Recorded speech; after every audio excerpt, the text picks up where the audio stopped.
Pink Flamingo Productions presents Bass and Trouble, The Vikings MC Book 5. Written by Kathleen Cole and Frank Jensen. Performed by Allison Voller and Tyler Darby. Prologue. Tiffany. The red light shone brightly, mocking me as time inched by. It felt like the world was working against me right now, conspiring so I'd fail.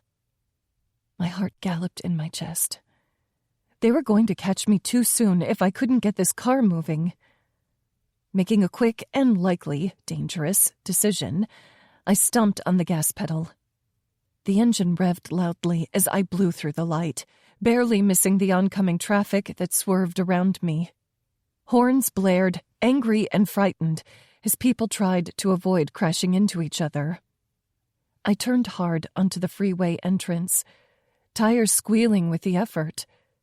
I knew the red light wouldn't slow them down, but maybe the traffic jam I caused would give me a few seconds lead. Those seconds gave Dario more precious time to carry out our plan. Nothing else mattered, except that he succeeded. Nothing. I dared to glance at my phone. It was a burner that Dario had given me. There was only one number on it. No messages. Damn. Looking in my rearview mirror, I saw headlights in the distance as they swerved onto the freeway. They were getting closer, and we were running out of time.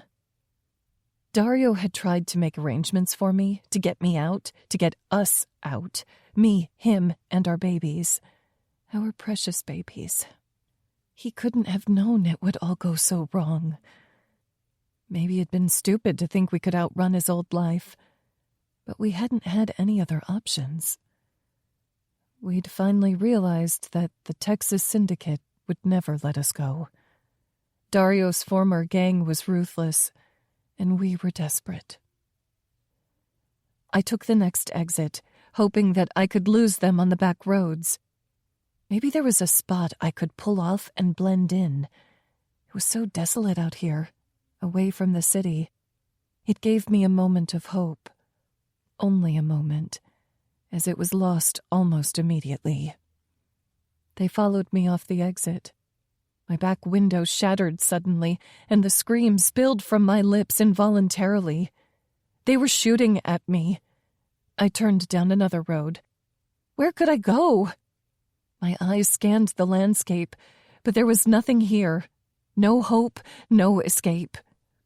Bullets pinged off the car, and I cringed at the sound.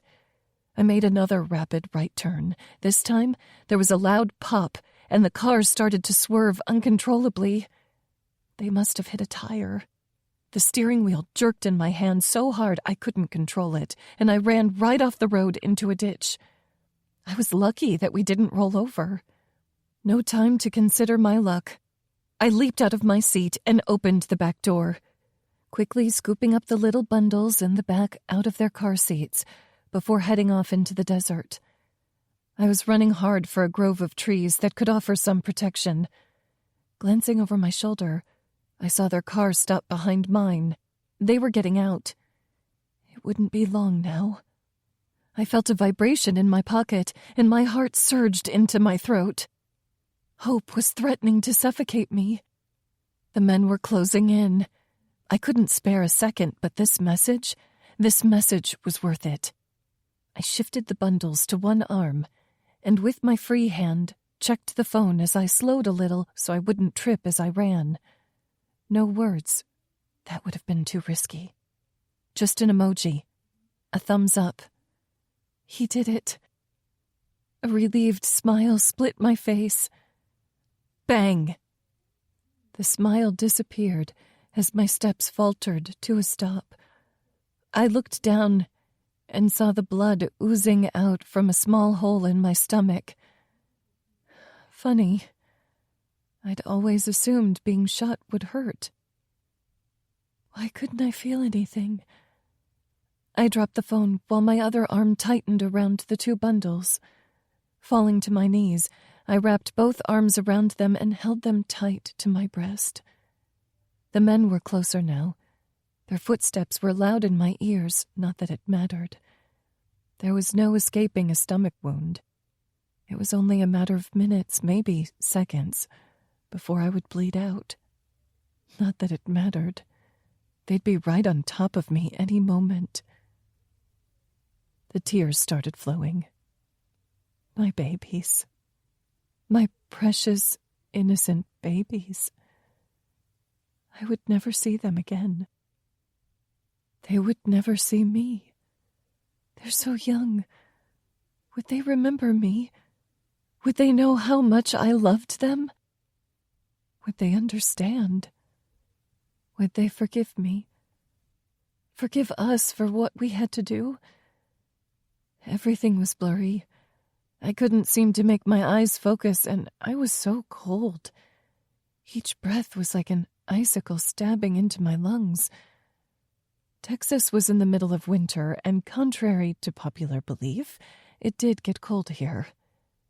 Add to that my imminent death, and fear had full-body shudders racking me. They were upon me now, laughing at me. I remembered the text message. A thumbs up. My tears eased for a moment. One of the men grabbed the bundles out of my arms. "What the fuck is this?" he screamed. "They're fucking dolls!" He cast them aside and kicked me square in the stomach. I bent over, breath whooshing out of me, but there was no pain.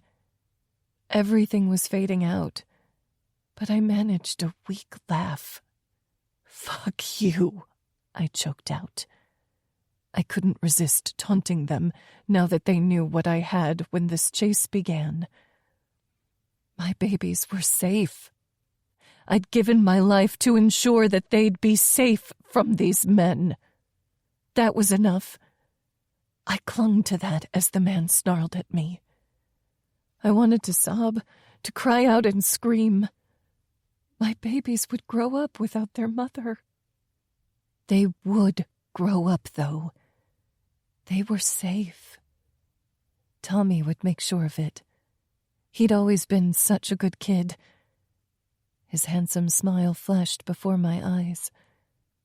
He was going to be so pissed at me for this, for dying and leaving him, for gifting him the only two things that had any meaning in this world to me, besides him. He probably wouldn't see it as a gift. A smirk lifted my lips, even as the tears streamed down my face. The gang member grabbed my foot and started dragging me toward the trees. Desperately, I reached out, clawing the ground. I wasn't trying to stop him from taking me. I was already too far gone to care. My frantic motion stopped when my hand wrapped around the blankets. The dolls rolled from them as he dragged me along. Pressing the cotton to my face, I inhaled the warm scent of my babies. It comforted me, just as the knowledge that they'd grow, find love, get married, comforted me. The man dragging me shoved my foot away as soon as he stopped. My gaze shifted to him, but black dots were dancing in front of my eyes. I was still able to make out the shining barrel of the gun as he pointed it at me. Apparently, waiting for me to bleed to death was too slow for him. Closing my eyes, I clutched their blankets to my heart, their scent surrounding me. The sound of the gunshot and the blackness collided together on my last thought. Chapter 1. Base. Tommy Higgins, I'm sorry to tell you that your sister, Tiffany Higgins, is dead. My mouth dropped open, and everyone froze in shock. Whatever Flynn had been about to say, that hadn't been what I was expecting. My heart fucking shattered. The last memory I had of my sister appeared in my mind, and I swallowed hard. She'd been more of a mother to me than an older sister. and our year of non-communication suddenly stretched out in my mind as guilt pulsed through my system. It'd been my fault we hadn't spoken in so long. Tiff had tried, and I'd refused. Everything around me was playing in slow motion. The sounds were tinny and far away as I struggled to absorb the shock.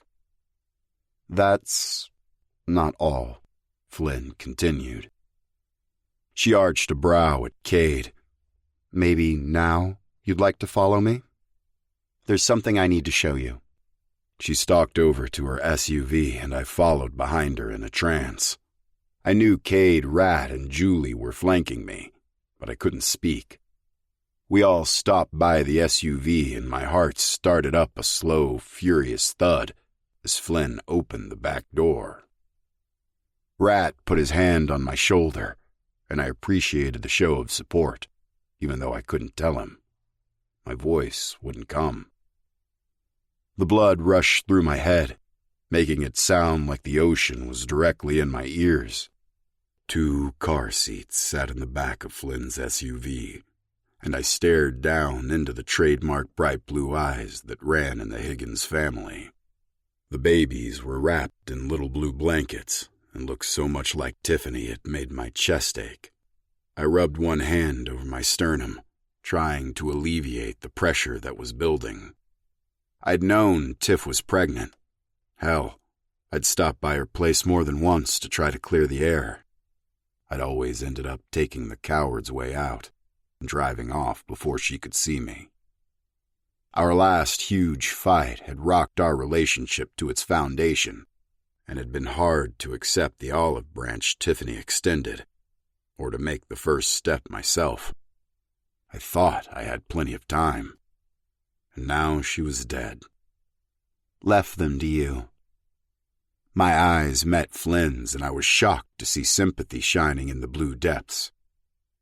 This woman had been a thorn in our side, and a complete enigma for our club since we'd met her early last year. It was weird to see her acting like a compassionate human being. "Tiffany left the babies to base?" Cade reiterated, shock coating every word. "That's right," Zane answered. "Here is her and her husband's last will and testament." His solemn gaze met mine. "You want to put that somewhere safe. I'm sure the courts will try to find someone they deem is more suitable to raise them." Had I been more coherent, that last bit would have rang as a warning, though with a tone of approval at the kids being taken. I took the will from him and scanned it. "How did you get this? How did you get them?" Zane shifted as though he was uncomfortable and trying to figure out how much to tell us. Surprisingly again, Flynn gave him a nod as if to say he could trust us. Dario was my partner. The blows kept fucking coming. My knees threatened to buckle. Dario Levine had been the cause of the estrangement between my sister and I. To now find out he'd been a cop. If her death and my inheritance of her twin sons hadn't completely blown my world to pieces, finding out that Dario was a cop and not a gangbanger like I'd thought would have completed the process. This is too much. Too fucking much. Cade and Julie were speaking with the cops while Rat stood silently next to me. The weight of his hand gripping my shoulder was the only thing keeping me from flying off the handle. I wasn't going to start some shit in front of these cops and get my nephews taken away, though. I hadn't asked for them, but they were family, and I was all they had. Poor kids. They would have been much better off with my loving sister. Instead, they got me. How did she die? It took me a minute to realize that croaking voice was mine. Flynn's eyes hardened slightly. "I'm sorry. I can't discuss an ongoing investigation." Murdered. I'd already known it, but this just confirmed my suspicions. These two showing up at our clubhouse at this time of night was enough of a red flag. I knew it wasn't something as simple as a car accident. Julie reached into the car and picked up one of the squirming bundles, cuddling the baby to her chest. "I'm going to bring them inside," she whispered to me. She cast a look at the cops. "Do you want me to come back out once they're settled?" I shook my head. "No. Thanks for getting them situated, Jules." She nodded, then called out for her sister to come help her. I watched as they took the babies and their things into the clubhouse. The women all went inside while the men stood a few feet back, watching our backs. We had no love or trust for cops, and we wouldn't let these two out of our sights until they were off our property. "What can you tell us?" Cade asked, his voice ice cold. "Not much for now," Flynn said. "When I can, you'll be the first to know." She seemed genuine, not threatening. With that, they got into the SUV and left. I stared at the taillights as they raced down the road. "Give me a minute," I finally said to my president and Rat, who were still standing near me. "Base?" Cade started. "Just don't," I told him, cutting him off. "I just need a minute." Desperation and despair twisted inside of me like a knot. I couldn't handle a pep talk right now. "All right," he said, clapping a hand on the opposite shoulder that Rat's was on. They both left me, and as a group my brothers silently walked into our clubhouse, leaving me outside in the freezing night air. I sucked in a shaky breath and stared up at the stars. Determination to find out what happened to my sister was a festering need inside of me. There was zero question that I'd be looking into her death. It didn't take a rocket scientist to know that Dario was dead as well. The cops weren't going to be forthcoming with information, but luckily, our club had ways around that. It helped having a best friend who was a genius hacker, not to mention his equally talented wife. Misery spiraled around me like a fog licking at my heels. Why hadn't I made amends when I had the chance? There'd been so many opportunities, and I'd shunned each of them. The stars winked above me as I said a silent goodbye to my sister. Tears clogged my throat, but I refused to allow them to fall. Slipping a cold mask into place, I turned and entered the building. If my life wasn't in shambles, I would have laughed. The baby's car seats were on the island, and circling it was a crowd of crusty bikers. The men and babies all stared around at each other like no one could believe that this was happening. The men looked shell-shocked, like they were aware of the existence of babies, but had never seen one in real life. To be fair, I had less than zero experience with them myself. The women were standing back, and most had their hands over their mouths, fighting back laughter. One of the boys looked over at me and gave a happy squalling sound, reaching out his arms to me. We'd never met before, but somehow he recognized me. I felt it too. They wouldn't have needed to tell me that these were Tiff's boys. I'd have just known it. The line my brothers had formed broke as Riggs and Steele stepped aside to allow me to move forward. Fuck. What am I supposed to do with them? I asked the room. The baby made a cooing sound and started sucking on his toes. Silence met my question. Okay, time for reinforcements, Ming said in a stern voice and pulled out her cell phone. I watched, curious as to who she was calling. Mom, we need help.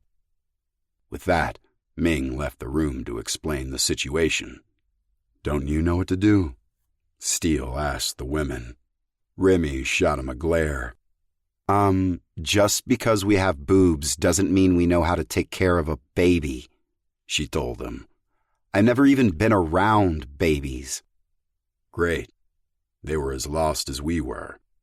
I'd secretly been thinking the same thing as Steele. With this many women around, they'd instinctively know how to do something with the boys, right? Seeing the stormy looks on the women's faces, I realized I was dead wrong. "Come with me." I glanced over and found Cade next to my side. He'd moved so quietly I hadn't heard him approach. On autopilot, I followed him out of the room. "Steele, you're in charge of the babies." Cade tossed over his shoulder as we walked out. "What?" Steele sputtered. Despite the grief swirling inside of me, I laughed. Chapter 2. Julie.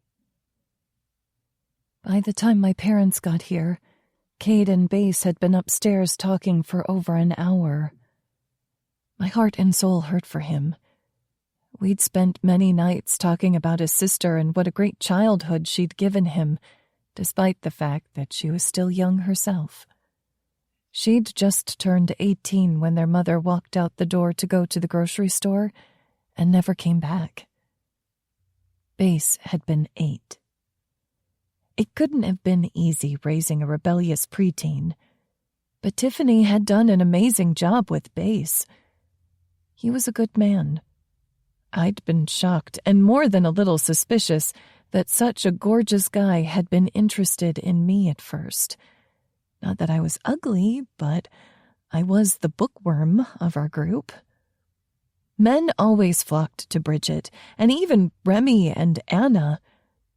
I was the quiet one, who was always studying. But Bass had pursued me, and despite knowing my parents wouldn't approve, we'd started dating.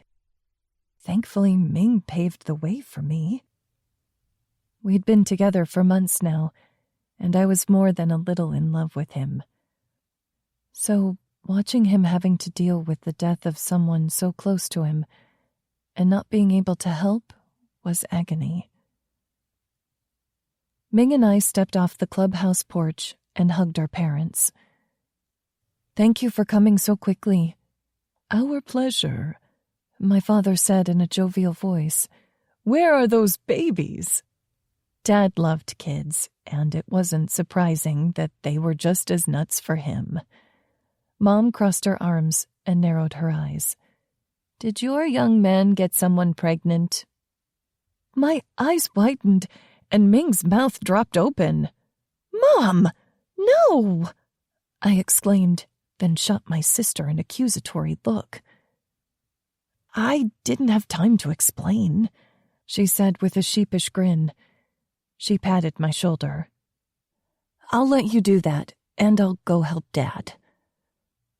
I watched as my sister bailed on me and left me outside with my mother. My parents adored Axel, Ming's fiancé, but Bass had been trying to charm my mother for months to no avail. Secretly, I was sure she just enjoyed snipping at him, and she actually did like him. They both seemed to love their little back-and-forth battles of wit. "Those are his nephews. His sister died," I told her. Instantly, the expression on her face morphed into one of sadness. "I'm so sorry. That's awful." She bundled me into a quick hug. I breathed in the scent of lotus blossoms. It would always make me think of her, and sank into the warm comfort of her embrace. After a few moments, she sniffled, then straightened her spine. "Let's go see those babies." I tried to pay attention as Mom and Dad ran us all through how to feed, burp, diaper, and swaddle from the items we found in the diaper bag. But my thoughts kept straying to the man upstairs. When Cade came down the stairs, I handed off my bottle to Anna and walked toward him. "Is he okay?" "For now. I told him to take some time alone, and that we'd take over baby duty for a while," Cade said with a forced smile. "I'm going to go check on him." Cade nodded, then headed into the kitchen, while I went up to Bass's room. I could already hear the music. He was a happy-go-lucky kind of guy, or so it appeared. I was pretty sure that was just a persona he showed to the world, and he used it to hide any of the hurt and deeper feelings he had. Getting him to speak about anything deep and meaningful was like pulling teeth. He'd only told me about Tiffany out of desperation. Bass was incredibly fun to be around, but dating him had been hard because he'd always held a piece of himself back. Our relationship, while great, was very much superficial. At least for him it was. That was difficult for me since my feelings already ran as deep and steady as a river. I opened the door quietly and watched as Bass plucked out the cords for glycerin on his electric guitar. His head was bent over the guitar, and locks of black hair hung over his mesmerizing blue eyes.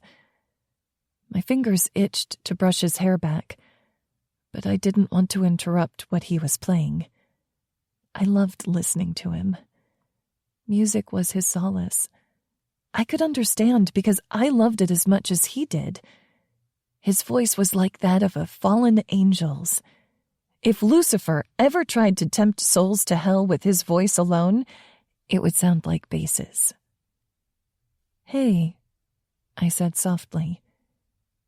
He looked up from the guitar strings and focused on me. His eyes were troubled and wary. A pang of hurt shot through my heart when he gave me that look. It spoke of distrust. He wasn't going to share what he was going through with me. I shoved the hurt away. It didn't matter what I was feeling right now, only how he was doing. His usual cheerful grin was nowhere to be found, and it'd been replaced with sadness on his handsome face. "Hey," he repeated. Slowly I came into the room I'd been sharing with him for months. He set the guitar to the side, and I slid onto his lap. He dropped his head onto my shoulder as he held me. This was only the second time in our relationship that he'd taken solace in me. It made me long for more from him. We did all the things that made us a couple, lived, slept, and spent time together. But I always got the feeling he held himself back. Bass's lips brushed over the skin of my neck, and goosebumps raised on my skin. He'd had this effect on me since we'd first met. Never had I been so drawn to a man before. "Is there anything I can do?" I couldn't fix it, but maybe I could help. "No, thanks." Nodding, I leaned my head on his and wrapped my arms around his neck. My knees were on either side of his thighs as I straddled him, but we just sat that way silently, taking comfort in each other. Eventually, he shifted beneath me. Pulling back, I stared down into his eyes. I'd always thought it was unfair that a man had such beautiful blue eyes and long, inky lashes. He'd have made a great model for Maybelline. "What do you need?" I asked him. "I just need time," he rumbled in response. Without a word, I climbed off his lap. Turning to leave, I heard him sigh, "Jules." Pausing, I looked at him over my shoulder. "Thanks." He seemed like he'd wanted to say something else, but he held back. The look in his eyes was pure anguish. He'd had no choice but to hold me and accept comfort because he was in such a low place. It worked, and some of that grief had eased. So he was pushing me away. We both knew it. I'd let him get away with it for now so he could process. Once he'd had some time, I'd make him talk with me, or someone, at least. I gave him a small smile and left the room, shutting the door behind me. My foot was hardly off the last step when Anna pulled me into a tight hug. I let myself relax into her and allowed the worry and sadness to flow through me. I'd held it back upstairs because Bass shouldn't have to comfort me in his time of need. Is he okay? Anna's voice was muffled in my shoulder as we clung to each other. I don't know, I answered honestly. After a brief pause, she asked, Are you okay? I don't know. This time, my answer was watery with tears. Oh, Jules. She sighed and took my hand, pulling me over to the couch. I sniffled as we sat and wiped away the tears on my cheeks. It's so dumb that I'm crying right now when he's the one hurting. Anna smiled and helped brush a stray tear away. No, it's not. You're hurting for him. Guilt pricked at me. It's more than that. Anna tilted her head and waited for me to continue. It's nothing, I said. Never mind. No, what? A shrill cry blasted through whatever she'd been about to say. We looked at each other and hustled into the kitchen. Why won't he stop? Steele asked in a panic-stricken voice. I fed him, burped him, changed his shitty diaper. Why is he still crying? Steele cuddled the baby to his chest and shot my mom a worried look. Mom laughed and shrugged. Sometimes babies just need to cry. Steele scowled as the second twin joined his brother. Their screams were so loud it almost made my ears bleed. There was more than one person with their hands clapped over their ears in this kitchen right now. Jesus, he said in desperation and disgust. Despite the chaos erupting, I couldn't help but laugh. Riggs looked like he wanted to sit down and join in on the sobbing, shooting me a glare because I'd dared laugh. He walked across the room and handed the twin he was holding over to me. Your turn, he muttered, then immediately left the kitchen. I laughed softly again and stared down into the blue-eyed gaze that looked so much like Base's that a lump formed in my throat. Tucking the blanket around the baby, I began to sing. The baby blinked, startled into silence, and watched me. The angry red faded from his chubby cheeks as I sang Johnny Cash's Hurt to him. It seemed fitting, if a little morbid, as a lullaby. It wasn't until the song was over that I realized both babies had stopped crying and were now snoozing in my and Ming's arms. The men were nowhere to be found. Where did they all go? I asked. The cowards left as soon as they calmed down, Anna said with a chuckle. Don't worry, they'll be back.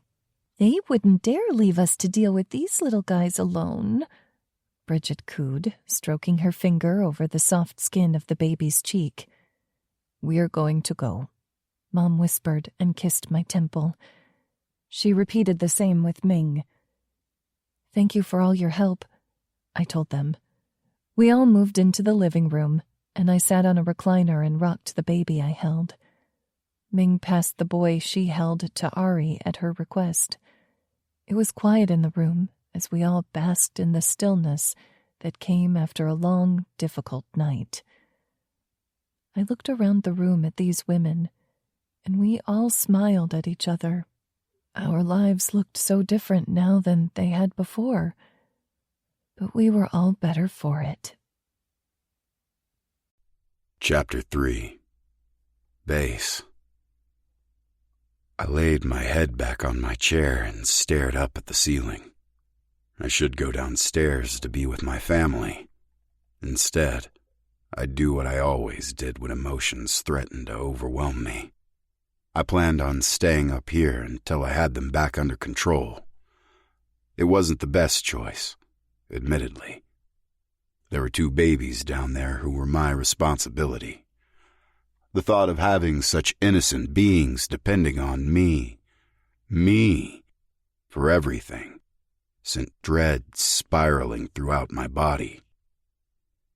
To soothe my turbulent mind, I thought about Jules. I'd first seen her almost a year ago, and it was like something inside me clicked into place. She was the puzzle piece of myself I didn't know was missing. I'd ruthlessly pursued her and made her mine. Nothing would make me regret bringing her into my life, but I wasn't sure how to truly integrate her. It wasn't her fault, but my own. Everyone I'd ever loved had left me. Whether they walked away by choice or fate, it didn't matter, because it always ended the same, with me alone. So while Julie gave me everything, her body, heart, and love, I held back. We were quickly approaching the point where I was going to have to figure out what I needed to do to fix my inability to let others in. Not even my MC brothers were privy to the emotions that sometimes flowed through me in torrential downpours. Picking up my guitar again, I strummed out a tune. This guitar was a gift from my sister. She'd stepped in and taken over the role our mother was sick of playing. Memories of my mother were replaced by Tiffany. She was the one who'd made every birthday and Christmas special as I grew up. There was a sorrowful irony about the fact that I'd now be raising the sons of the woman who'd stepped in and become my mother when my own hadn't wanted the job. Angry cries filtered through the floor and I paused, fingers on the strings as I listened. Again, the thought that I should go down washed over me, along with a large helping of guilt. I'd never been good at showing my true feelings. Things were so much easier when you locked that shit down and showed the world that nothing fazed you. I couldn't help but wonder if that was part of my issue. Talking things out and showing that we loved each other had never come easily for Tiffany and I. Maybe if I figured out how to do that sooner, things would have ended differently. Shaking my head, I reached behind the chair and pulled out a bottle of whiskey. I hardly ever drank. My mother had been an alcoholic, and I'd learned young that alcohol and I didn't mix well. Desperate times and all that shit, I muttered and took a swig straight from the bottle. There was one thing alcohol was good for: dulling emotions and making you forget. I'd almost asked Julie to stay. There was a piece of me that wanted to curl up with her in our bed and let her soothe the ache that was eating at me. Instead, I let the alcohol do its job, keep my demons bound in chains, as long as they weren't dancing around inside my head. Hours had passed before I felt normal enough to stumble my way downstairs. The women were sleeping in the living room, sprawled out in various chairs and couches. Pausing next to the chair Julie was sleeping in, I lightly brushed her cheek with my fingers. She was so beautiful. Her long black hair was like a waterfall of silk, and her eyes reminded me of warm chocolate. She looked at me with so much love, and I craved it, longed for us to be everything I'd dreamed about. That white picket fence dream wasn't for me, though. I didn't know how to obtain it, despite having the most amazing woman by my side. I crouched down and placed my hand on the back of whichever twin was sleeping on Julie's chest. He huffed out a breath at my touch and scrunched his adorable nose. What was Tiff thinking? Leaving these boys to me seemed like a terrible idea. I wanted them, but how was I supposed to raise 2 babies? Inevitably, I'd end up fucking them up. It didn't matter. Everything was done. The boys were mine, and Zane's dire warning that someone would be coming for them echoed through me. No one would take them. I hadn't protected their mother, but I'd lay my life down for them. Just not tonight. They were comfortable laying in the arms of the women holding them, and I needed to sober up before I took over their care. I considered waking Julie and bringing them all up to our room. For some reason, found myself walking alone to the stairs instead. It seemed better to let her sleep than to wake her. Deep down, I knew it had more to do with me keeping them at arm's length than anything. Chapter 4. Julie. Jules? I sucked in a deep breath as I woke and blinked up at Base. Glancing around, I saw that we'd all fallen asleep on the various chairs and couches in the living room. Someone had come through and thrown blankets over us, but hadn't woken us. That was most likely due to the sleeping children. No one wanted to wake them and have the crying start again. "Hey," I said, voice husky from sleep. "Sorry, I fell asleep upstairs," he whispered, running a hand over the top of my head and down my hair. I nuzzled into his touch, still half asleep. "That's all right." "It's 6 a.m. My eyes had started to drift shut again, but popped open when he said that. "Oh, I have to get to work."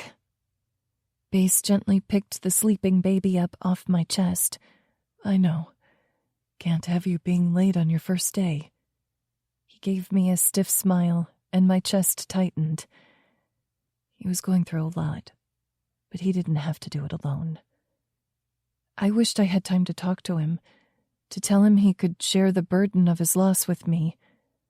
Unfortunately, I couldn't be late today, and he wasn't ready to share. We'd figure this all out. "What about—" I gestured to the baby. "I'm going to go put them upstairs to sleep in my bed and send everyone else to their own. Pretty sure my boss will give me the day off." Laughing, I stretched, then stood. Base was working for Cade at Lock, Stock, and Barrel. It wouldn't be hard to get some time off while he figured out a schedule for the babies. "Do you know their names?" I asked quietly as I rose. "Xander and Wesley. Tiff left me a folder with information and all the documents I'd need for them." "Cute names," I said, smiling at him. I hurried upstairs and changed while he laid the babies down on his bed. "My sister was a huge Buffy fan," he said with a smirk and a shake of his head. I wasn't sure what he meant by that, but I didn't have a chance to ask for clarification. "Have a good first day," he told me as he laid down next to them. I waved at him as I rushed out the door and down the stairs. I'd gotten an internship with a local branch of Child Protective Services. It would count toward a college credit, but would also give me real-world experience. For as long as I could remember, I'd wanted to be a child therapist. Kids touched a special place in my heart, and I wanted to help and protect them whenever possible.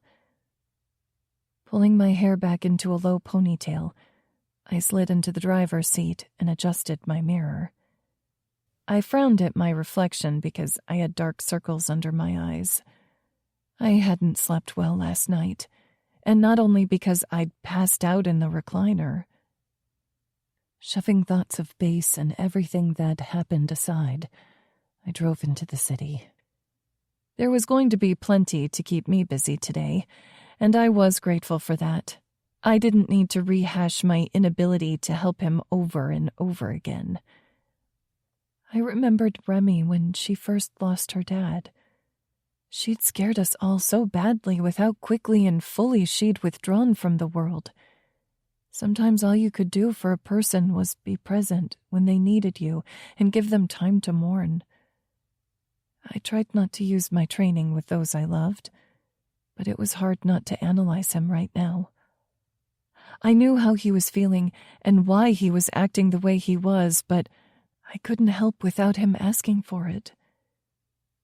He had to want it. I was just worried he was going to push me away. Standing back wasn't an easy thing to do when I was a solver. I liked to fix problems with swiftness and efficiency. That wasn't always possible and had been a hard lesson for me to learn. Looked like I still had to battle that inner nature of mine.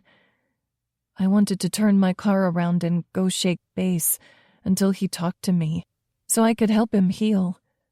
Never in the history of the world had that ever worked with a man, though. Mine especially wasn't big on sharing his feelings.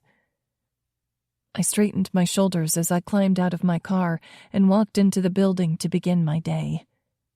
My eyes widened as I stepped through the door and immediately took a step back so that the girl barreling by didn't crash into me. "Sorry," was thrown over her shoulder as she continued on at a breakneck pace. She hadn't even looked back. "Hey, new girl!" Spinning, I found the owner of the voice and saw another girl motioning frantically to me. Her curly brown hair was sticking out all over, making her look frazzled. Walking over, I smiled. "Hi, I'm Julie. I'm Jenny. Come with me."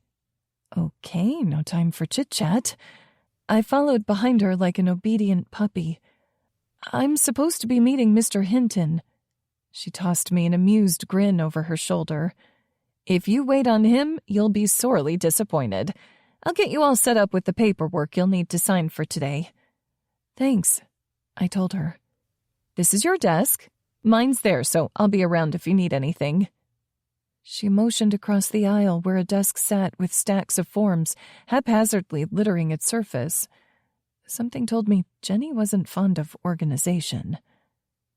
I sat and put my purse under the desk. Laid out in front of me were 3 stacks of paperwork. "I have to sign all of these?" I asked in amazement. Her curls bounced as she nodded. I was envious of them and the beautiful chocolate brown of her hair. "They don't like to give out information on minors to just anyone. In fact, somewhere in there is a paper that will give consent to a background check. Standard procedure." Dread curled in my belly. What would happen if they found out I was dating a man in a motorcycle club? I didn't want to lose my internship, but there wasn't much I could do about it. "What do I do once I'm done with these?" "Until the background check is completed, you'll have to do mostly grunt work. Sorry." Her brown eyes were warm and inviting. "That's okay. I don't mind." I got started on the forms while she sat across from me at her own desk. Absently, I listened to the way she answered the phone. I tried to pick up on anything I could, so I wouldn't be a burden later. Jenny ran me through how to use the phone system, got me the credentials to log into the computer system, and about 100 other little details. I was so glad she was here. She was smart, sweet, and an absolute tornado. She did everything at Mach speed. We were sitting at a little cafe down the road from work before I'd even realized she'd said it was lunchtime. The waiter set a burger and fries down in front of me and a salad before her. She eyed my burger with jealousy. "How long have you been working here?" I asked, taking a bite of a fry.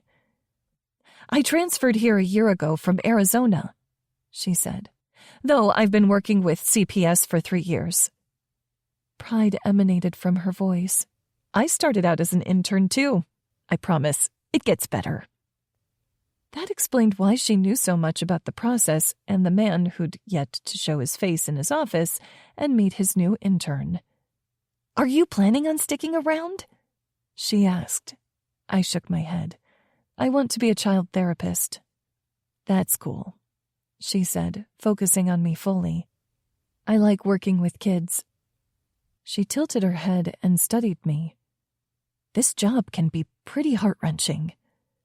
My brows rose. I can only imagine. The thought of kids being in situations where they needed to be taken out of homes made me want to rush in and rescue them all.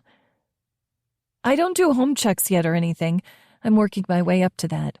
But just seeing the reports breaks my heart half the time." That was one thing that I knew was going to be difficult in the line of work I planned on getting into as well. As much as I'd be helping, I'd also be seeing a lot of pain and grief. That was why I'd wanted this internship so badly. Well, one of the reasons. I needed to make sure I could handle seeing that every day without it affecting me mentally. Sometimes, even when you wanted to help, you couldn't without it dragging you into a bad place. My father and sister knew that all too well. They saved lives almost daily, but they also lost so many. I could always tell when Ming had a bad night at the hospital. That beautiful piece of her soul that shined so brightly in her eyes dimmed a little. Not permanently, but for a time. That was what I needed to be sure of, that I wouldn't dim more and more with each loss. Family helped. Mom, Dad, me, the girls, Axel, even the club members. Being around all of us brought that light back to life in her eyes faster than anything else could. I was hopeful it would be the same for me. We chatted as we ate, but my mind kept straying to Bass and the boys. I hoped they were doing all right. He was going to have so much change happening over the next few months, trying to learn how to care for those babies. We'd all help, of course, but he was their legal guardian. Not to mention trying to deal with his guilt and grief. It wasn't going to be easy. I checked my phone and sighed when I saw there were no new messages. He was probably still asleep. Jenny peeked over the table at my phone. Boyfriend? I gave her a weak grin and a shrug as my response. I wasn't ready to open up about what happened or my home life to someone new. Wish I had time for a boyfriend right now, she replied with a wistful sigh. I'd even take being interested in a guy. You're lucky you're attached. There aren't any good-looking men in the office. Well, none that aren't married anyway, she said with a laugh. That doesn't mean some of them won't try and hit on you, though.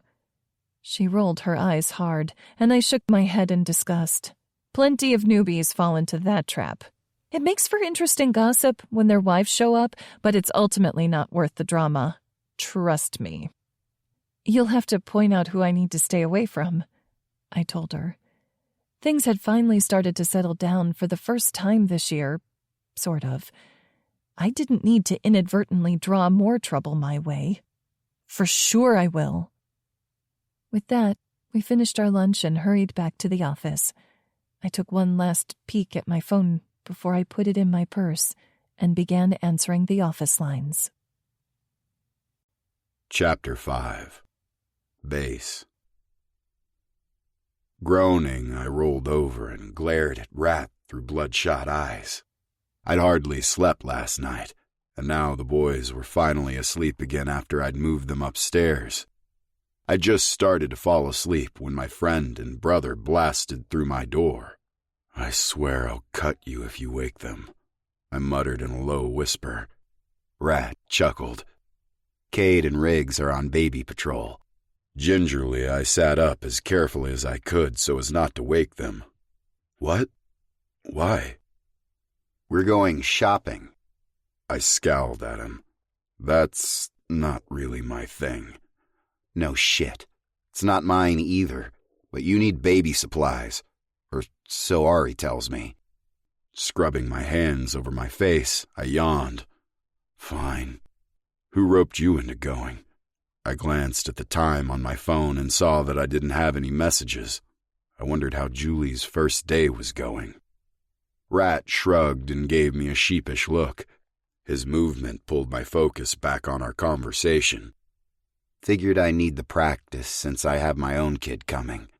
That made me feel a little better. It was true. With Ari pregnant, there was going to be another baby around here in about 7 or 8 months. All right, let's do it. I put on a sweatshirt, then my cut, and followed Rat downstairs.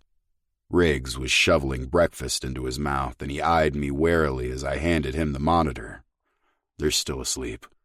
Thank fuck for small favors, he muttered.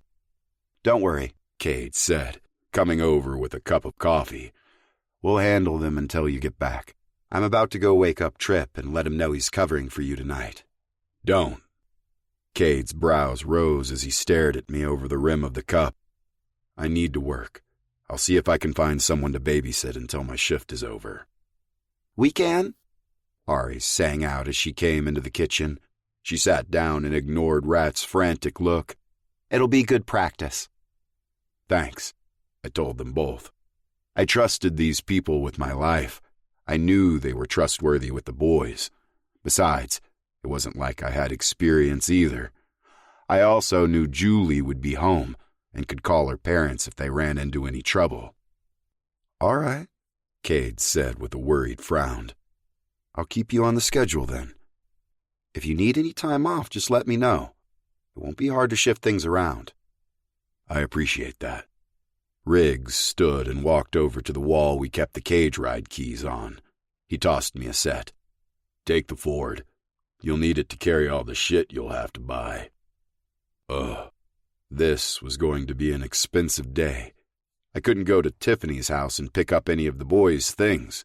I'd already shared what was in the folder Flynn had given me with Cade. We'd be filling the others in on it at church tonight. Suffice it to say, we needed to keep these kids under lock and key for now in order to keep them safe. That meant I'd have to buy all new shit. "I don't even know what babies need," I said, feeling lame. Maybe if I'd been around for Tiffany and my nephews, I'd know what to do with a pair of 4-month-olds.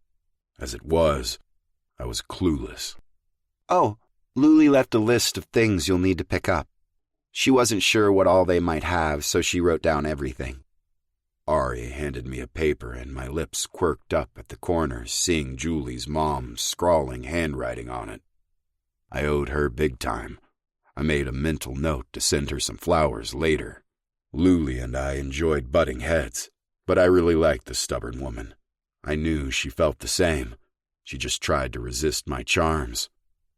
Rad and I walked outside to the truck parked out in the lot and climbed in. I could feel him glancing over at me on the drive into the city. "What?" I asked in exasperation. It hadn't even been 24 hours yet, and I was already getting sick of everyone looking at me like that. The worry and concern was drowning me. I couldn't deal with that in my own turbulent thoughts. It wasn't normal for me to have so many people who cared. It'd been Tiff and I for as long as I could remember. She had enough to worry about back then that I never dumped my problems onto her. Now I had all my brothers, a girlfriend, all her friends, and each one of them wanted to make this better for me. They couldn't. I'd let them if they could, but I was stuck feeling these shitty emotions. The raw ache from the night before had been replaced by anger and bitterness. This was the price you paid when you loved and lost someone. This feeling that was like a ball of tar boiling inside me. It made me wonder if it was really worth letting people in. "Sorry, man. I'm just worried about you." I didn't need the verbal confirmation. The look in Rat's eyes spoke of his worry, and the weight of that concern made my head ache. I loved this man like he was my own blood, though, so I didn't snap at him like I wanted to. Out of everyone at the club, I'd bonded with Rat first. We were a lot alike. You wouldn't think that, considering I was more outgoing, but we both knew loss. We both liked to keep control over our emotions and wouldn't let anyone get close. Because we both understood how the other felt, we'd built a friendship. "I'm fine. I'll get over it." Rat nodded and went back to quietly staring out the window. I couldn't explain how much I appreciated that. If anyone could understand not being ready to talk about it, it was Rat. He'd had plenty of skeletons in his closet for years, and had only recently started letting them out to see the light of day. I pulled into the parking lot of a large chain store that specialized in babies, and we strode to the front door. As I opened it, 2 women on the other side froze. Their hands went protectively to their bulging bellies. But after the initial shock wore off, a look of appreciation entered their eyes. "Ladies?" I said and stepped out of the way, holding the door open. Their giggles were almost as cute as their waddling gaits as they made their way to their car. Rat watched them for a moment before saying, "I can't wait for Ari to start showing. It's adorable." An unbidden image of Julie, round and swollen with my child, popped into my head. Simultaneously, sweat broke out on my forehead, and I muscled the thought to the deep recesses of my mind. I didn't need to be thinking about that. I already had the surprise gift of 2 unexpected babies. I didn't need anything else dumped on top of me right now. Grabbing a cart, we started making our way through the store. Soon enough, We found ourselves standing before a mountain of stacked baby diaper packs. My eyes glazed over as I looked back and forth. There were so fucking many. Different brands, sizes, colors. The list went on and on. My breath started coming a little faster, and I was about to just swipe as many as could fit into my cart when a soft voice spoke from behind us. "Excuse me?" We both turned, and I blinked at the beautiful woman standing there, smiling. She was glowing. Supposedly, pregnancy did that to women, but I wouldn't really know. She sidled past us and snatched up 2 packs of diapers. I said, and she paused, giving me a questioning glance. "Could you possibly help us?" Her smile was bright and instantaneous. "Of course." I gestured lamely at the diapers. "What would I get for 4-month-old boys?" Her eyes sparkled. "Twins? That's wonderful. Congratulations." "Thanks," I said, and tried to bite back the feeling of irony that was rising inside of me. It didn't seem right to be told congratulations when my sister was gone. This woman didn't know any of that, however, so I just gave her a slow smile. "This one," she said, juggling her packs under her arm and against her large belly so she could point at the diapers I'd need. Rat sighed in relief and grabbed 4 packs. "Thank you. You just saved us a lot of agonizing." She chuckled along with him. "You'll pick it up pretty quickly. Don't worry." She bit her lip. "I hope you don't mind me saying, you make a cute couple. Your babies are really lucky." I'd never really understood where the term, "his jaw hit the floor," had come from until that very moment. I was sure mine was sweeping the tile at my feet. She thought we were gay? And that I would choose Rat? "Thanks," Rat said without hesitation, and batted his lashes at her. He leaned into me while giving her a megawatt smile. The lady gave a quick wave goodbye and left. Once she turned, I shoved Rat hard enough that he stumbled away from me a few steps. Asshole. Tears were running down his face, he was laughing so hard. I had to bite the insides of my cheeks to keep from cracking up. It was nice to see him relaxing and joking around. Ari had really brought about a change in him, and it made me happy to see it. Normally, I would have been the one to wrap my arms around him and play along. The misery eating at my gut wouldn't allow it, though. It didn't take us long to get everything we needed, load it up in the truck, and get our asses back to the clubhouse. I was busy putting the cribs together in my room with the babies hanging out peacefully next to me when Cade stuck his head through my door. "Hey." I glanced up, then continued screwing 2 pieces of the crib together. "Hey, Prez. Come on in." "Meant to catch you before you started on that," he said quietly as he came into the room. "With your, new additions, I think we should move you into one of the bigger rooms." I frowned. I was a newly promoted officer. Those rooms should be going to the guys who'd held their positions longer. I appreciate that, but no buts. We have extras. You won't be depriving anyone of their place, he said, reading my mind. Cade had an uncanny ability to do that. "Well, I'll take you up on it then. Thanks. It was going to be a bit crowded in here with these cribs. Not to mention all your amps," he said with a grin and looked over at my equipment that I'd shoved against the far wall to make room. "We'll help you get moved over now." For the next hour, they did just that. Cade, Riggs, Rat, Tripp, and I shifted everything down the hall to a 2-bedroom apartment. I frowned again as I looked around once all my stuff had been moved in and the new cribs set up in the additional bedroom.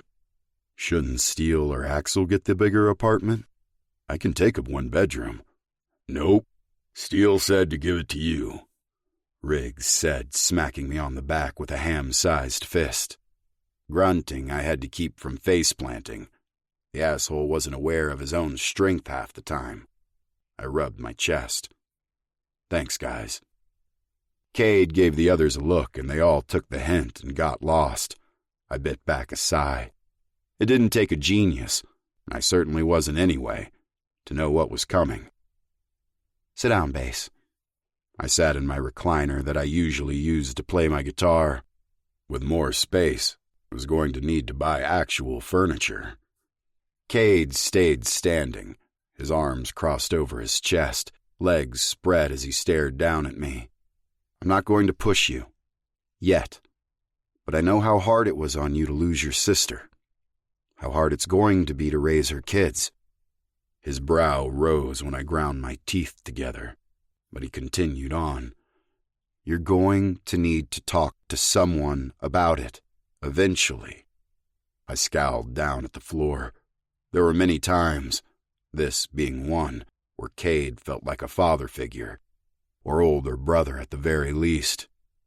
I'm fine.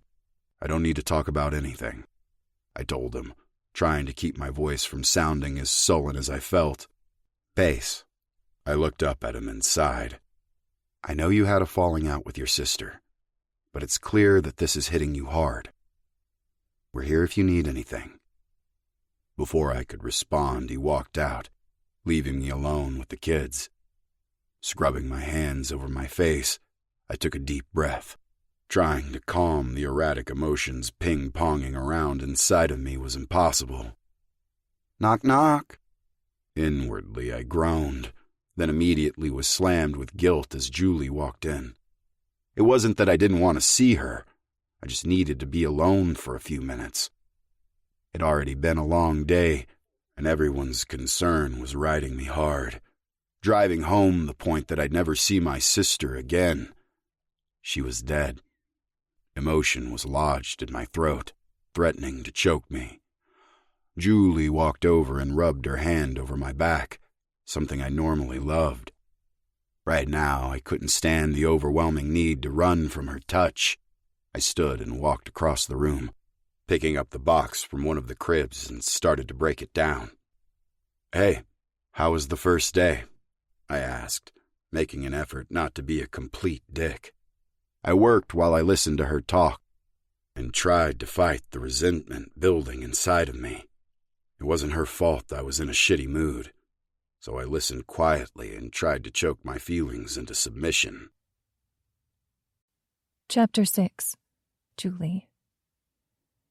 I told Bass all about my first day and started unpacking some of the grocery bags he had littering the kitchen counter. He had so much stuff for the babies, and my heart melted as I picked up a stuffed lion and tiger. Bass was quiet and cleaning up the mess of cardboard and styrofoam in the living room.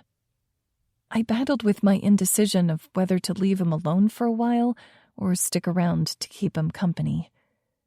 I knew people tended to fall into self-destructive thoughts when left alone after a massive trauma, so I stayed. Asking wouldn't go over well, so I just made the choice for him. You don't have to get that stuff. I'll take care of it later, he said, sounding weary down to his soul. I don't mind helping, I responded in an upbeat voice. If nothing else, it'd be less he'd have to do, and he could focus on the twins. I wasn't expecting him to let me help him by talking through what he was feeling, but that didn't mean I couldn't help in other ways. I said leave it, he snapped, and we both froze. Slowly, I set down the baby blanket I'd been taking the tags off. Okay. I took a step back from the bags for good measure. His face was mirroring my own shock. Bass had never spoken to me like that before. I knew it wasn't directed at me, but the hurt still welled up inside of me. I'm going to go get started on some homework, I told him, and left the room before he'd composed himself enough to respond. I heard him calling my name, promptly followed by crying from the twins and cursing from him. Hurrying down the hall, I grabbed my backpack that I'd dropped off in Bass's old room before I'd found out he'd been moved. Everything inside of me was screaming to go back and help him with the boys, but I continued on. He clearly needed his space. I was self-assured enough to give it to him. Leaving the clubhouse, I crossed the lawn and knocked on Cade's door. He was shrugging into his cut as he answered it. Surprise filtered over his face. "Hey, Jules, what's up?" "Hi, do you mind if I use one of your spare bedrooms to study?" Now suspicion was entering his eyes. "Sure, you can use it any time you want. You don't need to ask." He glanced toward the clubhouse. "Is everything all right?" I let the calm, detached mask fall over my face. Ming called it my therapist look. "Fine. It's just a little noisy in there, and I have a paper to write." Cade's eyes narrowed as he searched my face. "Wasn't today your first day back in school?" "Yep," I said as nonchalantly as I could. "That's pretty fucked up giving homework on the first day back." He stepped aside, and I hurried inside. "Right? Welcome to college," I said with a light laugh to cover the fact that the hurt was threatening to overwhelm me. I needed somewhere quiet to do some soul-searching and self-analyzing. I was terrible about figuring out my own hang-ups, despite being able to pinpoint everyone else's. I didn't mention that even though it was the first day of school, I'd been at my intern job all day. I only had 2 other classes this semester since I'd be spending 3 days a week working. Cade was already suspicious enough, and I didn't feel like talking about it right now. That was another hypocrisy. Talking things out helped. I knew that. But when it came to my own troubles, I had a hard time following my own advice. "Thanks. I'm going to go get started." I rushed off to the bedroom and shut the door behind me, leaning back against it. I rested my head on the wood and closed my eyes. Ace was going to need a lot of patience and understanding from me in the coming weeks, possibly even months, while he came to terms with his sister's death and learned how to be a father to twin boys. Even thinking that made me realize how out of control he must feel. Be that as it may, I wasn't going to stick around and let him take it out on me when he was in a pissy mood. I'd give him the space he hadn't known how to ask for. I'd lied to Cade about the paper I had due, but that didn't mean I couldn't get started on reading some of the books I'd picked up from the campus bookstore after work. I got sucked into one of my psychology books and didn't hear the first time my sister knocked on the door. The second round blasted through the quiet space I was in like a gunshot, and I jumped. My heart thudded in my chest. "Yeah?" Ming poked her head in, and then came and sat on the bed across from me. "Church is in 10 minutes. "Oh, thanks. I motioned to the books on the bed. She eyed me with a shrewd look. "Why did Cade seem to think something had upset you earlier and that you were hiding out in here?" Damn him and his ability to read people. It was a skill I possessed as well, but I wasn't as used to people seeing past my mask. Ming and the other women often could, but that was only because they'd known me for so long. "I don't know," I said in a firm tone. Ming nodded slowly. It was an appeasing motion. She, like Cade, knew full well there was something wrong. I wasn't going to talk about it with anyone, though. There was no reason to. Base's reaction was perfectly natural and would blow over. Once it did, everything would be fine. If it didn't, I'd speak to him directly. "Ready to head over?" I nodded and stood with her. We walked in silence, and I breathed in the cool night air. I hadn't realized I'd been cooped up in Cade's spare bedroom as long as I had. Night had fallen, and the number of motorcycles in the parking lot told me most of the guys were home from work. The women were cooing at Z and Wes. The men had given the boys the nicknames. That didn't take long. I watched in amusement as my friends melted for the babies. Steele hadn't been far off when he'd mentioned our instincts. They were in full control now as the babies let off pheromones that were driving all the women nuts. That included me, though I wasn't going to admit it to anyone. Bass stuck his head out the door and called 2 of the members, who came in and took the babies, so that we could have church. The boys started wailing immediately. Even when Bridget and Remy took the boys back into their arms, they didn't stop.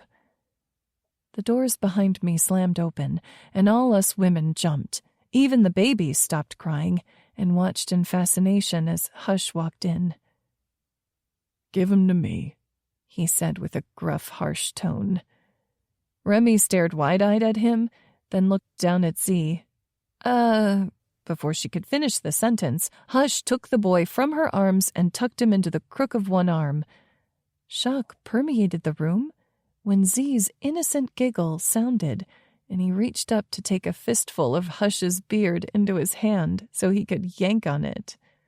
"All right, you little devil," the huge man growled with a soft smile. He disentangled the tiny fingers from his hair and held out the other arm for Bridget to pass over Wes. She did so without question, and we all watched as he walked out of the room, murmuring to the smiling babies. A long, loud sigh had everyone looking over at the women. Each of them had soft, dreamy looks on their faces as they watched the biker with the babies. I bit the inside of my lip. I wouldn't lie to myself and say that Hush's reaction to the boys, and theirs to him, hadn't melted something deep inside of me. Seeing the effect it had on the other women had me on the verge of laughter. It was simply human nature. Women loved a strong, burly man who was great with kids. Who wouldn't? Knowing they'd be there to protect you and your offspring? Yeah, it was hot. Everyone took their seats, and I sat next to my sister while Bass was across the table. I could feel his gaze on me, but I directed my attention up to Cade as he started the meeting. It flew past as I did my best to listen and not meet my boyfriend's hard look. I could all but feel his irritation mounting as I ignored him. "Last thing. Rat, Ari, I need you both to look into what happened with Tiffany and her husband," Cade said. Finally, I chanced a look at Bass. He was watching Cade, his mouth set in a grim line. "We need to know what happened and if anyone is coming after these kids." Everyone was nodding in agreement. "They're ours now." Cade and Bass had their eyes locked. He was speaking to all of us, but the promises were for Bass, and we won't let anything happen to them. Bass swallowed hard. "I want first dibs at whoever is responsible for killing my sister." "No problem, brother. We just have to find them first." Bass relayed to the rest of the group what he'd told me months ago. He and Tiffany had stopped speaking because she'd married someone he didn't approve of. "Dario was a gang member with the Texas Syndicate. I didn't want her getting messed up in that kind of life, but my sister was stubborn to a fault. She married him and we stopped communicating. Zane told me last night that Dario was his partner. I don't even know if Tiff knew he was an undercover cop. Probably did." I froze, and my eyes shot over to Anna. Her face was pale and she looked stricken. None of us had mentioned her previous connection with the Texas Syndicate because, other than getting weapons from Ghost the one time, she wasn't in contact with them. Or so I'd thought. My eyes narrowed on her face. Guilt and horror were etched into her features. She met my gaze and flushed. Oh. I knew that look. That flush was a dead giveaway that there was more she hadn't told us. Glancing discreetly around the room, I saw that the other women, except Ari, had picked up on Anna's discomfort as well. She had some explaining to do. "We find out what happened, we'll take care of it and any future threat." Cade wrapped up the meeting, and it was all I could do to hold still and not shift impatiently in my seat. As soon as he dismissed us, Anna shot out of the room, the rest of us hot on her heels. "Anna!" Ming called out as she bolted out the back door of the clubhouse. "Shit," Remy said with a scowl. We all locked gazes and silently agreed with the sentiment. We'd thought, with the Guzmans gone, things would have a chance to calm down from a boil to a simmer. Things had been so chaotic all year that I couldn't believe so much time had passed. We hurried after Anna. We found her sitting in Ari's favorite spot, out at the picnic tables. Ari came up behind us as we approached. "Is she okay?" Ming wrapped an arm around her. "Let's go find out."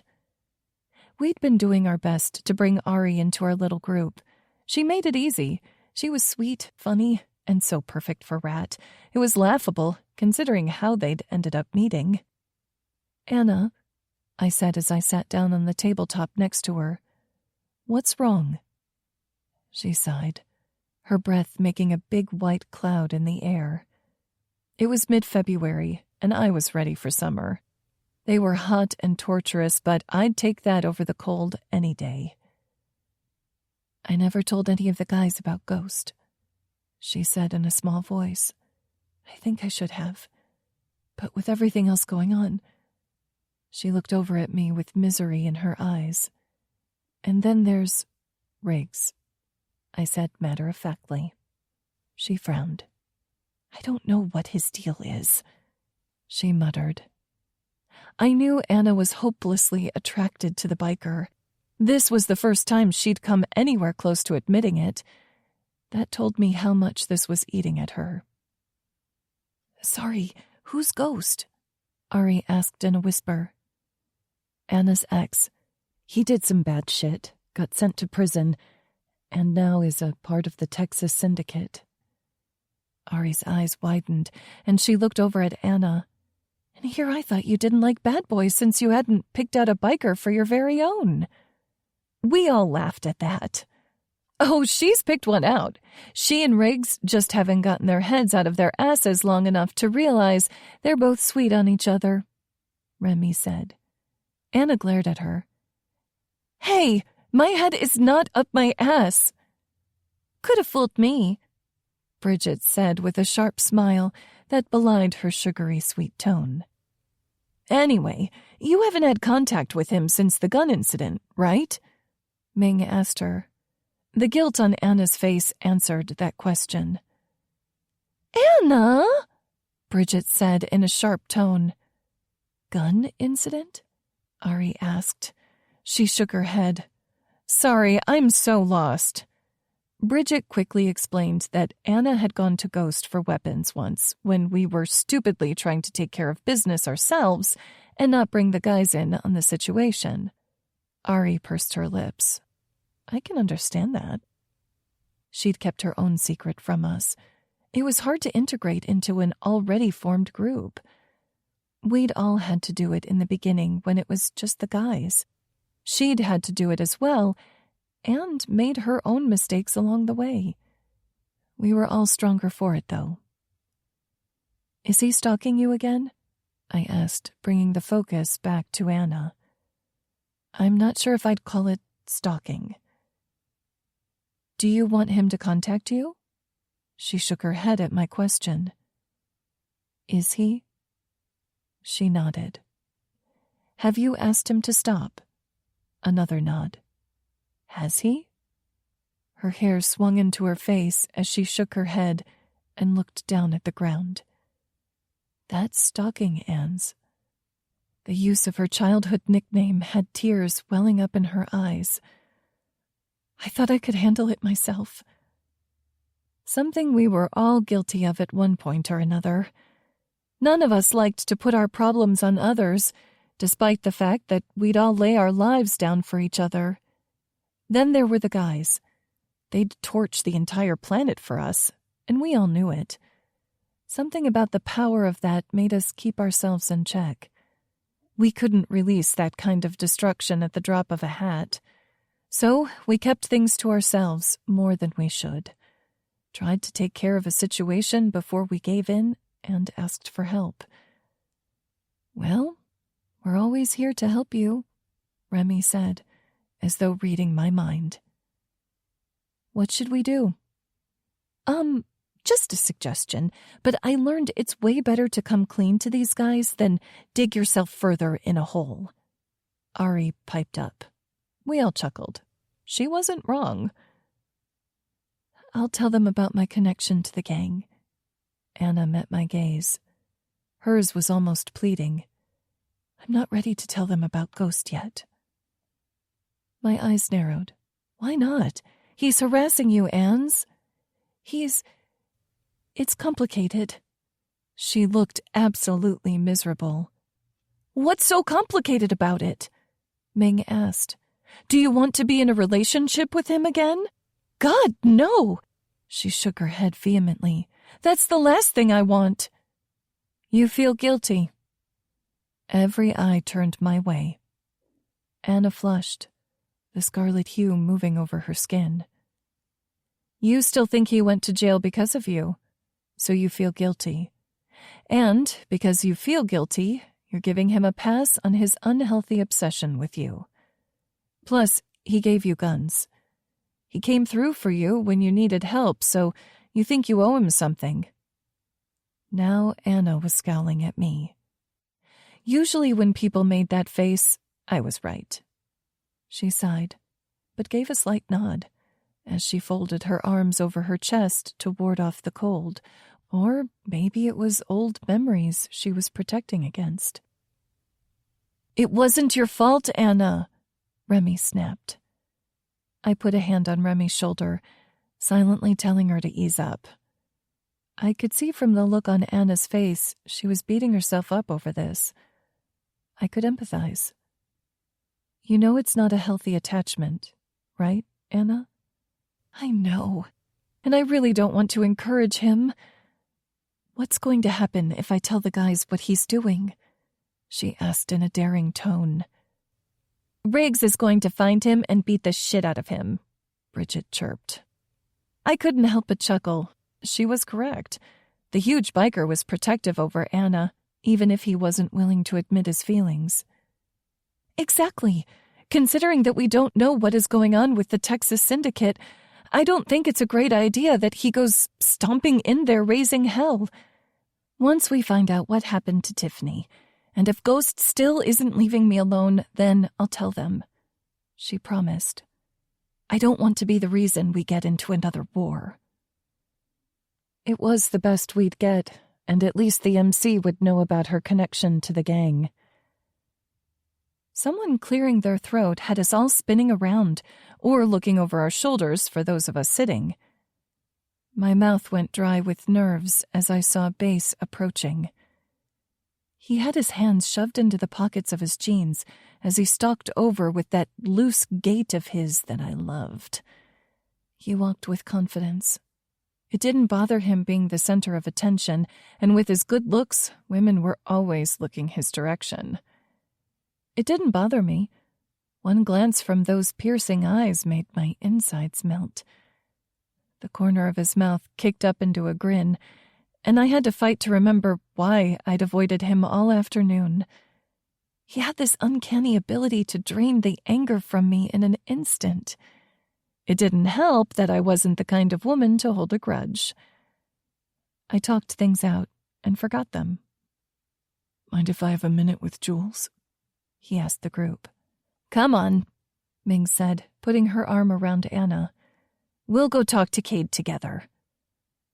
The women moved off as a group, leaving me there alone with him. Chapter 7. Bass. Waiting until the others were out of earshot, I moved over to stand in front of where Julie was sitting on the table.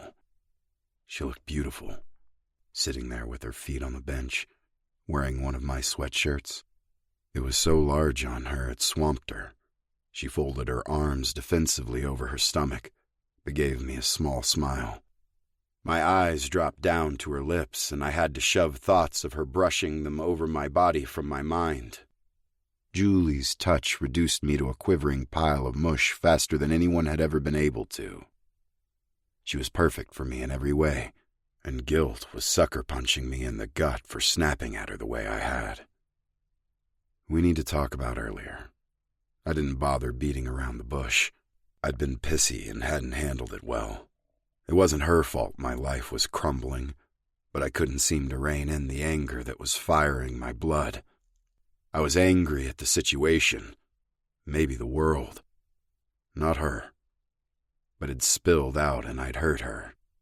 She eyed me with a wary look. Okay? I just want to make sure we're good. Inwardly, I cringed. I should be telling her I was sorry and begging for her forgiveness. Instead, that's what had come out. Sometimes I wish I knew how to talk about what bothered me. That way I could have an adult conversation instead of reverting to a sullen teenager when I was angry. Her eyes narrowed. I didn't appreciate the way you spoke to me, but what the fuck do you want from me, Jules? I growled at her, losing my patience with her and myself. I was mostly pissed at myself, but didn't know how to vocalize it. She snapped her jaw closed, pink tinging her cheeks as her eyes narrowed further. I'd seen her sister and mother angry enough times to know she was pissed. Julie was pretty level-headed most of the time, so I hadn't seen her angry all that often, and even more rarely had it been directed at me. I didn't like it. Something twisted painfully in my chest, but I ignored it. If you want to talk to me, then do so like an adult. Tell me about whatever problem you're having. If you need space, then ask for it, she snapped. Fair enough, I told her, calming down. She was breathing hard, and her glare was boring into me, but otherwise she didn't say anything else. No angry words, no yelling. That was Jules. Would you like to talk? No, I bit out, cutting off her offer. The last person I should be talking to was my aspiring therapist girlfriend. She'd be in my head so fast it'd feel like a tornado in there. I suspected she already knew what was going on with me, even though I couldn't name it myself. Okay. She blew out a long breath as she worked on ridding herself of the anger I'd caused. Do you want to watch a movie tonight? We could make it a Disney movie and watch it with Z and Wes. Thanks, but I have to work. Julie's brows pinched together and her beautiful brown eyes clouded with confusion. Cade wouldn't give you a few days off? He tried. I need to work. I shrugged. I need the money. And the distraction. Mostly the distraction. Base. There was a warning note in her voice, and I shoved my hands in my pockets. Seriously, I'm fine. I really wish everyone would stop worrying. Irritation was rising again. I wasn't a fucking invalid. They didn't need to hover over me like mother hens. We care about you. My smile was more of a grimace. I have to get going for my shift. I'll talk to you later? She squeaked out before I loped out to the parking lot and climbed on my bike. I had an hour before I started, but I needed a ride to clear my head. I promised myself I'd make it up to her later. It wasn't fair that I was taking all this out on her. I just couldn't seem to keep it from happening. Everything was my fault. My sister, her kids, Julie. It was all too much, and guilt was eating me alive. If I'd been a better brother, maybe Tiff would have come to me for help. She hadn't, and she'd paid with her life. Now I was here without her, and I had to learn to live with that fact. The guilt was morphing into a fury that was threatening to burn anyone who reached out to me. I hated that I was disappointing those closest to me. I'll fix it, I promised myself as I tried to outrun my anger. I'd held out on the urge to down the bottle of whiskey that was calling my name until I'd gotten off shift and back to the clubhouse. I checked in on Julie and the twins, and then quietly left them sleeping. Pretty quickly, the bottle had drained until not much more than a few inches was left. How had that happened? It was 3 a.m., and everyone else was asleep since it was a weekday. I was sprawled out on the couch downstairs, drinking and remembering. It wasn't a great combination, but I couldn't seem to stop myself. I'd been texting with Rat most of the night, so I knew he and Ari were already working on Cade's request. The need to find Tiffany's murderers was an incessant ache in my gut. It was as though I was being poisoned from the inside.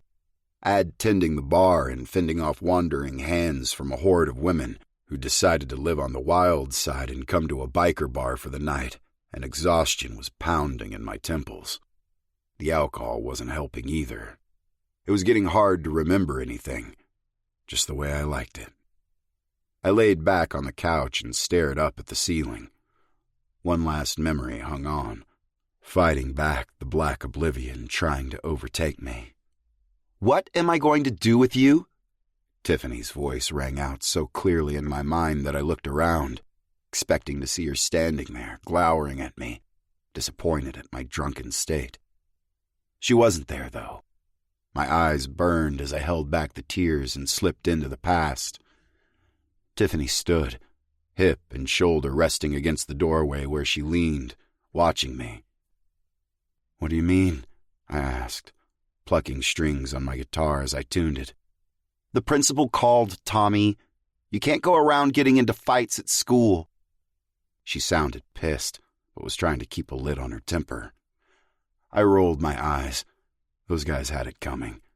They'd been picking on a kid a few years younger than me. I didn't know him, but he was your quintessential nerd, and therefore drew the wrath of every jock in school just by existing. It wasn't fucking right. No one messed with me. I was one of the outcast loners, and that was fine by me. For some reason, today I'd felt obligated to step forward and stop the abuse. "Fine. It won't happen again," I told Tiffany. I doubted those guys were going to be picking on anyone anytime soon. I'd kick the shit out of them, despite the fact that the main tormentor's two friends stepped in and ganged up on me. When you mopped the floor with 3 guys by yourself, people tended to give you a wide berth. "You've been suspended for 2 weeks. Nice. I didn't mind staying home. I'd play around with my music, maybe pick up a few extra shifts at my job to help pay for some bills around here. Tiffany never complained, but I knew it wasn't easy raising me. I'd heard her grumble to herself about feeding a teenage boy more than once. She was always joking, but there was an underlying truth to it. At 27, she'd already given up the majority of her younger years to raise me. I was 17, and there was no reason I couldn't pick up more of the slack. "This isn't a vacation, Tommy. You're lucky they're not kicking you out permanently." I shrugged. What does it matter? School isn't my thing. I'm not going to college. I'll just get my GED. She sighed and pinched the bridge of her nose. "Tommy, I need you to stop and think before acting so rash. You're still a minor, and God knows CPS has been hounding us for years trying to take you away from me. What do you think they're going to do if you go around causing trouble?" That's what I'd been doing for the last 2 years. Causing trouble. Tiff was at her wit's end, and even though I couldn't blame her, I couldn't seem to stop pushing the limits either. The thought of being taken from her shot a spark of fear into my heart. "Okay, I promise. I won't cause any more trouble." "Thank you," she said, sounding defeated. She gave me a considering look. "Tell me the truth. Why did you fight 3 guys?" I thought about lying to her. In the end, I told her the truth, because she and I were in this together. All we had was each other. They were being dicks to a younger, smaller kid. Tiff frowned. "Shit." "What?" "Now I feel like an asshole. Forget everything I said. Those pricks deserved what you gave them." She smiled at me. "Grab your coat, it's cold." I stood and picked up the leather jacket she'd gotten me for Christmas. I still didn't know how she'd been able to afford it, but it was my most prized possession, next to my guitar. "Where are we going?" "You'll see." She'd taken me out for ice cream. I thought about complaining. I wasn't a little kid after all. But the look on her face was pure joy as she picked out her flavor. I kept my mouth shut and enjoyed the moment. A loud growling sound floated around the shop, and I frowned and walked over to the door. Outside was a group of men on motorcycles. They revved their engines, and the street was a cacophony of sound as they peeled away on their bikes. "Tommy?" I glanced over my shoulder at her, then let my eyes stray back to the group again before I went to join her at the counter. Groaning as my stomach pitched, I leaned over the couch in case I threw up. Cade would kick my ass for puking on the floor, but it was much better than doing it on the couch. Eventually, the memories faded, and my stomach settled as I drifted into unconsciousness. Something kept bumping inside my mind, trying to remind me that I had something important to remember, but I couldn't think of what it was. Chapter 8. Base. A full week had passed, and every time I closed my eyes, my thoughts went to Tiff. Sometimes it felt like she was orchestrating my life from the grave. Today was a prime example of that. I shifted in the uncomfortable chair and stared at the man across the desk. "What do you mean she left it to me?" "Exactly as I said. Your sister Tiffany left her restaurant to you in her will." Elias Crawford broke eye contact and put on a pair of silver-framed glasses as he peered down at the documents in front of him. "She also left you, as you know, her sons, Wesley and Xander Levine. There is a court date set up for 6 weeks from now to make sure that the arrangement is satisfactory. What does that mean?" I growled at the lawyer. His eyes shot up to mine and widened at my tone. "Just that you still wish to be their legal guardian." "Is that normal? To have a hearing for that?" "Not necessarily, but it can happen. The state just wants to make sure that this is going to be the best situation for the boys before they fully sign off on it," he responded. "Does that mean I'll be dealing with CPS?" "Possibly, although I doubt it. There are explicit instructions here in your sister and brother-in-law's will. They did everything right when it came to setting up their estate and making sure their sons would be with who they wanted," he assured me. Clearing his throat when I didn't respond, he continued reading.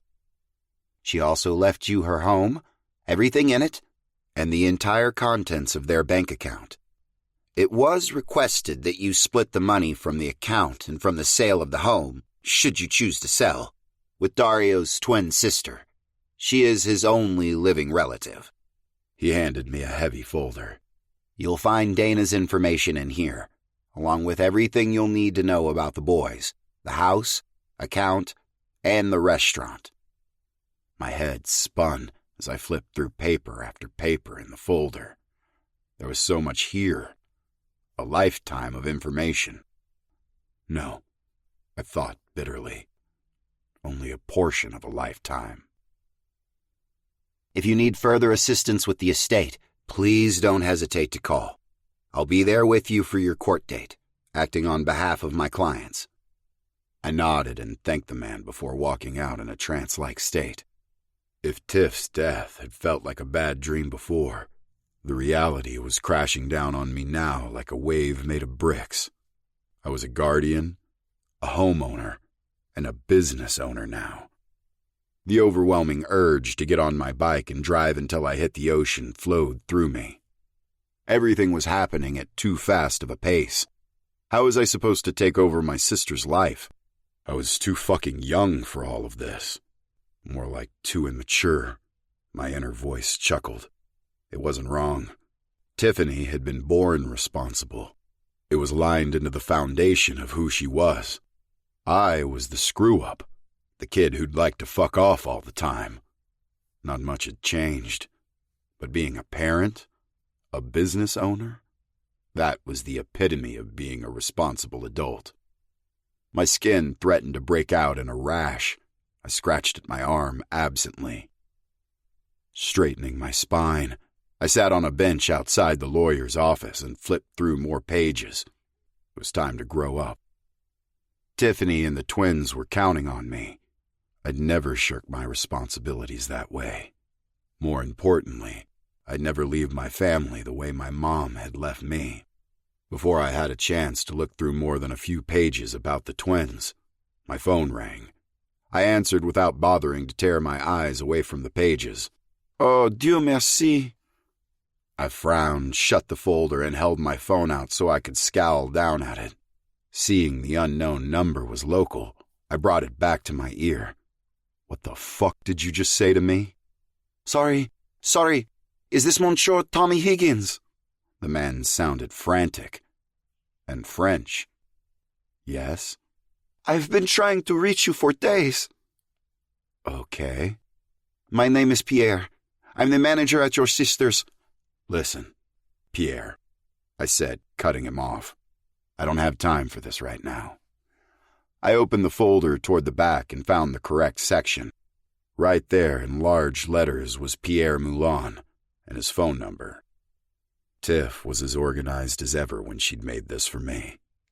I wish she hadn't typed it out. I wanted to see her handwriting one last time.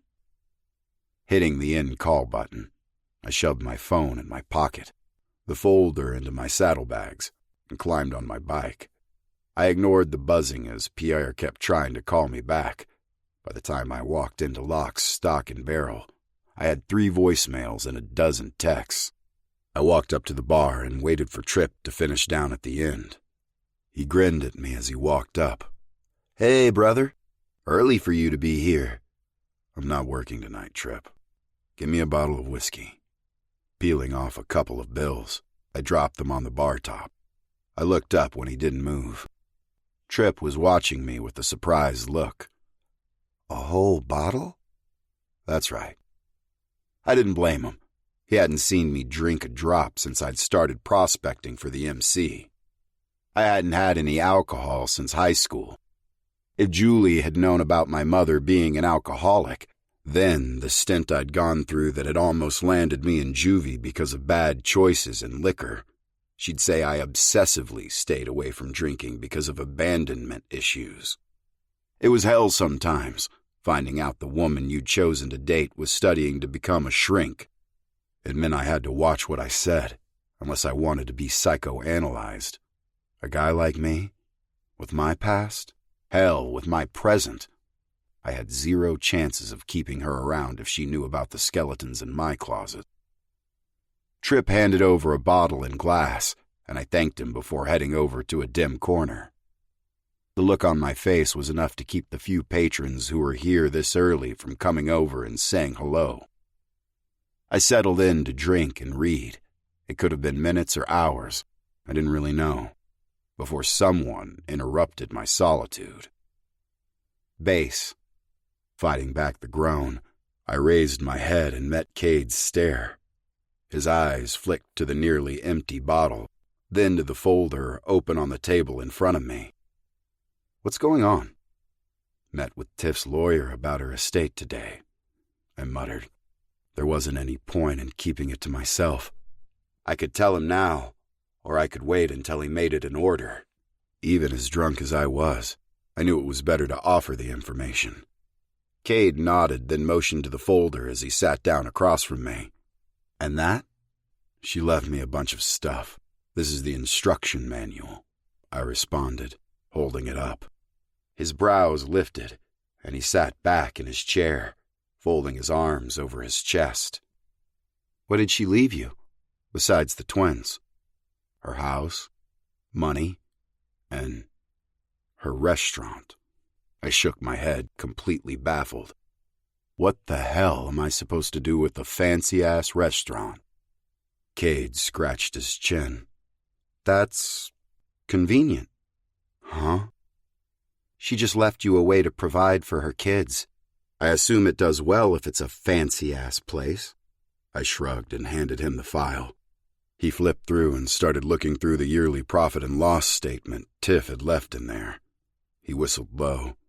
Yeah, that's exactly what she did, plus some. I figured I'd just sell it, I muttered. Cade handed the folder back, then interlaced his fingers on the table in front of him. You could. You'd make a nice little profit with it. I'm going to ask you a favor, though. It was my turn for my eyebrows to lift. Yeah? What's that? Keep it. Run it. It's no secret that we've been starting up businesses of our own, businesses that help the club. For laundering money? Among other things. Cade cast a look around to make sure no one was sitting near us before continuing. We need all the legit businesses we can get.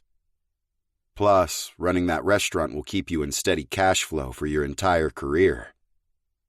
What about this place? He shrugged. I'll hire another one of the members to take over. It's time for you to move on anyway. Working here is a place for prospects to start. It's not meant for officers. Not yet, I told him.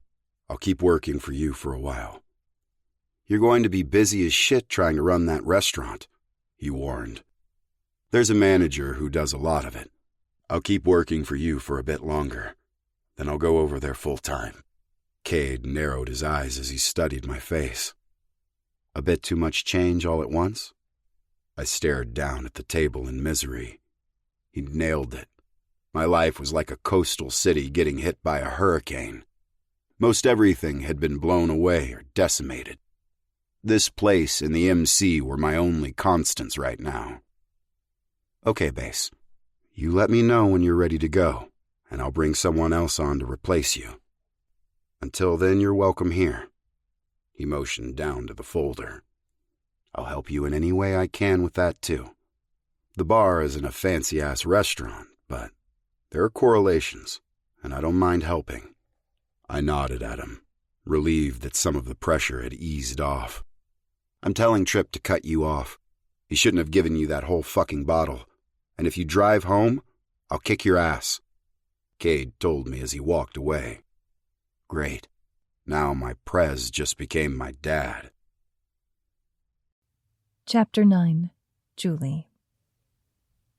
Base hadn't slept in our bed for a week. It'd been a few weeks since we'd gotten the news about Tiffany. Things were most certainly getting worse, and I wasn't sure if they would get better. Base was cranky, surly, and getting downright mean at this point.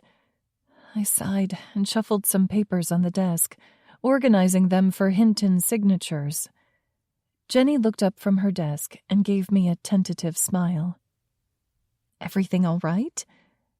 I glanced up at her with a questioning look. You've been sighing all morning, and I think that's the 6th time you've reorganized that paperwork. Grimacing, I looked down at it. She was right. Yeah, just working through something in my head. Tell me about it. When I arched a brow at her, the laughter tinkled out of her like bells chiming. Seriously, it's slow here today, and I literally have nothing better to do. She shifted in her seat and pinned me with a desperate look. Besides, if it's man trouble, I can live vicariously through you. The shock must have shown on my face because she laughed again. Hun, only men can drive us to your current level of crazy. Go on, what is it? There wasn't really much I could tell her, but since I hadn't let my friends or sister in on what was happening, I could use a sounding board. Jenny and I had started getting close since that first day. She seemed really nice. It wasn't usual for me to unload on anyone, but maybe someone who didn't know the situation, didn't know Base, could help. My boyfriend lost a family member recently. Her face instantly turned from eager to sorrowful. I'm so sorry. Thank you. I plucked at the sleeve of my blazer. He's not handling it well. She nodded. I can understand why. I get it, but he has responsibilities, and he's not stepping up. I groaned. That probably makes me sound like a heartless bitch. Trust me, I want nothing more than to hold on to him and help him through this, but he's pushing me away at every turn. He's getting over-the-top drunk every night. He's doing nothing but sleeping, working, and drinking. He won't speak to anyone about how he's feeling, and how he's feeling is causing him to self-destruct. I was panting by the end of my little rant, and Jenny's eyes were wide.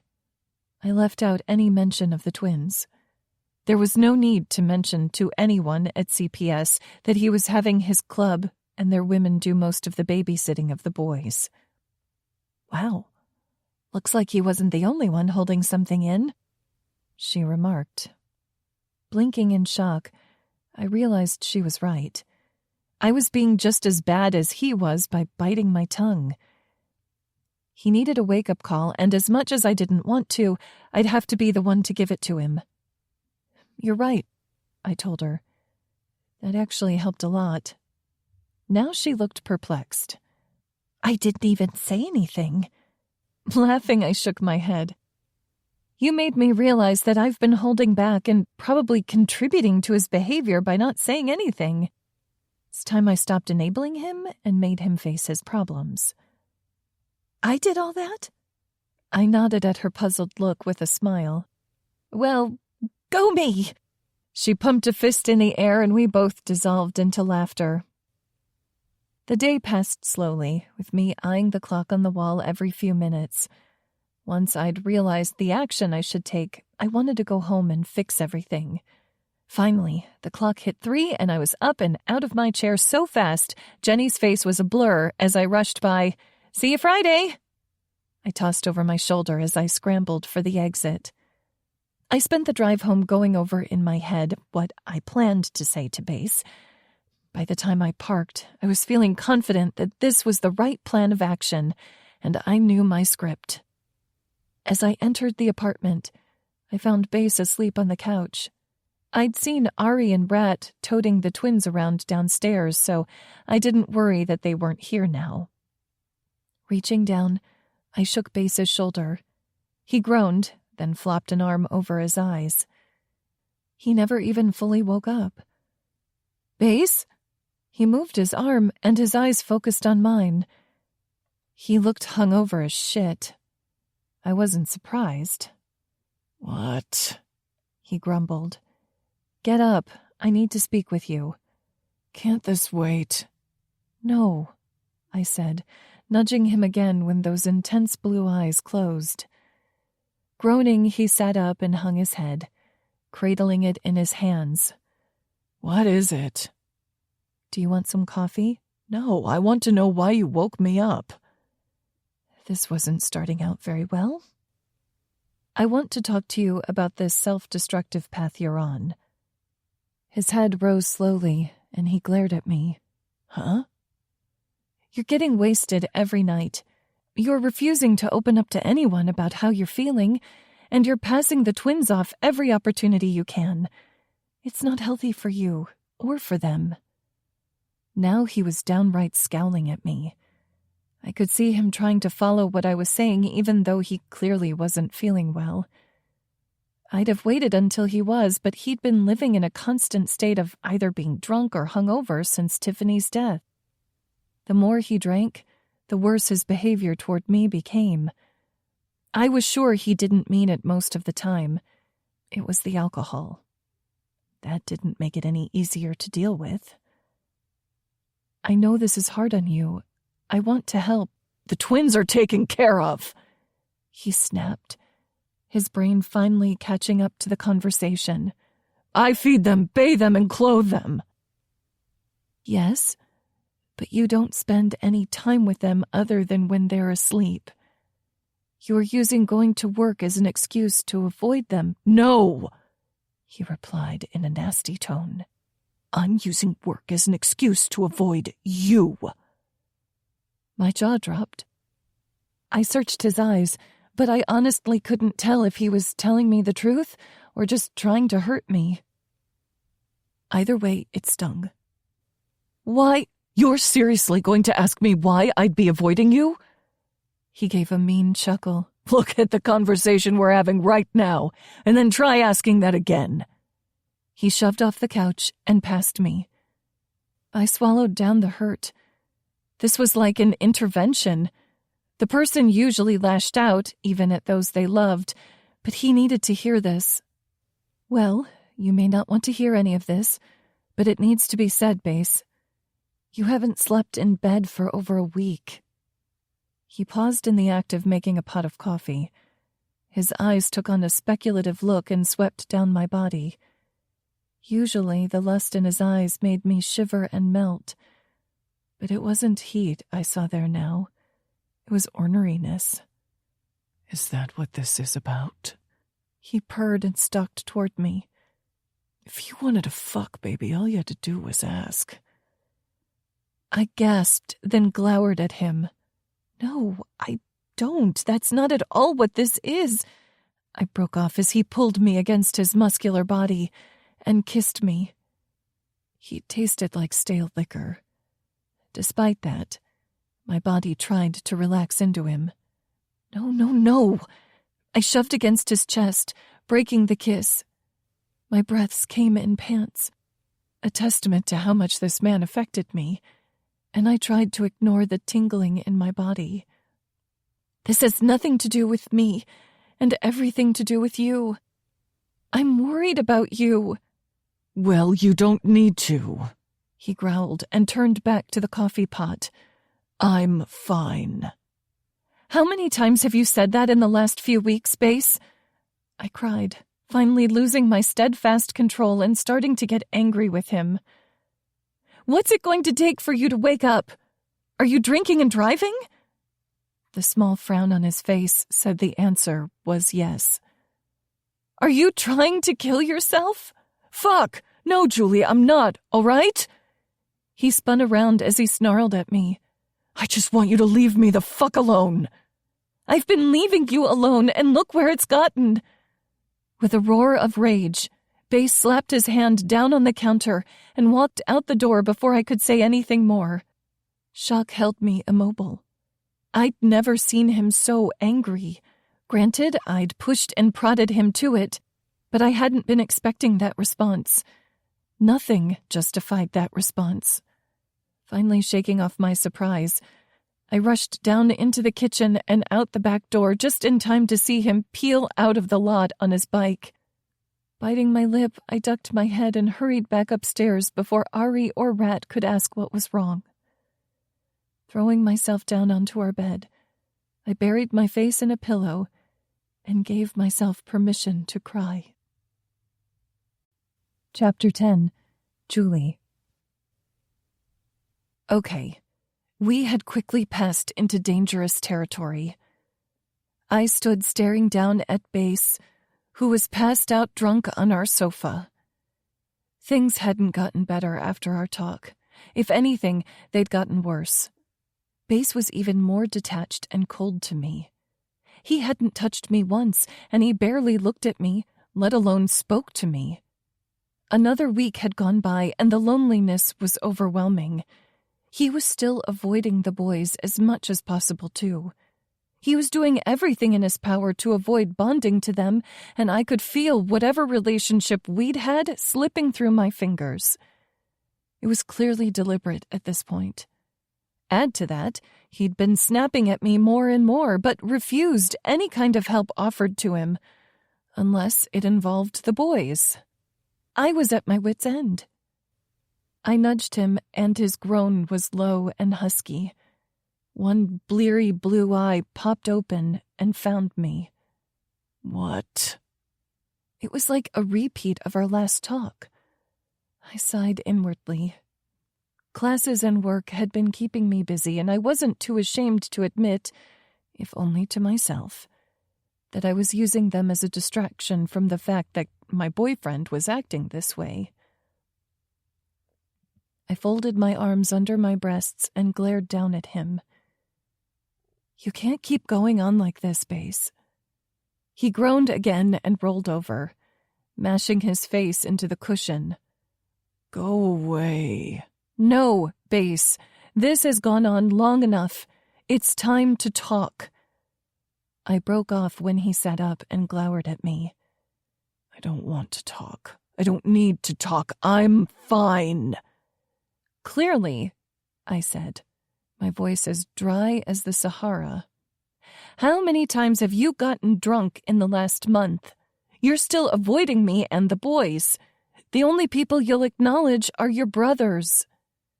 His jaw clenched, and he scraped his hand through his dark hair, making it stand up in spikes. His eyes darkened as he leveled me with a look.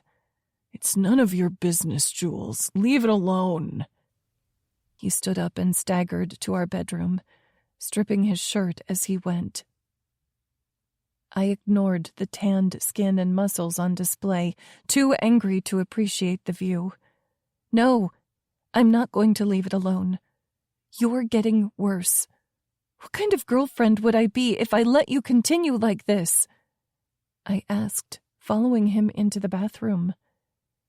He rounded on me so fast all I could do was stumble back a step and gasp as he faced me, breathing heavily. I don't know. A good one? I glared at him. You're trying to hurt me. I understand that you're aching and don't know what to do with everything you're feeling, and it's making you lash out. Stop with the psychoanalyzing bullshit, Julie! He bellowed at me. He stilled and then shook his head. You know what? Just leave. His tone was quiet, calm, and ripped my heart into 1,000 pieces. What? I asked in shock. You're not my mother, Jules, and you're certainly not my fucking therapist. I'm sick of you trying to act like you are. If you don't like what I'm doing, there's the door. He motioned to it, then stalked into the bathroom, slamming that door behind him. I stood there in stunned silence and listened as the shower started up. My heart beat an erratic tempo in my chest, and tears pricked at the backs of my eyes. My throat burned from holding back the sob that was trying to bulldoze its way past my defenses. Only pride was holding me together. I had that in spades, and it's what made me walk woodenly to the closet to pull out a duffel bag. In a fog of disbelief, I shoved clothes, shoes, and anything else of mine I could find into the bag before leaving. I abandoned my toothbrush and makeup in the bathroom. Calmly, I walked downstairs and out through the kitchen. My spine was a steel rod, straight and true. I wouldn't allow myself to hunch in defeat. "Hey, Jules," Ari said, happiness shining in her voice. I already loved her like one of my sisters, despite the turmoil and hurt careening through me. I gave her a smile. "Hi, Ari." I leaned over and brushed a kiss over Z's head as she bounced him in her arms. I allowed myself to inhale deeply of his scent. "I'll see you later." Ari frowned, and her eyes dropped down to my bag. "What do you have there?" "Old clothes I'm donating," I told her. The insane need to spill everything was there, but I couldn't do it without crying. I needed space and time to sort through what had just happened and how I felt about it. Then I'd be ready to talk. "Oh, okay. Well, I'll see you tonight then." "You good with them?" I asked, nodding at the baby in his car seat on the table and the one she held. "Absolutely. I'm going to be a real pro by the time my own comes." Her smile was soft and sweet. No one minded helping with the kids. We'd all banded together to help base, and each and every one of us, despite Riggs's bitching, loved them already. We'd do anything for them. They were our family. It wasn't fair that he was abusing that. "You're a natural," I told her. With a wave, I walked out the door, tossed my bag into the back seat of the car, and drove out of the clubhouse parking lot. I used the drive into the city to think over that fight.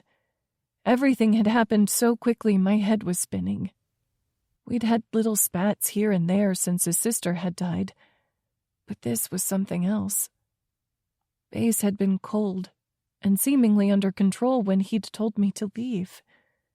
His first sober moment in weeks. "The hell if I'm sticking around when I'm not wanted," I muttered to myself. The silence in the car was oppressive.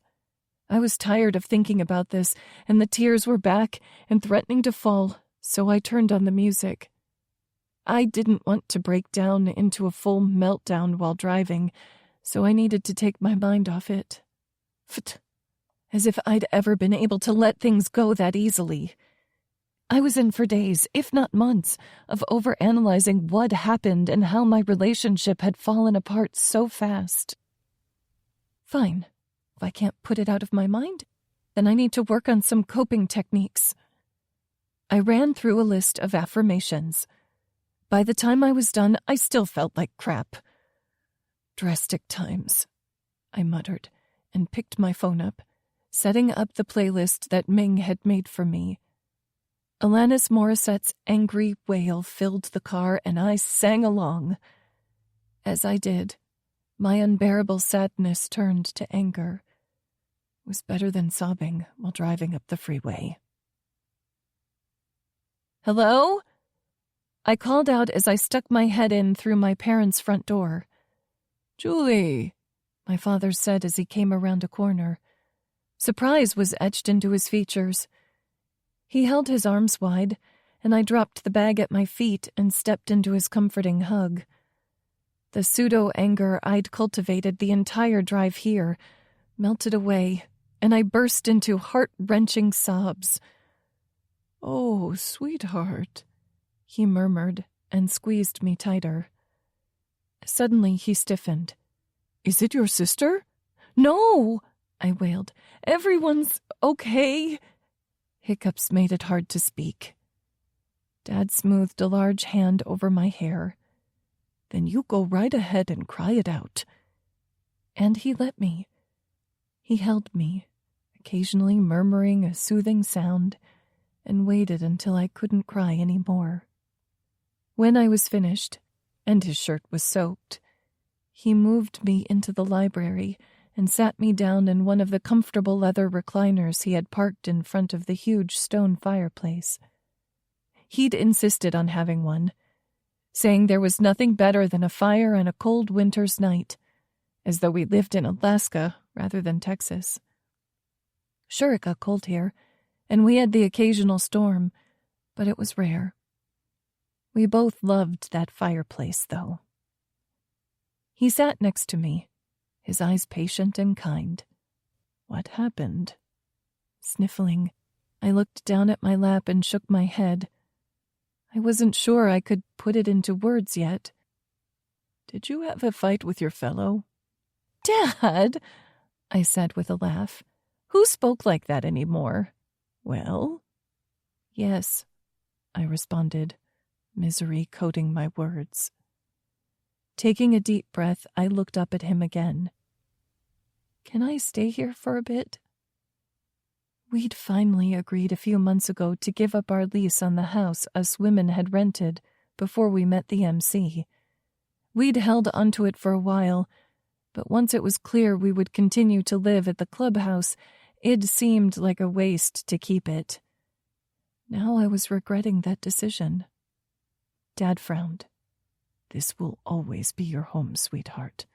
You don't ever need to ask. Your room will be open to you any time you need it." I gave him a watery smile as he patted my knee. "I'll leave you be so you can get settled. Your mother will be home any time. She'll be thrilled to have you home for however long you decide to stay." With that, he left me to stare, unseeing, into the dark fireplace. My father knew me well. He knew I'd need my space to figure things out and come to a conclusion. I just wasn't sure I was ready to admit, even to myself, that my relationship with Bass was over. My heart cracked, and a single tear streaked down my cheek. Chapter 11. Bass. I'd fucked up so hard. The rage that I'd let loose on Julie had finally settled where it belonged, on myself. I stalked downstairs in a foul mood and glared around the room as I entered the kitchen. The past few hours had flown by as I'd sat upstairs plucking out songs on my guitar. I was finally calm enough to have that talk Julie had wanted earlier today. I had a lot of groveling to do, because I'd been a complete dick to her. She'd been trying to help me, and I'd lost my shit and said things I hadn't meant. Cade's brows rose at the look on my face. "What's up, Bass? Anyone seen Jules?" I walked over and picked up Wes when Steele held him up for me. Securing him in one arm, I jiggled him. Twins loved being on the move. If they were awake, they wanted to be in action. It's the only thing that soothed them once the normal items on the checklist had been marked off. "Oh, she was heading into town to donate some clothes or something," Ari said. She frowned. "Come to think of it," She glanced at her watch. "that was hours ago." It was my turn to frown. She'd probably needed some space and was justifiably angry with me. I'd let her rail at me all she wanted once she came home, and I'd take it in silence since I deserved it. "Thanks. Do you want me to take him?" I nodded toward the twin she held. "No thanks, he's not bothering me. I've been switching out holding them as I read through my homework," she said with a guilty smile, as though her babysitting and enjoying it was anything to be ashamed of. Julie's accusations rang out in my head. Well, I can't tell you how much I appreciate the help. The others had been taking care of the twins a lot while I'd been drinking myself into a stupor every night. It was time for that to stop, too. The alcohol was making me nastier in temperament than I've ever been, and it was going to fuck me over big time if I didn't stop. I looked over at Cade. "From all of you." "No problem," he said, standing and clapping a hand on my shoulder. "We have a drop we need to do in a few days. If possible, I'd like you on it." "Absolutely. It's in New Mexico." "Even better," I told him. It might help me to get out of town for a few days. I needed to apologize to Julie, but giving us both a bit of space might not be a bad idea. I'd talk to her when she got home. I'd lost my temper, but some of what she said had gotten through to me. "I'll find someone to watch." "I volunteer," Remy said as she walked through the door. When we all stared at her, she laughed. "We're volunteering to watch these sweet little angels," she cooed as she came over and tickled Wes under the chin. "Right?" I nodded. "That's right." "It'd be for a few days, though," I cautioned. "No problem," she said with a smile. "That's not fair," Ari complained with a pout. "I was going to offer to watch them." "See?" Remy whispered as though we were conspirators. "You have to be quick with this one around. She's a baby hog." Ari stuck her tongue out at Remy and then laughed. "I can't help it." She glanced down at Z, her gaze softening. "Me either, I get it." The women shared a knowing smile. Steele narrowed his eyes and looked back and forth between them. "Nuh-uh, no way. I let you pick the date. We're not adding a baby on top of wedding plans," he said firmly, folding his arms over his chest. "What?" Ari squealed and jumped up. "When's the date?" Remy's eyes sparkled. "Well, I need to talk to Cade about that, but in a month." Ari sucked in a breath. "That's amazing!" Bridget chose that moment to come through the door, Gunner on her heels as he packed along a mountain-high armful of stuff. "Okay, we have so much to do." She plucked a day planner off the top of Gunner's pile. "Rem, we need to find someone to do the cake and flowers pronto if they're going to be ready in time." Steele looked shell-shocked. "We just decided on the date like 20 minutes ago." All the women glanced at him with looks that screamed, "So? What's your point?" He snapped his mouth closed. "Cade, Rem wants to have the wedding here out back. Can we make that work?" Bridget continued on as though he hadn't spoken. Sure." "Great. Come on, girls, let's go upstairs and start planning." Bridget slapped the planner on top of the pile again, threatening to topple the entire thing on Gunner's head and ignoring his glare as she did so. She walked over and held her hands out for Wes. "Let me have him. I need some baby cuddles." I gratefully handed Wes over and watched in amusement as they argued over who, out of the three of them, got to hold the two babies first. "What the hell am I supposed to do with all this stuff?"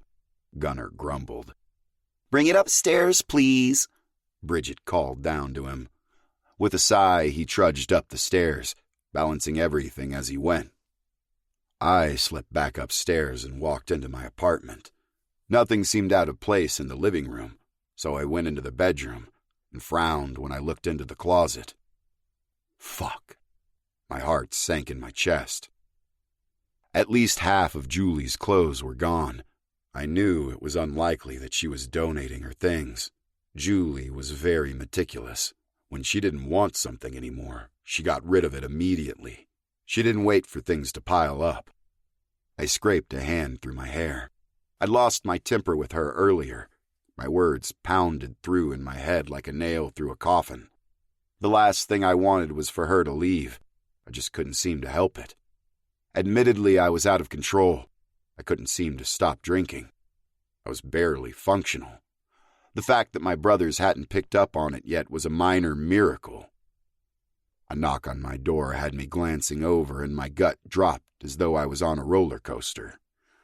Cade leaned against the doorframe, watching me with serious eyes. Shit. Had I really thought my bender hadn't been noticed by the most observant man I'd ever known? I'd been fooling myself. Cade had been biding his time. We need to talk. Great. I'd already heard that phrase too many times now, and fucked up royally with the last person who'd said it. I nodded and followed Cade out to my living room, where he dropped down onto the couch, and I took the chair across from him, arms crossed over my chest. I'm all for having a good time, Bass. He held up his hand as I opened my mouth to reply. And I'm fully aware a good time isn't what's been happening. You're getting piss-drunk every fucking day.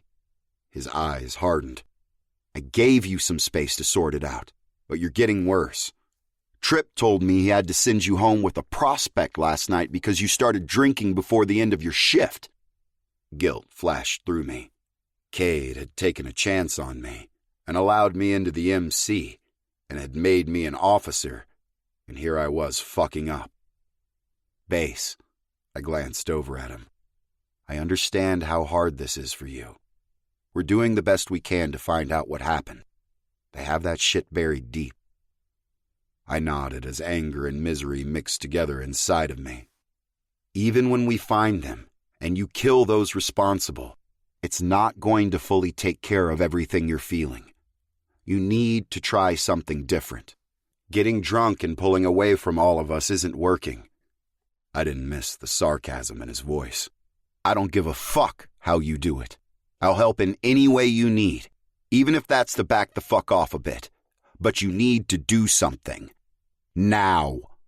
His tone was commanding. This wasn't a suggestion of a friend. It was an order from my president. Sure thing, Prez. I told him. I didn't know what I was going to do, but I'd figure something out.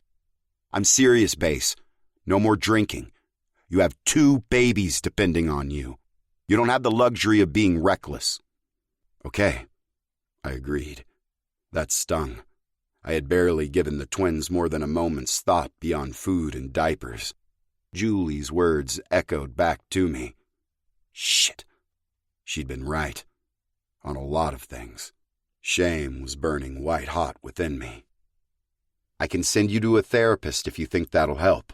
Hell, you can talk to any of us. We're all here for you, brother. Nodding, I met his gaze. I'll let you know. Whatever I decide, I'll let you know how I'm handling it. Good. He rose from the couch and walked out the door. I pulled my cell out of my pocket and hit the button to call Julie, cursing when it went straight to voicemail. I went downstairs. I need to go into town, I told Steele, Riggs, and Gunner, who were bullshitting in the kitchen. Gunner must have gotten kicked out after he dropped off the wedding supplies. Sounds good. They exchanged a look.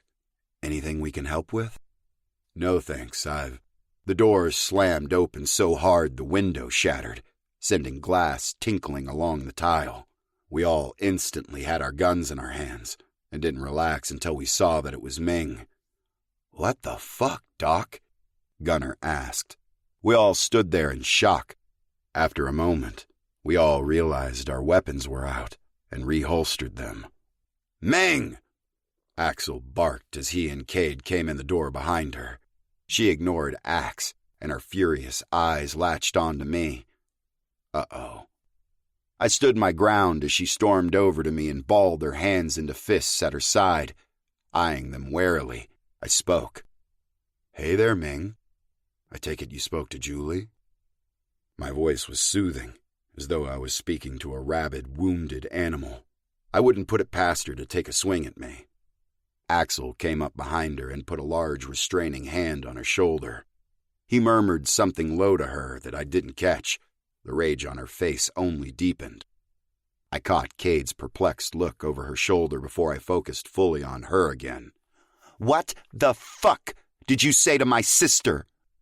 Rat paused as he walked through the door, and his eyes widened as he took in the scene before him. Perfect. Now everyone is here. Well, almost everyone. At least I wouldn't have the rest of the women trying to join in and help Ming rip my nuts off. Not that I didn't deserve it. Just thinking about what I'd said to Julie made misery slice through me. On the heels of that was worry that I'd messed up so badly that she wouldn't take me back. I needed to handle one problem at a time, though. I held up my hands in an appeasing manner. It was just a little miscommunication, I told her. All right, it was a huge fuck-up on my part, but I had every intention of fixing it, if I could just get out the door alive and in one piece. "Miscommunication?" she growled in a low, threatening tone. "I don't think," now her voice was rising, "that a simple miscommunication would have my level-headed sister living back at my parents' house and sobbing uncontrollably in my father's arms." I saw all the men wince out of the corner of my eye. I'm on my way now to "The fuck you are!" She took a step forward only to be brought up short by Axel, who'd squeezed his hand tighter on her shoulder to keep her in place. "We should let them handle it," Axel told her, then sighed when she shot him a glare so fierce I was surprised he didn't drop dead. She didn't bother to respond, just pinned me with that look. "I'd say he already handled things. Julie is done with you," she told me, then smacked Axel's hand off her shoulder and stormed over to the stairs that would bring her up to the other women. "You don't get to make that determination, Ming," I called out to her. She paused and glanced back at me. There was a sliver of sympathy in her eyes now. "It wasn't me who decided, Base. Julie asked me to pass that along to you. She said don't bother to call." She put a foot on the stair, then met my shocked gaze. "I wouldn't show up at the house either. Mom is likely to gut you and serve you for dinner." She bared her teeth at me in something that resembled a smile. I thought back to the night Luli had put bullets into her own sister. May had already been dead, but somehow that just made it that much more vicious. The last thing I'd do was underestimate the women in this family. They were strong, capable, and wouldn't hesitate to injure you. My heart was heavy in my chest as I slumped down onto a chair next to Riggs. He pursed his lips and eyeballed me. "You fucked up." "No shit," I replied. It wasn't easy to miss the dry, sarcastic tone. He scratched the back of his neck. "What are you gonna do about it?" "Fuck if I know," I sighed. "I guess I have to give her space." Axel sat next to me. He'd stayed downstairs instead of following his wife. "That's a good plan. I wouldn't want to be on her mother's bad side." He gave a mock shudder. The woman was tiny, but fierce. "Don't give her too much space," Cade said, grabbing a beer from the fridge. "Why?" Rad asked him. We waited while he took a long pull from the bottle. "One of two things will happen," he said once he'd swallowed. "She's either going to get pissed and come for your head." "Or?" I asked, because that sounded preferable to what I thought was coming. "Or she's going to leave you behind and you'll lose her for good," Cade said, confirming my fear. I'd rather grovel for the rest of my life than risk losing her. Sighing, I laid my head down on my forearms on the table. How had everything gone downhill so quickly? Chapter 12. Julie. My eyes burned, and I knew they were puffy and red as I cried into my pillow. That wouldn't have bothered me if in the next moment my door hadn't come crashing open as my sister and friends came piling in. Sniffing, I rubbed my arm over my cheeks, wiping away the tears. "What are you doing here?" Bridget smiled brightly and hefted up 2 large plastic grocery sacks in her hands. "We come bearing everything you could possibly need after your man is an ass." I told them what happened, Ming said, double-fisting 2 large bottles of alcohol. Things were going to get interesting. "We've got gummy bears, worms, chocolate, hot tamales, Tootsie Rolls, Tootsie Pops," Remy started reciting. "Stuff for s'mores," Ari said, cutting her off with a chuckle. "Ice cream," Anna chimed in, although we put that down in the freezer. "Cookies, cakes, and pretty much anything else sugary you could ever want or need," Bridget finished. My eyes were wide as I surveyed all the junk food they dumped onto my bed. Best friends ever. We all laughed, and Remy shoved the food over so they could all pile on. Ming gave us the abridged version. "Now, you tell us the entire story," Bridget said, eyes firm, mouth set into a grim line. "Then we'll decide if we're going back home to chop off Base's nuts." The others nodded in agreement, faces all morphed into looks of outrage and anger on my behalf. My heart warmed. I wasn't sure what I would do without these women in my life, and I never wanted to find out. "It's okay. We were never anything serious anyway," I said with a shrug, and took the soda that Ming passed my way. My sister narrowed her eyes, and then gave the others a disbelieving glance. "I'm sorry, what?" I sighed and tucked a piece of hair behind my ear. "We've been dating, but we haven't said, 'I love you.' We haven't made any kind of long-term type plans. I kind of always got the impression that Base was just there for the fun of the relationship, and as soon as he got tired of it, he'd be gone." I let my eyes flutter down to the soda in my hand so they wouldn't see how much it was killing me to admit this. That time seems to be now. "Jules," Anna said with a frown, "I never got that impression seeing you two together." "Me either.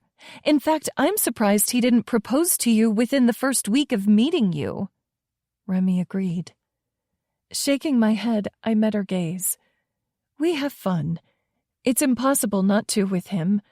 Well, it was impossible. Everything with Base, with us, was surface level.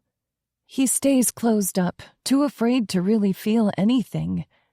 I thought with time I might be able to crack him open. Instead, it's the opposite. Now he's hurting and can't keep up that facade he shows the world. That's the thing, though. He doesn't let anyone in, not even me. All I did was try to help him and got ripped apart for my efforts." "He's in pain," Ming stated. "I know, and I've given him time and space. The more I give, the worse he seems to get. So I tried to tell it to him straight. That was a disaster. If I try to reach out to him, I get my hand slapped." I shrugged helplessly. "I don't know how to help him, and this morning he told me to leave. So I did. I won't stay where I'm not wanted." My voice was firm. That was the one conviction I could hold on to with absolute certainty right now. I wouldn't be a doormat for him to stomp all over. "He said to leave?" Anna asked. I nodded in misery. "Like, for good, or just leave him alone?" I shrugged in response. It wasn't any clearer to me than it was to them. "I won't let him treat me like this. I know he's in pain, but he needs to handle it like a man, not like this. He needs to figure out how to face everything, and he can't do that and maintain a relationship." Bridget tossed a chocolatey cake at me. "We'll figure this out, and we'll stuff ourselves while we do it." I'd rather talk about something else. I muttered and bit into the cake. My eyes fluttered closed, and I moaned as the decadent taste made the pleasure center of my brain sing. The dopamine rush I was getting from sugar and my best friends was lifting my spirits quickly. "Rem picked a date," Ari chirped, effectively changing the subject. My mouth dropped open. "Seriously? That's so exciting!" I reached over and gave Remy a side hug. "When?" "1 month," she quirked a brow at me. "I'll need you to figure all this," she said, waving a hand at me, "out by then because all of you are my bridesmaids. Can't have you killing a groomsman." The others snickered. "I wouldn't kill him," I said in a prim and proud voice. "I'd ice him out." "Trust me," Anna said, popping a gummy bear into her mouth. "That will kill him, guaranteed." There were nods and murmurs of agreement. "We need to figure it out for more reasons than that," Ming huffed. "Many more nights of eating and drinking like this, and we won't fit into dresses." We all laughed, and I shook my head as Ming cracked open the vodka bottle and poured entirely too much alcohol and not enough cranberry juice into a cup before shoving it into my hand and taking the soda away. I eyed it with uncertainty, then gave a mental shrug. If I couldn't get Base to listen to reason, why not join him in the bad decision-making? I didn't have work or class tomorrow. Tipping the cup back, I swallowed and promptly gagged. "Sheesh, is there any actual cranberry in this?" I wheezed. The others laughed and we started talking about wedding plans while drinking. A bottle and a half of vodka later, I was sitting on my bed, watching my room spin around me, when Ming let loose with a haymaker. "Are you and Base done?" my sister asked. I blinked at her, trying to focus on what she was saying. Damn her, she'd gotten me drunk on purpose. She knew I didn't want to talk about it, and she'd done the one thing that would loosen my tongue. "I don't know," I answered honestly, even as my heart cracked like a brittle leaf. "Do you want to be?" Anna slurred the question. I shook my head in response, then regretted the movement as the world tilted. "Do you love him?" Ming again. I glared at her. She wasn't playing fair. I was pretty sure she was drunk too, maybe just not as drunk as the rest of us. Ari had been supervising our drinking fest, but was now half asleep, curled up in a ball on the bed, listening to us. Her eyes kept drooping closed, then she'd jerk awake and flutter them as she tried to keep them open. She didn't want to miss any of the conversation, and judging by the looks on the others' faces, neither did they.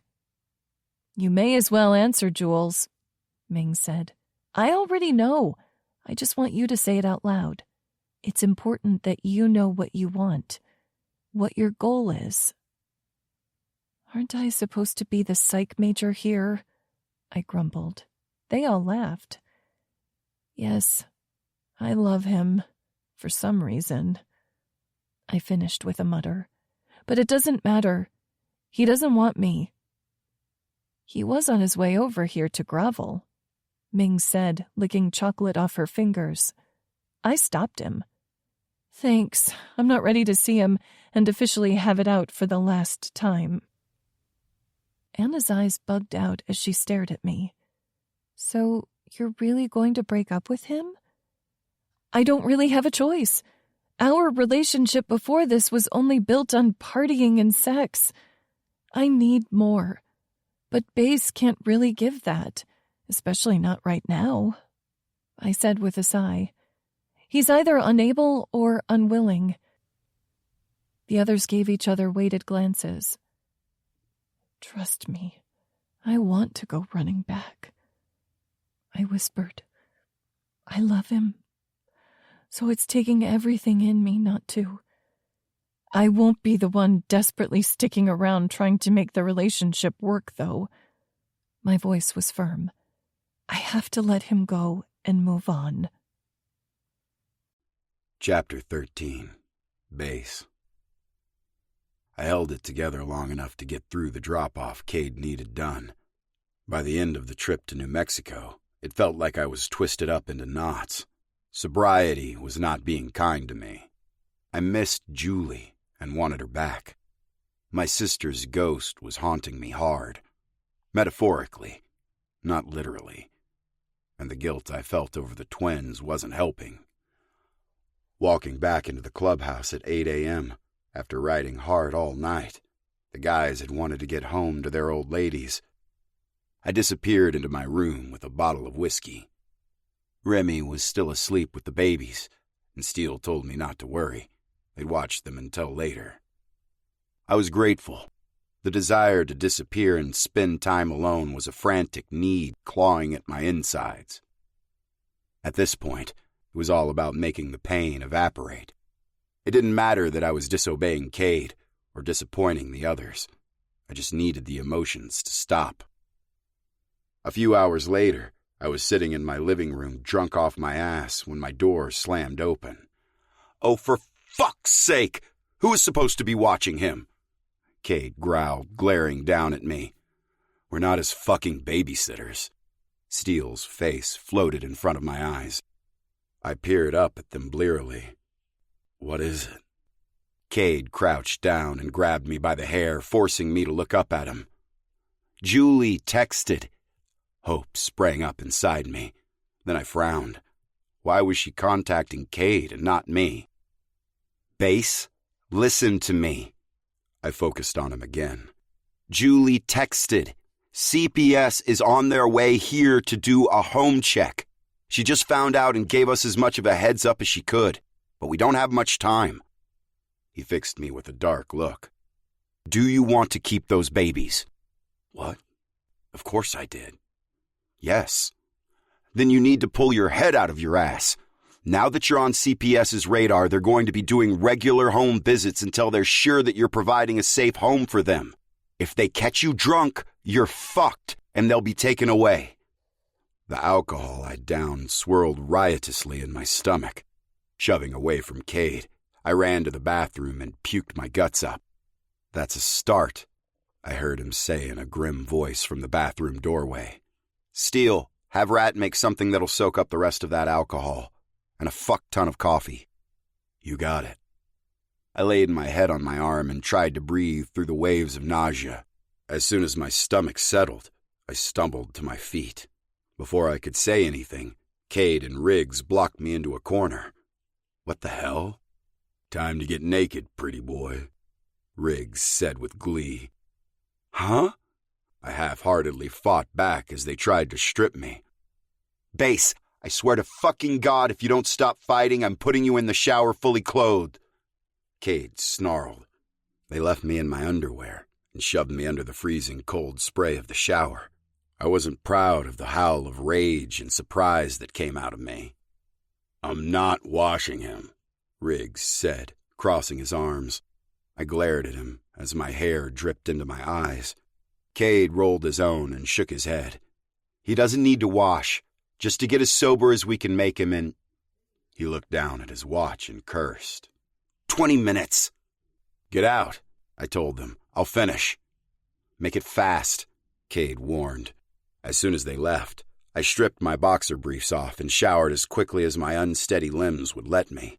I brushed my teeth and gargled with almost an entire bottle of mouthwash. Thankfully, the guys were waiting out in the living room when I came out of the bathroom naked. I pulled on a clean pair of jeans and a t-shirt. They shoved me down the stairs and into the kitchen before I realized what was happening. Rat dropped pancakes and French toast in front of me in towering heaps so tall they almost toppled over as he set them down. My stomach lurched, and I had to swallow hard to keep whatever was left in there down.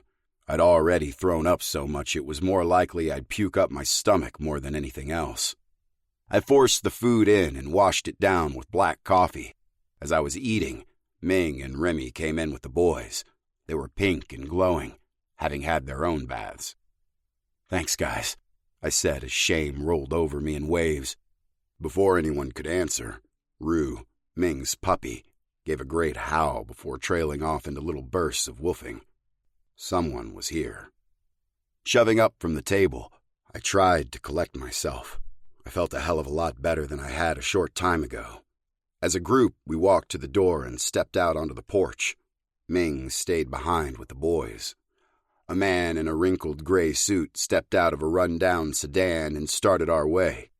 Julie and another woman hopped out of the car and hurried after him. "Good morning!" The man's voice was booming, and I fought against a wince at the volume. "I'm looking for—" He glanced down at his clipboard. Tommy Higgins." "That would be me," I said. Kate and I were standing at the front of the group. The man's eyes swept over us, suspicion and curiosity alight in them.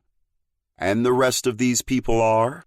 "Why don't you tell us who you are first?" I asked, "and what you're doing on our property." The man flushed a dull red. "Right, yes. I'm Barry Hinton. I'm with Child Protective Services, and I'm here to inquire about 2 boys who were placed in your care a few weeks ago. These are my associates, Jenny and Julie," he said offhandedly, introducing the women. I folded my arms over my chest and waited. Bad idea. Should have left them on the porch railing where I could steady myself. My gaze strayed back to the girls, and Julie shot me a pleading look, silently asking me to behave. The other woman was staring at us wide-eyed. You do have the boys, Xander and Wesley Levine, correct?" "That's right," I responded, my eyes meeting his again. "My sister left them to me in the event of her untimely death. I'm very sorry for your loss. It's been brought to our attention that this may not be the best living situation for the boys." An unhappy murmuring started up behind me. "And who brought that to your attention?" Hinton looked shocked that I'd ask, as though no one ever had before. "I hardly think that matters. What does matter is I need to do a walkthrough of the premises."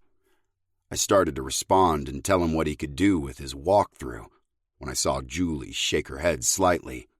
She knew me too well. "Fine. Come on in."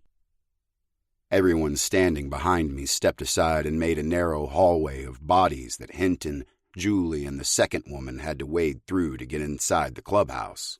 Walking over, I picked up Wes and turned. Ming was holding Z in her arms. Her eyes got huge when she spotted Julie, and she quickly passed Z off to Axel, who had been standing behind her. She darted out the back door before anyone could say a word. My brows pulled low in a frown, and I glanced over to where Julie stood, looking relieved.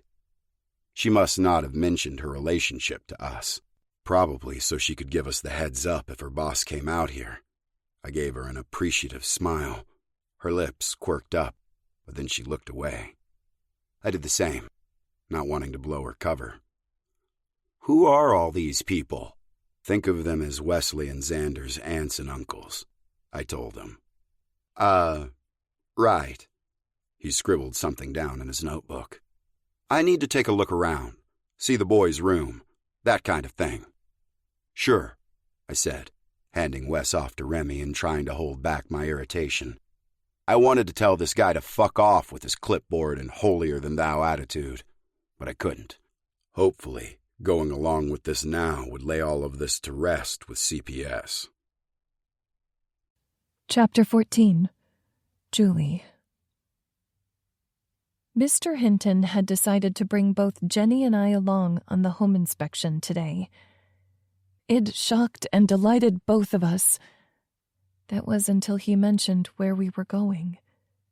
I was pretty sure the only reason he'd brought us along was because he was going to a known MC clubhouse, and he probably thought the men wouldn't beat the shit out of him with women present. What a brave man.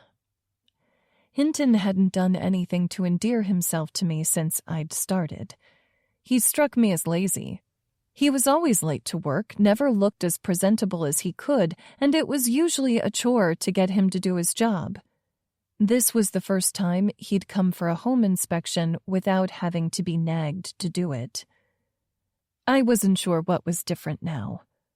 Whatever the reason, I was grateful to be included because it'd given me time to text Cade and warn him. "Oh my God," Jenny breathed into my ear. "These guys are hot!" Riggs glanced over at her and gave her a slow, seductive smile. I had to fight not to roll my eyes at him. Everyone was acting like they didn't know me, which I appreciated because I didn't want Hinton to find out I'd tipped them off, and I didn't want to lose my internship because I knew them. More importantly, if I kept my job, I'd be able to let them know when Hinton was coming out. My fingers itched to hold the boys. It was killing me to have to stand back and not be a part of the group who was gathered in the kitchen. That was the way it was going to be, though, I realized. If I wasn't with Base, there'd be no more living or hanging out at the clubhouse. My chest constricted, making it hard to breathe. The thought of not being a part of this anymore was devastating to me. Not as heartbreaking as leaving Base, but damn close. I'd gotten used to living in close quarters with this group of people. I could see why the men loved it. Being removed from it meant I wouldn't be in the know any longer. Loneliness and longing were a bitter pill that I would have to swallow. This had been my choice after all. Mostly. Anna sidled in close to Riggs and murmured something to him. The grin on his face was wicked, and I wondered what she'd just told him. "Jenny, right?" the big man asked, coming forward and extending a huge hand. "That's right," she stammered, giving me a wide-eyed look before shaking hands with him. "Would you like to see some of the grounds?" "Oh, I don't know." "It'll save your associate time if you look over some of the areas, wouldn't it?" He all but purred at her. I bit the insides of my lips. Riggs was giving her a look that I could only describe as a smolder. "Ah." Riggs gripped her hand harder and tugged her away from the group. "We'll be quick." Anna was scowling at his back. She'd wanted him to keep Jenny busy, but as usual, Riggs was laying it on thick. They walked out the back door, and I instantly rushed over and hugged my friends, then took Z from Remy. Holding him close, I inhaled his baby fresh scent. "I missed you boys." I cooed at them. Wesley gave me a spit bubble grin. "What happened?" Gunnar asked. "Why did they suddenly come to check Base out after weeks of nothing?" "I'm not sure," I told him honestly. "I just assumed that they'd finally gotten around to his file, but Hinton said something about someone calling it in. I'll find out everything I can," I promised. Steps on the wooden stairs sounded, and I reluctantly handed Z back over. I took my place across the kitchen. Hinton's eyes narrowed on me.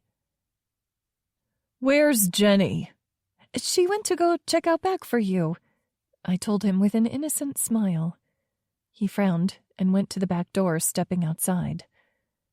My eyes strayed over to Base, who swayed slightly on his feet before Cade nudged him back to lean casually against the wall like he was bored and waiting. He was drunk. I could tell because I'd seen it often enough now.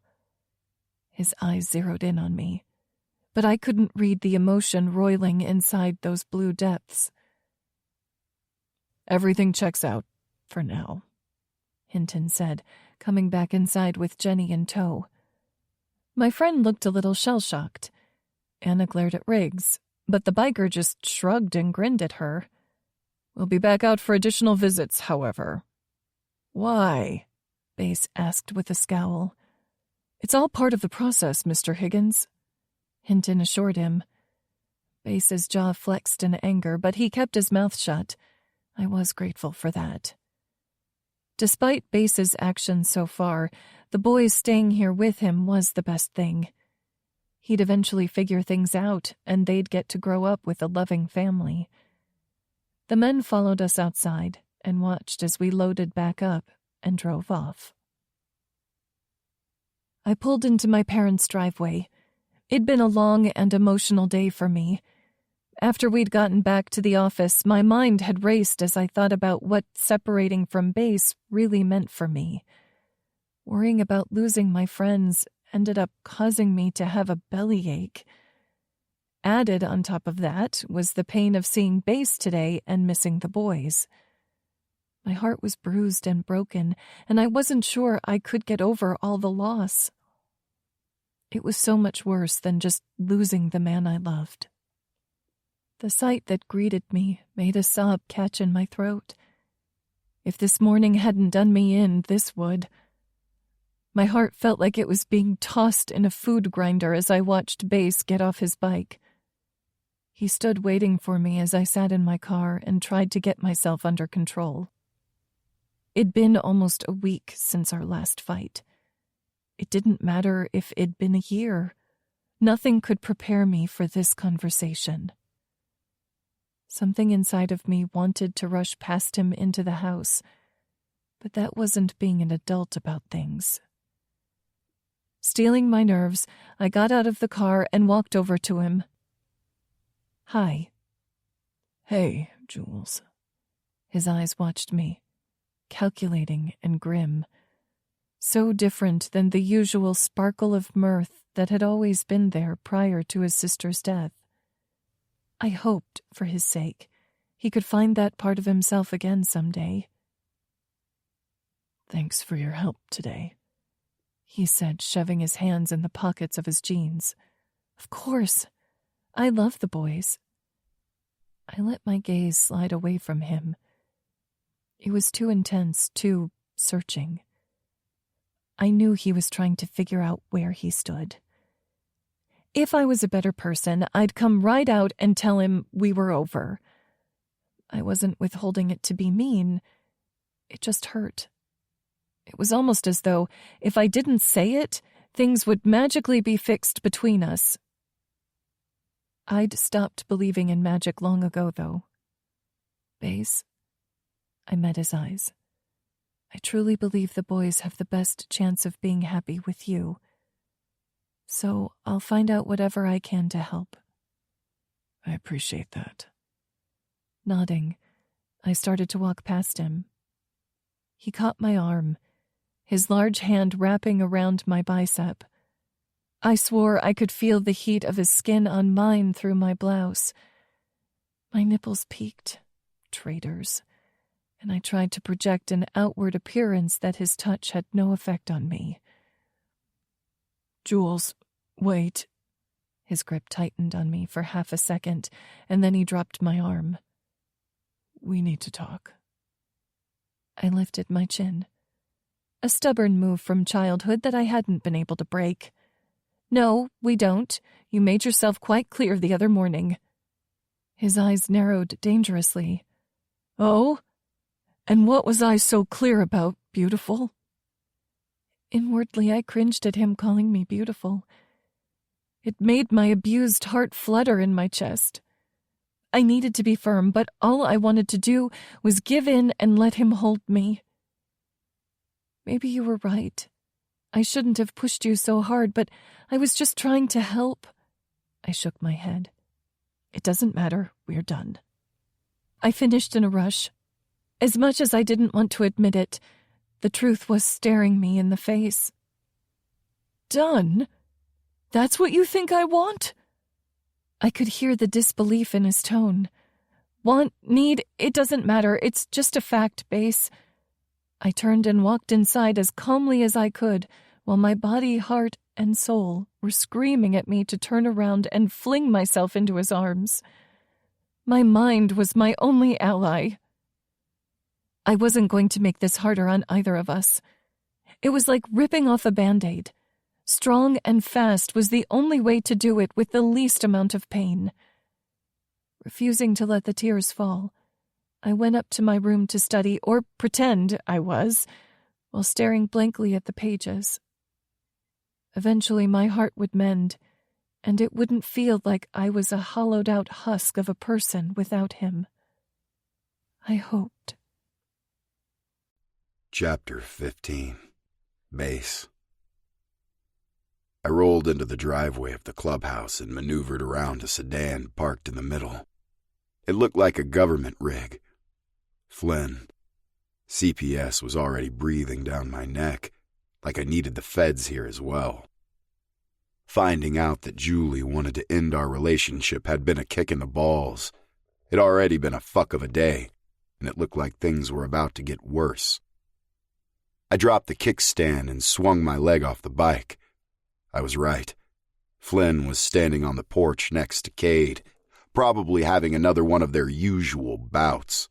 The way those two fought, I was never sure whether they were about to come to blows or if one of us would walk up on them fucking. I honestly wouldn't put it past them to do a little of both, probably at the same time. "Base, good timing," Cade said, motioning me over. I walked over to them, not taking my eyes off Flynn. "What's up?" I asked flatly. "Mr. Higgins." "Base," I interrupted. "Sure, Base. The investigation is still ongoing. Did you come here to tell me what I already know?" I snapped. Rad and Ari had been searching diligently, but they hadn't uncovered the names of the men responsible for killing Tiffany. All of us, and the cops, were positive it was a hit from the Texas syndicate, but no one had been able to dig up any proof. I was fucking close to taking matters into my own hands and going after them for it, proof or not. Cade knew I was getting dangerously close to losing my shit, so he'd already spoken to me. He'd asked for more time. Rad promised me he'd find what we needed, and I trusted them. So here I sat, in a never-ending cycle of waiting and mourning. It was fucking torture. Flynn's eyes narrowed at my comment, but otherwise her expression stayed impassive. She tilted her head slightly and continued. "Base, I can't tell you the details of the investigation yet. I did, however, manage to release some items that aren't considered evidence." She reached down and lifted a small shoebox from the porch. "When I found these..." She let the sentence hang, as if the box would finish the sentence for her. I took the box without saying a word, tucking it up underneath my arm. I leveled a blank look at her. I wasn't about to give away even a hint of the emotions plaguing me. "Gentlemen," she growled through gritted teeth. The change that overcame her was instantaneous, like a mask slipping down over her face, as though she'd just remembered who she was, who we were. She shot Cade a dark, indecipherable look, stepped off the porch and headed for her car. Turning toward the door, I opened the box. Inside were envelopes, letters. They were all addressed to me. From my sister. But they hadn't been mailed. My hands started to tremble. A hand on my shoulder caused them to steady. I looked up at Cade, then spun around. "Flynn!" Someone had shouted her name. She turned around and leveled those blue eyes at me. She looked so much like Bridget in that moment. I often forgot they were related, but standing there, glaring at me, I could see the resemblance. Apparently I had shouted her name. "Yes?" she prompted when I didn't continue. "Thank you," I said, my voice hoarse and gruff. I cleared my throat. She nodded, then got into her car and pulled out of the lot. I stared down into the contents of the box. Dread and hope were a leaden weight low in my gut. "The twins are in your room. I'll be around." I knew what Cade meant. If I needed him, he'd be around. He left before I could express any type of appreciation, not just for being here for me now, but for the last month while everything had been decaying around me. My legs carried me up into my apartment. I could have floated there for all I knew. My eyes never came off of the box. The door shut behind me. Wes let out a happy coo while Z sucked happily on his toe. They were in their carriers, sitting on the bed. I knelt down in front of them and spread the letters out. Being on my knees while I did this seemed to be a fitting position. Fuck knows I hadn't been handling anything well, and I knew deep down in my gut that if I didn't put myself in this position now, I'd end up there anyway. All the envelopes were addressed to me, and even stamped, but she'd never mailed them. I pulled a letter out at random. It was dated almost a year ago. Swiping my thumb over her loopy, scrawling handwriting, I swallowed hard. I didn't want to do this. There wasn't a choice, though. I had to. Tommy, I'm sorry for the way your last visit ended. I never meant to... I stopped. I checked the date again. It was shortly after we had our argument about her marrying Dario. Not quite ready to read that particular letter, I rifled through and picked up another. I saw you today when you came to visit. I don't blame you for turning around. I was scared, too. I wanted to run outside and hug you, but I was afraid. She was afraid? The tears were welling up so much now that I doubted I could hold them back. I tried several times to see her, to apologize. I'd been so scared, pissed off. Mostly I'd worried she'd tell me to leave, that she didn't want to see me. And here she was, telling me that she'd had the same fear. I'd have to live the rest of my life with the knowledge that, had I been a bigger man, a better man, we could have mended what was broken. But because I'd been too much of a coward, I'd never have that opportunity. It was as lost to me as she was. Something inside of me broke.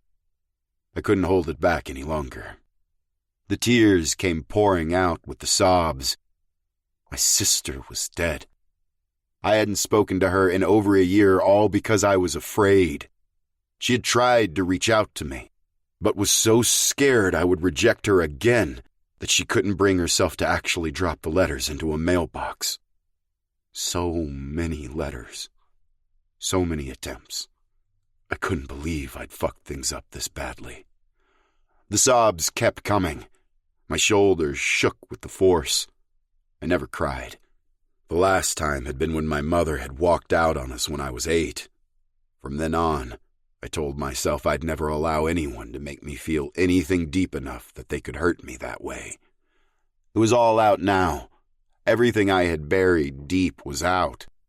There was no stopping this. My throat burned and my heart ached. I was being torn apart from the inside, and I didn't know how to make any of it better. My sister, the twins, Julie, I couldn't make it up to one. But maybe, just maybe, I could fix things with the other 3. Later. For now, all I could do was kneel there and let the emotion pour out of me. I didn't have the strength to hold it inside. All my defenses were shattered. I didn't think it would ever stop. I sat there, kneeling next to the bed with my head bowed down. I felt a slight tug on my hair. Swallowing hard, I tried to pull myself together. The tears were still there, but I slowly lifted my head. Z had grabbed my hair. He was waving at me, trying to get my attention. I wiped my face against the sleeve of my sweatshirt, then reached out to him. His waving hand locked onto my finger. I paused, looking into his bright blue eyes. Wes let out a little burble, not to be left out. I turned to him and studied him, too. I'd had the boys for a little over a month now, but this was the first time I'd really seen them.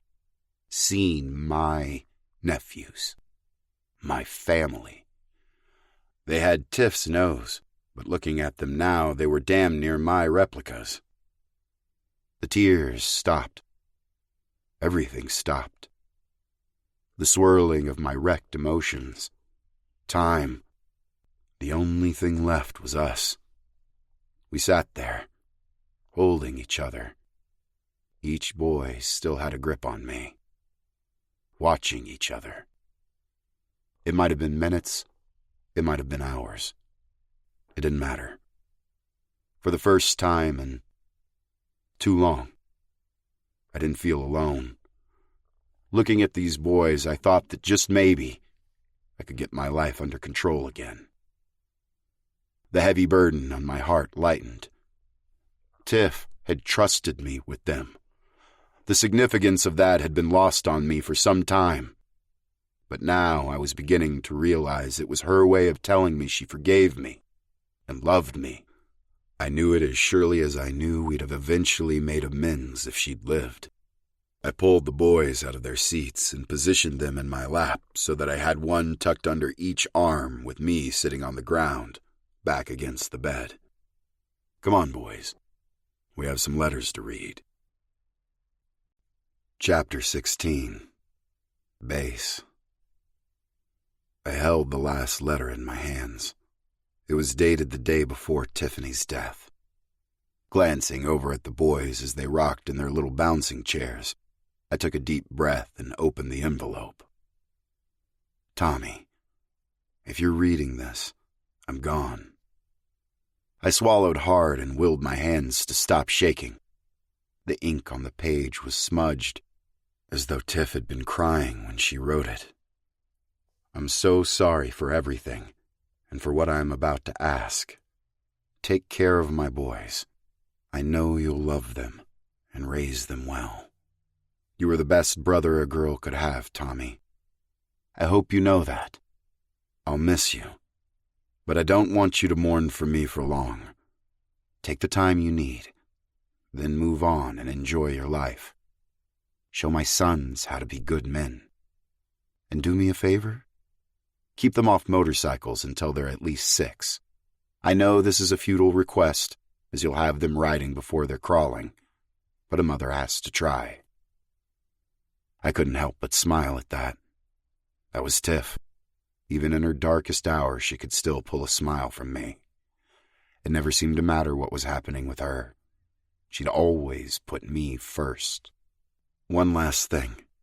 I know I'm asking for a lot in this letter, but please don't get involved with my death. Leave it alone. I'm gone. So all I need from you is to keep yourself and my boys safe. I love you. Tiff. Turning the letter over, I searched the back, then scanned the front again. She had to know there was no way I was letting her murder go unanswered. She hadn't left me anything to work with? She clearly knew who was after her and that her death was close. Frustration reared up inside me. As grateful as I was to receive this goodbye, I wish she'd left me a trail. Hell, I'd take a goddamn crumb. Anything to show me the right path. Anything to lead me in the right direction. Even Rat was getting frustrated at this point, after weeks of not finding anything. None of us could understand how the Texas Syndicate was hiding all of this. There should be something for us to find, yet we hadn't found a damn thing. Sighing, I tucked the letter back into the box and slid it underneath my bed. Sometime in the hours that I'd been reading, the sun had sunk down to touch the horizon. Well, it's time to go start making amends, I told the boys. They burbled happily at me. Easy for you to say. No one's mad at you two. I picked them up and made my way downstairs. Hey! Ari bounced over to me when I came down into the living room. Want me to get them set up for dinner? Sure. Thanks. I passed the twins off to her and she headed into the kitchen. The temptation to take a few minutes to myself before facing the metaphorical firing squad was too great to resist. Walking out the door, I went around the side of the house. I didn't have a destination in mind as I walked around the compound. The crisp air chased away the headache that built up from my outpouring of emotion earlier, and I was grateful for it. Base? My head snapped to the side and I watched as Hush all but materialized out of the shadows. It wasn't right that a man so large could move so quietly. Hey, Hush. He fell in step beside me, and we walked a ways in silence. The sun was quickly sinking below the horizon. I didn't mind the company. Hush was a quiet guy, but when you got him to talk, he surprised you with his wisdom. I was real sorry to hear about your sister, he told me. I waited a beat to see if he was going to ask if I was okay. When he didn't, I breathed out a sigh of relief. Somehow, that one sentence made my heart feel lighter than it had in weeks. "Thanks, Hush," I said. Even to my own ears, my voice was rough and scratchy. Clearing it, I shoved the emotion that'd been brought to the surface today down. It was one thing to break down alone, or in front of babies who could never spill my secret, and quite another to do it in front of a brother. Not that I thought Hush would judge me for it if I did. "Haven't seen your girl around for a bit," he commented. My gaze slid over and I studied him. Hush mainly kept to himself, even though he was part of the club. It was entirely likely that he hadn't heard about Julie and I breaking up. Just because all the other guys were probably spreading the gossip around like wildfire didn't mean he'd found out yet. It was still fairly new. "She dumped me," I responded, keeping my voice neutral. Hush stopped walking and stared at me. "Why?" Leave it to him to get right to the heart of a problem. "I've been an asshole to her for the last month." Hush's eyes narrowed. "She doesn't strike me as the type to give up easily." He scratched his jaw. "Sure you know what this is all about?" "Well, she didn't give me many details at the time," I admitted. "You done with the relationship?" he asked. For some reason, I didn't mind Hush asking. The man hardly shared anything about himself, but I needed a sounding board, and one who wouldn't go blabbing to everyone else. "No, I want her back." Hush nodded and started walking again. I caught up with his meandering pace easily enough. "Seems to me like you should go tell her that." I frowned. I was planning on it.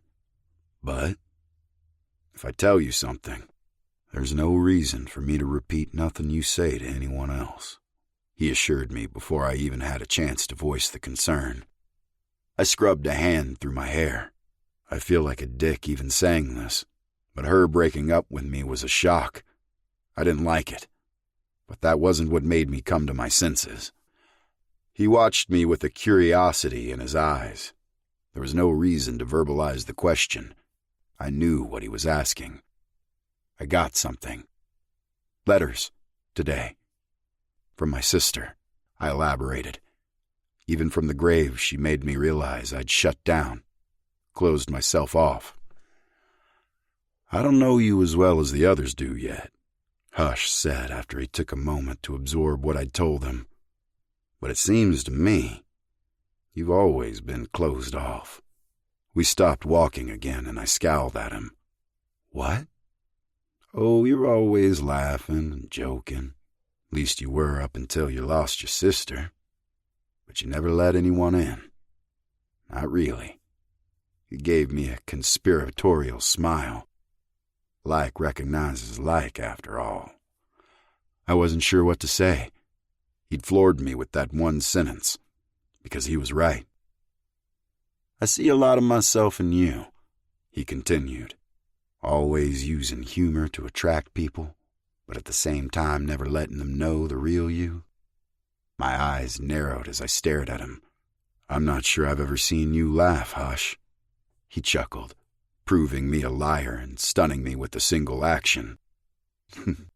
"Not now. I used to approach the world the same way you did. After the death of my wife, I took the same downward path you're on." He crossed his arms over his chest. "Let me give you some friendly advice. Don't push them away." His head moved and I followed the motion until we were staring at the clubhouse. "None of them, but especially not your girl.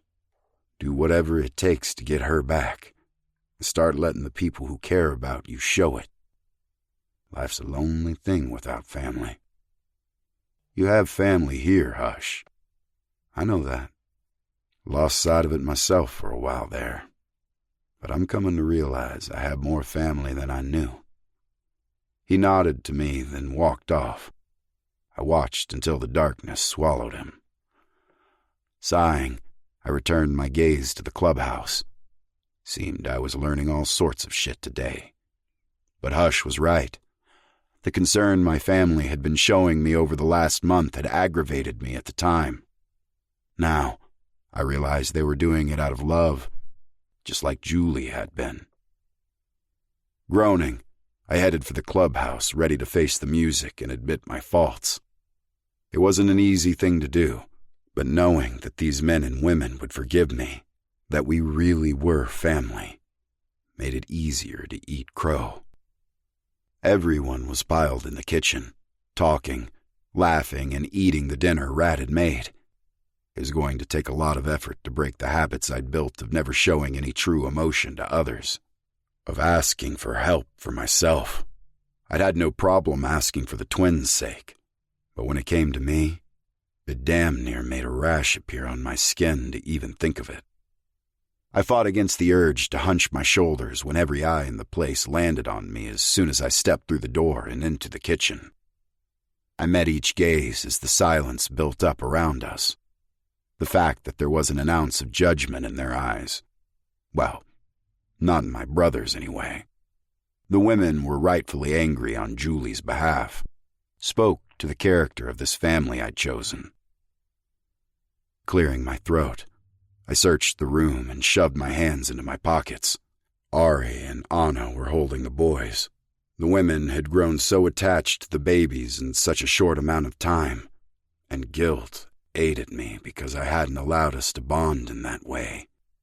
I had a lot to catch up on. I shoved the guilty thoughts away.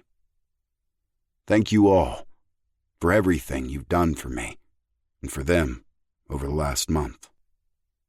I'm sorry I haven't said it enough before now. I met Cade's eyes. I'm sorry for the times I've let you down. An apology won't fix the things I've done, but I'll hope you take it as a promise moving forward. I'm done wallowing. I'm going to set everything right. Cade gave me a shuddered look as though he was deciding whether he believed me. Eventually, he made a decision and nodded to me. The other men followed suit. That was all it took, and relief swarmed me. I knew I was back in their good graces. The women, on the other hand, wouldn't be nearly as easy. I shifted my focus to Ming. Her arms were folded over her chest, and she was watching me with narrowed eyes. Axel had his hand on her shoulder, holding her in place like she might lunge and bite. Knowing Ming, it was possible. Now that I wasn't blitzed off my ass, I could admit how funny it was that he constantly had a restraining hand on her any time I was near lately. I didn't blame either of them. I should take her down to the gym and let her wail on me. It'd go a long way toward making us both feel better. I'm sorry, I said directly to her. I fucked up. I am going to make it right. Her eyebrows slowly rose, and her lips tipped up at the corners. Her warm brown eyes softened slightly. Just like that. Hardly, I answered, but I will. I promise. I'm not the one you have to convince of that, Base. She let a full-fledged smile spread over her face. Good luck with that. I couldn't tell if she was serious or laughing at me. Knowing her sister, it was probably a bit of both. I could tell she wanted me to work through things with Julie. The look on her face said that. I also knew it wasn't going to be as simple as apologizing. Ming knew that as well, so there was some humor sprinkled into the last statement. The other women snickered, and I knew I had a battle ahead of me. Julie was stubborn and prideful. That sounded awfully familiar. If a woman had said the things I had, I wouldn't be in a hurry to take her back. It didn't matter. I'd been an idiot, and she had been trying to help me. I'd snapped at her and shoved her away for her efforts. But it wasn't because I was angry with her. It was just another way to hurt myself because I hadn't felt like I deserved anything good. Hush had made me realize that. It was why I'd kept my distance from the boys, from her, from my family. Sitting down, I stared around at the others as they went back to ribbing each other and chatting. A full plate landed in front of me, and I looked up into Ari's understanding eyes. She sat next to me and patted me on the shoulder. Thanks. They'll forgive you faster than you'll believe is possible, she told me. I have personal experience with that. Smiling, I took a bite of the food. It felt good to be surrounded by them. I froze, realizing I was feeling again. The last month I'd been numb. The only thing that seeped through occasionally had been anger. Have you managed to find anything new? I asked Ari and Rat. Rat glowered at his plate. No, I don't know how they're staying off our radar. It shouldn't be possible. His voice rang with a pissed-off, righteous fury. Hey, I waited until Rat looked up at me. You'll find what we need. It'll take however long it takes. Thank you for helping me with this. I don't know if it helps, but she knew something was up. She anticipated this outcome. He considered it. It might. The anger and tension bled out of Rat until his shoulders weren't hunched up around his ears at hearing that. We finished up dinner, talking about everything but my sister's murder. I didn't eat much since I had other plans, but just sitting with my family was enough to ease some of the tension that had taken up residence in my gut over the last month. I have somewhere I need to go, I said, checking my watch. I'd stupidly let Julie decide earlier that we were finished. I needed to prove to her that I wanted to be in a relationship, that I needed her. We can watch the twins, Ming offered, a sparkle of mischief in her eyes. Axel choked on the beer he'd just swallowed. Are you sure? I asked, my gaze flicking between them. Absolutely. Go talk with her. I wouldn't expect too much just yet, though, Ming said, taking Z from Anna and handing him to Axel, then picking up Wes. My mouth settled into a grim line. I wasn't sure how she knew I was on my way to see Julie. The sly looks around the table told me they all knew that's where I was going. For fuck's sake. I grabbed my keys and headed out the door, ignoring the terrible advice Riggs hollered at me as I left. This wasn't going to be easy. Julie wasn't going to forgive me as quickly as the others had. I hadn't hurt them as badly as I had her. It didn't matter what I had to do. I was getting my woman back, even if I had to hound her into forgiving me. The engine of my bike roared to life, and I enjoyed the wind whipping around me as I raced into the city. Chapter 17. Julie. See you next time, Sergio, I called out with a wave. He returned it, then barked at the next group of women waiting for his 8 p.m. evening self-defense course.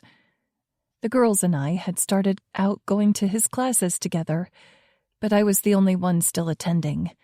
I'd even started doing some one-on-one sessions with him. There was something incredibly freeing about learning to fight. We'd concentrated on boxing first, but now we were branching off into kickboxing and MMA. Gunner, Base, and the others had been teaching all of us fighting and knife skills, as well as how to shoot. It was a good way for me to get out of my head. I took as many opportunities to work with the men as I could.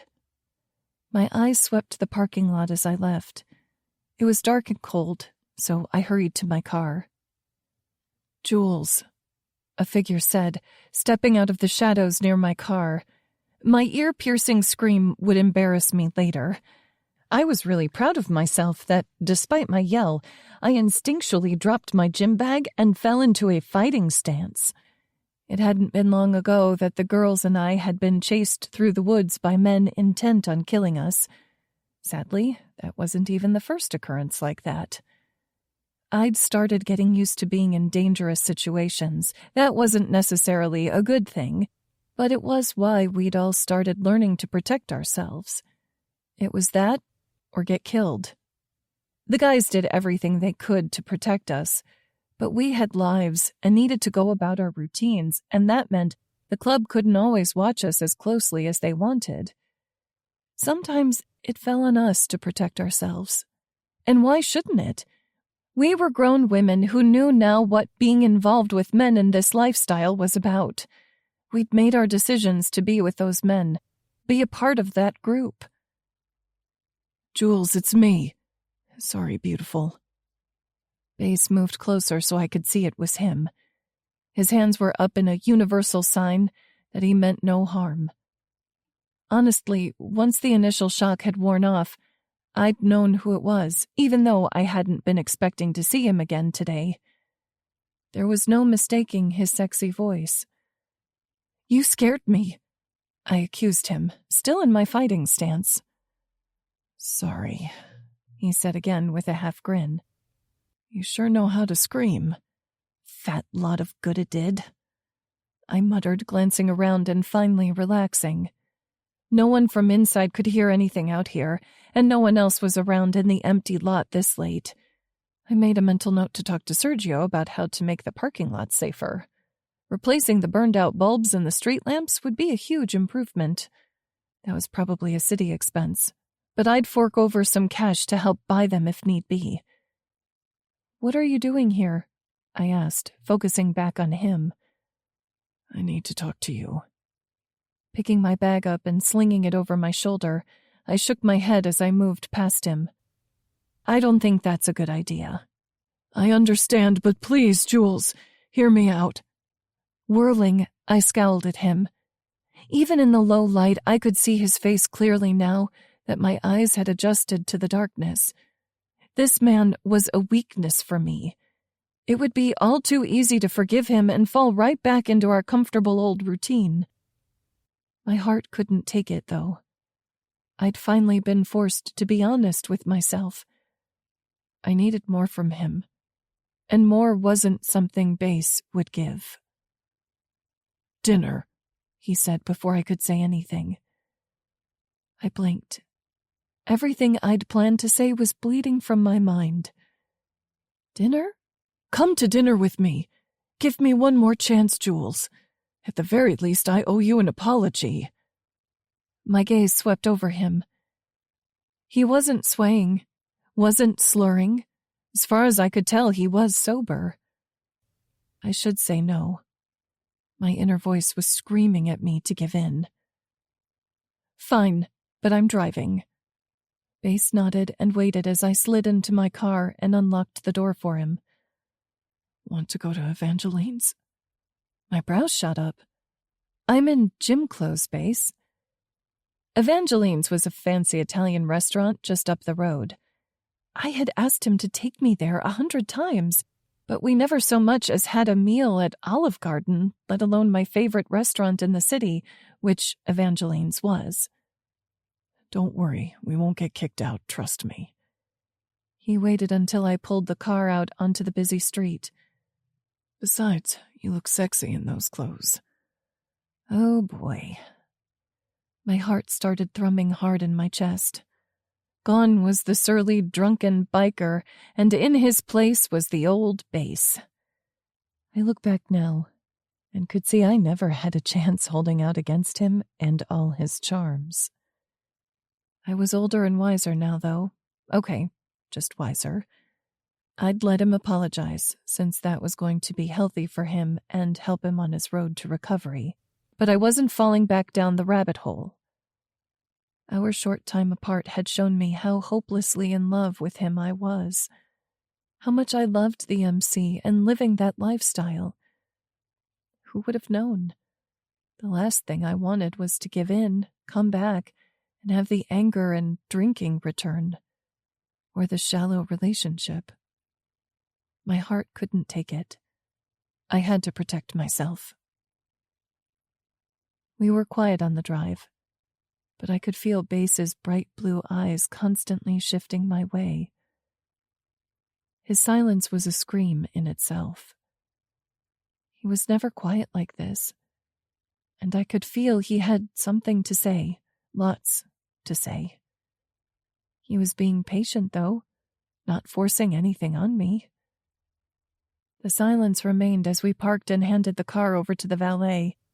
I'd thrown on a sweatshirt over my sports bra, but I tugged self-consciously at it as we walked through the restaurant. My leggings and a sweatshirt were not appropriate attire. The hostess didn't turn us away, though. She'd smiled warmly before Bass had even given his name and immediately told us to follow her. A waiter dropped off our menus. He didn't even give Bass's jeans, sweatshirt, and cut a second look.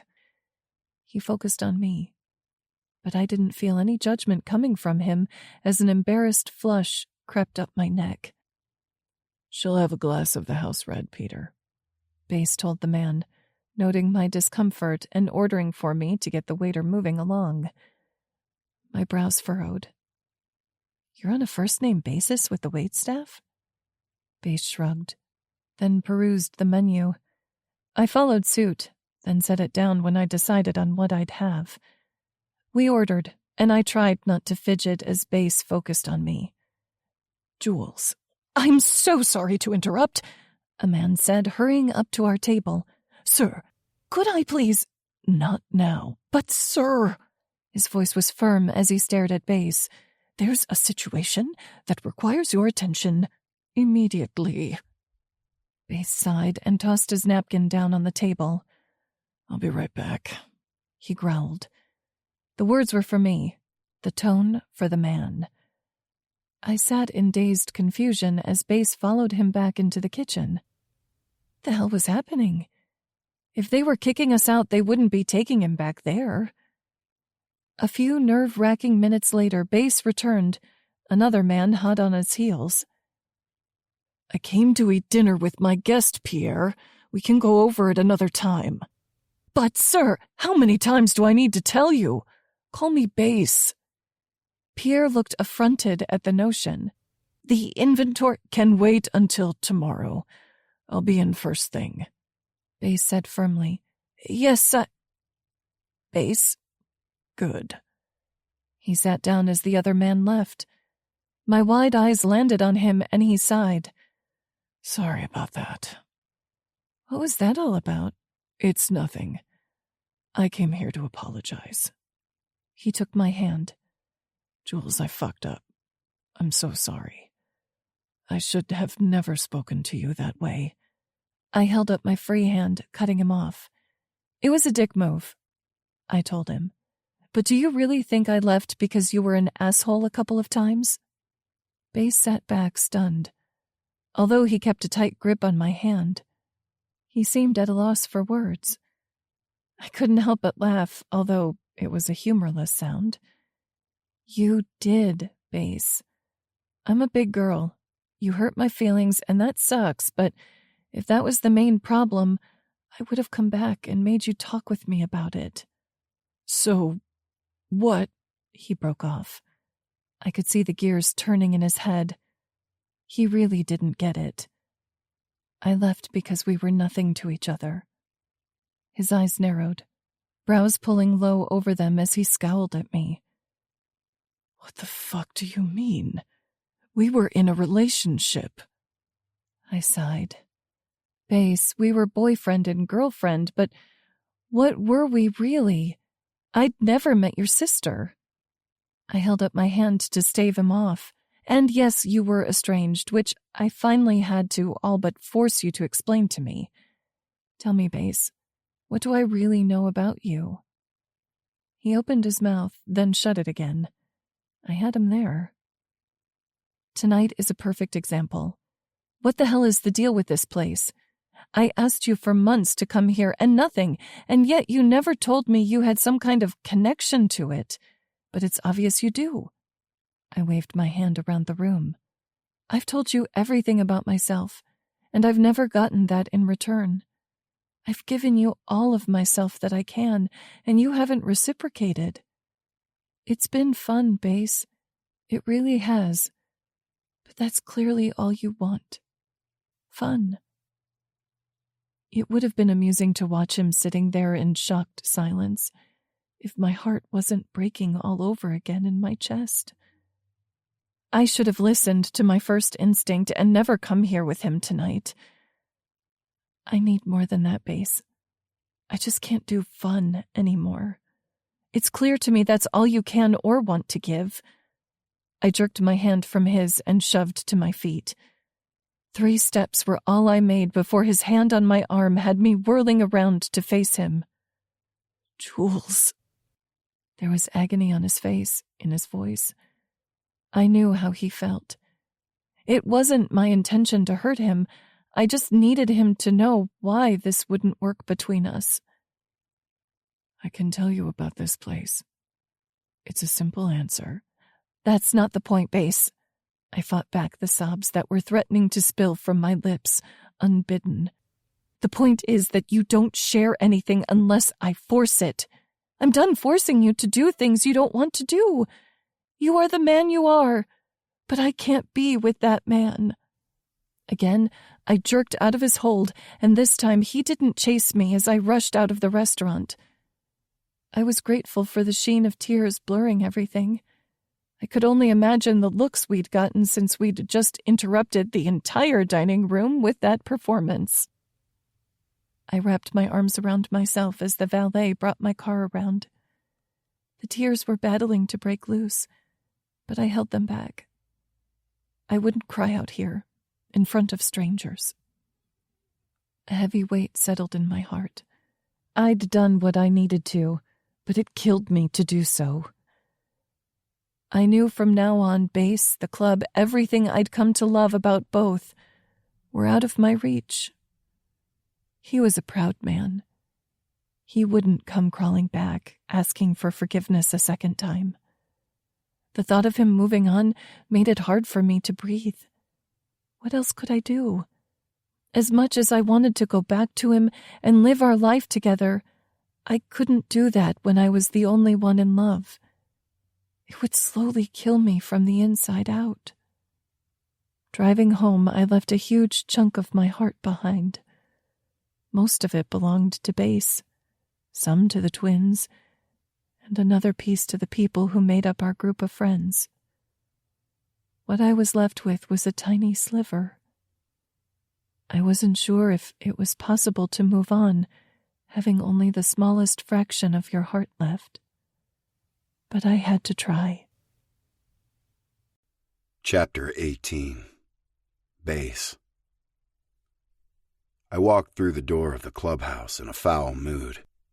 Finding out that Julie thought we'd never really meant anything to each other was stinging like 1,000 cuts to my heart. I never meant to make her feel that way. I tried, in my insufficient way, to show her what she was to me. I hadn't succeeded.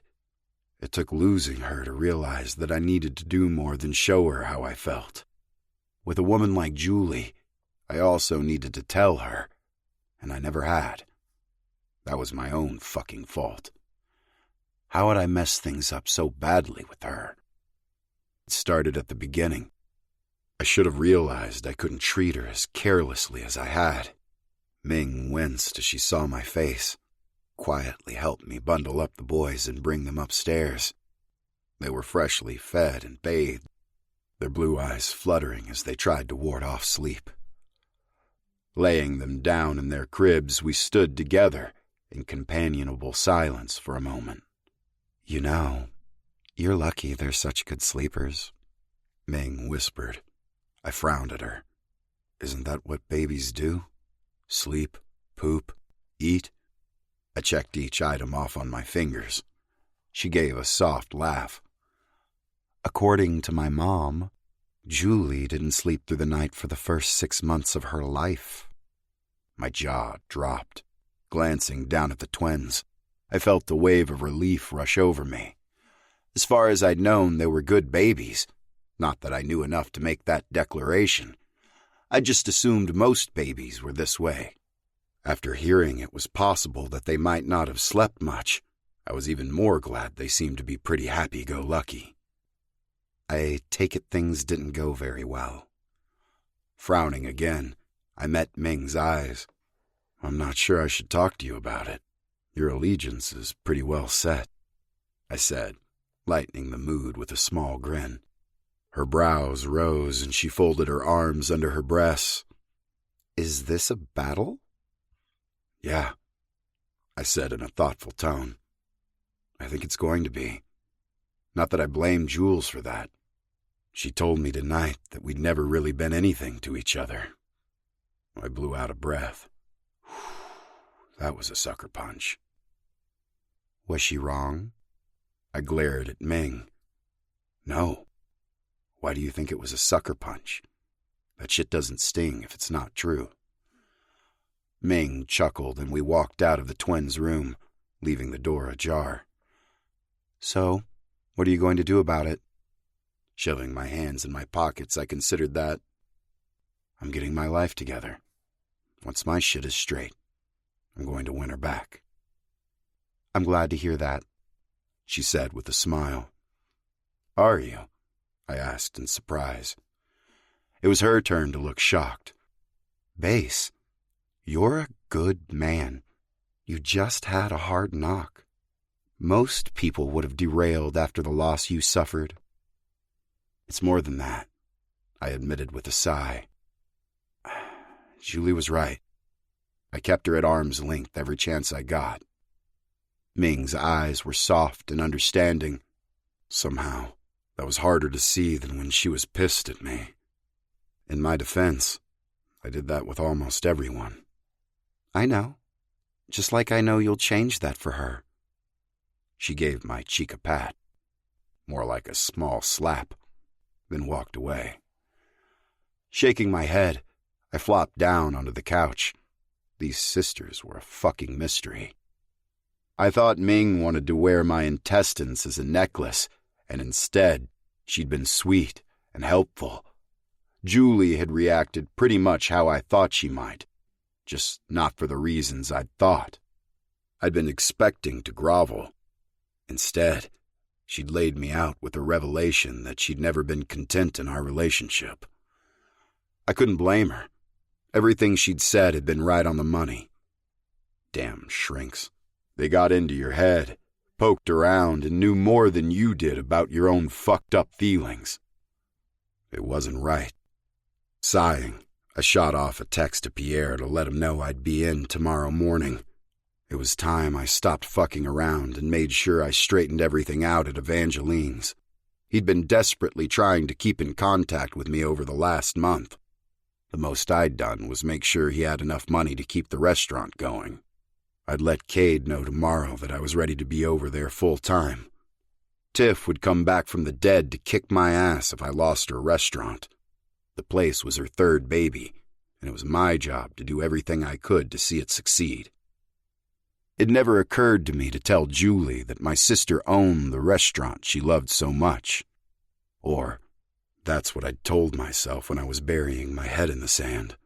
The truth was, I hadn't been ready to make amends, and that's one of the reasons I never brought Julie there. The reason I'd never taken her out on a proper dinner date was part of that keeping her at a distance thing. It was so ingrained in me now, I mostly hadn't been aware I was doing it. Women had always let me get away with treating any interactions with them as a quick, fun fling. It hadn't occurred to me not to treat my girlfriend the same way. I just hoped she would forgive me. It wouldn't be soon or without effort, but I realized now she was worth it. I'd take her to eat at Evangeline's every night if she'd forgive me for being a jackass. Tugging at my hair in exasperation, I gave Pierre a hard look. I told you, you need to slow down. The small French man met my glare with a look of disgust.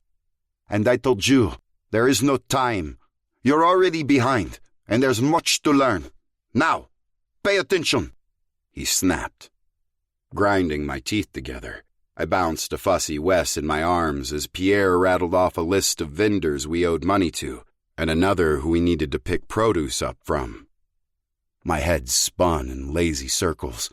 How was I supposed to learn all this so fucking fast? If you'd been here a month ago, it wouldn't be shoved in your lap all at once, my guilty conscience reminded me. Turning, I set Wes down in his bounce chair and sat next to Pierre. It took 3 hours, but the fucking astronomical bills were paid, and someone named Trey was on his way to pick up the produce we were low on. Very good, Pierre said with a hint of pride. I fought back the snarl that wanted to rip from my chest. treating me like a prized pupil who'd gotten the answer right was going to push me into a pissed-off mood every time. Pierre must have realized that from the look on my face, because he cleared his throat. "Okay, now we need to go over the books." I groaned. "Hey!" Ari peeked her head in the office, and I jumped up ready to hug her. "Give us a minute, Pierre," I told him. He gave me an unamused look before he left, grumbling about lost time. Ari watched him walk out with fascination. "His name is Pierre?" I nodded and smiled when she laughed. "That looks exactly like what his name should be." "Because he's a snobby Frenchman?" She snickered. "Yep."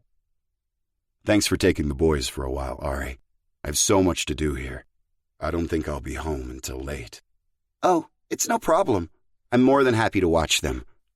We packed up the boys and got them situated into their car seats. It was a huge load off my plate, and mind, to have my friend's old lady watching them for me. 7 hours later, I staggered through the door and flopped into a chair at the table. Laying my head on my folded arms, I let my eyes close. Numbers swam across the blank slate of my mind, and I groaned. "What the hell happened to you?" Shifting so that I didn't have to raise my head, I looked over at Axel, who was standing at the fridge drinking a beer as he watched me. Nothing. Long day. Something pinged in my brain. "Hey!"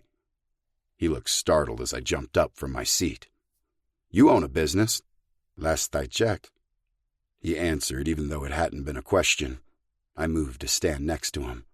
"Do you do your own books?" "Maybe," he replied. The cautious way he answered would have made me smile if I wasn't desperate. "Can you help me with QuickBooks tomorrow?"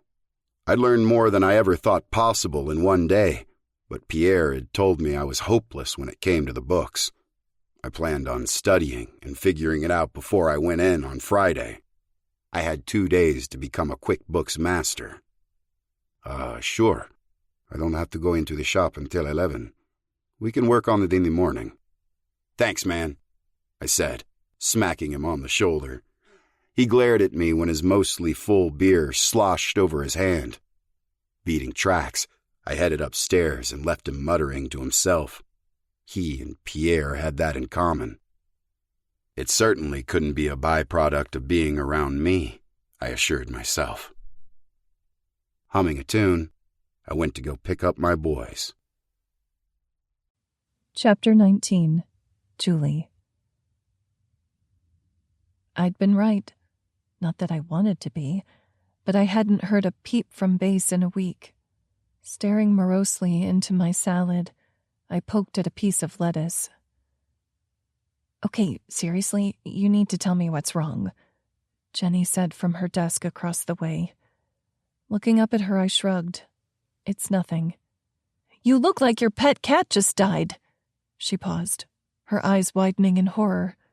"Your cat didn't just die, did it?" Her voice was filled with fear and worry. I laughed. "No one died. It's nothing. I just need a distraction." I broke off as said distraction walked through the door. We both trailed off as a gruff-looking man in his 50s stomped up to our desks. "Hinton!" The man barked, and Jenny flinched. He had slicked back longish blonde hair and tattoos showing on his exposed forearms. Everything about him screamed rough around the edges. He was probably about 6 foot, maybe 6'1" in his heavy black boots, but his attitude said he was 10 feet tall and bulletproof. I was getting used to dealing with men who had that kind of attitude. "He's in his office." I motioned to my left at the closed door. "But he's busy and doesn't want to be disturbed. If you want to leave your name, Mr. I trailed off, waiting for him to finish my sentence for me. "He'll see me," he declared and strode forward, bursting through the door. Gasping, Jenny and I both leapt from our seats and ran into the office behind him. I wrinkled my nose at the heavy cigarette smoke smell wafting from the man. He turned, and his and Hinton's eyes fell on us where we stood in the doorway. One man was dressed in a rumpled blue suit, and the other was in dirty jeans and a faded t-shirt, and yet there was something very similar about them, not in looks. They certainly weren't related, even though their faces were pinched into twin glowers aimed directly at us. No, it was the way they held themselves and the attitude, kind of like they were owed something. I didn't care for that. It wasn't anything like the men I knew. The men I'd come to know who wore danger like a second skin worked hard to be respected. They didn't demand anything. This man was dangerous and acted like the world should give him what he wanted. "Sorry, Mr. Hinton, It's fine, get out." I scowled at Hinton's curt dismissal, but we left the room. "Who is that?" Jenny asked as though she hadn't heard me ask for his identification mere minutes ago. "I don't know. You don't recognize him?" She shook her head, her curls bouncing with the movement. "Nope. Never seen him before." "Huh." I sat back at my desk and threw away my salad. It wasn't appealing. My eyes were locked on the door. I pretended to work, but kept my focus on the room, wishing I could hear what was happening. It was probably just an angry father here to raise hell about his kid being taken away or something. The skin at the nape of my neck prickled in awareness. Something wasn't right. I wished I could listen in somehow. For some reason, this man just seemed out of place. Jenny yelped when the door flung open and bounced off the wall with a bang. "Could you please walk through the door normally?" I asked him as he strode past, oblivious to the commotion he caused. He paused and looked over his shoulder at the office. Hinton was gape-mouthed, silently staring as he walked away. They definitely weren't golf buddies. Those midnight dark eyes pinned me to my seat, and I felt a bead of sweat trickle down my forehead. It wasn't overly warm in here, but suddenly it felt like I was being hunted. Nerves clamored in my head. A warning bell. Without a word, the man continued on his way, and I let out a slow, slightly unsteady breath. "Wow, I thought he was going to kill you right here and now," Jenny said in a breathy voice. Honestly, I'd started to wonder myself. He'd studied me with a hint of malice in his eyes. I wasn't sure why. We didn't know each other, and my request had been a reasonable one. Soon we were busy fielding phone calls, and I forgot about the mysterious, scary stranger. Once the clock hit 5, I rushed out and climbed into my car. Sitting in the driver's seat, checking my texts, my skin broke out in goosebumps.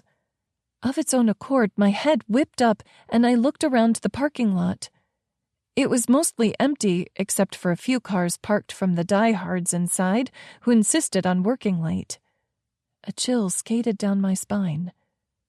Barely daring to breathe, I looked up into my rearview mirror and checked the back seat of my car. My breath caught when I saw a black lump on the seat, and my heart slammed hard against my ribcage. I realized after a few shaky moments that it was just my stupid gym bag. I hadn't brought it inside the house last night after my class, one which, to my disappointment, base hadn't crashed. I wasn't sure why I had the sudden feeling of being watched, but I really didn't like it. Starting the car, I hit the locks on the doors and took off out of the lot like a bat out of hell. Traffic was heavy, and I swore in irritation as I crawled toward the bakery. My phone started pinging and buzzing, and I knew, without looking, it was from the girls. Yeah, I'm on my way," I grumbled. I knew as soon as I got there my spirits would be lifted. There was no chance of staying upset when I was around my friends. I'd been looking forward to this appointment all week. With Remy and Steele's wedding 3 short weeks away, we were all in hyperdrive trying to get everything planned. Bridget and Remy were doing most of the heavy lifting, but I helped where I could. I just refused to come to the clubhouse to do so. The others understood I was too heartbroken and couldn't fully trust that I wouldn't fling myself into Base's arms and tell him I'd been wrong. I wasn't wrong, and I wouldn't be able to live with myself or him in a shallow relationship. I was just saving myself from more heartache down the road by ending things now. We'd been meeting up at different places in the city to plan and coordinate. Maybe one day I'd be able to go back and visit them and the others at the clubhouse. For now, I needed to stay as far away from Base as I could. The man was like a 3-tiered chocolate cake, impossible for me to resist.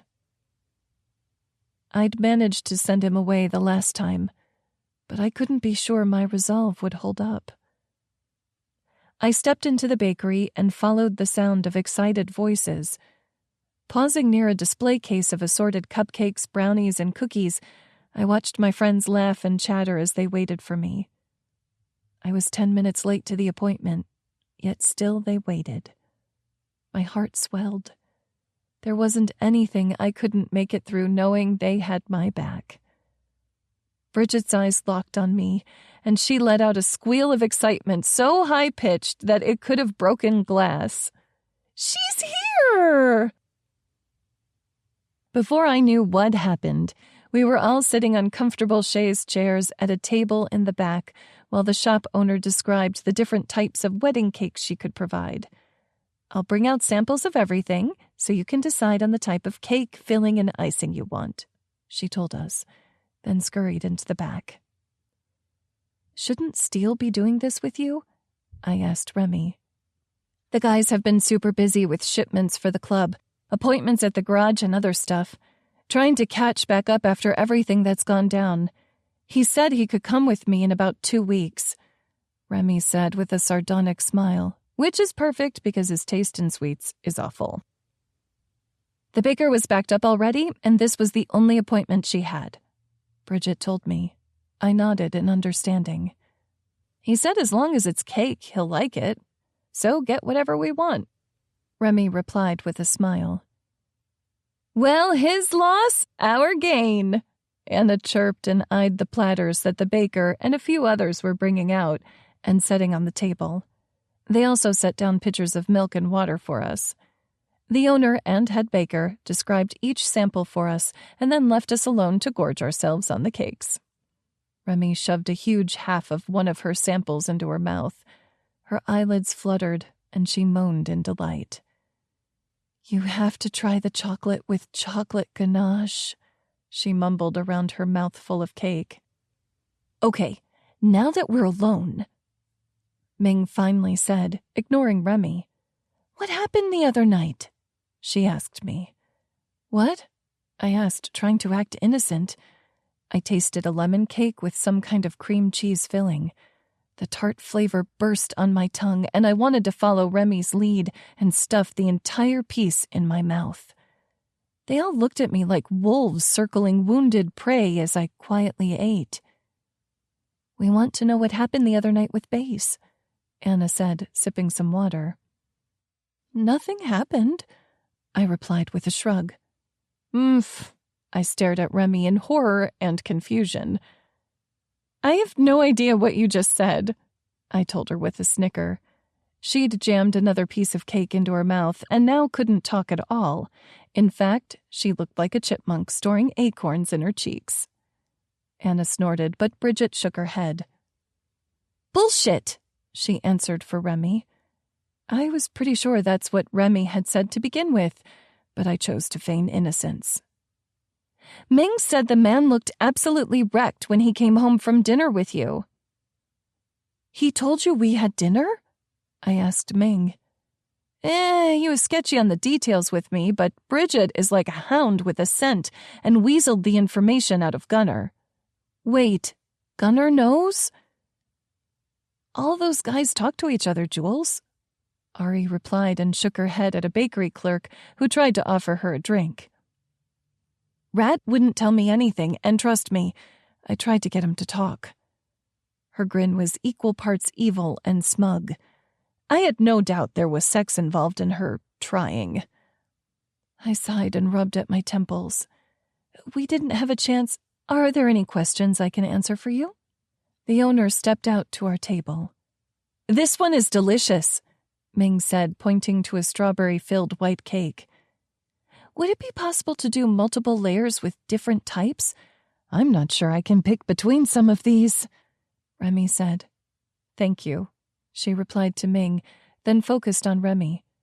Yes, absolutely. I can make you anything you'd like and as big as you'd like. Considering how much these guys eat, I think you need to go with bigger is better, Anna suggested. Riggs will probably put away a whole tier himself. We all laughed because it was true. Riggs had a never-ending appetite.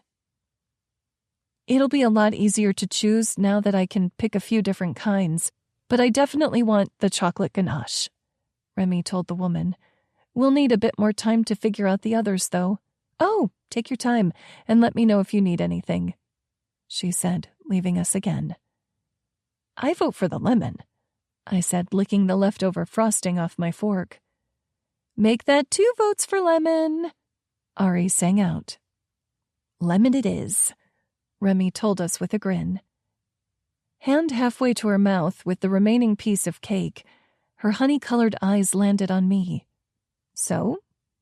I bit back a sigh. It was useless to resist. They would badger me until I told them. He took me to Evangeline's. Shut the fuck up! Remy sprayed cake across the room. Shh, I whispered to her and glanced over my shoulder where the bakery workers watched us in worried fascination. They probably thought we hated their cake. And?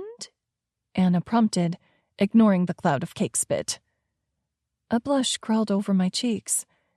This really isn't the place for this, I muttered, folding my arms over my chest like I was a 5-year-old having a tantrum.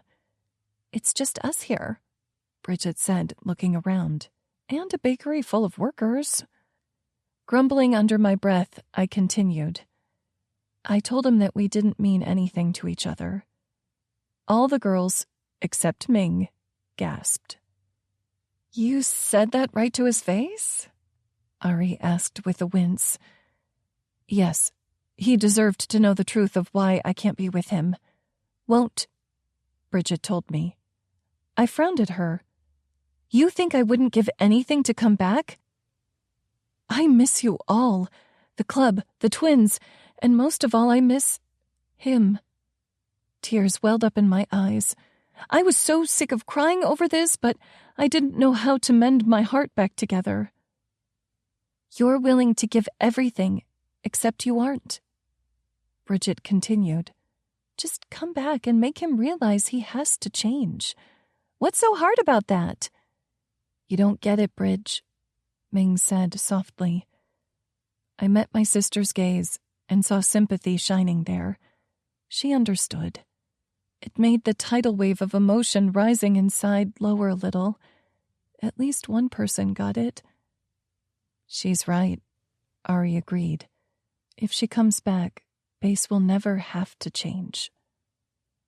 This is the only way to make him understand that she needs more from him, Anna said, finishing Ari's thought.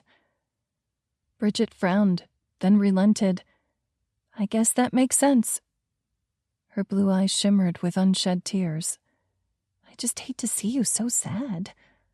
Going over to her, I sat on the empty chair next to her and wrapped my arm over her shoulders. She leaned into me and sniffled. I can't go back and live that way. I can't love him like I do and wait for him to show me the barest of emotions, to wait around for what he feels like giving me. It'd be torture. You deserve better than that. We all looked up in shock as we heard the new voice join the discussion. The owner stood there. I'm so sorry for intruding. I was just coming to check on you, she continued hastily. She does deserve better, Remy agreed. Don't worry, Jules. You'll have him on his knees begging for your forgiveness soon enough. I shook my head. That's not what I want. I don't need him to feel bad or to beg. He just needs to focus on the twins and himself. Ming narrowed her eyes. Is this a "if you love them, let them go" scenario? 'Cause, Julie, you know I hate that saying. I prefer, "if you love them, injure them so badly they can't even limp away from you." Bridget chimed in with a bloodthirsty smile. "Geez, you are a violent bunch," I said with a laugh when the others nodded along with Bridget. And Bridge, that's not a saying. Well, I'll make it one. Can we shift our focus back to the cake, please? I'm sure she wants her shop back, I said, motioning to the woman hovering nearby.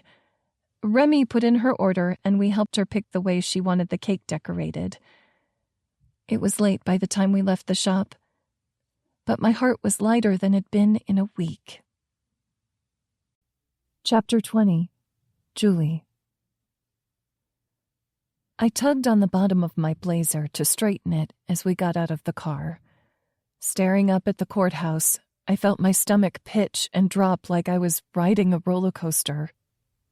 Hinton hadn't told us until this morning that we were coming here today. Since we'd started on Base's case together, when he'd brought us on the home visit, he'd decided to let us stick with it. This morning was a court hearing that'd been set up to determine if Base would like to continue to be the twins' guardian. I smoothed my hands down the thighs of my trousers. They were suddenly sweating and had been trembling since Hinton had told us where we were going as he rushed into the office late, as usual. We settled near the front of the courtroom and across from Base. I looked over and received a lot of smiles from the others sitting in the seats behind him. Riggs gave me a conspiratorial wink and then gifted Jenny with a full-blown smile. She nearly melted on the bench next to me. I rolled my eyes at Riggs. Ming sent me a wink. Blue eyes drew mine forward until I locked gazes with Base. He let his eyes drift over to Hinton for a brief moment before he dismissed the man and focused back on me. My belly fluttered, and everything inside of me wanted to believe he was trying to tell me something with that long, soulful look.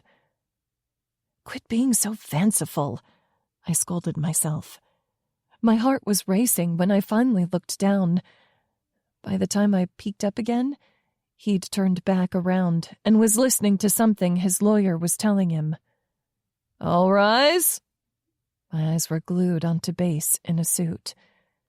The man had a body that could make a woman beg. I sat on autopilot when everyone else did and tried to force myself to pay attention to the proceedings. After looking through the case notes that you provided, Counselor, the judge said to Base's lawyer, I'm of the mind that these children are exactly where their parents wanted them to be should something happen to them. They are, Your Honor, the man responded. Dario and Tiffany Levine were very explicit in their instructions to me. The judge picked up a paper and scanned it, giving a low chuckle at whatever was written there. I can see that. Your Honor. Everyone stared, either in shock or fury, when Hinton interrupted. It's my opinion that these children shouldn't remain in the custody of Tommy Higgins, Hinton stated. The glares coming from the other side of the room were palpable. And you are? The judge asked, clearly displeased at being interrupted. Barry Hinton, the CPS caseworker assigned to this case. Ah, yes, I have your report right here. The judge fell silent as he read through whatever Hinton had written. A frown marred his face as he scanned the document. I held my breath, feeling like I was going to pass out whether I took the next breath or not. It all was riding on this judge. I understand your concerns, the judge said, addressing Hinton. But after considering the documentation from the parents and that you yourself wrote down that the boys seemed well cared for, I'll deny your request. My breath left my lungs in a whoosh of relief. Hinton sat down, clearly furious, though I wasn't sure why. These boys were where they belonged. The time passed quickly, and before I knew it, the judge dismissed the case, stating that the boys would be staying with Base. "Not if I have anything to say about it," Hinton growled from the other side of Jenny. Peering around her, I stared at him in shock. What? He gave me a dark look. "Those kids don't belong there with him and his kind." His kind? I asked, appalled. What does that even mean? "Let's go," Hinton barked, making Jenny jump. As we stood up to leave, I saw everyone watching us. I gave Cade a significant look, then quickly texted him. Hinton's up to something. Watch yourselves. Before walking out the door to the courtroom, I met his eyes again. He gave me a small nod of understanding. My gaze slid past him and found Base. He was watching me. I couldn't read the look on his face, but his eyes drew me in. I wanted nothing more than to walk into his arms and let him hold me. Taking a deep, fortifying breath, I left. Once we were back on the road, I studied Hinton. What did you mean the twins don't belong with them? "Exactly what I said." You were fine with them staying there when we did the home visit. What changed? I asked. I was a dog with a bone and wasn't about to let this go. "I found out some new information," he said in a clipped tone. He didn't like me questioning him. Well, that was too damn bad. "What information?" Jenny piped up from the back seat, and I wanted to kiss her for speaking up. "If it becomes relevant to the case, I'll tell you." If it's not relevant, then why are you so gung-ho about... I broke off before I used Base's road name. I'd never called him Tommy before. About Tommy not keeping them. "Enough questions. I said I'd fill you in later," Hinton growled. His face was a deep cherry red, and he was grinding his teeth together. Subtly, I shifted in my seat, and Jenny and I locked eyes. The expression on her face mirrored mine, confusion and distrust. Hinton wasn't going to tell us anything. I wasn't even sure why he had us continuing to work the case with him. The last thing I wanted was to get kicked off of it, though, so I closed my mouth and buried my questions deep. I'd have to find another way to figure out what was going on. Something didn't add up. I hadn't been wrong when I'd said Hinton hadn't had an issue with the club after the visit. What happened between then and now that was making him take a closer look at Base? We got back to the office, and Hinton holed up behind his door, avoiding us.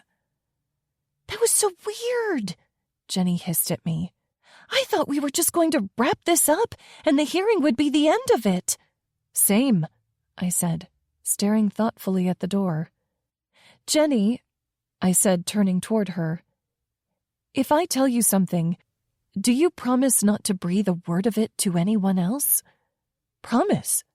Her eyes were wide. We'd gotten to know each other fairly well since I started working here, and I trusted my instincts. They told me I could trust her.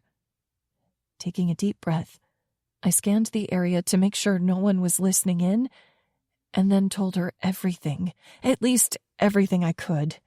That I'd been dating Base, about our breakup, that he loved those little boys, and also about the fact that Riggs was basically taken. She was blinking rapidly, trying to keep up with the influx of information. Wow, I knew there was something you weren't telling me, but that was a lot. I'm sorry I didn't tell you sooner. Don't be. That getting around could get you fired from here. Which I wouldn't necessarily care about, except now I need to figure out what Hinton is up to. Base can't lose those babies. They're family, and they belong together, I said firmly, not to mention what losing them would do to him. I agree. I'll help you however I can. Thank you, Jenny. I whispered as Hinton stuck his head out the door to demand we call and check in with a list of people he'd written down. He walked over and dropped the paper on my desk. "He's way worse than usual," Jenny mused. "You're right. Something is up.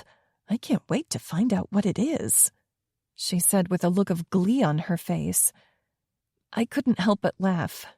She was sweet, but the fact that this was so exciting to her told me how much the club had corrupted my perspective. There was a time when this would be exciting for me, too. Now anything shy of gunfire and car chases was tame. It would take another week before we had a chance to act. We were both tied up in knots, wondering what was happening and how we were going to figure it out when Hinton inadvertently gave us a break. "I have an appointment I can't miss. I'll be gone for the rest of the day," he told us as he ambled out of his office early Friday morning. "Okay, boss," Jenny said with an air of innocence. I kept my head down and pretended to be busy working, and that his announcement didn't affect me either way. As soon as he rounded the corner, my and Jenny's eyes locked. She nodded once, and we both went back to work. 30 minutes later, enough time for Hinton to have left, I stood up and approached his office door. Swallowing hard, I turned the knob and breathed a sigh of relief when it opened. He hadn't locked it. Looking over my shoulder, I grinned when Jenny gave me a thumbs up.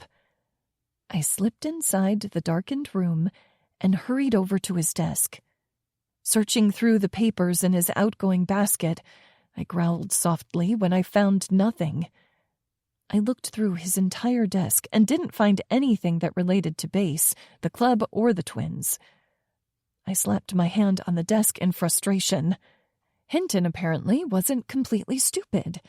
Whatever he had going on, which Jenny and I had discussed extensively, he wasn't keeping documentation of it here. Easing out of the door, I rushed back to my desk and gave Jenny a small shake of my head. She frowned, and I could read the frustrated look in her eyes. We both jerked upright when he came back through the door an hour later. "I thought you'd be gone the rest of the day," Jenny asked him. "We need to go back and do another visit for the Levine twins," he said in short, clipped tones. "Okay, when would you like me to schedule it?" "We're going now. Let's go." We jumped up and followed him out. "I call shotgun," Jenny sang out and gave me a meaningful look. She was giving me a chance to give the guys a heads up. I knew, without a doubt, I'd just made a friend for life in Jenny. She was helping me, despite the consequences if we got caught. I'd make sure she knew what it meant to me. Sliding in behind Hinton, I quickly texted Cade. The drive flew by, and my heart was in my throat. Going back to the clubhouse, but not really belonging, was emotionally devastating to me. I still felt I owed them the intel, and I needed to help for myself as well. We climbed out of the car, and the men met us in the parking lot. It was the middle of the day on a Friday, so not as many were around. Base, Cade, Rat, Hush, and Drew still made an imposing group. "You lost?" Hush called out before Hinton could say anything. I bit back my smile. The man was intimidating enough on his own. Surrounded by his brothers with that glower that promised death if Hinton stepped one toe out of line, he was downright scary. "No, sir, I'm here to check in again on the babies." Hinton was putting on a brave face, but everyone in that parking lot could tell he was shaking in his dress shoes. "The judge already ruled that my nephews belong with me," Base said. He didn't look my way once, and my stupid heart gave a slow, sad series of thumps. It didn't seem to matter that this was what I wanted. It still hurt. He looked good. His eyes were bright. He was dressed in a pair of black slacks and a maroon dress shirt. Ari and Rat's wedding, and the court hearing were the only times I'd seen him in something other than jeans and a t-shirt. My fingers itched to unbutton that shirt and peel it off him. Means I can continue my investigation until I'm satisfied. Base's eyes finally flashed to mine, and I read the question there. Yes, Hinton was telling the truth. No, I didn't know why he was being a dick about this. I nodded to him, indicating Hinton was right. Fine. Let's get it over with. I need to get to work, Base growled. Oh, and who watches the babies while you're at work? Hinton made a notation on his clipboard. They come with me. He looked up in surprise. If they can't, then Ariana watches them for me. Hinton motioned for Jenny and I to wait out front, and he followed Base into the clubhouse. I gave Cade a helpless look. I have no clue. Cade cleared his throat and looked over at Jenny. Oh, I told her everything. Their wide eyes would have been amusing if this wasn't so serious. About Base and I and the twins, I clarified. I hadn't told her about any other club business. Cade's shoulders relaxed. She's helping me try to find out what Hinton is doing. Any luck? Rat asked. We both shook our heads. He's going to be up Base's ass for a while, though. Guaranteed. We'll do our best to figure out what's happening. Until then, all you can do is this. I gestured to the clubhouse, meaning for them to just do what they were already doing. Thanks for the heads up and the help, Cade told us both. He looks good, I murmured.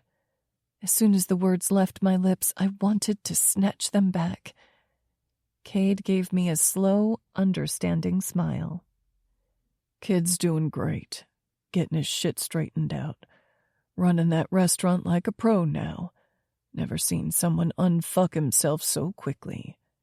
Hush told me. Cade gave him a long look as though he didn't want Hush spilling all of Base's secrets. The man just grinned in a smug and satisfied manner. Restaurant? I asked, my eyes flicking between Cade and Hush. His sister left him Evangeline's, Rat responded, picking up on Hush's game. I didn't know what they were playing at, but Cade wasn't amused.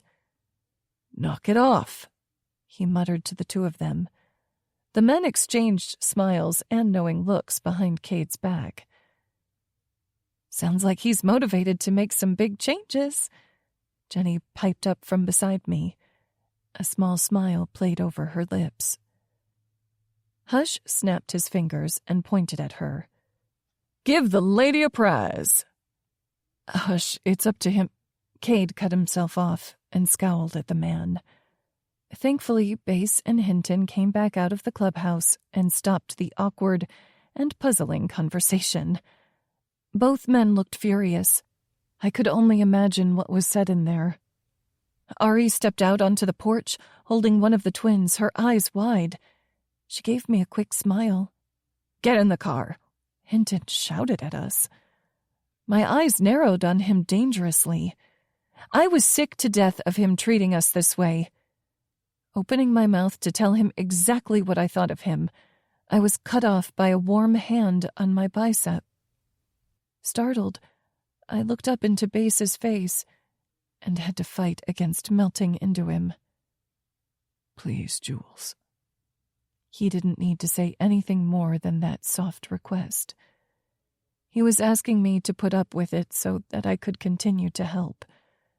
There was fury in his eyes. He didn't like Hinton speaking that way to me any more than I did. But what could we do? I didn't blame him. All of us would do what was necessary to make sure the boys were safe. Nodding, I pulled away from him and followed after Hinton. I could feel his eyes tracking me back to the car. There was so much I wanted to say to him. How proud I was of what he was doing, but I couldn't with Hinton there. Sighing, I got into the back seat and stared straight ahead as we left. Chapter 21. Base. Make sure you're there on time. You don't want to get on Remy's bad side, I told Pierre with a grin. He sniffed in that uppity way of his, then responded, Evangeline's catering is never late, monsieur. I was coming to love the way he said mister as if it was an insult. I chuckled and straightened my suit. I was heading straight from here to the clubhouse for the ceremony. It'd been easier to come into the city to check on things dressed for Steele's big day rather than trying to find the time to change later. All right, I'll leave it up to you then, Pierre. Good.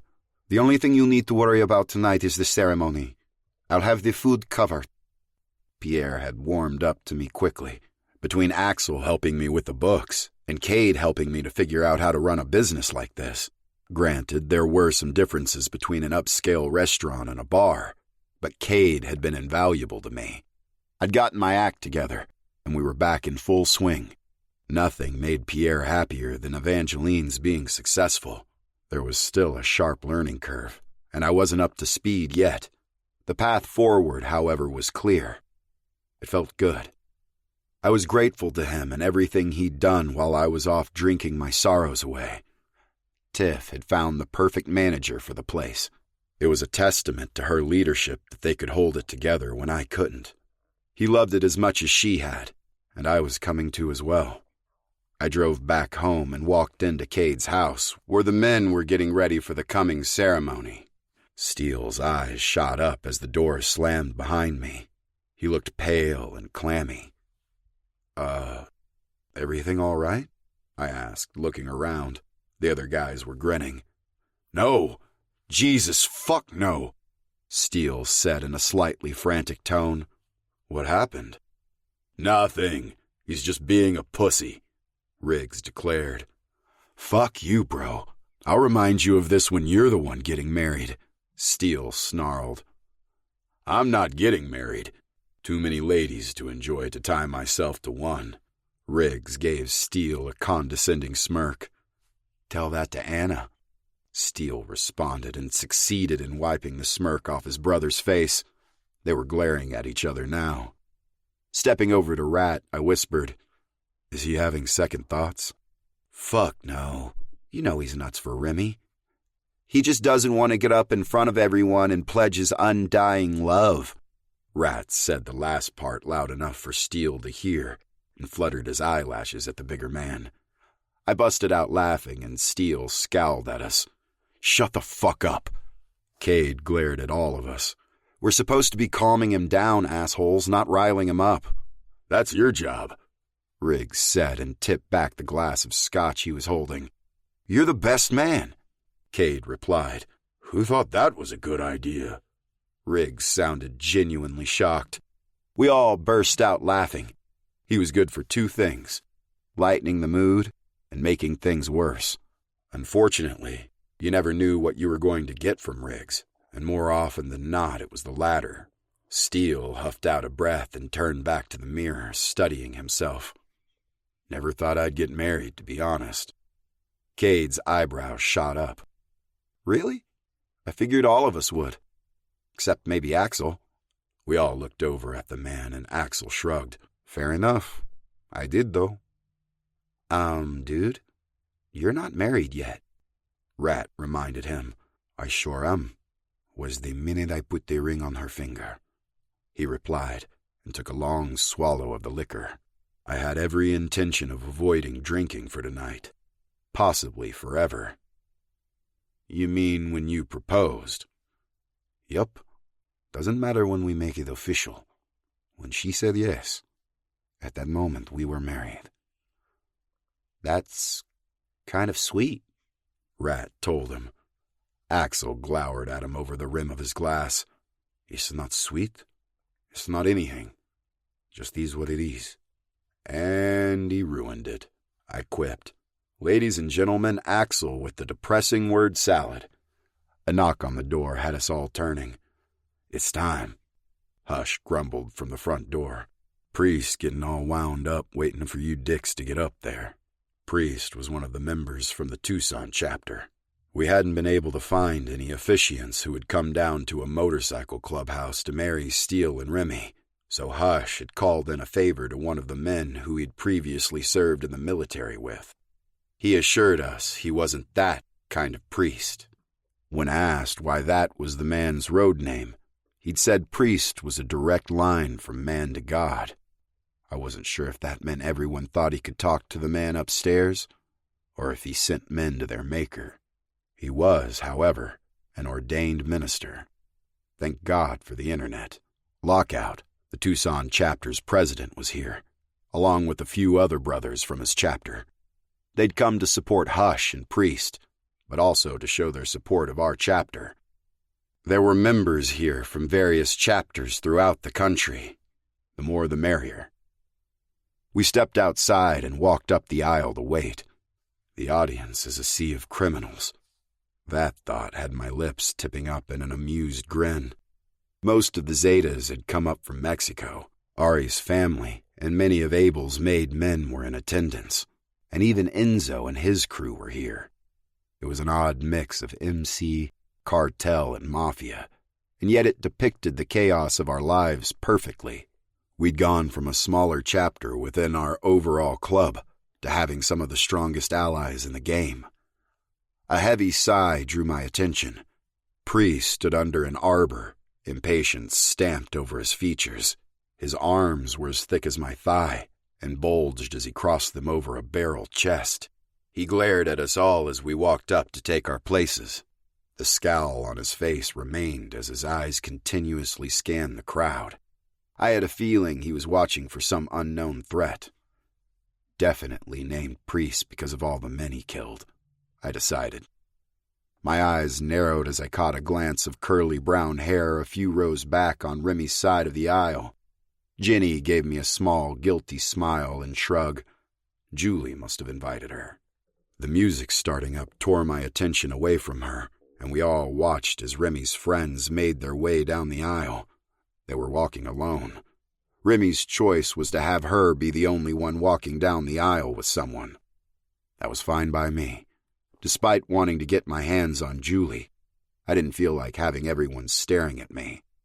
This way, they were all watching the women. Remy had asked Hush to walk her down the aisle since he was a Marine, as her father had been. She'd explained that her father would have approved of one of his brothers in arms giving her away. Hush and Remy's father may not have ever met, but they were bound by the sacrifices they'd made for their country. They were as much brothers as he and I were. Remy had begun to apologize to Cade after she'd told us she'd asked Hush to walk her down. She hadn't gotten far before Cade had cut her off and told her she'd made the right choice. She'd gotten teary-eyed, and most of us had felt the power of her grief in that moment. It made me wonder if that would be me, still missing Tiff, even after years of her being gone. Something inside me whispered a yes. All the women looked gorgeous, but my eyes were glued to Julie as she took her place across the aisle from me. Her hair was loose and ended in curls, and her smile was bright. It almost hurt to look at her. It'd taken every ounce of willpower I had to stay away from her for the last few weeks. She'd been right in everything she'd said to me, and I knew I didn't deserve her then.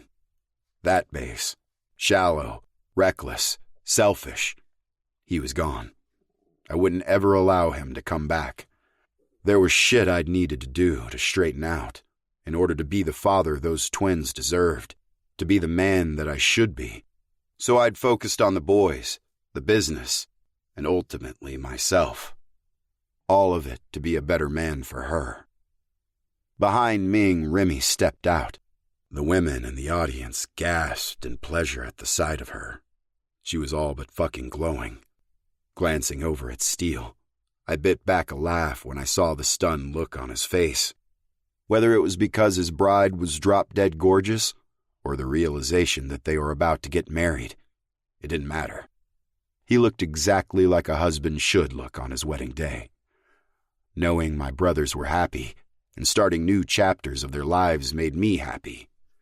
It also made me wonder if I'd ever get there. I snuck a peek over at Julie. Her eyes darted off mine and focused on Remy. A smile tipped the corner of my lips. She wasn't as unaffected by me as she liked to think. Just wait until she sees what I have planned for later. Priest's deep, rumbling voice echoed out as the music faded away. Who gives this woman? I do, Hush said, his voice deep and guttural. If I didn't know any better, I'd say he almost sounded emotional. His face turned multiple shades of red when Remy lifted up onto her toes and brushed a kiss over his cheek. Priest nodded when he was finished, and Remy stepped up next to Steele as they both faced him. Priest spoke for a few minutes about love and loyalty, and tied the ceremony into our culture. It was far better than I'd expected the man to do when I'd first seen him. Remy and Steele had written their own vows, and Steele's had most everyone laughing. I wondered if his brother had helped him out. When Remy's turn came, there wasn't a dry eye amongst the women. She spoke of her love of him, and her excitement to move forward in life by his side. It hit me again how perfect the two of them were together. Priest took over again from there, and bits and pieces of the ending of the ceremony filtered through my turbulent thoughts, but I spent the rest of the time staring at Julie. Her eyes kept flicking to mine, then away as she focused on the couple before us. You may kiss your... Priest broke off as Steele grabbed Remy and dipped her low, planting a long kiss on her lips. Everyone laughed as she swatted at him until he raised her up onto her feet. He leaned down and kissed her again. Let's party! Riggs shouted, and everyone bolted for the tables that were being set up behind the ceremony area. Remy hadn't wanted a fancy wedding, much to our relief and Bridget's remorse. It meant we skipped a lot of the traditional wedding nonsense. Lockout!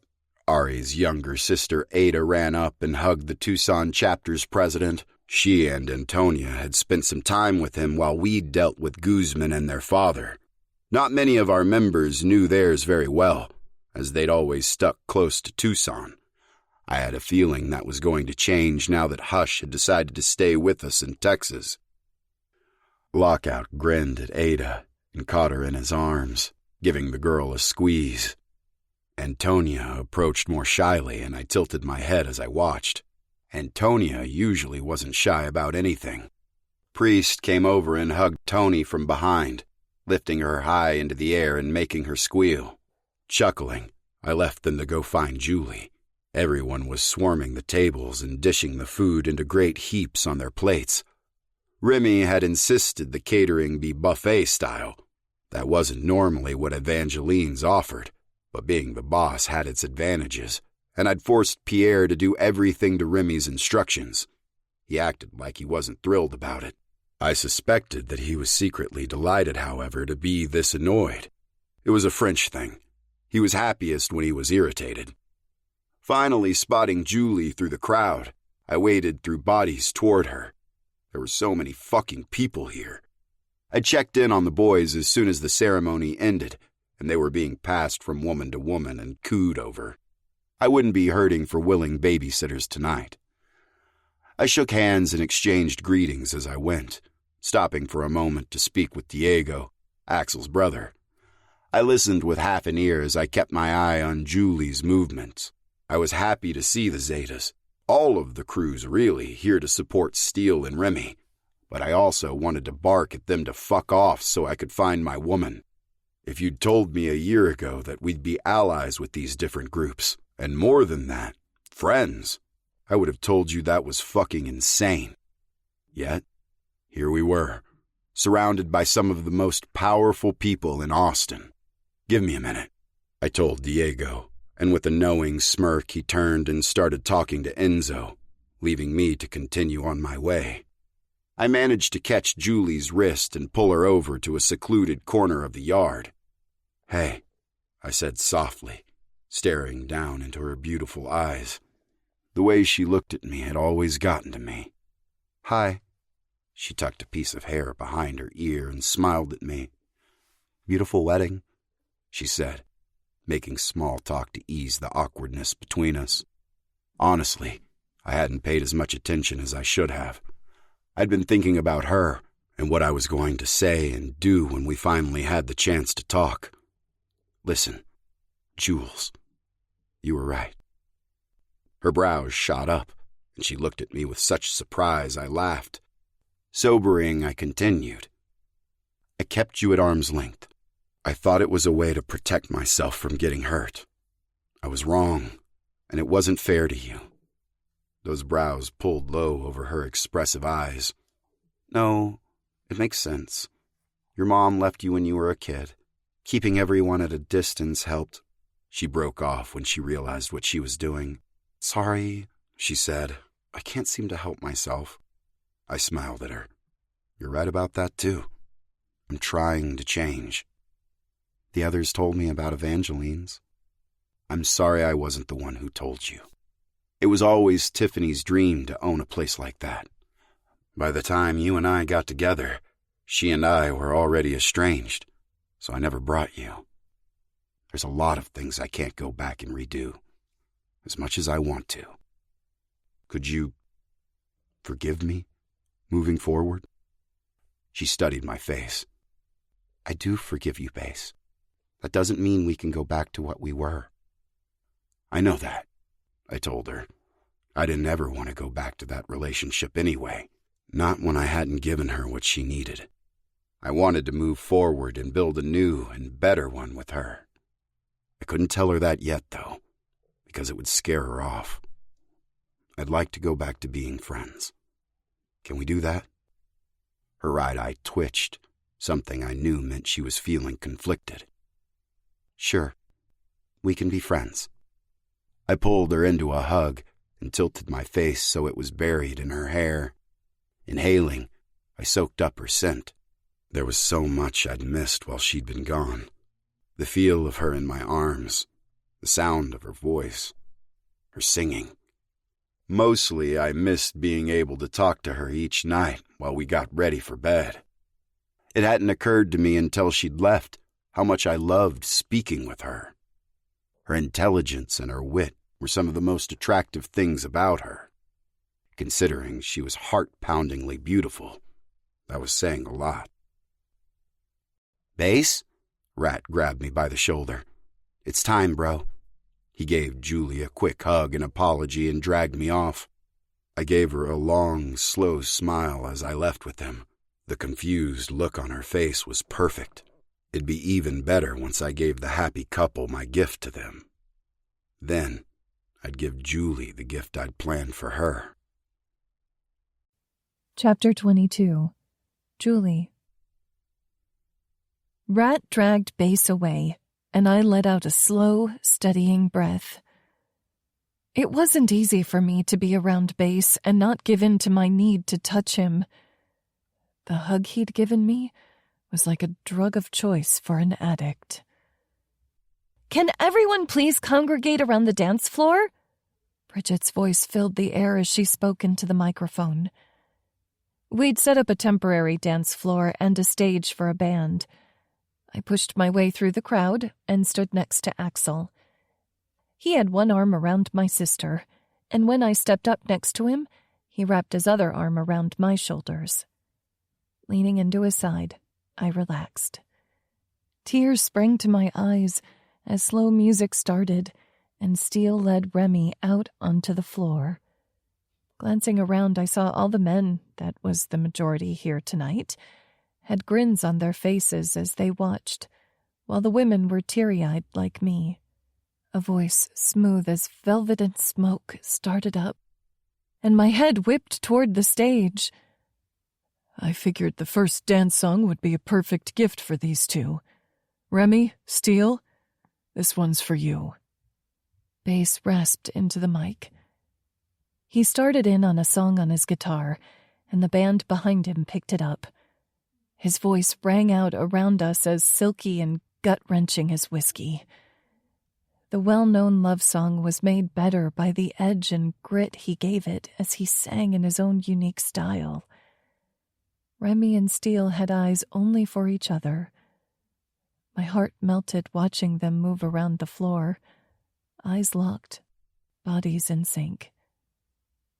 That was what love was.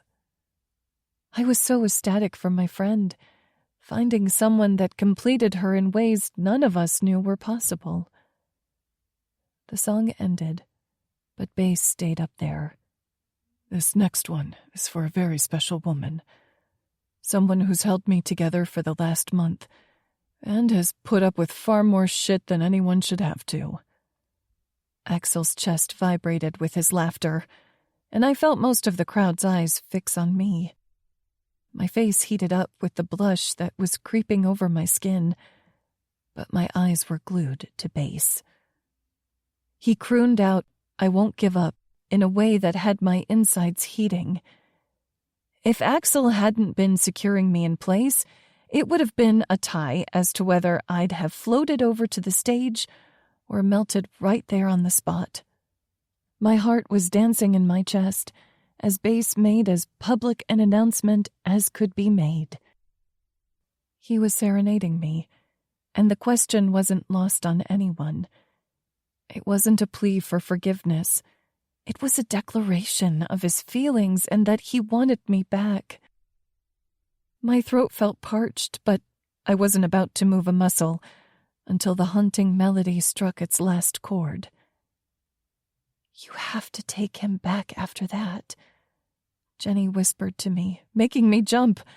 I hadn't realized she'd come up next to me. My gaze jumped to her then, like a magnet, was drawn back to the man standing on the stage.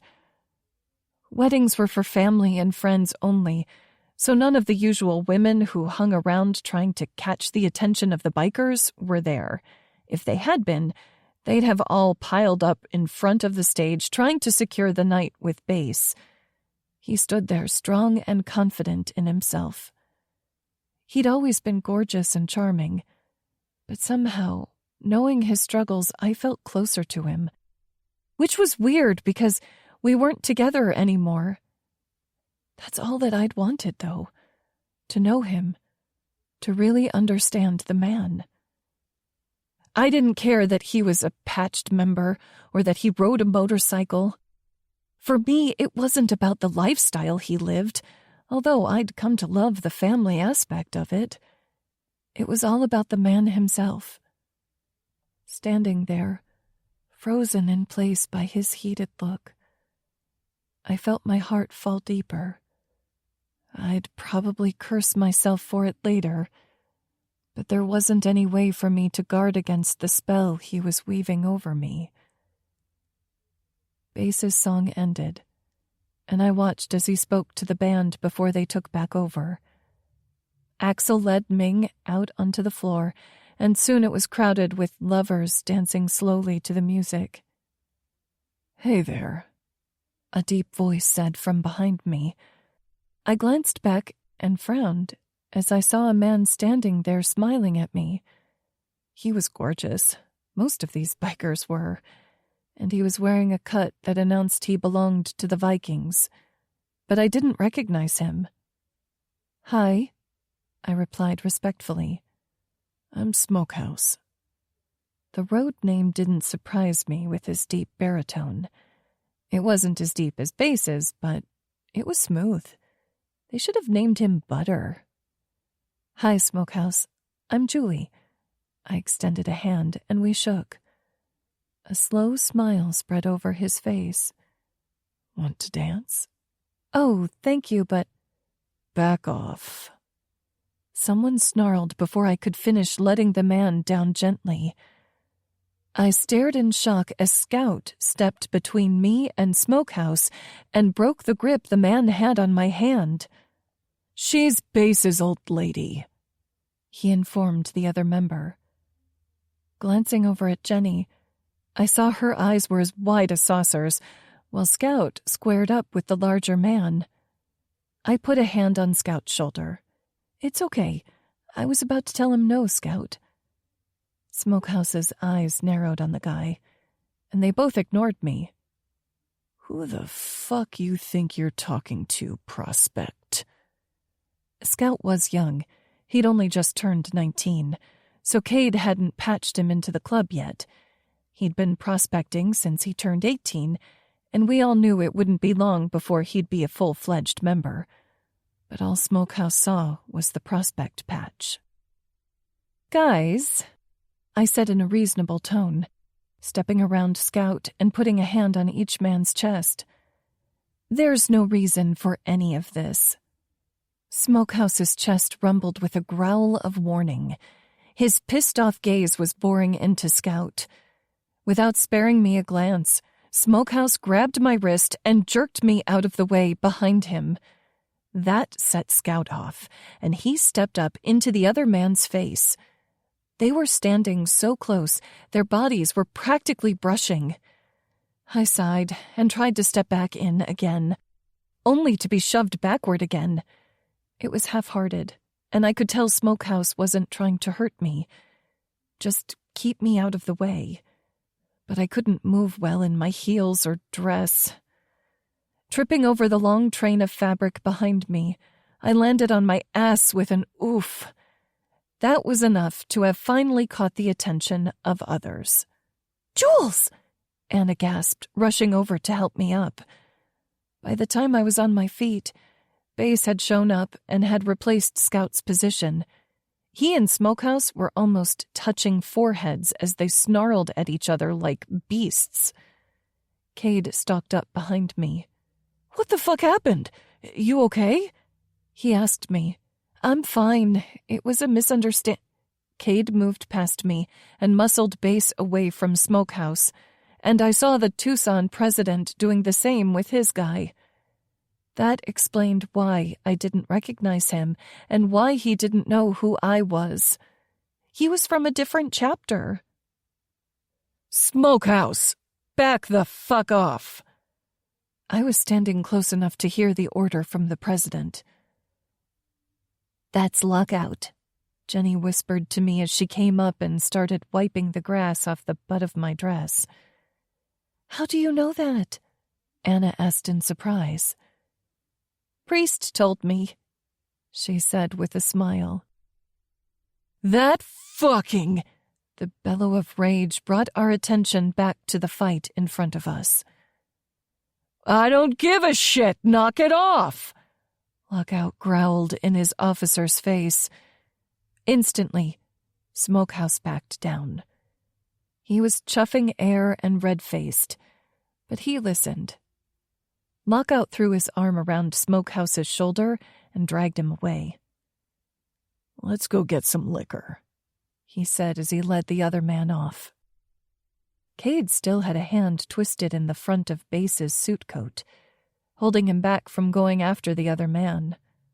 Riggs was shoving Scout away through the crowd. Moving forward, I laid a hand on Cade's shoulder and Bass's forearm. "I'm so sorry. I didn't mean—" "That wasn't your fault," Cade told me, his green eyes flicking to mine. "There's no reason for you to not talk to other members, right, Bass?"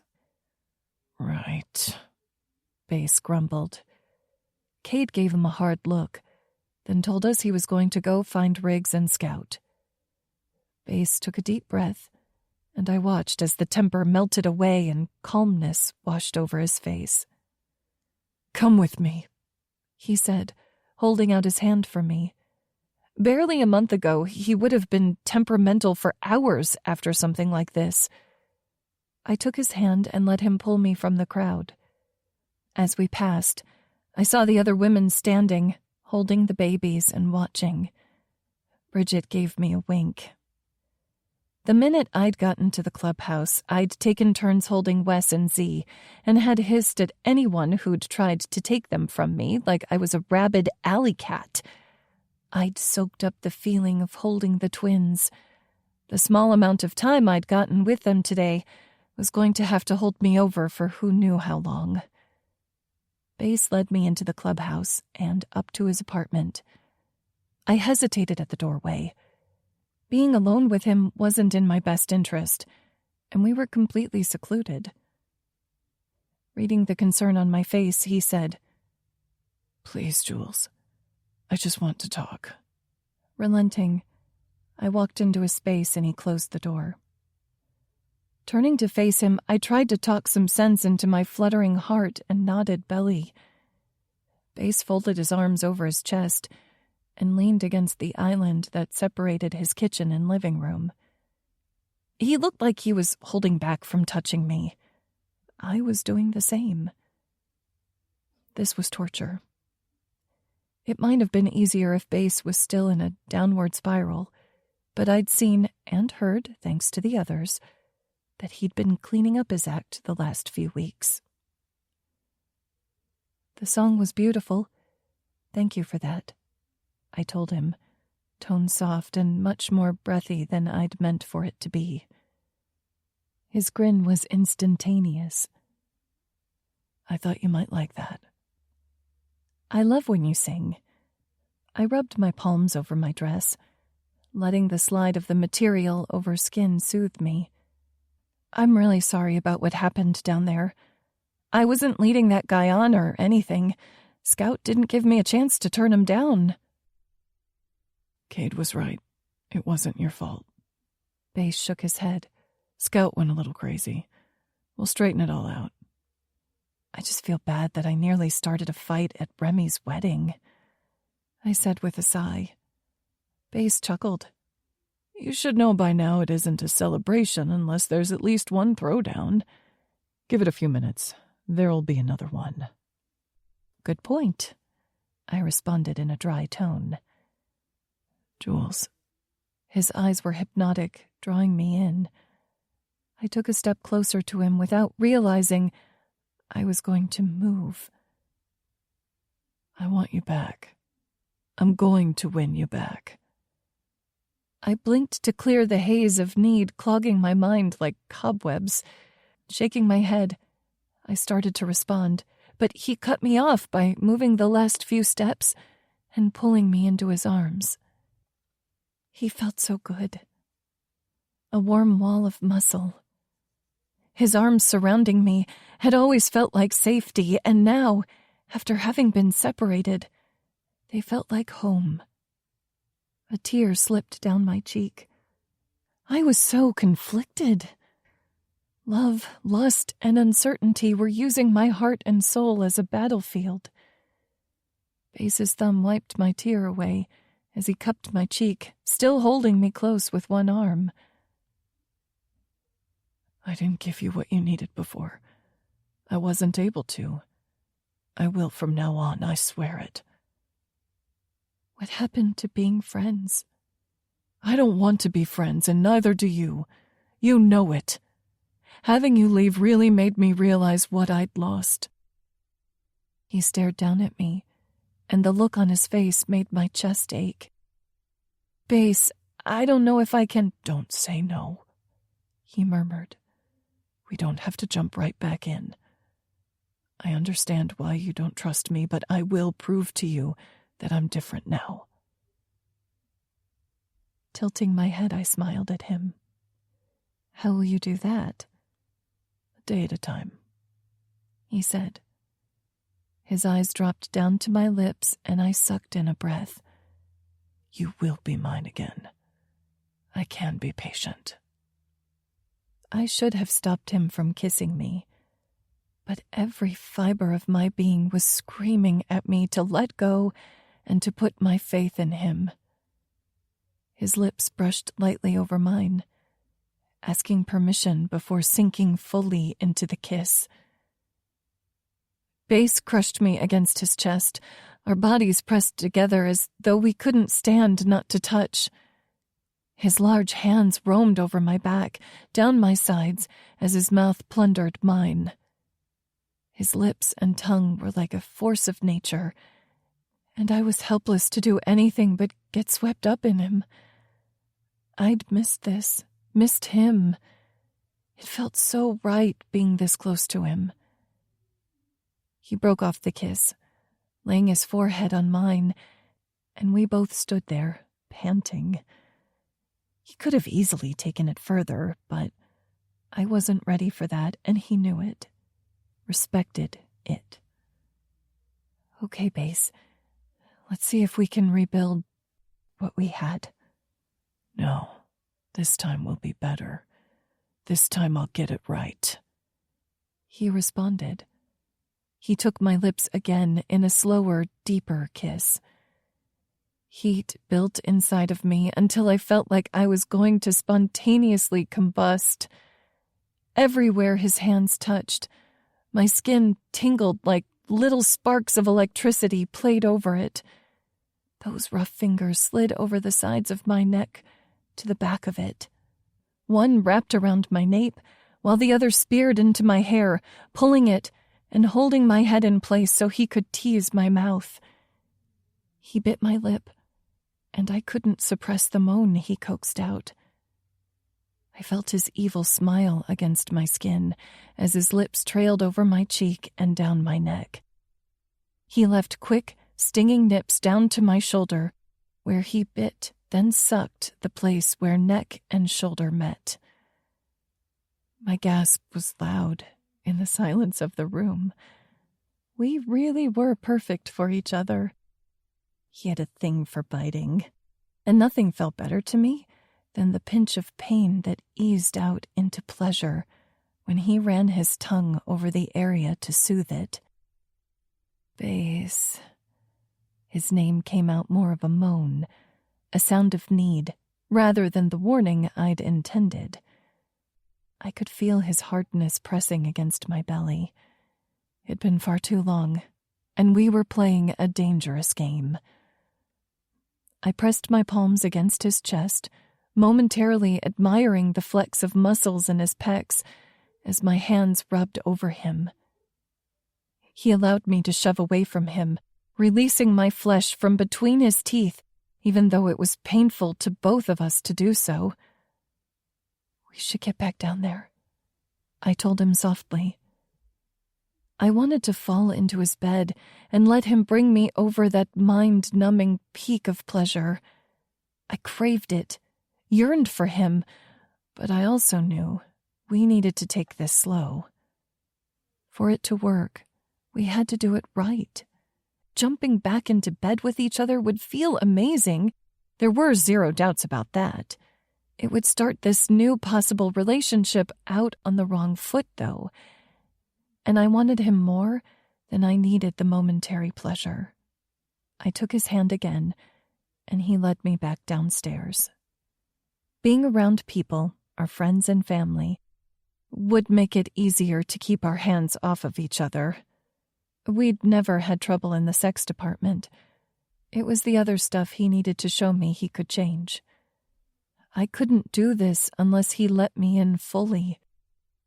I wasn't so sure he could change as quickly as he was claiming he had, but I was hopeful. Chapter 23. Base. True to her word, Julie was slowly letting me back in. It'd been a few weeks since the wedding, and any free time away from work I spent with her and the twins. The only place I didn't spend time with her was her work. The last thing either of us needed was Hinton finding out about us. He'd probably terminate her internship, and would for sure kick her off my case. She'd helped out a couple of times already, letting us know when Hinton would be coming around for home visits. I'd be forever grateful to her for that. She and Ginny had become fast friends, and the feisty brunette often covered for us when Julie would leave work early to spend time with me. Things were finally calm and running smoothly at Evangeline's. Smooth being a relative term, and though I showed up every day, I wasn't needed for emergencies that often popped up. Mostly, I just needed to be there, to be seen so the staff knew they weren't alone and that they would be cared for. The place ran like a well-oiled machine thanks to Pierre. That left me with more time to focus on the club, Julie, and the boys. Things were beginning to ease into a new normal for me. During the quiet times when Wes and Z were sleeping, the ache in my heart reminded me of the loss of Tiff, but it was easing into a dull sensation versus the sharp pain from before. I knew it would be a long time before it would fade, if it ever truly would, and I was fine with that. Without that ache, without the boys, it would almost be like Tiffany had never been here. I'd happily put up with the stabbing grief to keep a small part of her with me. "Hey," Remy called out as she stepped into the kitchen, shaking out an umbrella. "It's raining cats and dogs out there," she said with a laugh. She started to reach for one of the snoozing boys, but I blocked her with an arm as I sat at the table. Her brows pulled low over her eyes as they filled with anger. "You're soaked and freezing. Go put something dry on before you pick them up. I don't want any of you getting sick," I told her. Remy huffed out a breath, then kissed the top of my head. "You're becoming a mother hen, Base," she smiled as she said it. Then the grin slipped off her face as she saw mine. "What?" My heart thudded thickly in my chest as something occurred to me. "I'm a father." Remy's laugh belted out and echoed around the room. We both froze, then she winced and whispered, "Sorry," as we peered into the baby carriers. Both boys were still racked out. I'd taken to doing the restaurant's books down in the kitchen, mostly to keep everyone from knocking on my door as they got home, wanting to spend time with the twins. The women were completely infatuated, and I wasn't giving it long before my brothers were going to be starting families of their own. It'd be nice to have more kids around here. Well, it would be once everything was settled. I wouldn't be able to focus fully on my new life until I found out who'd killed Tiff and eliminated them. They didn't deserve to breathe. "You are," Remy said, trailing a finger down over Z's nose. "Wild, right?" Staring down into their faces, something softened inside of me. It was good I was learning to be more open with my family now. I was going to need that while raising these two. Frowning, I looked up at Remy. Is it right to have them call me Dad, though? We pondered that for a minute. I guess I should have them call me Uncle. "No." Riggs stepped through the doorway.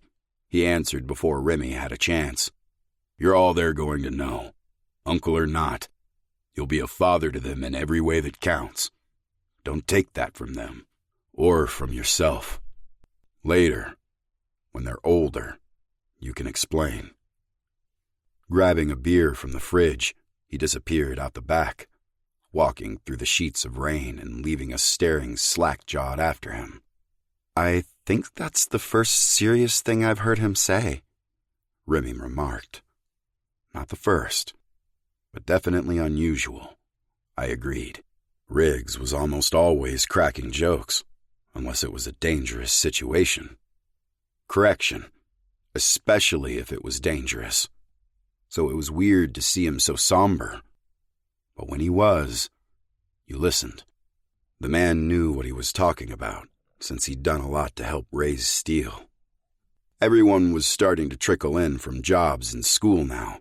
Steele and Cade walked through the door. Caught us completely by surprise. Nothing worse than riding home for an hour while it's pissing outside. Steele grumbled. Both brothers were soaked to the bone. The weather was typically mild here in Texas, but there were times Mother Nature caught us unaware, and we ended up riding through storms, both rain and snow. "Are you going out tonight?" Remy asked me. I hadn't planned on it. Eyeing the way the rain was coming down, I decided to text Julie. I'd taken to checking in on her to make sure she was getting everywhere she needed to be all right. That was one of the reasons I didn't like her not living at the clubhouse anymore. Who was I kidding? There was far more than just that one reason. "Maybe I will," I muttered. "I'll babysit," Remy volunteered. I shot Steele a questioning look. He shrugged a shoulder and opened a beer. "She's the boss. Besides, maybe if we have these two around, she won't want her own too soon," he muttered under his breath as his wife ran upstairs to change into dry clothes. Cade and I gave each other an amused, knowing look. "Bro, I'm pretty sure the more she's around babies, the more she'll want her own," Cade said, bursting Steele's bubble. Steele frowned down into the bottle. "No. Really? That doesn't make sense." "Doesn't have to," Cade said with a chuckle. "Has to do with pheromones and shit. I'm sorry to tell you, my friend, your woman is going to want babies. Soon." "I know that. I'm not a fucking idiot." "Real soon," I said. A look of worry ran over his face. Leave it to Remy to charge headfirst into everything. Hey, you married her, I told him. A stupid grin flitted over his face. Yeah, I did. He reached down for one of the babies, and I blocked him the same way I had his wife. I'm not letting you get them soaked, asshole. Go change. Steele looked down at himself as though he'd just realized he was still dripping wet. He glared at me but headed upstairs. You may want to talk to Riggs, I told Cade. His green eyes latched onto me with interest. Oh? Yeah, he was off when he came through a bit ago. Cade frowned but exited out the back door, calling a thanks over his shoulder as he headed toward his and his VP's houses out back. A half hour later, Remy all but floated down the stairs. I knew Steele was responsible for that, but I kept my mouth shut. Julie still hadn't texted me back, and I was starting to worry. It was 6, long past when she would have been done with work. You got the boys, Rem? Definitely, she told me with a smile. Have fun. I went upstairs and knocked on Rat's door. Hey man, what's up? His blonde hair was standing up in spikes. It was a little longer than he usually kept it, but I knew Tiff's murder was occupying all his time these days. I knew exactly how that felt. I was just so fucking grateful he was working so hard on it for me. Can I ask you a favor? Sure. He held the door open so I could step in past him. Julie isn't answering her phone or texts. Is there any way you could track her? Yeah, I can. You still have the trackers in their phones? I asked in surprise. I'd thought it'd be a long shot that Rat would be able to find her. Rat snorted. No, I took those out once the women found out they were there. To compromise, they let me turn the tracking function on the phones themselves. It's not as accurate, but it'll give you an idea of where she is. Thanks. I'm sure I'm being an overprotective idiot. I don't blame you, Rat said, sitting down at his computer. He tapped away on the keys after pulling up a map of Austin. He stabbed his finger at a red dot on the screen. Looks like she's at home. I frowned. Why wouldn't she be answering me if she was at home? Thanks, Rat. I'm going to head out. Rat craned his head to look out the window. Nasty night out there. I'll take one of the cages. He nodded and went back to tapping furiously at his keyboard, so I left him to it. The drive into the city didn't take too long now that I knew Julie was safe at home. Before I knew it, I was on her porch, knocking on her door. It took a few rounds of knocking before she opened it for me. Hey, I said, letting my gaze wander over her. She was in pajama bottoms, a t-shirt, and her hair was sticking up all over the place from her messy bun. She'd been sleeping. Frowning, I reached out and brushed my hand over her forehead. Are you sick? She nuzzled into my hand and smiled at me like a sleepy cat. No, I was just so tired after class I came right home and fell asleep. It was her turn to frown, and she patted her pockets, looking for her phone. Did I miss a date? I didn't think we had anything scheduled. No, but when you didn't answer my calls or texts, I trailed off and realized I'd kind of lost my shit and rushed over here. She gave me a large smile. Aw, you were worried about me? She teased. Clearing my throat, I shrugged my shoulders. Yeah, I was. Her eyes softened. You're sweet. Come on in. I walked past her. It would be more gentlemanly to leave and let her go back to sleep, but no one ever mistook me for a gentleman. The house was quiet. Where are your parents? Dad is still at work and Mom is out with some friends, she said with a yawn. My eyes flicked to her and I tried to contain my grin. Living in a place like the clubhouse, you never had true privacy. A house to yourself. I followed her upstairs to her room, my eyes on her sexy ass, even if it was covered in pictures of hedgehogs. Julie loved to wear soft pajama pants with animals on them. As soon as she got home, she would jump into them and refuse to take them off. We settled on her bed, and I placed my hand on her thigh, rubbing through the material. Why so tired? Did you take too much of a load on this semester? It wouldn't be unusual if she had. She was the typical overachiever, taking on so much that it nearly crushed her with the weight of responsibility. I was very much the opposite. I'd skated through school with barely passing grades and spend most of my time playing my guitar. We were polar opposites, and yet it worked somehow. No, I just didn't sleep very well last night. She sighed in frustration. Why? She shrugged her shoulders. Too much on my mind? You need to learn to let everything go. Julie snorted, then glared at me. Just because you fall asleep as soon as your head hits the pillow, she muttered. I chuckled and shifted on the bed so I could lean back on my forearms. Her eyes trailed down my chest to my abs, and something occurred to me. Jules? I purred at her. Her eyes narrowed but flashed up to mine. Are you having a hard time sleeping because of work and school? Or... I shoved back upright and leaned in close to her. I moved slowly enough that she could move away if she wanted to. When she stayed planted in place, I brushed her long dark hair back and let my lips brush over her ear as I whispered, Is it something else? Her shudder and quick inhale were a pretty good indication she liked what I was doing. My lips trailed over the smooth column of her neck. My tongue darted out, tasting her skin, and satisfaction brimmed inside of me when she let out a soft moan. Julie shoved me back enough that she could crawl onto my lap. Indecision warred in my mind, but finally, I met her beautiful brown eyes and asked, Are you sure? As much as I wanted to take her, to feel her body against my own, I wasn't willing to go faster than she was ready for. I didn't want to lose her after I'd worked so hard to get her back. Chapter 24. Julie. Love rolled through me like a soft wave. This man was everything I'd ever wanted. I'd just needed him to be straight with me, and so far he'd proven himself. He'd pulled himself out of a murky, dark place and shown me that he could take care of business as needed. Then, he'd gone further and spent the last few weeks telling me everything there was to know about him. He'd been abandoned by his family, all except Tiffany, an outcast in high school, and had really only found a group he could rely on once he'd found the MC.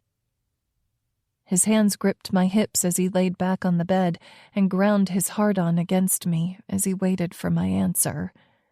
I knew he didn't want to stop. We'd always been electric during sex. I also knew he would if I asked him to. My clit mimicked the pounding of my heart, and I was so aroused I swore my own body would mutiny if the word no slipped from my lips. That wasn't what I wanted, though. Leaning down, I found his mouth with my own. I let my tongue dance against his as my body melted for him. My nipples were straining against the fabric that contained them. My pussy fluttered, trying to clamp down on something, but it was achingly empty. Jules, he groaned, breaking off the kiss. I need you to answer me. You have to use words, beautiful. Otherwise I'll have to stop. His hand speared into my hair, using it to yank my head up and away from his neck where I was currently lapping at his skin. Tell me what you want, he growled, ice blue eyes searching mine. You. The pain on my scalp only amped the pleasure another notch higher when he refused to let me dip my head. He held me in place, and I felt the wetness seep out of my core.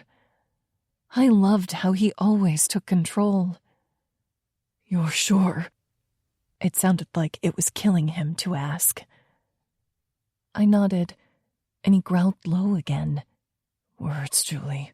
Use your fucking words and tell me exactly what you want. I want you to fuck me, Tommy. His eyes narrowed dangerously at the use of his name, but he rolled us over, and was ripping my clothes from my body before I was sure what was happening. He'd gotten my t-shirt off and was sucking on my nipple before my brain processed it. My back arched of its own accord, allowing him greater access to my body. The cool leather of his cut rasped against my skin, and I began tugging at his clothes. I wanted to feel us pressed together without a stitch of fabric to bar the way. Bass sat up on his knees and shrugged off his cut, tossing it on the other side of the bed, then jerked his sweatshirt and t-shirt off in one smooth motion. He was straddling me, and while he was busy, I sat up and ran my hands up his jean-covered thighs, my fingers making their way to his belt. Everything was oversensitized. The scratch of the material under my palms, the coolness of his belt buckle as I unclipped it, the hot, pulsing flesh I grabbed. Best of all was the sudden inhale from him while I wrapped a hand around his dick. I hadn't bothered to shove his pants down, had just burrowed my hand inside until I found what I'd been looking for. I gave a long, steady stroke, and his deep, rumbling groan was enough to make my pussy clench again. The sounds he made in bed were beyond sexy. They were downright primal. His normally deep, rasping voice was even huskier, and I loved listening to it. He shoved his jeans and boxer briefs down as far as he could without disturbing me, and as soon as his cock was free of the restraints, I swallowed him down as deep as I could. "Fucking Christ!" he shouted as I sucked hard, then laved the underside with my tongue. His hand was back in my hair, pushing my head down further on his dick, and I felt it hit the back of my throat. Out of the corner of my eye, I saw his thighs shaking lightly. If my mouth wasn't full, I would have smiled. As much as I liked him taking control, I also liked reducing him to a shuddering puddle whenever possible. He yanked my head back by the hair, and I pouted up at him when he wouldn't allow me to take him back into my mouth. "Not tonight, Jules. Tonight I'm going to show you how much I love you." My eyes widened as I stared up at him. That was the first time he'd ever said those words to me, and suddenly I was fucking terrified. My lips parted to tell him I felt the same, but the words wouldn't come. He didn't seem bothered by that fact. Instead, he laid me down and began worshipping my body in ways that verged on killing me. He was all long, sure strokes with his fingers and tongue, the soft nibbling of lips and teeth. He tortured my nipples by sucking them deep into his mouth before laving them with his tongue. Throwing my head back on the bed, I let the sensations wash over me. All I could do was hold onto his hair as he systematically destroyed every defense I'd erected against him a couple months ago. If things went downhill again, it would decimate me. I was unequivocally his, heart, body, and soul. It was a risk, trusting him again, but it was one I was willing to take. There was no turning back. His lips roamed in a slow pace down my body, paying attention to areas I didn't even realize were erogenous zones. By the time he made it between my thighs, I was tearing at his hair and babbling. It wasn't my proudest moment, but I read the male satisfaction in his eyes before they swept down and drank their fill of my bared, spread flesh. He licked his lips, and I groaned in anticipation. "Please, Pace," I begged, beyond caring about pride or shame. He'd seen me countless times before, naked and dripping as I was now. Bass cocked his head and met my pleading gaze. "No." "Huh?" "I think I liked it better before." What the hell was he talking about? I reared my hips up, trying to physically tell him what I needed since the words were all caught up in my throat. "Call me by my real name," he said, eyes hard and demanding. "Tommy," I cried out. "Please, I need. His mouth latched onto my clit, and he sucked hard. Wordlessly, I thanked God my parents weren't home because I screamed at the force with which the pleasure steamrolled me. He'd driven me so high that it'd only taken one suck, and I was coming like a freight train. It didn't help that he hadn't touched me in months. Bass swiped his tongue over my slit, swallowing up every bit of the wetness seeping out of me. He groaned in pleasure and satisfaction before he began a renewed attack on my sensitive clit. My gasp was cut off by a low, keening cry as he thrust his finger inside of me. The friction, along with the way he was lapping at my still throbbing clit, had a second orgasm racking my body before I knew it. Licking his lips again, they were shiny and wet. He crawled up my body and notched his dick at my core. "Please tell me you're still on birth control," he whispered in my ear. Goosebumps rose on my flesh as his voice vibrated around me. "I am," I responded breathlessly. "Thank fuck," he groaned and thrust inside of me. His hoarse shout muffled my own cry as he seated himself so deep inside of me, I swear I could feel him in my womb. I knew it wasn't physically possible, but my body insisted it was, and I pulsed around him. "Keep that up, beautiful, and I'm not going to give you a chance to adjust." It wasn't until he spoke that I realized he was holding still so I could get used to his size. I was on the smaller side, and he wasn't. He'd prepared me, over-prepared really, so I flexed my Kegel muscles around his dick. He rewarded me with a guttural sound that came from deep in his chest. "Jules, you're fucking killing me." "Then quit messing around and fuck me already."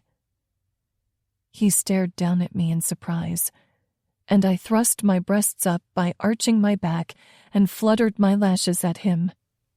His laugh echoed around the room. His hands cupped my cheeks, and a serious look settled on his face. "Can't have it being said I didn't please my woman." I arched a brow at him and gave him a challenging look. His large hands slid down, and one covered my throat while the other traveled to my hip so he could pin me in place as he began a brutal but delicious pace. My legs wrapped around him, and I met him thrust for a time. As we were both getting close to that finish line, I released the death grip my legs had around his hips and spread them out so I could hear the slap of our flesh as he pounded his cock deep inside of me. I hadn't known, until I'd met Bass, that I liked rough, dirty sex. The few boyfriends I'd had before him had been gentle and sweet, and I'd never been satisfied sexually. Bass did more than satisfy me. He handled me so expertly, I often wondered if he could read my mind. He slammed inside me and threw me off the edge of the cliff into overwhelming pleasure so deep I thought I'd drown in it. The scream I'd let loose bounced off the walls, echoing back at me, as my thighs trembled and my heart pounded so hard in my chest I thought it'd explode. I was still wading through the pleasure when he seated himself as far as he could inside me and came. I could feel him pulsing inside of me, feel the hot wash of his cum filling me as his own long growl signaled his release. We stayed that way, locked together, while our hearts slowed back to a more normal rhythm. Once they had, Bass wrapped his arms around me and rolled, pulling me over so I was sprawled half on top of him. I let my cheek rest just below his peck, my ear over his heart so I could listen to it beat.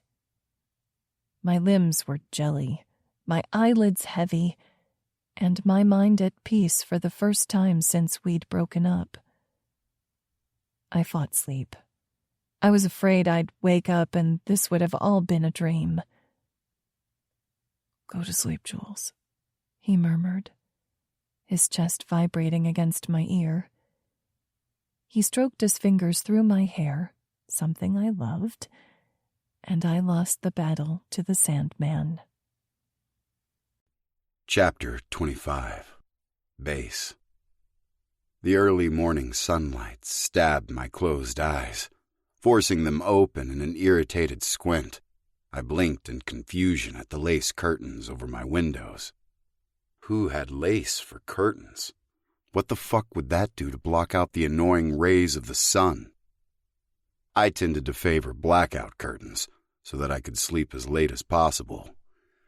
Julie shifted against me with a sleepy moan, and I pulled her closer and huffed out a contented sigh. Sleep was trying to pull me back under when something tugged at my consciousness. I tried to ignore it, but something kept telling me there was a reason I should be awake, other than the meddling sun. My eyes flew open and I jerked up in bed with a curse. The twins! I'd fallen asleep and hadn't been woken once by them. Fuck! I looked around, confused and disoriented. Julie was sitting up, and I was momentarily distracted by her tits. "What's wrong?" she asked with a yawn. "Where are Wes and Z?" I replied, remembering why my heart was suddenly hammering away in my chest. Julie frowned at me, her beautiful face scrunching up as she processed my words. "They're at home, at the clubhouse," she corrected. "You said Remy was watching them." Glancing around, I realized, now that I was actually awake, that I was in Julie's room, in her parents' house. My breath, which had been pouring out of me like I'd run a marathon, slowed as my heart did. Shit. Sorry. Kind of forgot where I was. She parted those luscious lips to respond, but was interrupted by a knock on the door. Her eyes widened and her jaw dropped. "Quick, hide," she hissed at me. It was my turn to look shocked. Hide? Did I turn 16 again overnight? "Yes!" She poked me in the ribs to get me moving. I stumbled out of bed, grabbing my shirt, with her prodding me along. "You're an adult. Shh!" She shoved me into the closet and closed the door in my face. Looking down, I sighed, standing in her closet, my balls hanging free. Hadn't been the way I'd wanted to start my morning. You own a restaurant. You're the parent of twin boys, and here you are naked in a closet. I could hear muffled voices coming through the door. "Come down for breakfast." "Okay, Mom, I'll be there in a minute. Bring your young man, too." "Mom," Julie gasped. Then in a more guilty tone, I heard her ask, "How did you know?" "Julie," Luli snapped. "His vehicle is parked outside and his jeans and cut are sitting right there." I chuckled at the indignant tone of her voice. "Good morning, Base." "Hi, Luli," I called back through the door. A few minutes later, I squinted as Julie flung the door open. "Well, we may as well go down for breakfast," Julie said in resignation. "Mom will drag us down there if we don't." I walked over and found my boxers where they were tangled in the covers and slipped them on. Julie watched quietly as I dressed, a soft smile on her face. I shrugged my cut on and pulled her in for a hug. The habit I had of swallowing the words I wanted to say in situations like this was a hard one to break, but I knew I needed to figure out how to do it. One sentence at a time was what I was figuring. "Best night of my life," I told her.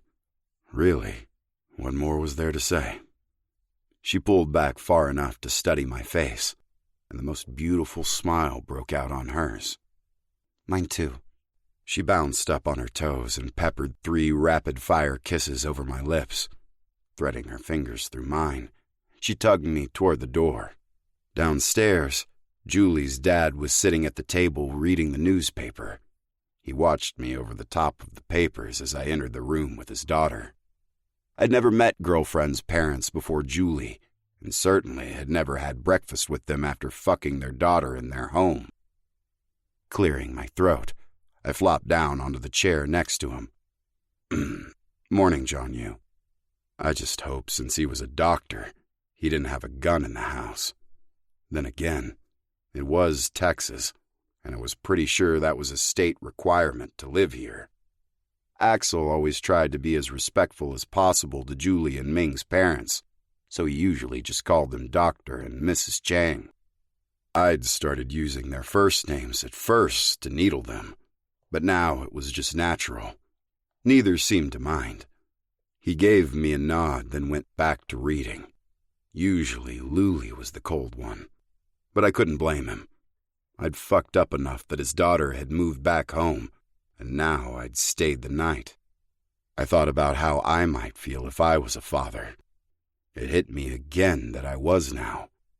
With that realization, I thanked every deity I could think of that Tiff had sons, not daughters.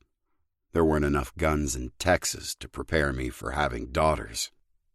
John Yu loosened up as breakfast went along, and Luli was surprisingly upbeat and happy to see me. I was sure it had more to do with her daughter being happy again than with me. By the time it was over, we were all laughing and chatting like we had in the past, all awkward tension gone. "Why don't you spend the day with me at the clubhouse?" I asked Julie as we went upstairs so I could grab the keys to the cage I'd driven over. "Don't you have work?" "It's Saturday. We don't open until later in the evening, and Pierre prefers me to be away on the weekend. I'm needed after the big rush to take care of orders and deal with vendors. We can spend the day with the boys," I suggested. "Maybe do that Disney marathon," the one she'd suggested before we broke up. Her face lit up with pleasure and anticipation. "Sure, we can take them to the zoo, too." I chuckled. They were a bit young for the zoo, but it was Julie's favorite place. She loved looking at all the animals. That sounds perfect. We made plans for the day the whole drive home. She didn't know it yet, but I was going to see if I could make this a weekend visit and get her to stay the whole time. The women jumped up with happy exclamations as we walked through the door. Stepping to the side to avoid being run over as they all rushed over to hug Julie, I exchanged amused glances with the other men. "Good job removing your head from your ass," Axel grumbled at me. Anger flared up at his words, but I bit back my response. The fucker had been dealing with an overprotective, pissed-off Ming for enough time now that I couldn't really blame him for his words. Cade waded through the throng of women and gave Julie his own hug. No one was saying it yet, but this was their way of welcoming her home. Before long, she'd be moving back in with me, if I had any say in the matter. The warm moment was interrupted as Rat ran into the kitchen. He skidded to a stop when his wild eyes landed on me. It'd been a while since he'd cut his hair, and the blonde locks were sticking up straight.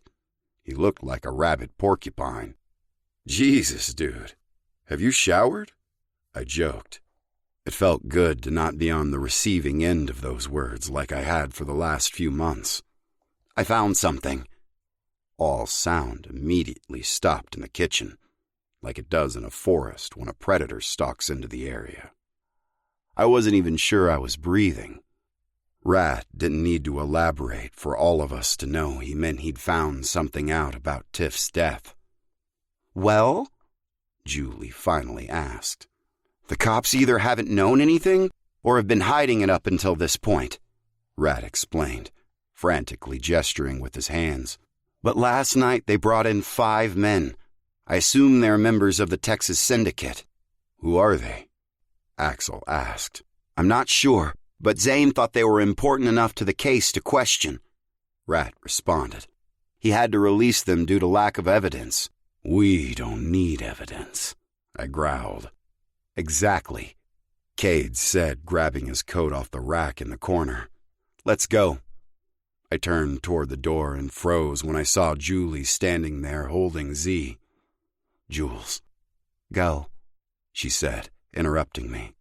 We can spend time together another day. This is too important. I'll watch the boys. Striding over to her, I cupped her cheek in my hand and kissed her. Somehow, this part of my life had never really bothered her. I could see the sympathy and anger shining in her eyes. Only, the rage wasn't directed at me, but at those who'd hurt me. She was almost as savage and bloodthirsty as I was, and I loved it. I'll be back, I said against her lips, drawing the kiss out. Be careful. Goodbye is over with. The 7 of us headed out. Most of our guys were off with family, or still working, so it was only the officers who were heading out on this mission. Shall we call in my brother? Or brother-in-law? Rat asked as we straddled our bikes in the parking lot. For a snatch and grab? Riggs snorted, then shook his head. No fucking way we're letting those assholes in on the fun. He started his bike, then peeled away with a loud laugh, spitting gravel at us. Fucking asshole. Steele bellowed. He and Gunner tore off after Riggs.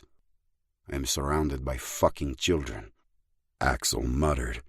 Welcome to my world, Cade confirmed. My laughter trailed behind me as I pulled out behind my brothers. My heart was pumping double time in excitement. The anticipation was overpowering. We were going to find out what had happened to my sister, and I was going to kill the motherfuckers responsible. Most people would probably be horrified that this thought filled me with euphoria. That was my life, though. We took care of business and eliminated anyone who fucked with our families. Someone was about to learn that lesson the hard way tonight. You sure this is the place?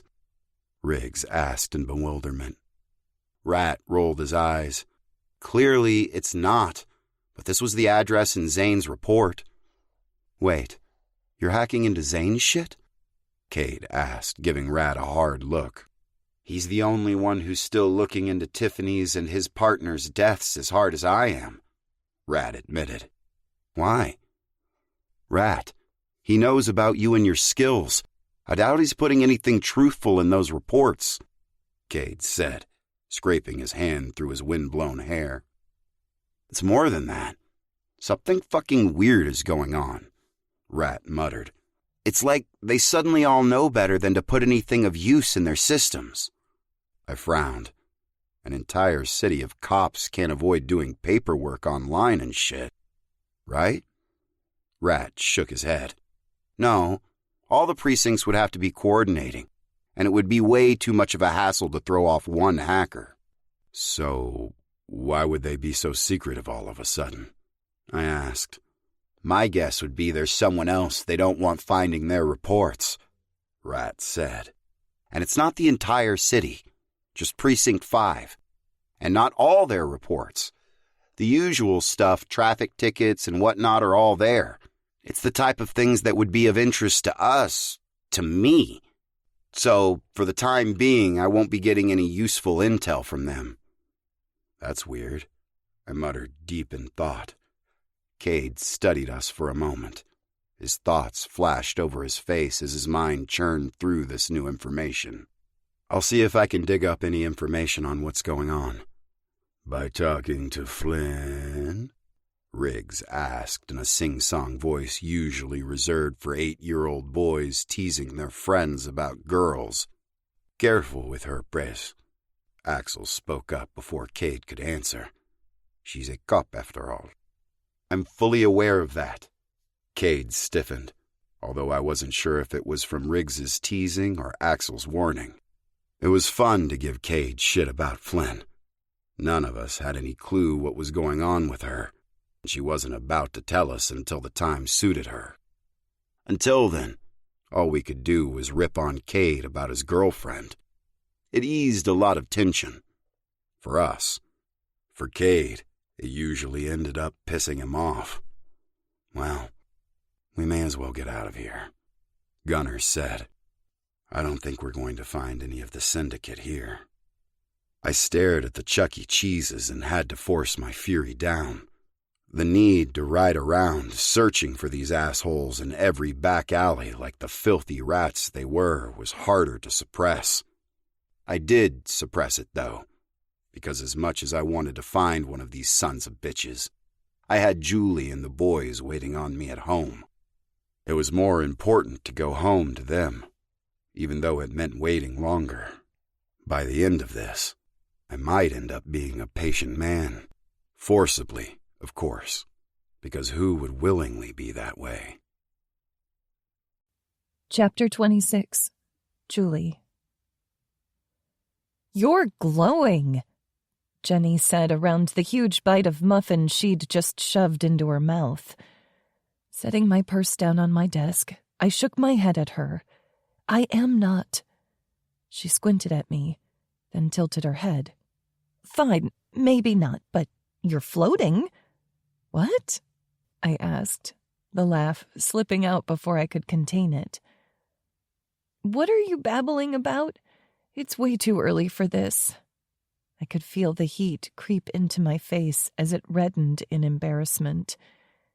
It was 8 a.m. on this glorious Monday morning, and though I was denying it, I had danced through my morning routine. My music had been blaring, so when my mom stuck her head in my bathroom and shouted at me, I'd jumped.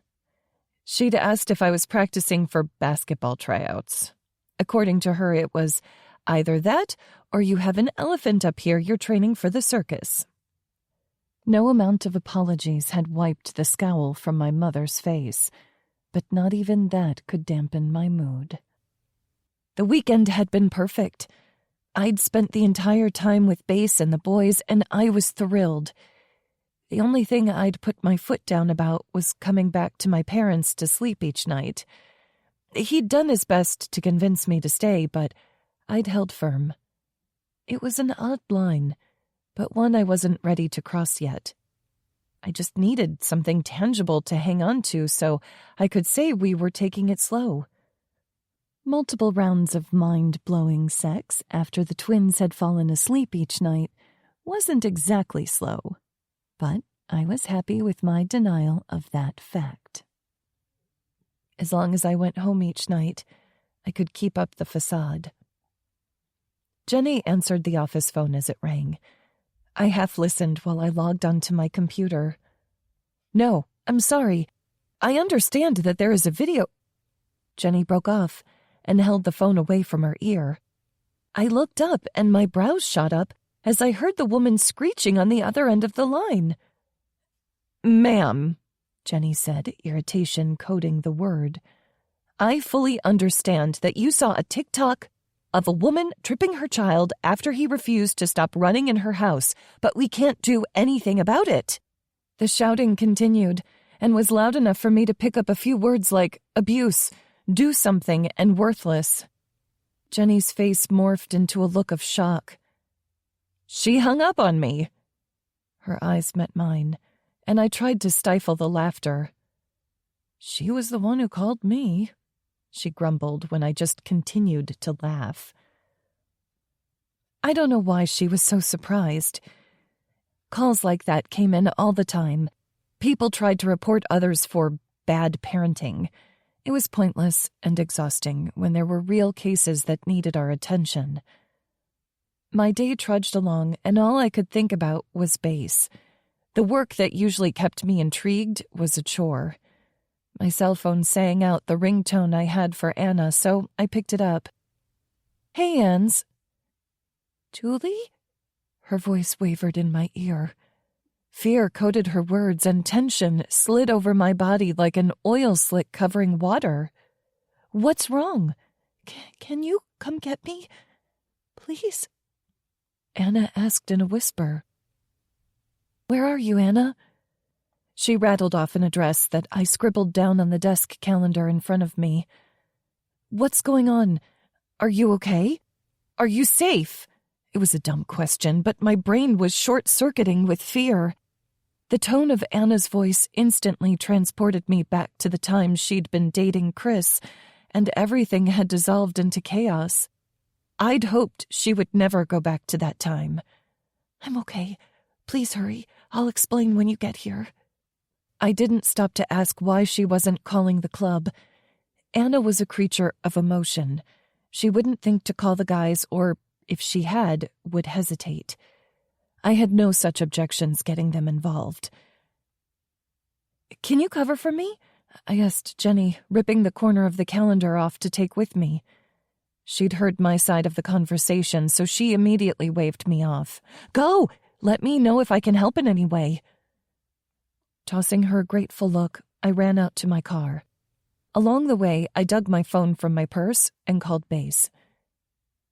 "Hey, Jules, I'm in the middle of something. Is it important, or can I call—" "Something's wrong with Anna," I told him, breaking off his sentence. "What happened?" His voice was hard as stone. "I don't know. She was acting secretive, but sounded scared to death, Base. I'm on my way over to the address she gave now." It was his turn to cut me off. "Don't you fucking dare go. I'll call Cade. He was meeting with some of the Tucson guys in the city today." "They're still here?" I don't know why I was taking the time to ask that. "No, they came back for a... It doesn't matter.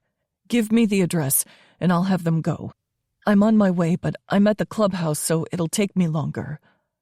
I recited the address to him as I slipped in behind the wheel of my car. Base cursed in my ear as soon as he heard it. He hung up so he could get Cade the information. Biting my lip, I considered my options. There were only two in my mind. Let the club handle this, or go get my friend like I promised I would. Fine, so there was really only one option. Jamming my key into the ignition, I started my car and tore off down the road. I punched the address into my GPS. What the fuck is Anna doing at a Chuck E. Cheese's?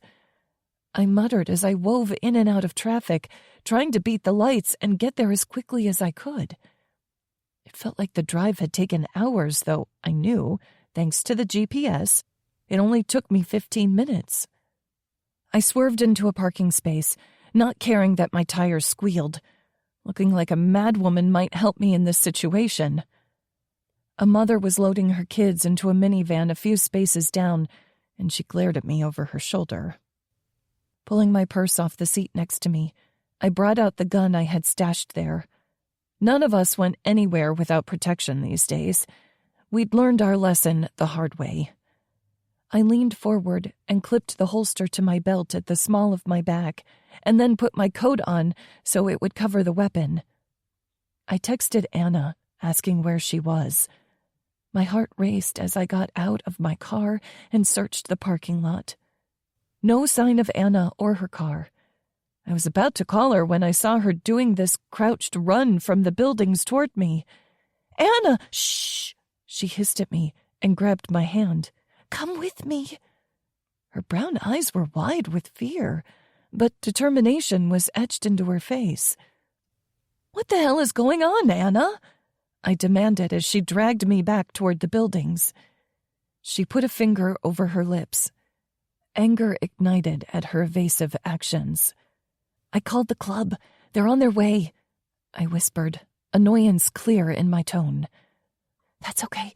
I called Cade after I called you." "Why?" Her hand clamped over my mouth, and we edged our way back through an alley next to the kids' party place. Through her fear, I could see something else in her eyes. I resigned myself to follow her lead for now. "Not another sound, okay?" She whispered so low, I almost didn't hear her. I nodded silently and watched as she sent directions to the guys through text. When she started moving again, I was right on her ass. It was dark back here in the alley, and she looked around the shadows before opening a rusty metal door on the building and sliding through. I followed and slowly closed the door behind me. We hooked an immediate right and tiptoed up some wooden stairs until we stopped on an upper level that overlooked the floor below. It was some kind of old theater that the seats had been cleared from. Creeping to the edge, We peered over the ledge, and I had to slap a hand over my mouth to stop the gasp from escaping. Below us, cages lined the walls, and even in the dim lighting, I could see there were people in them. Women in them. Anna's hand grabbed my forearm, and she squeezed. Our horrified eyes met, and so many questions flew through my mind, but I didn't voice them for fear of getting caught up here. More importantly, I wanted to run down there and break every one of those women free from their confinement. "What?" She shook her head violently and held her finger to her lips. Then she pointed, and I peeked over again. I hadn't noticed the armed guards standing around, watching over their cargo. From the outside, this building looked like it was abandoned, but inside, it held nothing but nightmares. To think this was next door to a place where families brought their children made me ill. Someone's hand clamped onto my shoulder, and I almost wasn't able to swallow back the scream that fought to tear its way out of my throat. "Shh," Cade said as he crouched next to us. I glared over my shoulder at whoever had grabbed me and realized it was Smokehouse. My heart was pounding so hard it was a throbbing pulse inside my head. Cade and Lockout leaned over and checked out what was going on downstairs. Their grim gazes met as they had some kind of silent exchange. After a moment, Cade turned and motioned for us to go. I didn't speak until we were back in the parking lot. "Oh my God," I breathed. "We have to go back and help those poor women." "We will," Cade agreed, "but not yet. We need more backup, and we have to get you two home."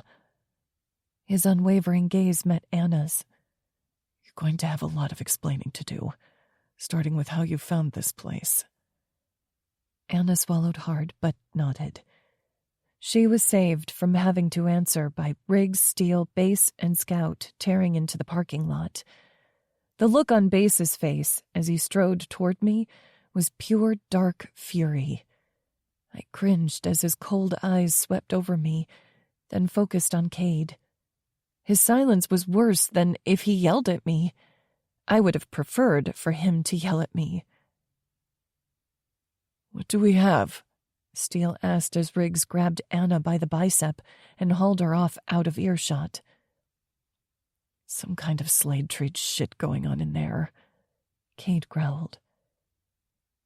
"Probably sex trafficking," Priest confirmed.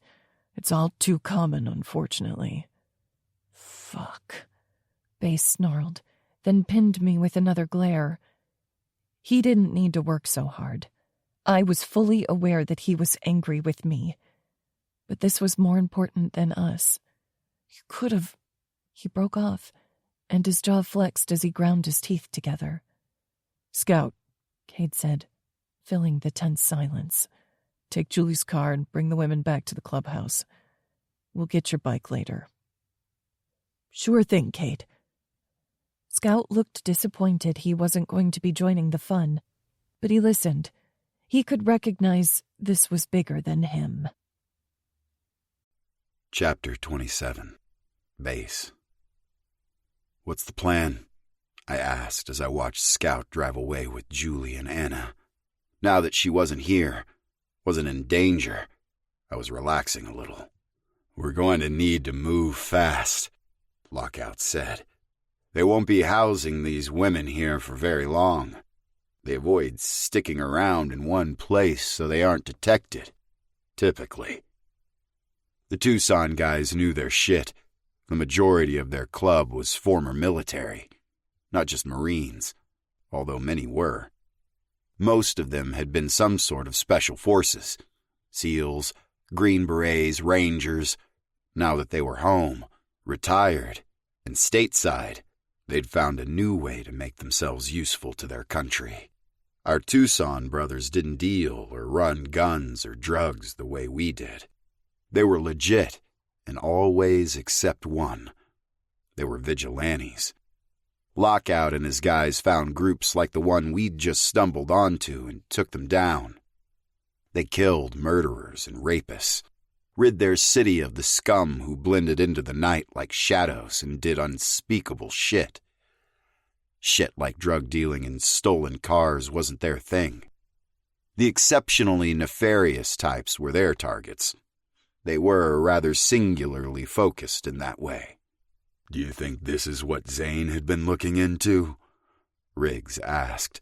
This was the same place we'd been a few days prior. Looked like Rat's intel hadn't been bad. We'd just seen the front that this group was using and bought it hook, line, and sinker. "Had to be," Cade responded. "So that means the Texas Syndicate is dealing in the sex trade?" "I thought they were mainly drug dealers," I said. "They're a higher-level gang here, but I've never heard of them being involved in anything like this," Cade commented. "I don't know what to make of any of it." "We should come back tonight. Use the cover of darkness to our advantage," Smokehouse offered. "Plus, that means that Chuck E. Cheese's will be cleared out." Priest agreed. "Let's head back to the clubhouse. We can have Rat check things out and load up on everything we'll need. Tonight, we'll come back," Cade told the group.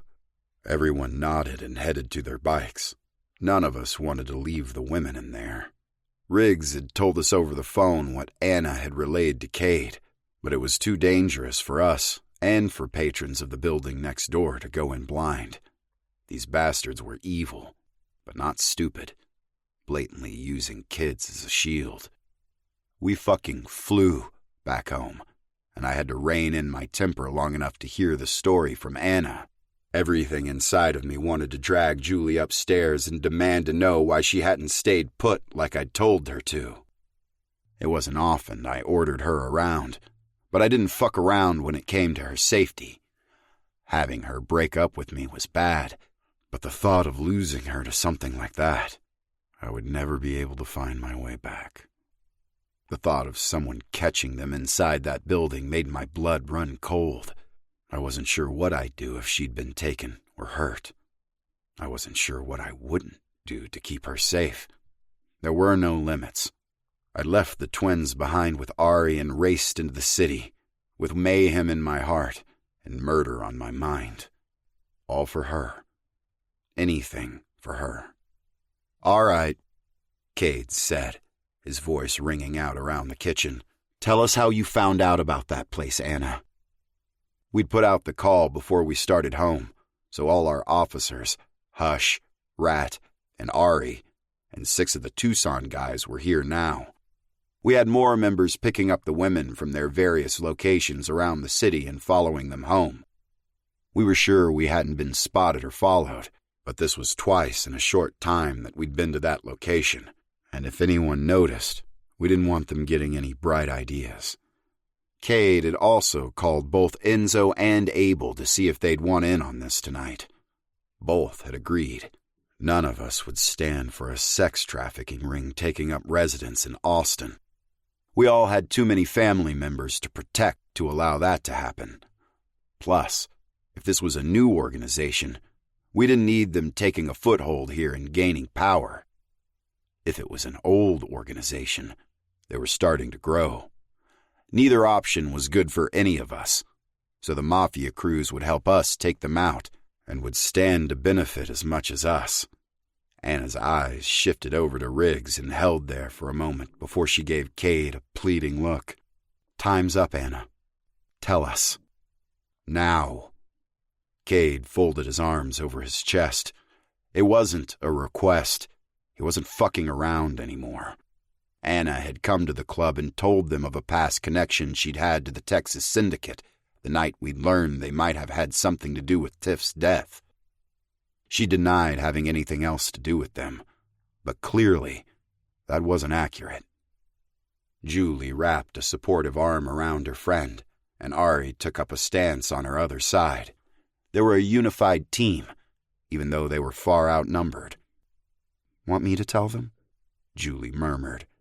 Every man in the room narrowed their eyes on the women, waiting. Anna shook her head and sighed. Her eyes found Riggs again as she spoke. "The guy I used to date, Chris, Riggs growled, and Anna cringed while shooting an accusatory glance at Cade. Had she really thought Cade wouldn't tell Riggs and the rest of us about how she'd been linked to the syndicate? He goes by Ghost now, she confirmed. He's been... She folded her arms around herself as though to give herself comfort, and Julie gave her a reassuring squeeze. He's been stalking me. My eyes flashed over to Riggs. He'd gone dangerously still. His eyes were fixed on Anna, even though she'd dropped her gaze to the floor. Steele edged closer to his brother just in case he erupted. The look on his face said it could happen at any moment. We didn't need Riggs taking off, looking for this ghost, while we had other shit to handle. We couldn't split our forces like that. Gunnar and Axel crept towards Riggs as well. He wasn't willing to admit it yet, but Riggs was completely into Anna. If they could ever figure out how to communicate, she'd end up his old lady. We all understood the protective instincts he had toward her, because we felt the same for our own women. I've told him to leave me alone, but I keep catching sight of him following me. She looked up and her chin jutted out in defiance. So, I decided to turn the tables on him. I followed him for once.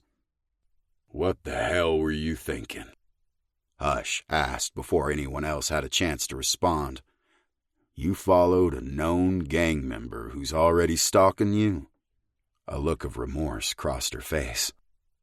Looking back on it now, it wasn't the smartest plan. Riggs let out a sound that was somewhere between a snarl and a low roar. It was a sound of pure rage, but he held himself in check otherwise. Anna watched him warily. All three women were eyeing him like he might leap across the room and strangle Anna. I wasn't so sure he wouldn't, to be honest, and he wasn't the only one who was angry. So you followed him and found that place? Cade prompted. Before Anna could go on, Riggs spoke. You followed him. Found a sex trafficking ring. Stuck around. Called your friend to come pick you up and showed her the operation. All before we could get there. Venom dripped from each word.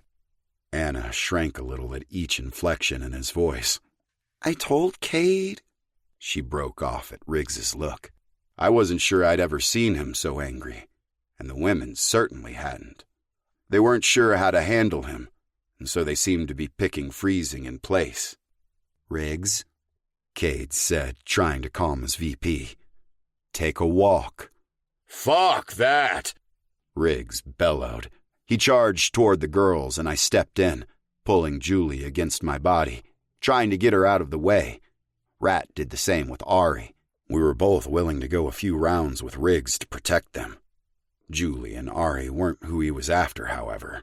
He slung Anna up and over his shoulder and stalked out the back door with her.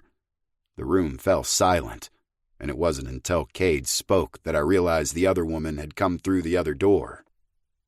Ari's eyes were wide as she looked at the door where Riggs had taken off with Anna. Remy said, walking over to Steele. Do we need to... She waved a hand in an unsure, helpless motion. Do something about him? No, Steele said. He's just setting her straight. Poor choice of words with this crowd. Excuse me? Bridget asked, glaring at him. What does that mean? It means, Gunnar answered her, giving her a dangerous look. He's going to tell her all the ways she fucked up today, and how not to in the future. Axel agreed. Ming slapped him in the shoulder with the back of her hand.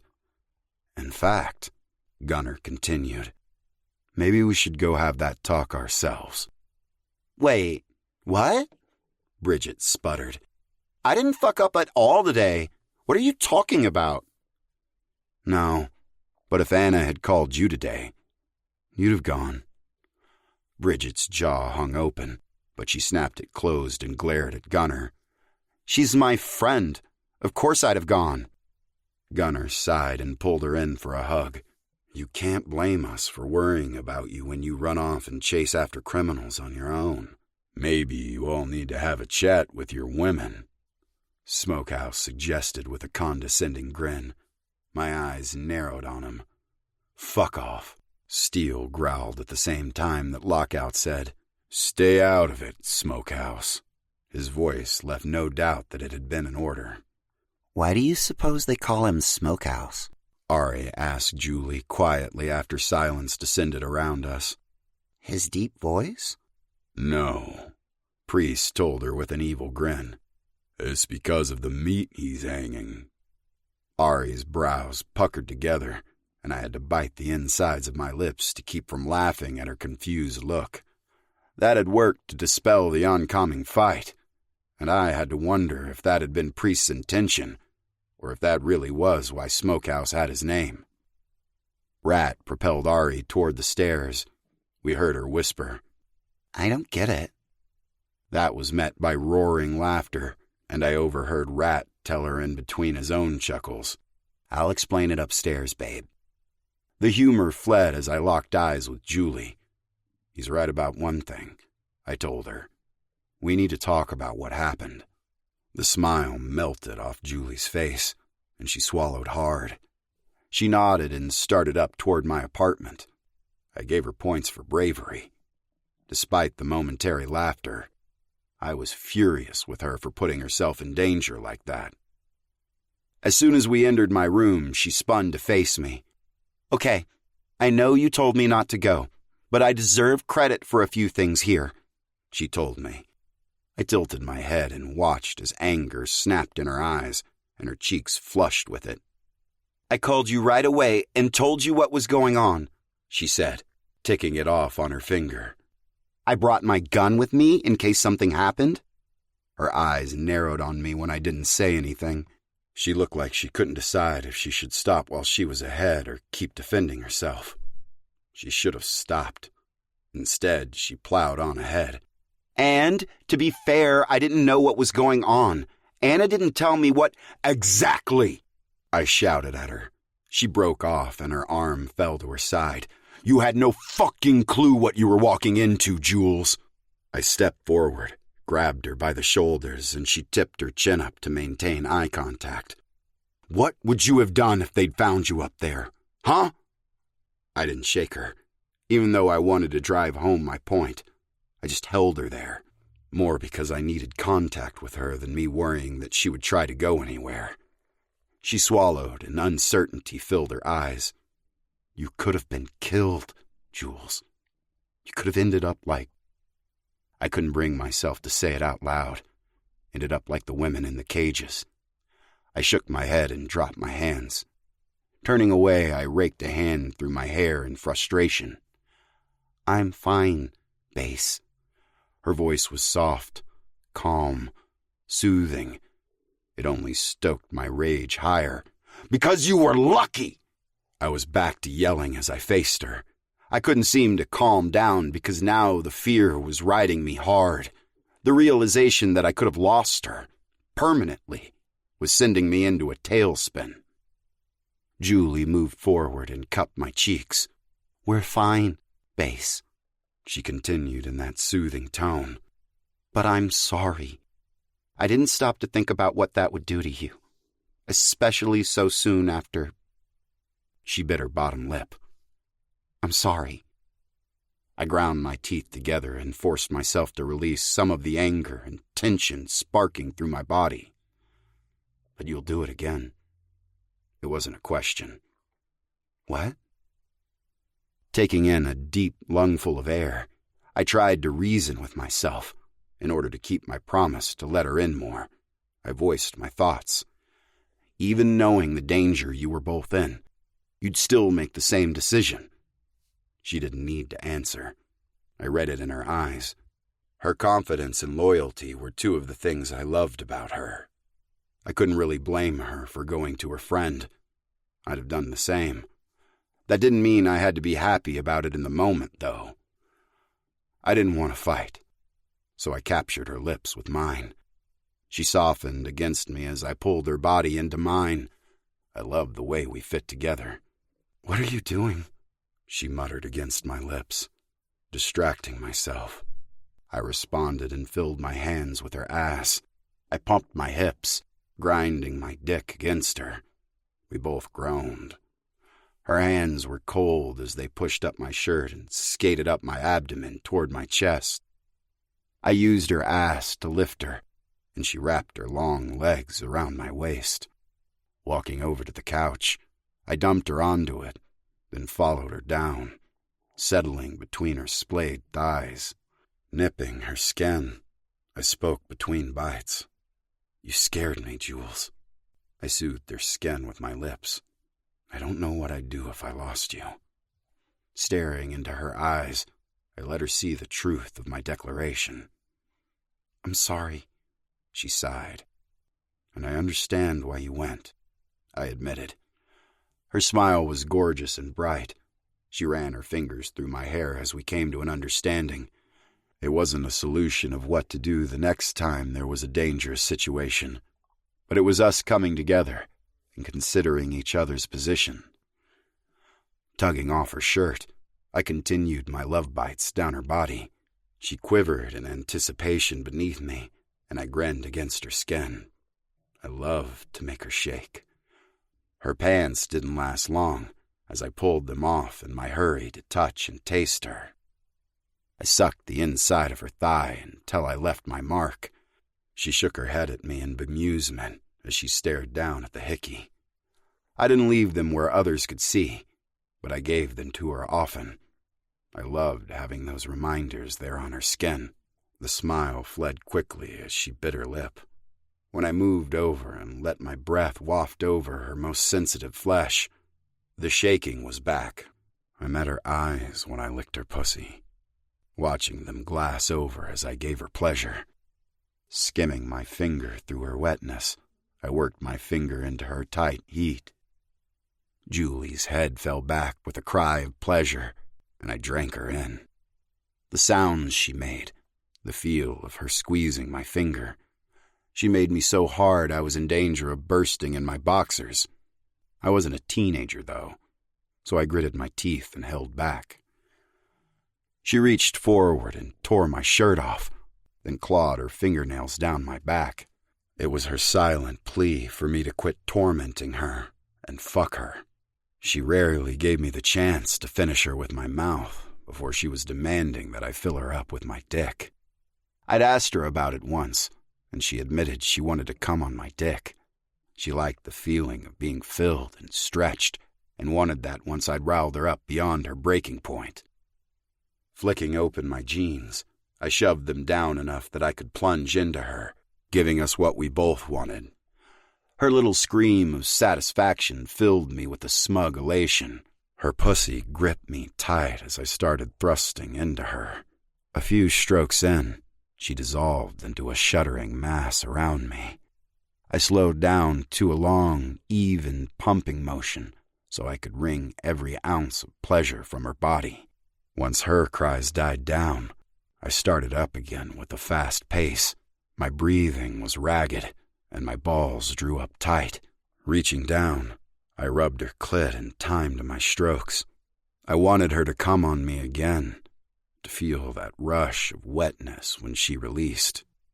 She gave me what I wanted and cried out again, arching her hips up to meet my thrusts. Growling, I shoved as deep inside her as I could get and came along with her. I rested my weight on my forearms and dropped my head down to her neck, breathing heavily onto her skin. I never felt as complete as when I was inside her. Kissing her neck, I told her without words what she meant to me. Her hands smoothed down the muscles in my back, liquefying them. She had the power to turn me into a shapeless mass of pleasure with a simple touch.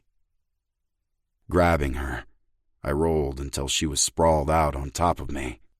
She laughed and tried to shove off me, but I tightened my grip on her. Stay for a minute, I mumbled, eyes closed. Just let me hold you. She settled against me, and I let myself drift in the aftermath of satisfaction. I never wanted to leave. Chapter 28. Julie. Base's heartbeat thumped against my ear as we lay together afterward. There was something I loved about resting my cheek on his skin and listening to his heart's rhythm. His arms were wrapped around me as my body curled against his side, and even though he was still a little angry at the stunt I'd pulled that afternoon, I knew he loved me and had forgiven me. I need you to do me a favor. His voice vibrated and echoed against the ear resting against him. Lifting my head, I met his eyes. What?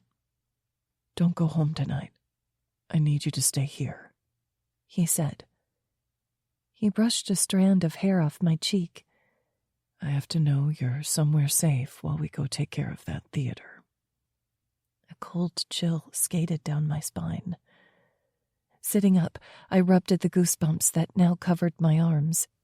Base sat up with me, his gaze intense. Okay, I told him. He and the others were going into a dangerous situation. If it set his mind at ease for me to stay here at the clubhouse, that's what I'd do. I frowned as a thought occurred to me. Do you think I need to have Mom and Dad stay somewhere else tonight? No, they don't know who you or they are. I just can't have any distractions, and knowing you're not here is one for me. It's just safer. Safety in numbers, I said softly with a nod. Well, that and a few more of the Tucson guys are showing up to patrol the clubhouse grounds while we're away, just in case. It wasn't a bad plan. The last time the girls and I had stayed home, Marco Guzman and Ari's father had sent men after us. Okay, Base, I'll stay here tonight, I promised. He flashed a smile at me, and my heart tripped in my chest. The man didn't know what that stunning smile could do to a girl, or maybe he did, and that's why he gave it so freely. He brushed his lips over mine, and I melted into him for a deeper kiss. Our tongues tangled, and I leaned forward, placing my hands on his chest. Base groaned into my mouth. I have to go. I watched him as we got up and started pulling clothes on. Fear trickled through me, but I smiled at him and took his hand when he paused at the door.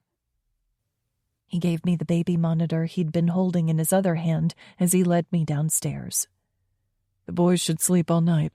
I'm not sure what time I'll be back, but don't wait up for me. I nodded and kissed him again. All my friends were down here in the parking lot with us, along with the other old ladies, as we all said goodbye to our men.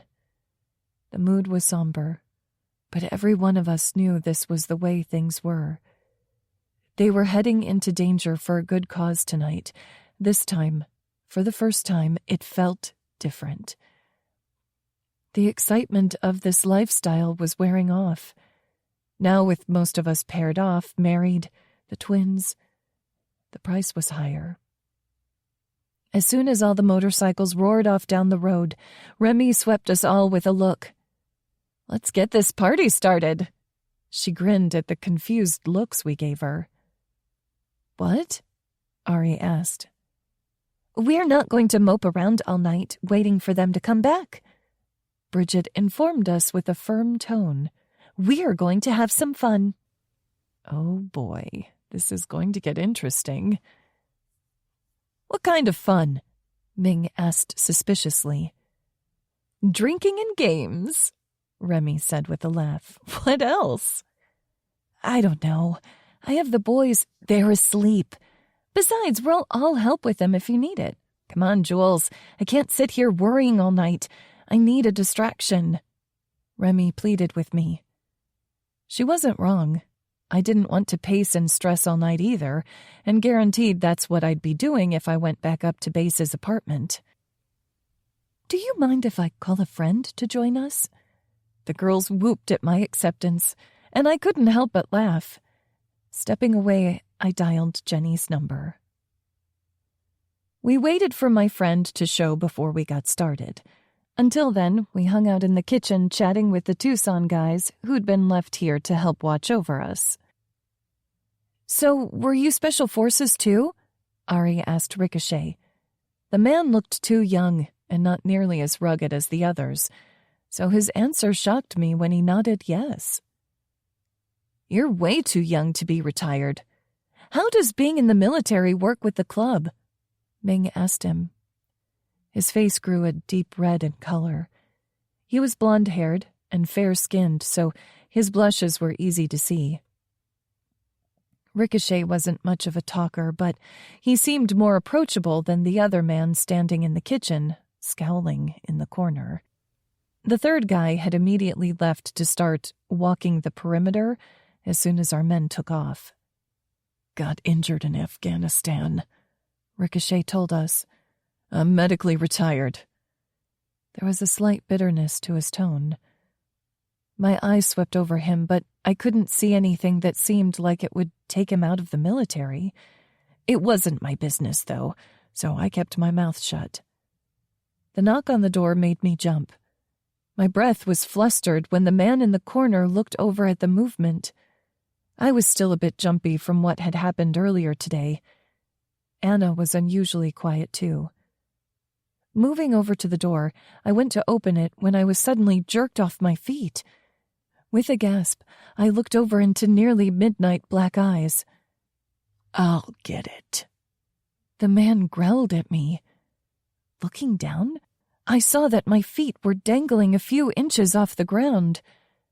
A glance up showed that he was holding me up by the hood of my sweatshirt.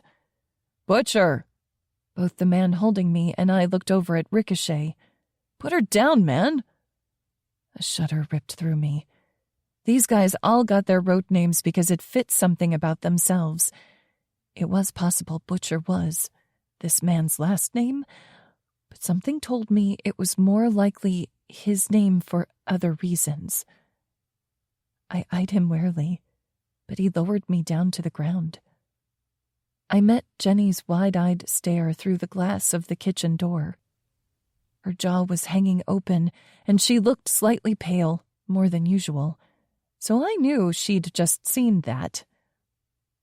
Butcher opened the door and glared down at her. He was silent as his eyes roamed over her. "Hey there," she said, tone dripping with nerves. He stepped aside and slammed the door shut as soon as she moved in past him. His dark gaze wandered over us, then he went back to his corner without another word. Anna puffed out a breath. "Okay," she muttered quietly to us. "He makes me appreciate our guys a lot more. Even if they are still a bit overprotective, at least they're not that." We all nodded in agreement.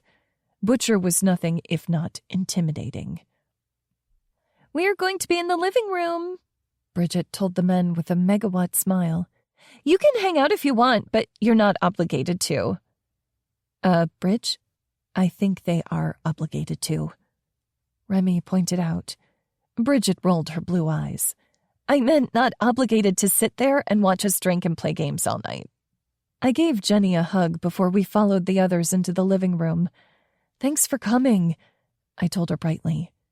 She looked over her shoulder as Ricochet and Butcher drifted silent as shadows in behind us and took up positions in the room. "What's all that about?" "Don't worry about it," I told her. "We're perfectly safe here, just protocol that the guys always leave someone behind to guard the clubhouse." Jenny nodded, but her face shone with doubt. I wondered if I'd ever really be able to tell her much about the club. Unlikely, unless she started dating one of the club members. "So, Jenny, have your eye on anyone?" Bridget asked with a cheeky grin. Her question was so close to my own thoughts, I shook my head and wondered if Bridget was reading them. Jenny's face flamed red. Her eyes darted over to me, and I saw worry and unease there. My lips parted in surprise, and my eyes widened. "You're into one of the guys?" I asked in surprise. "Shh," she hissed at me, and flicked her gaze to the men standing in the corner. Who? Remy asked in a comically loud whisper. I gave one of the guys my phone number at the wedding. She shot me an apologetic look. Was she worried I was mad?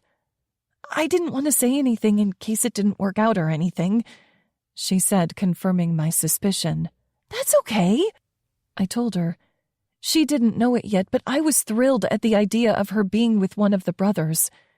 We'd gotten really close since I'd started the internship. I echoed Remy's question. Who is it? Jenny worried her bottom lip with her teeth. Priest. All our brows rose at her confession. A little piece of me was disappointed that it was a Tucson member that she was interested in. I didn't want her moving there. Call me selfish, but I liked having her around. He's hot, Remy declared as she opened an ice cream sandwich and took a large bite. She abandoned any attempt to whisper or be subtle. My brows knitted together. Where did you get that? The freezer. When?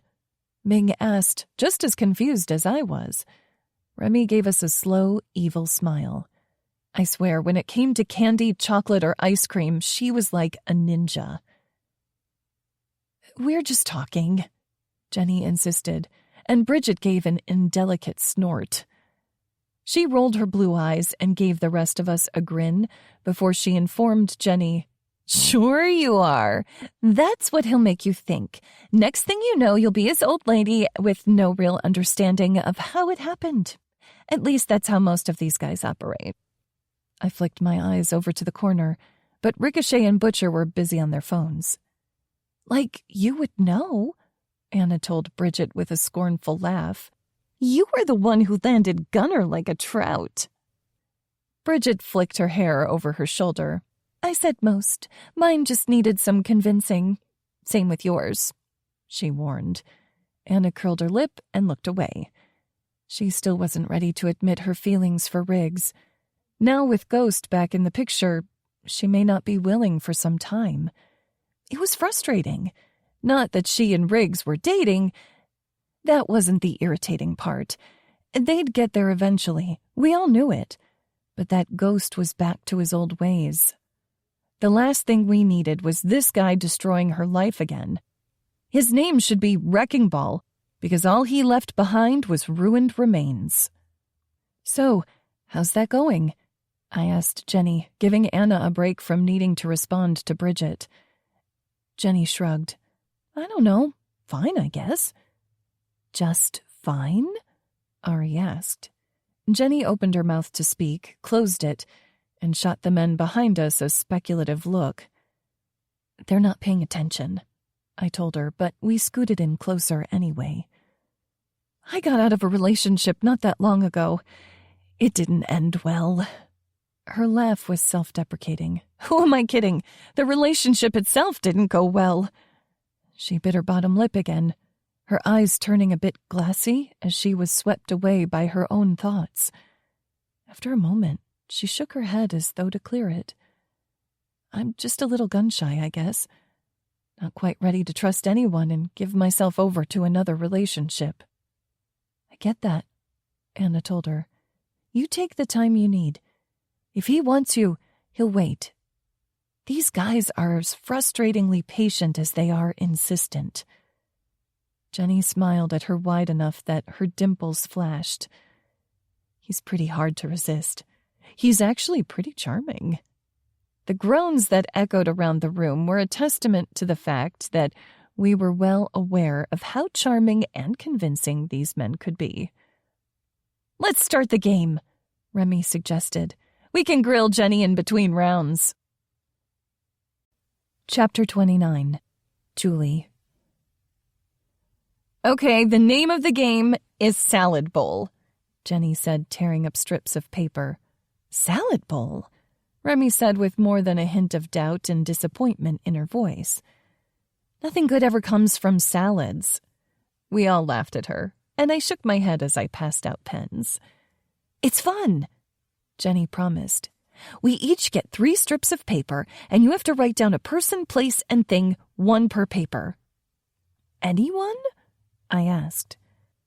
We have to have a shot at knowing them, so it's typically someone famous, or it can be something like a cowboy. Just something that we can all guess, she said. She watched as we all started writing. We split up into 2 teams, and round 1 we can use as many words, other than the exact words on the paper, to describe it, while the rest of your team guesses. You have 1 minute to get as many as possible. Then the other team goes. We do this until the bucket is empty, then we count up our points. Sounds easy enough, Anna said. She narrowed her eyes on Jenny, suspicious of the catch. Jenny laughed. It gets better. Round 2, it's all the same words, so pay attention, but you can only use 1 word to describe it. Round 3 is charades. We all groaned at that. Jenny grinned. Just wait until we're all wasted. The words usually end up getting pretty fun. She wiggled her brows at us. I thought we were playing something like Monopoly, Bridget muttered. This is going to be so much more fun, trust me. Who let the new girl pick the game? Ming asked with a chuckle. I hate charades. Ari was silent, but had a wide grin that stretched from ear to ear. What? I asked her when our eyes locked. I'm just happy not to be the new girl anymore, she chirped, and the rest of us laughed. Okay. Give me a second, Ming said, then chugged the margarita she had in her hand. She shuddered, then held the glass out for Bridget to pour another. I'm going to need a few of these before I'll be able to make a fool of myself. She slumped back in the chair and made room for her dog Rue to jump up onto her lap. I dropped my papers into the bucket and let my eyes stray to the baby monitor on the table next to me.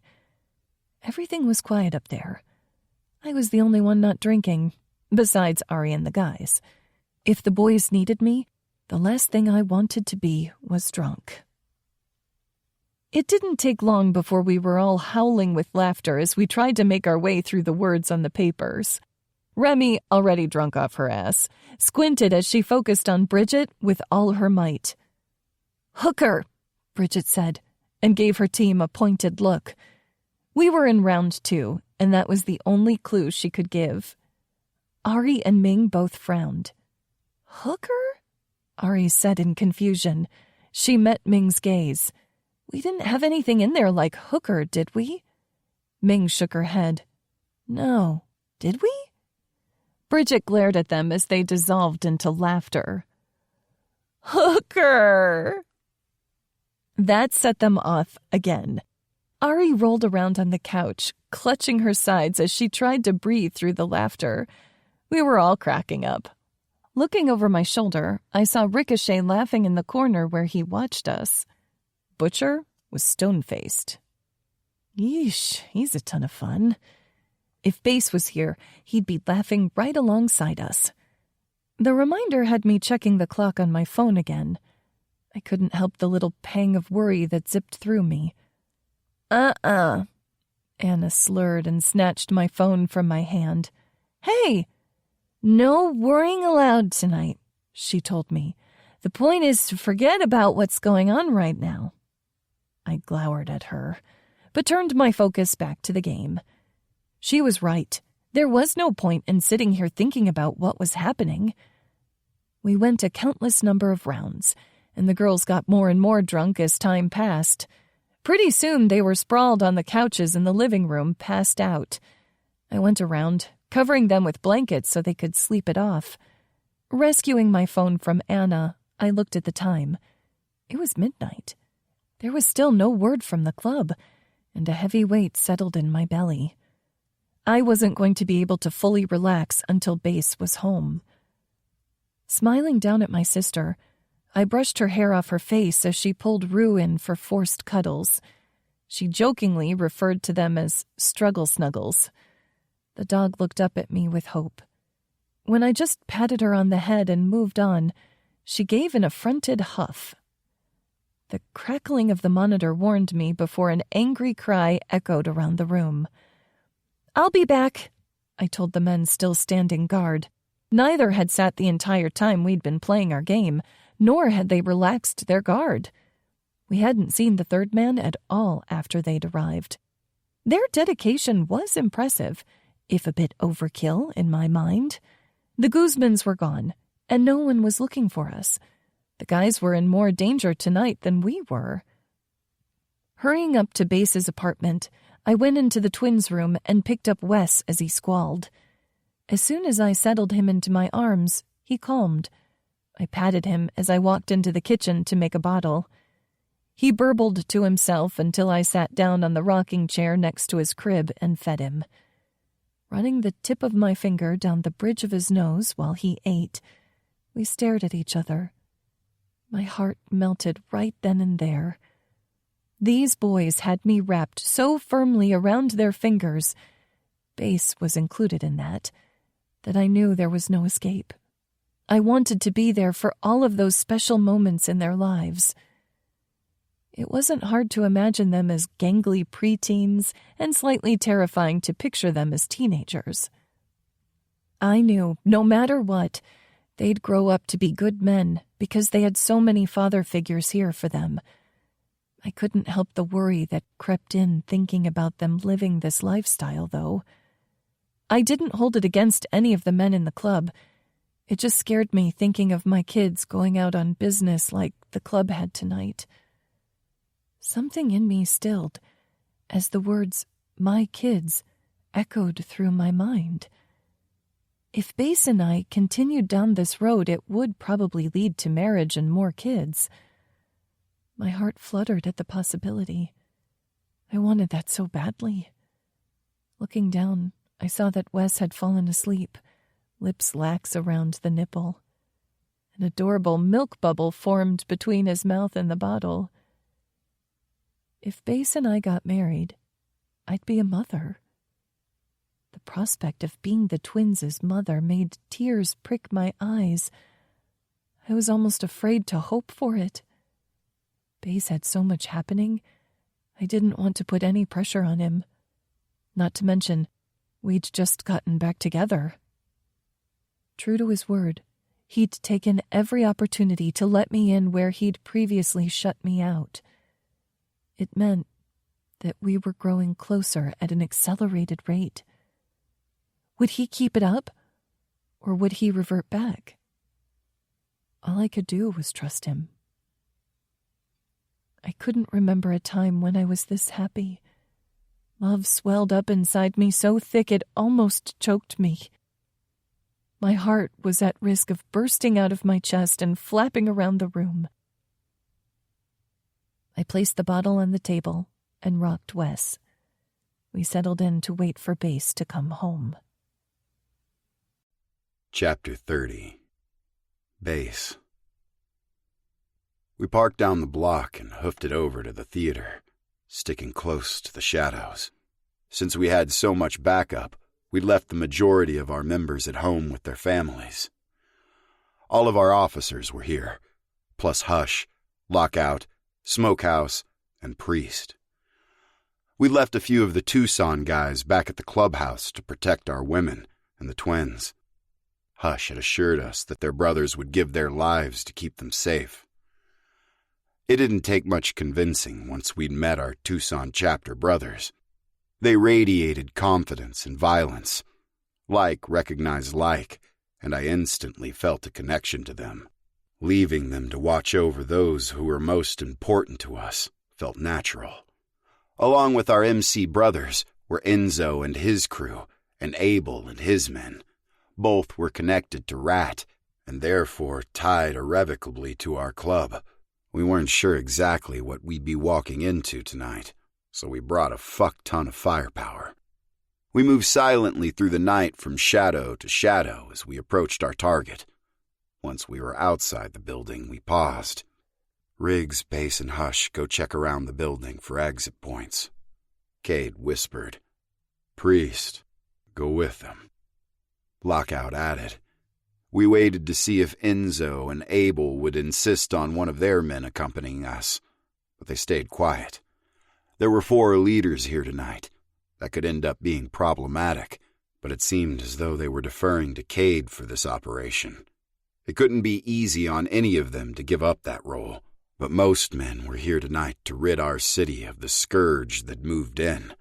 Not one of our groups wanted trafficking happening here. Not in the city where our women and children lived. Riggs nodded and gave the signal for us to move out. We ran up and crept around the building. It was silent as a graveyard and about as welcoming. In the dead of night, this was still a crumbling old building, but now we knew the horrors that lurked inside. I rounded the corner and froze when we came face to face with two men. Moving quickly, despite my surprise, I punched the guy closest to me. Was it possible that he was some random dude hanging out in a back alley at midnight? Yes, but I wasn't taking any chances. My brothers were on board with my plan, and soon we had both on their knees in front of us. "Who are you?" Priest growled at them. "I could ask you the same thing, asshole." I pursed my lips in a cringe when Priest responded with a fist to the face. "We're asking the questions here. Are you involved in the shit happening inside this building?" Their mutinous expressions told us all we needed to know. "You willing to tell us anything in exchange for your lives?" Hush asked. "Nothing." Riggs nodded at Hush, and the two used their knives to dispatch the men. They were of zero use to us, and we weren't leaving anyone involved in the operation alive. We quickly made a half-circle around the building, not heading to the front just yet, and then looped back to where our crews were waiting for us. "Two in the south alley needing a final resting place," Riggs muttered as we crouched down behind some vehicles where our men waited. "My men will take those two." Enzo murmured something in Russian, and three men stood and walked, cool as you please, toward where we'd left the bodies. Why the fuck did we run hunched over if they're going to stroll in there like that? I grumbled. The feral grin Enzo gave me just had me shaking my head at him. "Don't worry. If they're spotted, they'll handle it." Enzo responded. "All right. We need to split up to cover both entrances. There are a lot of us here tonight. Try not to fucking shoot each other once shit goes down," Cade told us. I looked around as they figured out who was going where. The longer we sat here, the more likely we'd be spotted. I was ready to move, and looking forward to the chaos and death that we were sure to deal out. Too much time had passed without some payback. They decided on Lockout and Enzo's men going to the entrance in the south alley, while the rest of us would go in through the door Anna had found. We staged up near the opening to the alley and waited. Cade held up a hand with 3 fingers extended. 3 guards out front. We needed to get in and kill them with as little noise as possible. The last thing we needed was to announce to whoever was inside that we were coming. I was in the middle of the pack, and we couldn't all rush into the alley, so all I could do was watch as Cade, Abel, Riggs, and Geo, Abel's underboss, moved forward. We heard scuffling, then everything fell silent. Riggs materialized in front of us after a few minutes, coming out of the dark like an apparition, and we moved forward as a group. Geo grabbed 4 of Abel's men and motioned over to the lumps laying on the ground. We needed to sweep up as we went, but I was thankful not to be on cleanup crew. I was perfectly happy letting the Mafia guys handle that so I could go into the warehouse. If the Texas Syndicate was a part of this operation, I was hoping to find someone who might know something about Tiffany. We surrounded the metal door leading into the building, and Gunner gave us a silent countdown. We busted through the door and streamed into the main level of the building like an army of ants descending on unsuspecting picnickers. The shout that arose from inside echoed through the space, but our mouths were silent. We spoke only with our guns. The pistol kicked in my hand as someone pulled out his own weapon and pointed it toward us. The sound of gunfire had my ears ringing until I thought they'd bleed. We were as careful as we could be, since there were innocents inside these walls, but the crew, whoever they were, who ran the operation, didn't give 2 fucks. One of the slimy sons of bitches opened a cage across the room and dragged a woman out by her hair. She was naked and shivering, but to her credit, she didn't scream. Everyone paused as he held her in front of him as a shield. Fucking coward. I spat at him, my gun unwavering as it lined up on them. "I'll fucking kill her," he yelled, his eyes wheeling around in his head. His terror was palpable. Too bad he hadn't thought about that before he'd gotten involved with this operation. Fucker wasn't meant for this life. He had nerves as steady as one of those shaking chihuahuas. A quick glance around showed our men rounding up most of the crew, those still alive, while we dealt with this asshole. Smokehouse stood next to Gunner, Axel, and I. Smokehouse tilted his head. "As lovely as those tits are, how about you let her go and face your fate like a man?" Axel shot the brother a glare while we kept our gazes locked on the two in front of us. "We might go easier on you if you give her over of your own free will," Gunner told him. Easier as in one bullet to the face instead of one to the stomach, slowly bleeding out. The woman's terrified blue eyes met mine, and I tried to silently tell her we were here to help. She'd clearly figured that out on her own, because she stood still and quiet, despite the full-body shivers that racked her. She waited along with us. Movement caught my attention, but I kept my eyes on her, and only watched out of the corner of my eye as Hush crept up behind the man. His knife was a quiet hiss as it slid over the man's throat. The man's eyes widened for a brief second. He knew what was happening, but had no idea how it happened. He'd never seen Hush coming. He dropped both his hold on the woman and his weapon simultaneously. Hush grabbed the girl and pulled her into the protective circle of his arms. "Shh, it's all right, darling," he murmured to her, shrugging off his cut. He jerked his sweatshirt over his head and put it over hers. Watching him stuff her arms into it, like one would a 3-year-old, was humorous. Her nervous gaze flicked over all of us before looking down at the material that was so huge on her it fell just above her knees. "I'll get blood all over it." When Hush had slit the guy's throat, blood had splashed forward all over her back. "You can keep it, darling," he said, steering her away toward where they were grouping the women together. Many of the men had given over sweatshirts and dress shirts to clothe the captives. We quickly checked through the cages and scoured the building to make sure we hadn't missed anyone. By the time we congregated back downstairs, Cade had started speaking to the men left alive. "Who's running this operation?" No one spoke. You could hear a pin fucking drop. "Are you with the Texas Syndicate?" There were a few smirks in response to his question. Cade narrowed his eyes and put a bullet between the eyes of a man kneeling in front of him. There were about 20 still alive. Well, 19 now. The women screamed from where we'd secured them up on the balcony. The less they saw, the better for all of us. Fear and mistrust was written all over the faces of the men in front of us. Cade and Lockout systematically went through and began shooting any of the men who still looked defiant. He didn't bother to ask them questions. He just scanned their eyes and pointed. Lockout would put a bullet in the man's head, and then they would repeat. They weren't about to tell us shit, and we didn't need them encouraging the others to resist. It also had the added benefit of unnerving the less defiant in the group. I folded my arms over my chest and waited. By the time they were finished, there were only 8 left. "Still not willing to talk?" Lockout asked the room.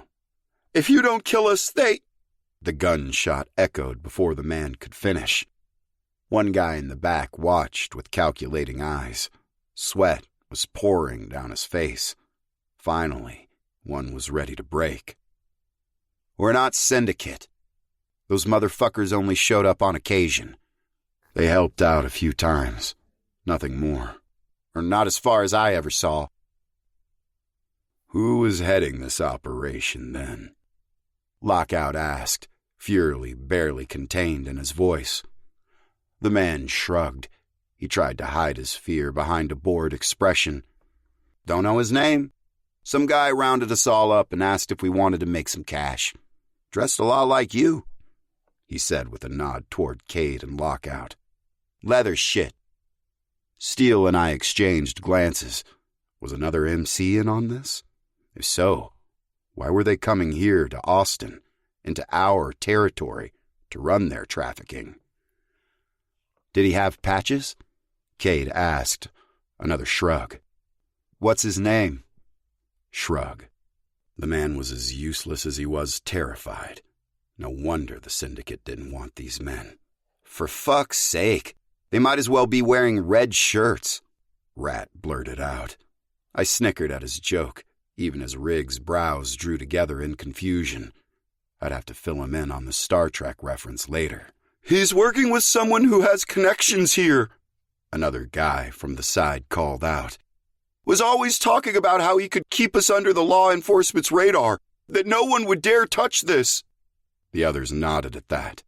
It was inconceivable that one man had moved into town, had gotten the Texas syndicate to move over and allow him to work in a section of the city they owned, and occasionally help out, amassed an army of recruits, and held some sway that made him think he was untouchable. Who the fuck was this guy? What's this guy look like? Lockout asked. Blonde hair? Brown eyes? 6 foot? Tats? What are the tattoos of? Cade asked with narrowed eyes. The man shrugged and no one else could describe them either. Nothing else? Scars? Marks? Anything? Lockout growled. They all shook their heads. How long were you working for him? Cade asked. 3 months, give or take, the original whistleblower said. And you don't know his name. Wanted us to call him Boss. That was said with a roll of the eyes. Real secretive motherfucker. Clearly. Cade walked over and spoke with Enzo and Abel. Both nodded and took off in different directions. Then Cade came over to me. Give it 10 minutes, then call this into the cops. My brows rose. Anonymously, he clarified in an irritated tone. We can't leave these women stranded here. Steele, go with him. We nodded and left the warehouse. We went out to the parking lot and I leaned against a car while we watched the mafia guys take the dead bodies out. You could hardly hear the pop, pop, pop of gunfire as they dispatched the remaining men inside. Turned out the insulation in the theater was still pretty damn good. Steele lit up a cigarette and handed the pack over to me. I took one gratefully and lit up.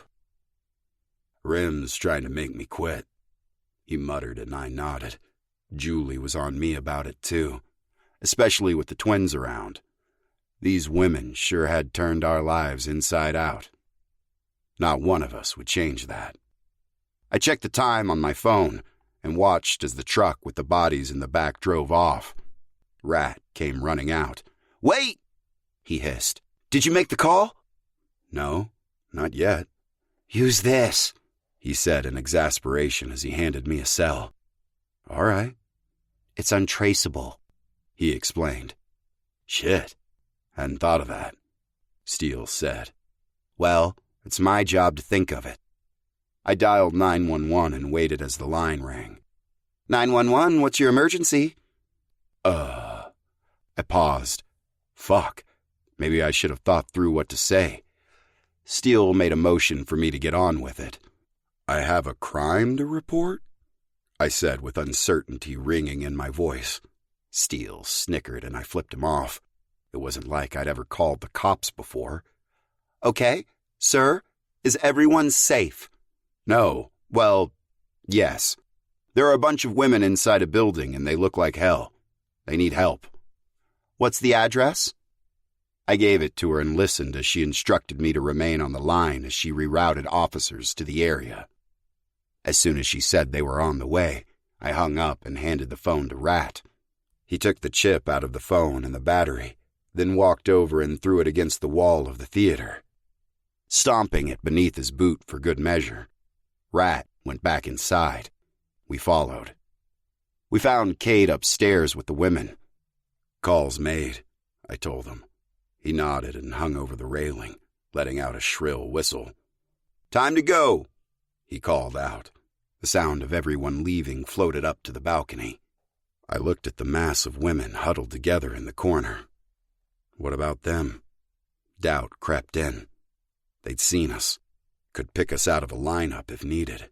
"We won't say anything," the woman Hush had given his sweatshirt to spoke up in a firm voice.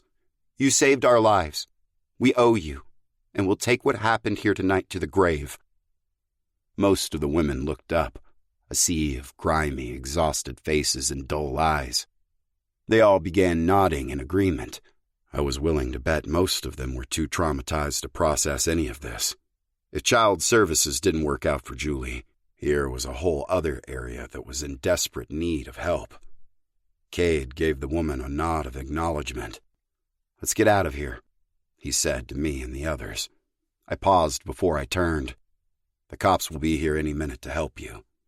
She nodded and thanked me. Fucking thanked me for leaving them in the building where they'd been locked in cages alone, not knowing what their ultimate fate would be. I felt like shit, but we couldn't wait around until they were found. That would bring far too much scrutiny. We couldn't risk it.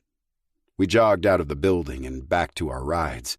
Pulling up to a dark alley a block away, we waited until we saw the swarm of red and blue lights converge on the location before we started our bikes and headed home.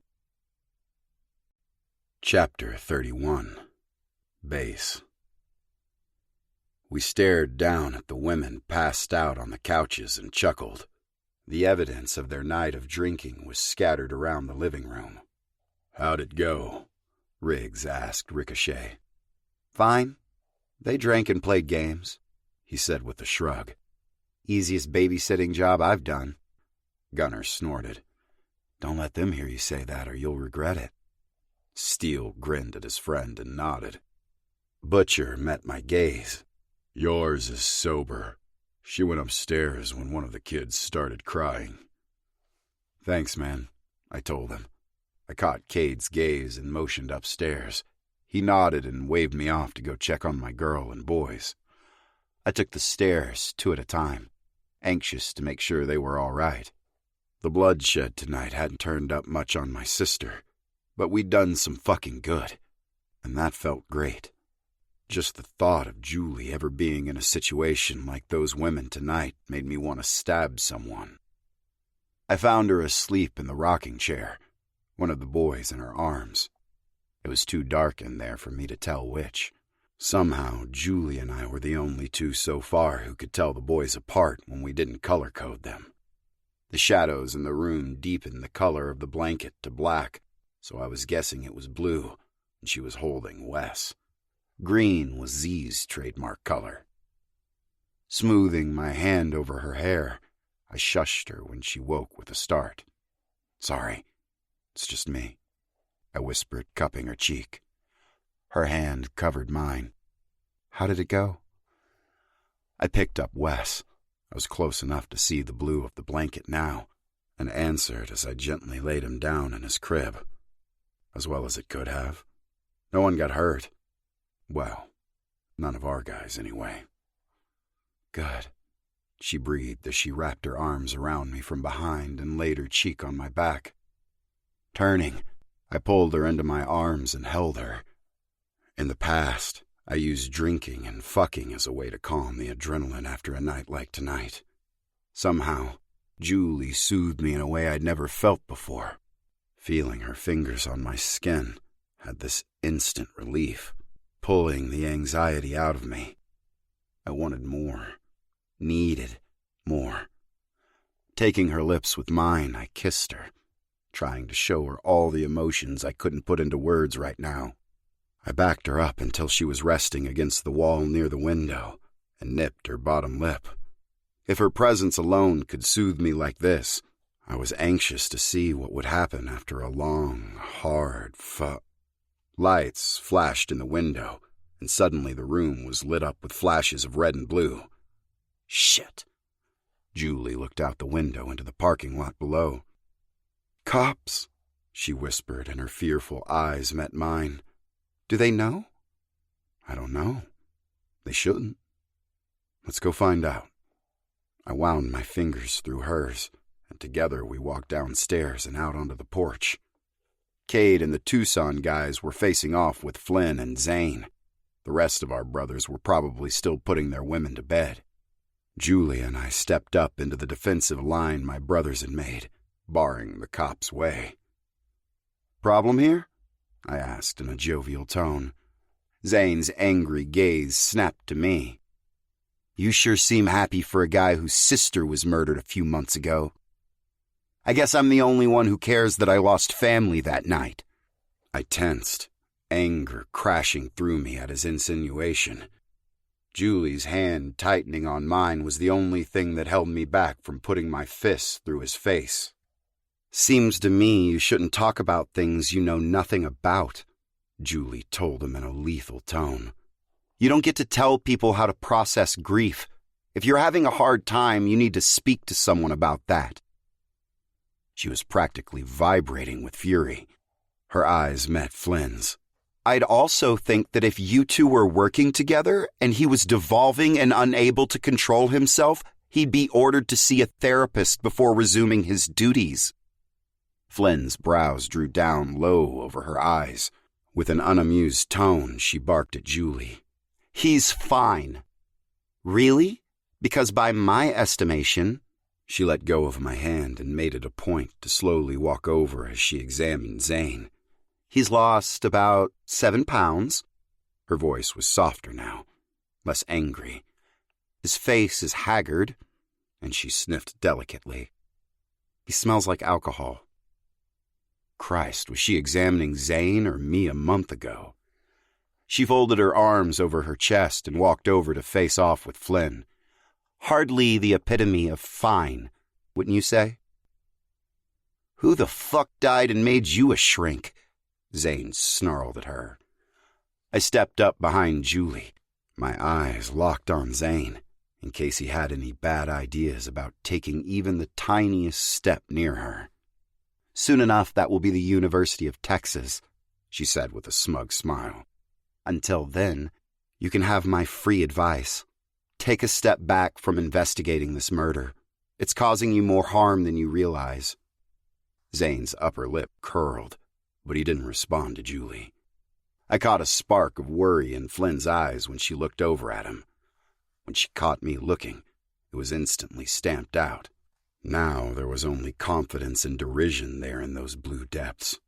We're here to ask you what you know about a sex trafficking ring here in Austin, she said, getting to the reason they were really here. Cade's brows went up and he glanced over at Lockout. Sex trafficking? We don't know anything about that, do we? Lockout scratched his chin. Nope. No idea what you're talking about, lady. Flynn's eyes narrowed on him. I moved Julie back until we were standing next to Smokehouse. Better not to be in the line of fire of Flynn's attitude. One of these days, someone was going to adjust it for her. I almost hoped I'd be there to see it. Of course, I felt sorry for the poor motherfucker who had to try. The woman was feistier than a hungry tiger. Who are you? Flynn snapped, her gaze lingering on Lockout before moving down the line over each of the men she didn't know. When they all just grinned silently at her, her jaw flexed as she ground her teeth. Is this an official visit, Flynn? Cade asked. She folded her arms beneath her breasts, and her face smoothed out. No, just one friend coming to see another, she said with a mischievous smile. Ah, Cade didn't warn her. This caught her completely by surprise, and this woman hated surprises. The late-night arrival with lights flashing was just for show. Her way of saying you should have given me a heads up. Cade responded. Since when are you friends with cops? Butcher asked. Oh, we help each other out from time to time. Flynn answered for Cade and licked her lips. Her eyes roved over him from head to toe. And there she was. Now she was back to what we were used to, in control and flirting with anything with a dick and a pulse. If she did it as a way to throw us off our game, it worked. It was either that or she was bipolar and fucking crazy. Although these days, she saved most of her flirting for Cade. Whether that was in respect to the other women, or because she had a thing for him, I didn't know. Turns out one of the precincts got a tip about a trafficking ring that was busted up tonight. She continued on, talking to Cade. When we got there, the crew was gone, and all that was left were the captives they'd kidnapped. "Are they okay?" Julie asked. Zane looked over at her. "Banged up and hungry, but otherwise they're fine. Our guys are getting them all checked out at the hospital." "What makes you think the crew was busted up?" Cade asked innocently. "The amount of blood splashed around the building makes us think something happened," Flynn replied with a sardonic smile. Cade shrugged his shoulders. "You're the cops. Guess you'd know better than us." Flynn's eyes narrowed. "Just thought we'd check around to see who might have heard anything." "We haven't, but we're glad those shitbags are out of our city." Cade's smile was sharp, all gleaming white teeth in the low light, the smile of a predator who was satisfied with himself after a kill. Flynn tilted her head. "You know, this is one of those rare times where you and I agree." Cade's grin softened after that. Every once in a while, Flynn showed a side to herself that really did align with the way we thought. "Anything else we can help you with, Agent Flynn?" Before she could respond, Zane spoke. He was much more subdued than when he'd started out. I knew that feeling. Julie had a way of zeroing in on an issue you were having and beating you over the head with it until you weren't completely sure that she wasn't a mind reader. "This trafficking ring is one of the reasons that Dario and Tiffany are dead." Zane's gaze zeroed in on mine and I froze. I've been trying to figure out how it all connects together, but I'm fucking spinning my wheels. "Zane?" Flynn growled in warning. "Fuck procedure, Murphy." He sounded exhausted. "I'm at a dead end." "You willing to throw everything we've been working toward away for this?" she asked him. His shoulders hunched, then he straightened and glared at her. "Yeah, I am. If that means you cut me out of the operation, then so be it. I have to avenge Dario. He's the closest thing to family I had." Flynn sighed, then gave him a nod. "Go ahead." Zane stepped over in front of me. "Dario was working undercover with the Texas Syndicate for 2 years.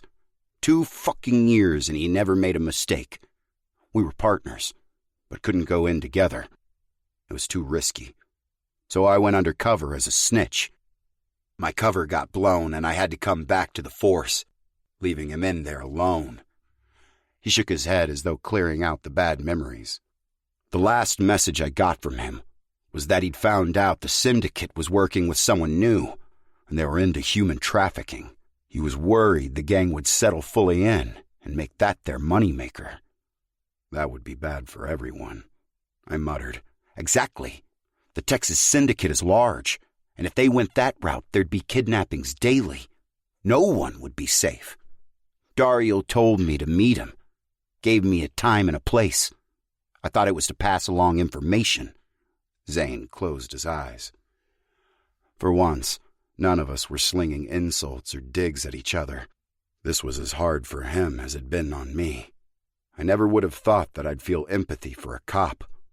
We were on completely opposite sides of the spectrum, and law. But for this moment, we were just 2 men who'd lost someone we loved. There'd been times in the past where Flynn had blurred those lines, so it wasn't as foreign of a concept as it should be. We already suspected she had something in the works, something up her sleeve she wasn't revealing yet.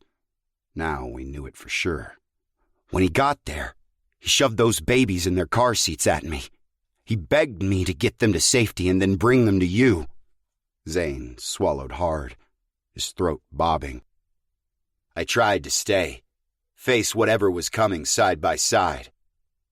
"Why didn't you?" I knew why. but I needed to hear him say it. I was hardly breathing. It was unlikely I'd ever find out what happened in my sister's final moments. Maybe knowing what had happened to her husband and why they gave their lives would ease the ache constricting around my heart. I wanted to. He told me if I didn't get his son out of there and keep them safe, he'd haunt my ass until I died. His lips twisted in a mocking grin. Dario had found out something that incriminated. He hesitated and shot Flynn a look. The gang, he finished. He'd been about to say something else. They found out and were out to kill his entire family. Don't you think that would have been helpful to know night one when you dropped them off? Cade asked. Zane snorted. Who else would those boys be safer with right now? He swept his hand, motioning to our group. Every time we see you, you have more bikers here, not to mention the mafia connections you have. He raised a brow, daring us to confirm or deny it. No one spoke. Exactly. Still, a heads up would have been nice, I told him. Why is the Texas Syndicate after a couple of babies? That's the million-dollar question, Flynn interrupted. As far as we know, everything Dario knew died with him and his wife. She gave me an apologetic look. Their vengeance runs deep, but to kill babies? She shook her head. It makes no sense. Maybe they aren't coming after them, Julie suggested. They haven't attempted to kidnap them or come after us. Flynn's lips pursed before she sighed. Unfortunately, I think they're just biding their time, she responded. We're pretty sure they've been watching you. Again, you're just now telling us this, Cade said, barely masking his anger. Flynn's usual mystery games were one thing, but it wasn't just us that were on the line. Our cooperation isn't exactly built on trust, Cade, Flynn told him. I can't let it get around that I'm working with outlaw bikers or your precious reputation will be ruined. He mocked. Flynn's grin was full of scorn. If only that were it. Enough fucking games, Murphy, Cade barked at her. Just fucking tell me what's going on. You've been playing these cat and mouse games for months now, hinting that something's coming, and yet you won't give us any information. My brows shot up, and Julie gave me a wide-eyed look. That was the first time we'd ever heard Cade use Flynn's first name. She didn't look startled at him calling her that either. I eyed my president, considering what this could mean. I can't.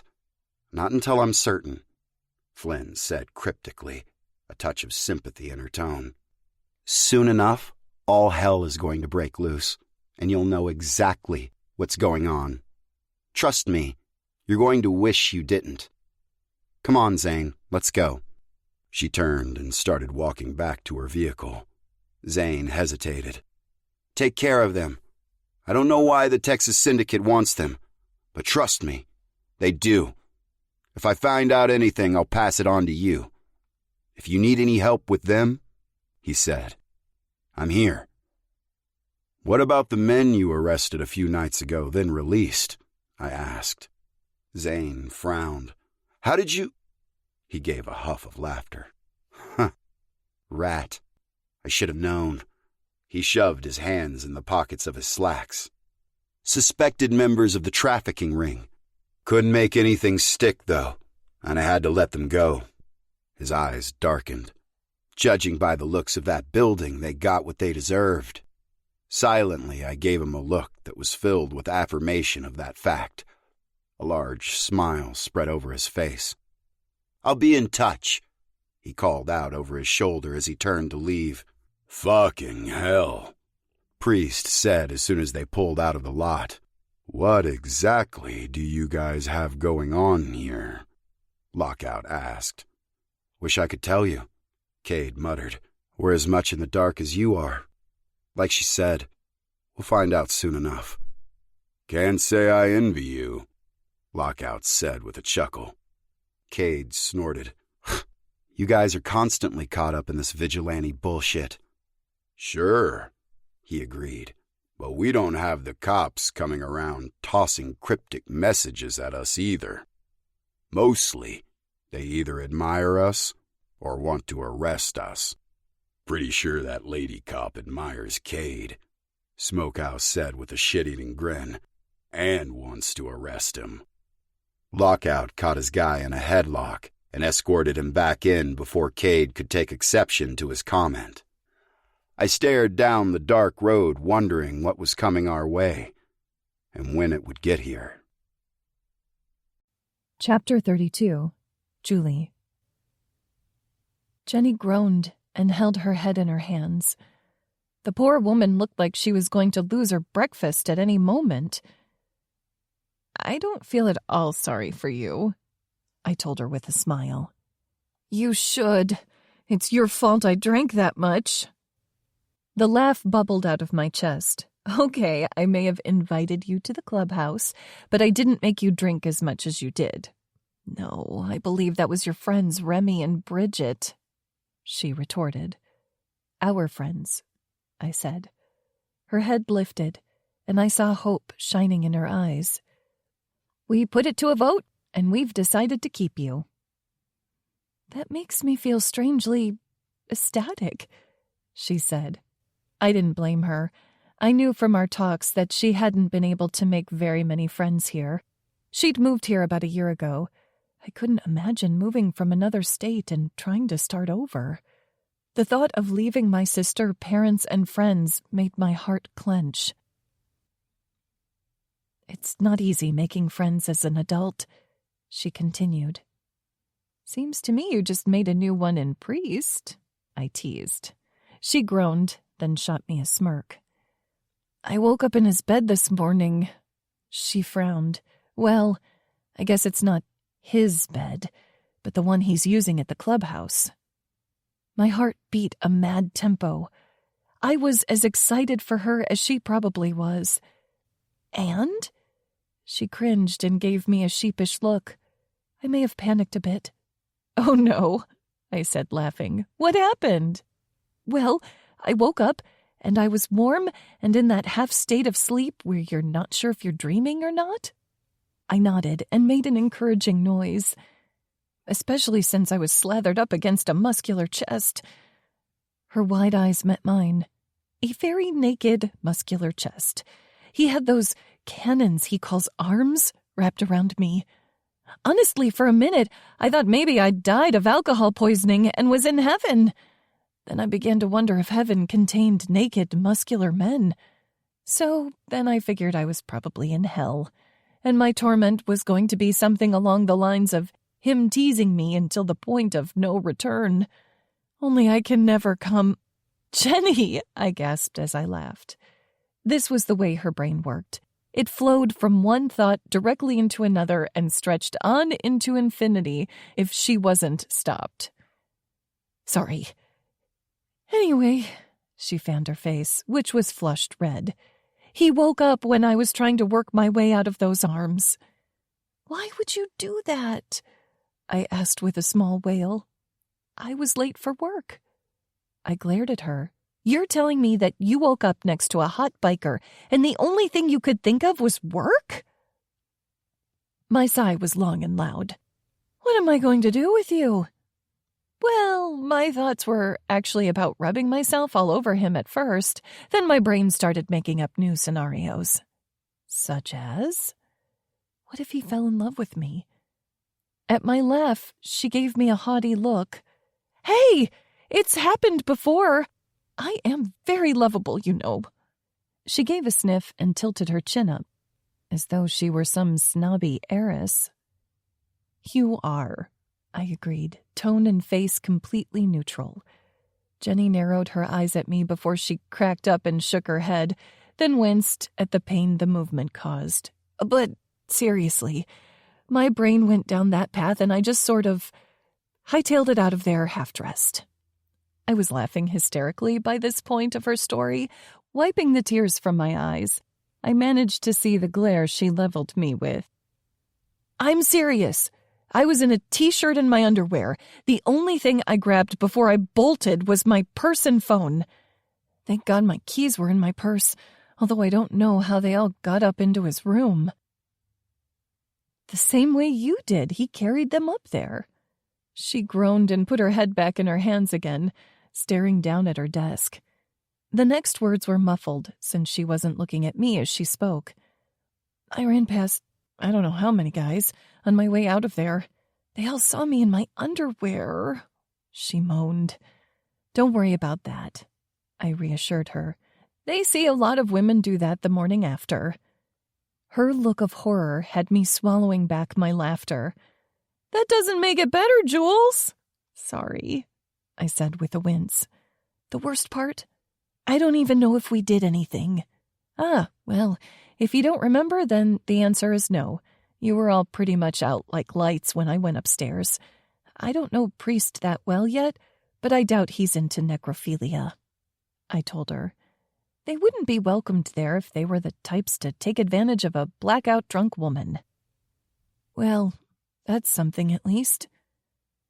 The slamming of the door had both of us looking over, and Jenny wincing. Seeing who came striding through our office made me cringe as well, but for different reasons. The man gave me that long, silent look that he did when he'd been in before. It was the same guy from last time. The one who didn't look like he belonged here. I'd asked Hinton who he was, but he'd refused to answer me. His greasy blonde hair was slicked back again, and he had his long-sleeved t-shirt shoved up to the elbows. As soon as those angry brown eyes shifted off of me, I grabbed my phone and took a photo as discreetly as I could. We let him barge into Hinton's office. After the last time when we'd gotten scolded for trying to stop him, neither of us were about to try again. Jenny went back to holding her head while I sent the photo off to base and asked him to share it with the others. Something in my gut told me this man meant trouble. Maybe the others would recognize him. Things were quiet for about an hour. It made me wonder if the guy had killed Hinton and slipped out the window. I was considering going and checking on them when the door whipped open. I jumped and smothered a gasp. Whoever he was, this man didn't believe in quietly entering or exiting a room. He did it with the force of a bulldozer. He stalked out of the office without a word or glance, for which I was incredibly thankful. He'd slammed the door to Hinton's office closed, so Jenny and I waited. Another few hours passed. The ticking of the clock was only broken up by the phone calls we fielded. I'd just hung up with a lady when Hinton let out a crow of victory. He plowed through the door much like his guest earlier. Jenny looked like her head was going to fall off and roll away from the noise. "Finally!" Hinton bellowed in triumph, a large grin splitting his face. With a sympathetic glance at Jenny, I asked, "Finally what?" His smile turned smug. "I finally have what I need to take the Levine kids into our care." Shock splintered through me. I couldn't even speak. I was so horrified. "Wait, what?" Jenny asked, giving Hinton a narrow-eyed look. We'd thought there'd be no way he could take those kids from base. This was a complete shock to us both. Hinton looked like a cat who caught a canary, smug and full of himself as he stood there, completely oblivious to our obvious anger and displeasure. "You didn't need to know. Let's go. We're going to go pick them up now." "Why would you be taking them away from their uncle? He obviously wants them," Jenny said as Hinton strode past. I stood up woodenly. It was taking extreme effort to force my limbs to move. Jenny shoved me from behind, making me keep up. It wasn't until we were in the car that Hinton answered, "He wasn't meant to end up with them," he said cryptically. What does that mean? I was shocked to realize I'd spoken. Hinton just shook his head, his lips thinning out into a line. He wasn't going to tell us anymore. He'd finally picked up that we weren't happy with this situation. Unfortunately, there wasn't anything Jenny or I could do. "Does this have anything to do with that man who came to see you today? He's been in before. Who is he?" I asked. Hinton's eyes flashed over to the rear view and met mine in the mirror. "He's none of your business. This has nothing to do with him. It did. Somehow I knew it. I'd never heard back from Base after sending the picture. I just prayed that he had his phone with him. He might still be at the clubhouse, but he could be doing anything right now. I pulled my phone from my pocket and texted both Base and Cade to warn them. Maybe they could get the boys somewhere safe, somewhere Hinton couldn't find them. I didn't know he'd still been working so hard behind the scenes to take them, or I'd have told the club earlier. My heart was racing, and my mouth was dry. It would break Base if those boys were taken from him. He'd fallen so completely in love with them, it would destroy him. I couldn't let that happen. Steeling myself to do whatever I needed to, I met Jenny's gaze when she turned around in the front seat. I saw equal determination in my friend's eyes. Those boys weren't going anywhere. My stomach plunged down to my toes as we pulled into the lot. There were only a few bikes here. Where was everyone? The frantic thought zipped through my mind. I knew they were busy with work and club business, but each time I'd warned them before, a veritable army had met us at the front door. No one came out as we parked and got out of the vehicle. I wanted to cry, to rage and throw something. A helpless fury grew inside of me. Jenny's hand on my arm anchored me. "Just wait," she whispered. And I can't stress this enough, if he gets those boys, they're going to need you to be there with them. I know this is hard, but if you tell him who you are to them, he'll leave you here and you won't be able to help." She was right. I swallowed back my outrage and fear and stayed silent. It was probably the hardest thing I've ever had to do, and that was saying something since I'd killed a man before. I caught up with Hinton right as he was knocking on the door. All I could do was hope that Base had gone to work early and taken the boys with him. Tears clogged my throat when Ari answered the door, holding Xander. Her confused glance took in Hinton, then landed on me. Can I help you?" "I'm here to speak with Tommy Higgins," Hinton told her. He could hardly contain the glee he was clearly feeling, and it made me want to claw his face to shreds. Ari's eyes strayed to me and Jenny. "Get Rat," I mouthed at her. The look in her eyes hardened.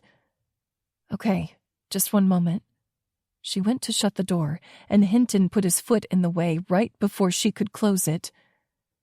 Ari's glare landed on him. "Remove your foot, or I'll do it myself," she told him. Her voice was so cold and foreboding, Hinton did what she said. The man was a fucking coward, but I also knew how deadly Ari could be. She comes off as a sweetheart, but testing her was the last thing a person should do. I gave her a reassuring smile, even though I felt like throwing up. Hinton grumbled to himself as we waited on the porch for her to return. When the door opened again, he crowded the space until he realized it was Rat standing there instead of Ari. He backed up a step.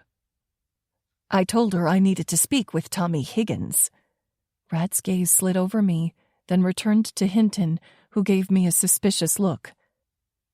"He's not here right now. Maybe you should try giving him a heads up before you just show up unannounced." "I see the boys are here, so it doesn't really matter." Hinton's smile was malicious. He thrust a paper into Rat's face. "I have a signed document detailing that CPS will be taking custody of these children." Rat snatched the paper from his hands and scanned it. His grip tightened, crinkling the edges. "If you rip that, I can easily get another," Hinton warned. "And if you cause any problems, I'll have the police come remove them." Rat tilted his head. "Isn't that how it's usually done?" "What?" Hinton sounded shocked. "Wouldn't you normally come with the cops to remove a child from someone's custody?" I nodded my head. Everything about this was off. I held out my hand, and Rat gave me the document. the words considered to be at immediate risk of serious harm, jumped off the page at me. This was such bullshit. How had Hinton convinced a judge that the twins were in danger? There, at the bottom, was a signature from a well-known judge in the children's court. But it wasn't the same judge who'd been at the hearing. Swallowing back bile, I glanced up to where Rat had stepped up into Hinton's face. Both men looked furious. But Hinton's rage was tinged with fear. I'd be scared too. He may only be dealing with Rat now, but soon he'd have the whole club at his throat. We should come back later, I told Hinton, trying anything to get him to leave and to give the club time to figure out what was going on. These kids are coming with me, now, Hinton said, not breaking eye contact. He pulled out a cell phone and hit a button. I need you, he said into the phone before he ended the call. Who was that? Jenny asked. This is getting... She paused when a police cruiser pulled into the lot and 2 cops got out. We exchanged worried looks. Officers, I started, walking down the steps. One glared at me and moved past. He stopped next to Hinton. We're here with CPS to remove 2 children from the premises. He sounded like a robot. No inflection, no empathy, nothing. Well, their guardian isn't home right now, Rat said. Then you'll be the one to give them over. The officer insisted. The fuck I will! Rat glared at them both, his hands balling into fists. You can't take these kids without their guardian. We can, and we are, Hinton told him, with or without your help. This is fucking illegal, and you're not coming in this house. It happened so quickly. All I could do was gasp when both the cops lunged at Rat. The resulting struggle was hard to watch. Don't hurt him! I barked at them, while they subdued and pinned the outnumbered man. Ari rushed out the door and flung herself at the nearest cop. He backhanded her, sending her spinning off him. Jesus, what's wrong with you? I cried, as Jenny and I rushed over to check on her. Whose side are you on? Hinton snarled at me. Theirs, always. This isn't the right way to do this. Hinton ignored me and went into the house. Go, Jenny urged me, and I ran in after him. You can't just break into their house and steal their kids, I yelled at him. He tossed me an irritated look over his shoulder. The law says I can. You should wait until their father is here. Their father is dead. I froze. His words were so malicious it made me wonder if he'd known Dario. Before I could say anything else, a larger commotion started up outside. Hinton took both car seats by the handles and tried to hand me one of the boys. No, I won't help you take them like this, I told him, folding my arms. Fine. He walked out and I hurried out behind him. What we saw made us both freeze. The cops had dragged Rat over to their cruiser and stuffed him in the back seat. Jenny was still sitting with Ari, but everyone was watching the line of motorcycles pull in. I was torn between stopping Hinton myself and letting the club handle this. It was spinning out of control so fast, but if he took those boys, I would be the only lifeline they had left. I'd do whatever I had to in order to go with the boys if Hinton was able to take them. I just hoped that the club could stop this. If they couldn't, I hoped Base would forgive me for leaving with the man who was taking our kids. Tears pricked at the backs of my eyes as trepidation filled my belly. Chapter 33. Base. Julie's frantic texts had come through not long after I'd gotten to the restaurant. I cursed the luck that had me coming in to check on something only to have that be the day that Hinton decided to do another one of his stupid surprise visits. I wasn't sure how long I'd have to put up with this. My lawyer assured me the children's court should be putting it all to rest soon enough. The boys belonged with me. with me and Julie. Another text came in, and a tidal wave of dread washed over me. The message was a little garbled, as though Julie had been in a hurry, but the meaning was like a kick to the nuts. Hinton was going to take my kids from me. I blasted out a text to Cade and barked out an explanation to a startled Pierre as I began to run for the door. Somewhere on the drive, my brothers converged around me. They'd managed to catch up with me despite the speeds at which I was driving, trying to get home. When we pulled into the clubhouse, I lost it. Rat was in the back of a cop car. Ari was sitting on the front porch with Jenny next to her, and Hinton was coming out of my home, carrying my boys. The roar of rage that echoed around the lot sounded like it came from a wounded animal. It would only be later that I'd find out it'd come from me. I was numb. Everything was happening as though I was in a bubble. I charged past the cops, eyes locked on Hinton. I saw Julie grab the car seat handles and try to take the twins from Hinton before I reached the man. He turned and struggled with her, refusing to release them. That is, until my arms circled his neck and I put pressure against his windpipe.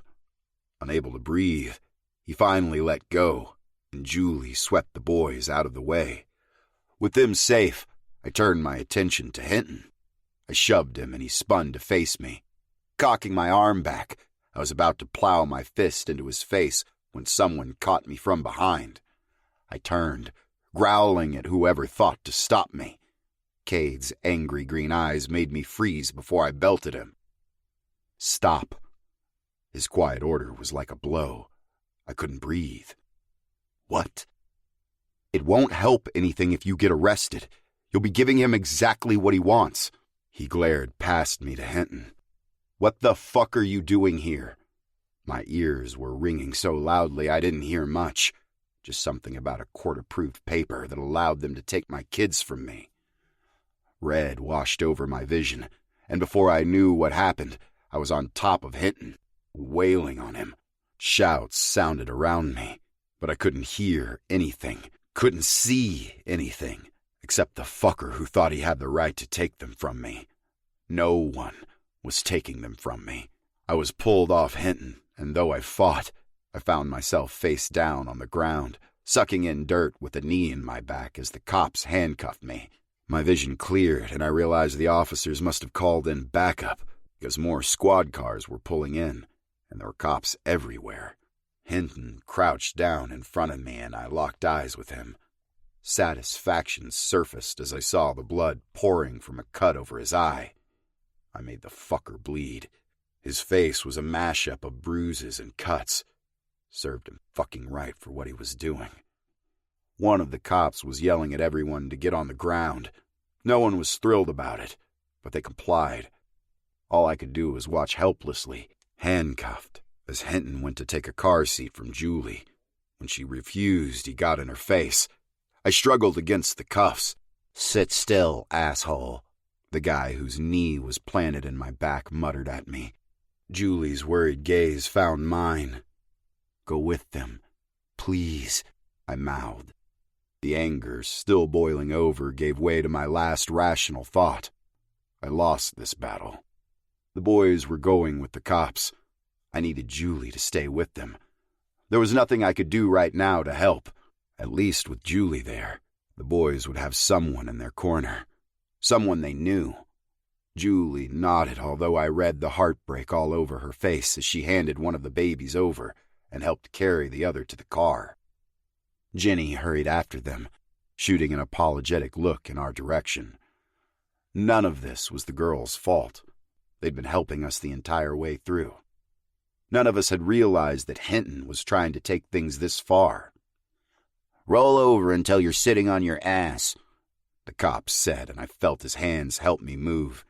"All right, up onto your feet." I walked with him, watching as Hinton drove away with everything that mattered to me. I heard the boys crying, screaming as they were carted off. My heart wasn't just breaking, it was falling apart. Everything was threatening to fall apart. "Let's go." "Put him with that one," One of the other officers called out as I was led over to their cars. "There's going to be too many, so we'll have to double them up." "You can't arrest us all," I growled at the guy behind me. "You're the only one under arrest for now. The others were just securing until we get this all straightened out," he explained. Rat and I sat fuming in that cop car for far too long. He explained what happened. "Thanks for trying to help," I told him. "They're family. I'm sorry I didn't kill that asshole before he called the cops in." I shook my head. That would have made it worse. Reason was finally starting to return to me.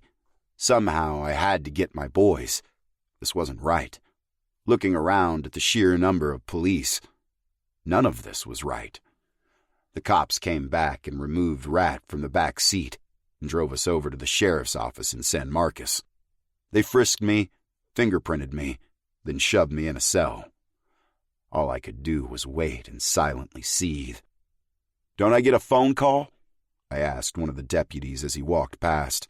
It was the one who'd pulled me off of Hinton. "Sure. Turn around." I did and waited as he handcuffed me.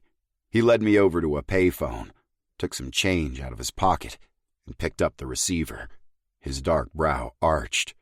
Rattling off my lawyer's number, I tucked the phone receiver between my ear and shoulder. The cops started to walk off. "Thanks," I told him. He paused and gave me a nod before settling in a few feet away to wait for my call to finish. "Crawford & Son's office, how may I help you?" "I need to speak with Elias. This is Tommy Higgins, and it's an emergency. Just one moment." On hold music played in my ear. It felt like I waited a lifetime. "Tommy, listen, CPS just came and removed my kids. I don't know where they're taking them. I'm in jail for trying to resist, and this is all fucked up. Hold on. Slow down." His voice was calm and reassuring, and it was only then that I realized I was panting from adrenaline. What was the reasoning behind the removal? He had some kind of signed document. I wasn't really paying attention to what he was saying. "That must mean he removed them for threat of harm," Elias responded. He ignored my angry muttering. "What's going to happen is this. CPS is obligated now to get the twins to a hearing at the children's court within the next business day.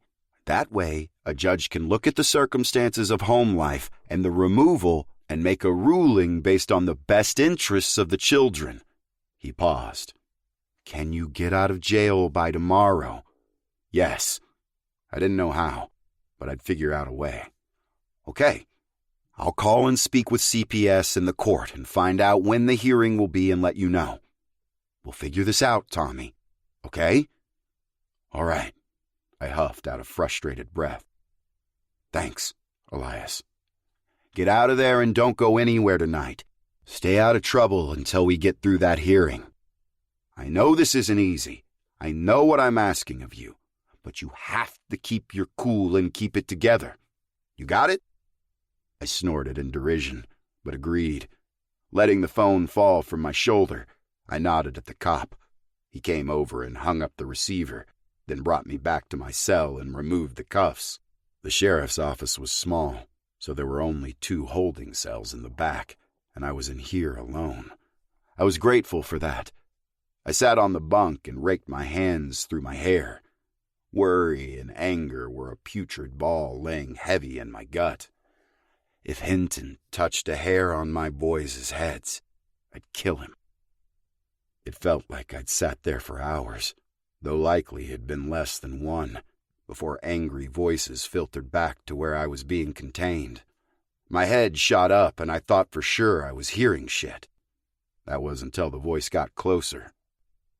"Arrested one of my informants. You're fucking with an FBI matter at this point, pal. Trust me, I'll make you regret it if you don't get my guy out of this jail cell. Now!" The last was said as Agent Flynn walked around the corner. My jaw was hanging open as she paused and studied me. "Well, at least he doesn't look any worse for wear." She folded her arms over her chest and glared at the sheriff's deputy who was frantically trying to appease her. "He assaulted a CPS. That man may work for CPS, but he works for me. She motioned at me while glaring at the deputy. I was amazed at her ability to lie with a straight face. She'd clean up in a poker game. "What are you waiting for? Get him out of there!" The deputy looked helplessly over her shoulder at the sheriff. "Release him," the man said with a sigh. He clearly didn't feel like going to bat against the FBI in this situation. "He's going into your custody, Agent Flynn. If anything happens, it's your ass, not mine." "Yeah, I got it, Rodney. Thanks," she told him and grabbed my arm as soon as the cell was open. I let her haul me out of the building and stuff me in the back of her SUV. As soon as I settled, I realized Zane was in front. He handed back the shit they'd taken from me. Ripping open the plastic bag, I pulled out my cell and growled in frustration when I saw no new messages.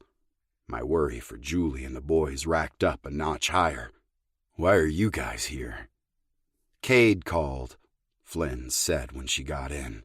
"And you're here to help out of the goodness of your hearts." "Fine. I was being a dick, but who could blame me?" "Nope. This is just another favor Cade owes me.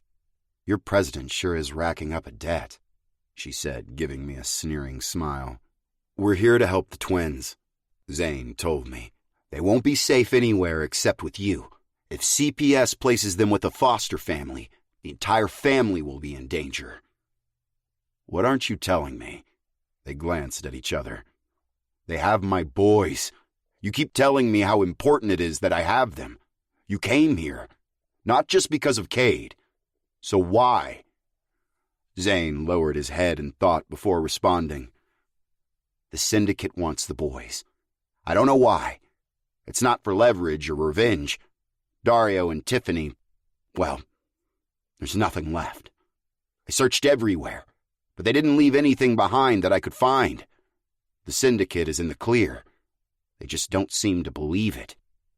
I don't know why it's so important, but clearly they need the boys for something. I just don't know what that is." He was just as frustrated as I was, and I could tell he loved those boys too. It couldn't have been easy handing them over to me. A man he'd never met, who lived a lifestyle he didn't agree with. He was doing what was best for the boys. I could appreciate that. He and I exchanged a meaningful glance that said thank you more clearly than I'd ever be able to verbalize. We rode the rest of the way to the clubhouse in silence. The guys met me out front, and Cade gave me a nod before he stepped over to talk, more like argue with Flynn. "Anything from Julie?" Steele asked. "No, but look at this," I said, showing him the picture on my phone. I missed seeing it before because of everything that happened. "Fuck," Riggs cursed when he saw the photo. Steele's mouth flattened out into a grim line, and he ran over to Cade. "What? You know who this is?" I studied the guy in the photo Julie had sent. Cade came over and took the phone from me. "Fucking Christ." He glared down at the photo. "Where did Julie see him?" "In the CPS office." "Shit. It's starting to make sense," Riggs commented. "Not to me," I growled. "Who is he?" "That's Dagger," Ratz said, and I glanced over my shoulder at him.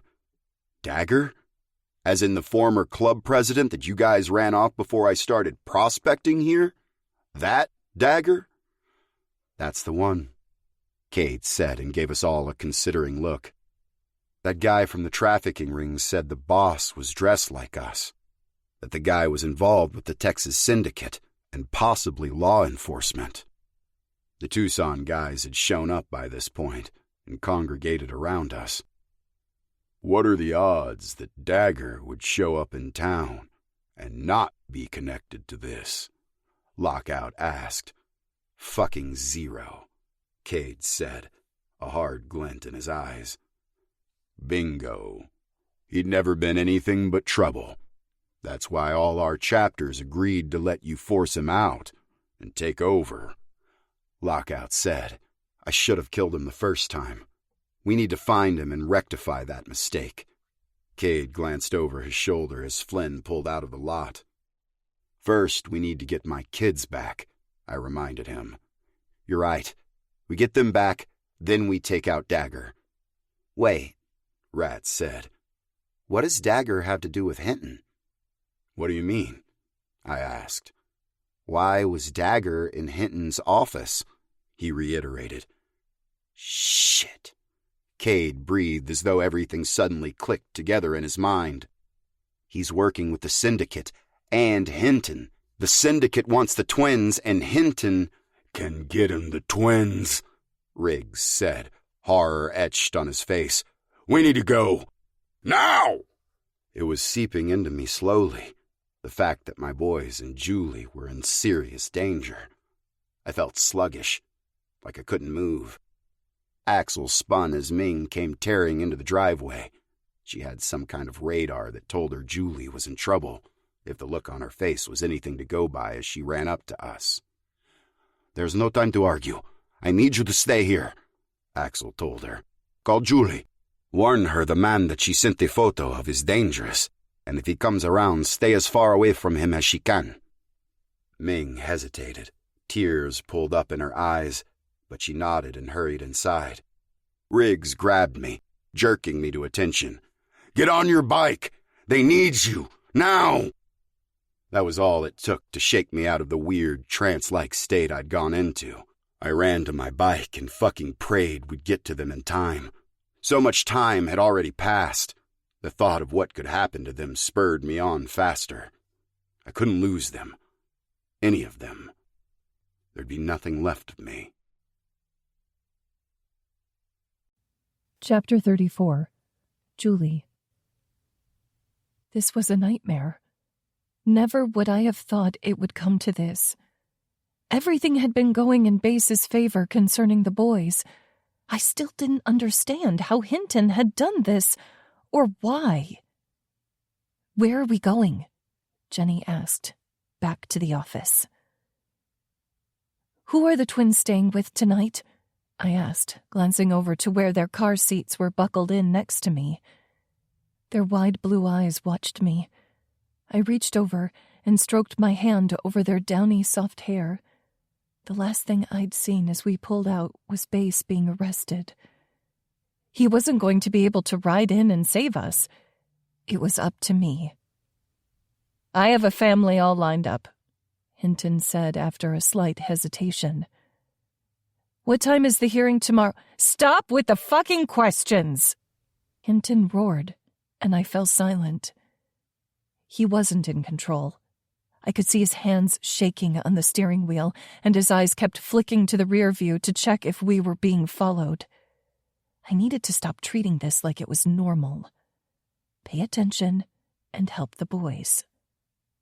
The situation we'd left had been nerve-wracking, but he should be relaxing the further we got from the clubhouse. Instead, it was like he was getting more and more afraid the closer we got to the city. The slowdown of the evening traffic was stressing him out even further, and I wondered how long it would be before he snapped. It was killing me not to keep peppering him with questions, but who knew what he was capable of at this point? Jenny turned in the seat and gave me a long look. She'd noticed it, too. I watched a bead of sweat track down Hinton's neck into his collar.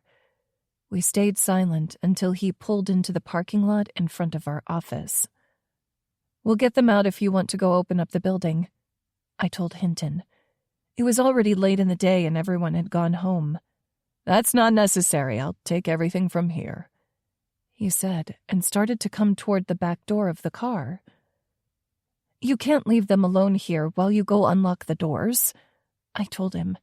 It was impossible to describe how incredulous and baffled I was by his behavior right now. He shoved me out of the way and unbuckled the car seats. Without another glance at us, he headed toward the office, saying as he went, "Go home or you're both fired." Jenny had come to stand next to my side, and we stared at each other in shock. Then a determined look flitted over her face. I knew it mirrored my own as I started marching in after him, Jenny hot on my heels. We got to our section of the office and we both froze as we saw Hinton inside his office, door wide open, with the same man as before staring down at the boys. "They'll be pleased with your work, Barry," the blond man said. "Just as long as they know my debt is paid," Hinton said, swallowing hard. My eyes widened as I suddenly began to put together what was going on. I thought the Texas syndicate hadn't been coming for us. It never occurred to me that they'd use someone like Hinton to do so within the confines of the law. "The syndicate tells you when the debt is repaid, not the other way around," Blondie said, confirming my suspicions that the gang was involved. My mind whirled frantically as I thought about how to get them out of here.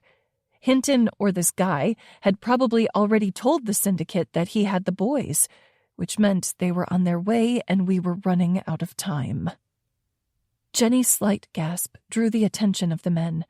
Her hand tightened on my arm where she was holding on to me in a death grip. "I told you to go the fuck home!" Hinton bellowed. He started forward, but was lurched to a stop when the blond man grabbed him by the back of the shirt. "You go home, Barry," he drawled, and a cruel smile played over his lips. "Leave them to me." Oh, crap. Hinton's eyes flicked from us to the man and back before he showed his true nature yet again by running past us out the door. He left us there with this man, and although I was terrified, it was more for the boys than anything. "Who are you?" I asked him. The smile grew on his face. It was dark and menacing, not at all comforting. "You should ask your boyfriend." "I mean, I'm willing to give him a call right now." I pulled my phone from my pants pocket. I always had it on silent while I was at work. A quick glance at the screen showed multiple missed calls and texts from Ming. They knew something. A twinge of relief sparked in my chest. We just had to hold out long enough. "Stop!" the man snarled at me. "If you push any buttons, I'll kill you both." He pulled a gun from behind his back. "I was just doing what you suggested," I told him. A calm demeanor had settled over me. All it took was looking on Hinton's desk and seeing those faces looking back at me from their car seats, and it was like all the fear and panic receded. "Toss it over here," he commanded. I did as he said and threw my phone to him. He didn't try to catch it. Instead, it bounced and slid into the corner of the room. "Dagger." When I frowned, he glared at me. "My name is Dagger." "How does Bass know you?" "Not sure if he does, actually. But Kate and the rest do." "Were you in the MC?" Dagger's laugh was low and guttural. "I was the MC, little girl." I rolled my eyes, fully aware that I was provoking him. Anything that lured him out away from the kids was necessary. I coolly detached myself from Jenny and went to lean against my desk. If he started shooting, I didn't want her to be a target. I wanted him to come for me, and only me. He stepped out of the office and watched me. His dark eyes were cold. I could read my death in that stare. It didn't matter. I'd give up my life for Wes and Z. "I don't know what that means," I told him, trying to keep him talking until I could formulate a plan. One thing I'd learned in this life, these bastards always wanted to talk. I was the president of the Vikings, until Cade stole it from me. "He let you live?" I asked in surprise. "Stole it? Victim much?" If no one challenged Cade after he took the presidency from Dagger, then it must have been agreed upon. He must have done something that made the other chapters want him gone, as well as his own men. Something told me the man standing in front of me wasn't the type to take responsibility for his own screw-ups, though. "I escaped on my own. He didn't let me do anything," Dagger growled. "How brave," I mocked. Hopping up onto the desk, I tried to use my body to block his view of my purse. I'd left it on the desk when we'd first left the office. "I'm going to enjoy using you," he told me with that grin again. "I'll fuck you, then leave you here bloody and broken for your club to find." My hand skated backward over the wood until I felt cloth.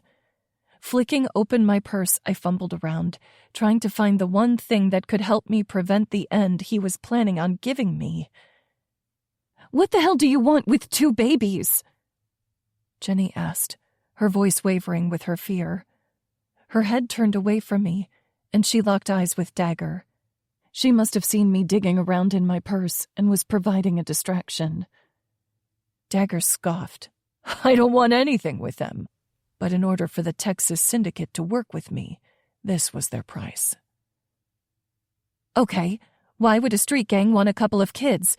I'm sure they've knocked up plenty of women and have scores of children." Jenny was getting more daring. "They don't have what these 2 have." "And what do these 2 have?" she asked. "A way to unlock something the syndicate needs," he said with a smirk. He didn't mind telling us about this because he fully expected to kill us in the next few minutes.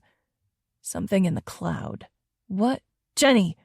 I barked, and she dove past Dagger as though she'd been waiting on my cue. She bolted into Hinton's office and slammed the door.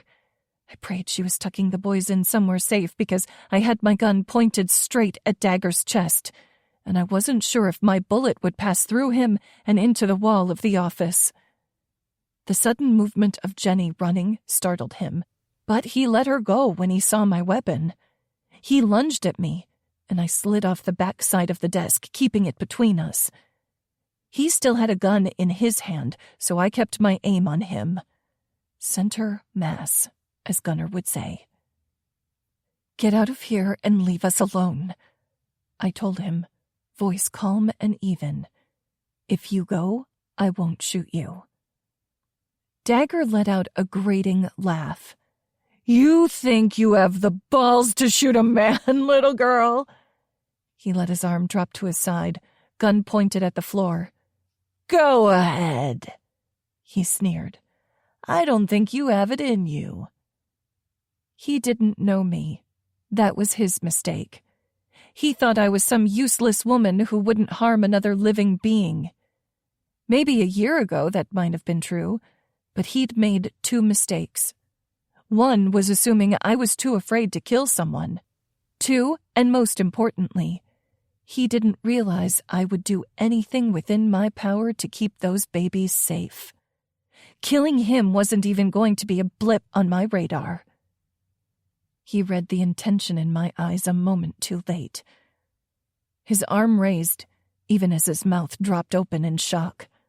The kick of the gun in my hand felt familiar. Thanks to all the training the guys had been putting us through, my aim was true. The rounds hit him square in the chest. I kept shooting until he dropped his own gun. Wide, brown eyes met mine. Shock was slowly replaced by the blankness imparted by approaching death. Dagger slid to the floor to lie in his own blood. I stayed that way for a few heartbeats, letting myself breathe and absorb what had happened. Then I ran past him and flung the office door open. Jenny was crouched behind the desk, holding a letter opener. "Holy shit!" she breathed, eyes wide as she stared at where he lay on the floor. "We have to go." Her gaze snapped to me, and she blinked. "Go? The Texas Syndicate has people on their way right now, guaranteed. If they need Wes and Z as much as Dagger said, shit, yeah," I told her. "We need to get out of here." "Where do we go?" We each grabbed one of the baby's car seats and ran for the door. "The clubhouse," I told her. "The MC will hopefully be there." We stepped out into the parking lot. The sun was beginning to dip down, creating shadows from the buildings. We didn't have much more daylight left. Running over to our cars, I opened mine, then paused as squealing tires sounded up the road. Our eyes clashed. "Is that them?" It could have been anything, but somehow I knew. Yes. I have an idea. Jenny shoved her car keys into my hand. They don't know me or my car. I don't have a connection to the club. Take it and get to the clubhouse. What are you going to do? She snatched the keys out of my hand. Lead them away. That will give you enough time to get the boys to safety. She shoved me over and started strapping Wes's car seat into the back of her car. I did the same with Sanders. I slid into the front seat and looked up at her. Jenny's face was pale, but that determined look was back. I can't leave you. You can and you will. All that matters is getting them to safety. She laid a hand on my shoulder. Then before I could say anything, she hopped into my car and took off like a bat out of hell. Right as she got to the road, 3 cars turned into the parking lot. She took a right, and all 3 cars swerved, pulling U-turns to chase after her. I waited for 5 thudding beats of my heart before I started the car and made my way out of the parking lot. It wasn't until I was a little ways down the road that I remembered I'd left my phone on the floor in the office. There was no way for me to call for help. Cursing myself for the oversight, I glanced in the mirror. Hopefully, I could make it to the clubhouse before that became necessary. Chapter 35. Base. I never knew it was possible to be this afraid. Everything inside of me was coiled into a slithering mass of worry and horror. Dagger was back. Not that I'd ever had the displeasure of meeting the asshole, but I'd heard plenty from the others. He wasn't someone to mess with, and if he was back, he was coming for us. It'd been hours since Hinton had left our compound with my boys. We were only guessing that they'd take them to the CPS office, but it made sense. If Hinton brought them to a police station, they'd be safe, and Julie would have called me or Cade. No, he was handing my sons over to the Texas Syndicate. Bile rose in my throat, and I had to take deep breaths to keep calm. We didn't know what they needed from 2 babies, but I knew once they got it. I revved the engine and poured on more speed. My brothers kept pace with me as we raced against time. Julie wouldn't stand by and let them hand over the kids, which meant she was in trouble too. And since Jenny had been with her, this was seriously a shit sandwich, and too many of our family were in precarious positions. I glanced to my right and saw the grim look on Priest's face. Our Tucson brothers were riding with us, willing to do battle by our side. We'd brought along every available brother that'd been at the clubhouse, besides those we left to guard the women. That the Tucson chapter guys were willing to come along meant more than I'd ever be able to say. This was bonding us irrevocably, and no longer was Hush the main connection we had with them. From this day forward, they were more than just an extension of our club. They were family as much as our Austin chapter members were. The air whooshed out of me as we pulled into the lot. A quick scan around showed that Julie's car was gone. We jumped off our bikes and ran toward the building. Pulling out my gun, I tried the door. Unlocked. That wasn't a good sign. We fanned out, searching the rooms until we came to an office where there was a large pool of blood out front. We turned up nothing after a quick search of the offices. No one was here. Cade glared down at the blood. I should have killed him the first time. I won't make that mistake again. Worry made it difficult to breathe. We didn't know whose blood was on the floor. The only thing that eased my panic was that there was no body. Surely, if the blood belonged to Julie, she'd have been left where she lay. Either she wasn't wounded enough to stay put, or it was someone else's blood. Rat was already busy on one of the computers as he tapped into the office security cameras. We gathered around and watched the events that unfolded a mere half-hour prior. We watched the video as Julie and Jenny ran out the door with the twins. My fears were only slightly alleviated to know the blood was Dagger's, not Julie's, as we watched him struggle to stand and stumble out the door not 10 minutes after the girls. Rat looked over his shoulder, meeting Cade's eyes. "Save and erase it?" Cade gave one sharp nod. Where would she go? He asked me. Home. She'd head for the clubhouse. What about Dagger? Riggs asked, the look on his face grim. We'll deal with him later, Cade responded. The tone of his voice was menacing. Dagger had better hope we never catch up with him. If he was smart, he'd get the fuck out of town and disappear. Priest's phone rang, and we all watched him like a hawk watching prey as he answered. Jenny, where are you? He put it on speaker. The terror in Jenny's voice came through loud and clear. I took Julie's car to lead the syndicate away from her and the babies. Where are they? I told her to take my car and get back to the clubhouse. But, Priest, they caught up to me at a stoplight. Priest swore and put the phone on the desk so he could wrap his hands around the edge. He squeezed so hard I was surprised he didn't leave indentations. I'm fine, but they saw me and immediately turned around. The way they took off, they're going after her. My stomach pitched and roiled. Jenny, what's your license plate number? She rattled it off, and Rat nodded as he hooked his cell phone up to one of the computers and started tapping away at the keys. Priest took the phone off speaker. Go get her, Cade told him. Bring her back to the clubhouse. Priest hesitated, clearly not wanting to split forces. She helped our family. We protect our own. Take some of your guys and go, Cade told him. Stay with her and the others once you get back. Keep them safe. Priest, Butcher, and Ricochet left without another word.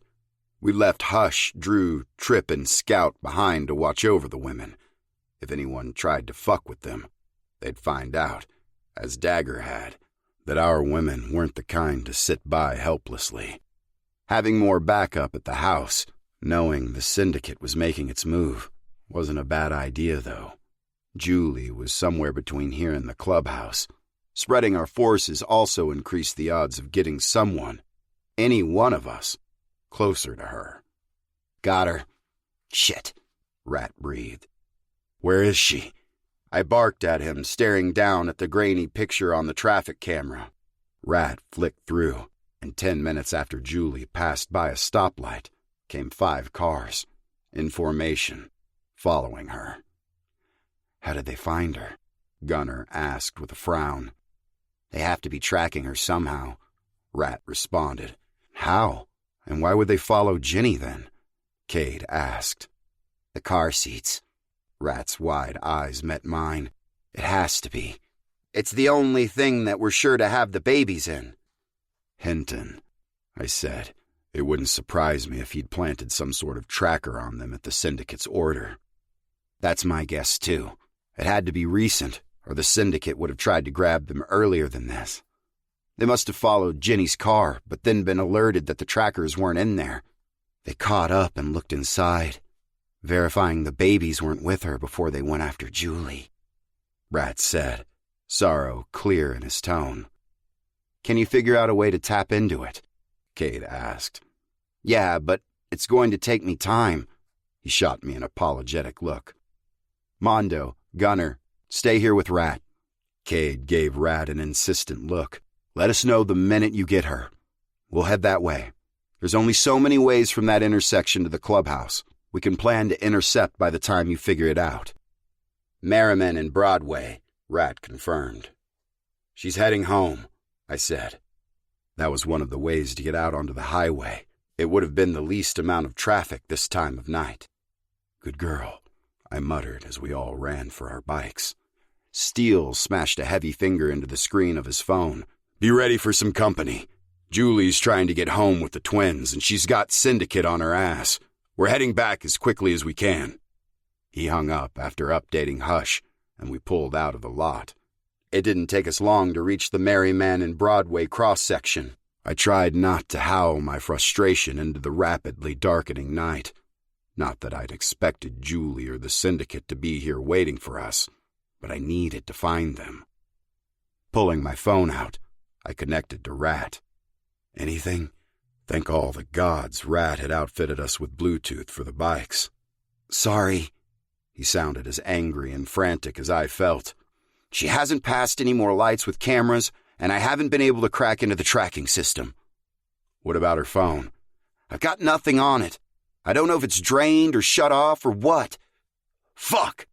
I took in 3 deep, long breaths.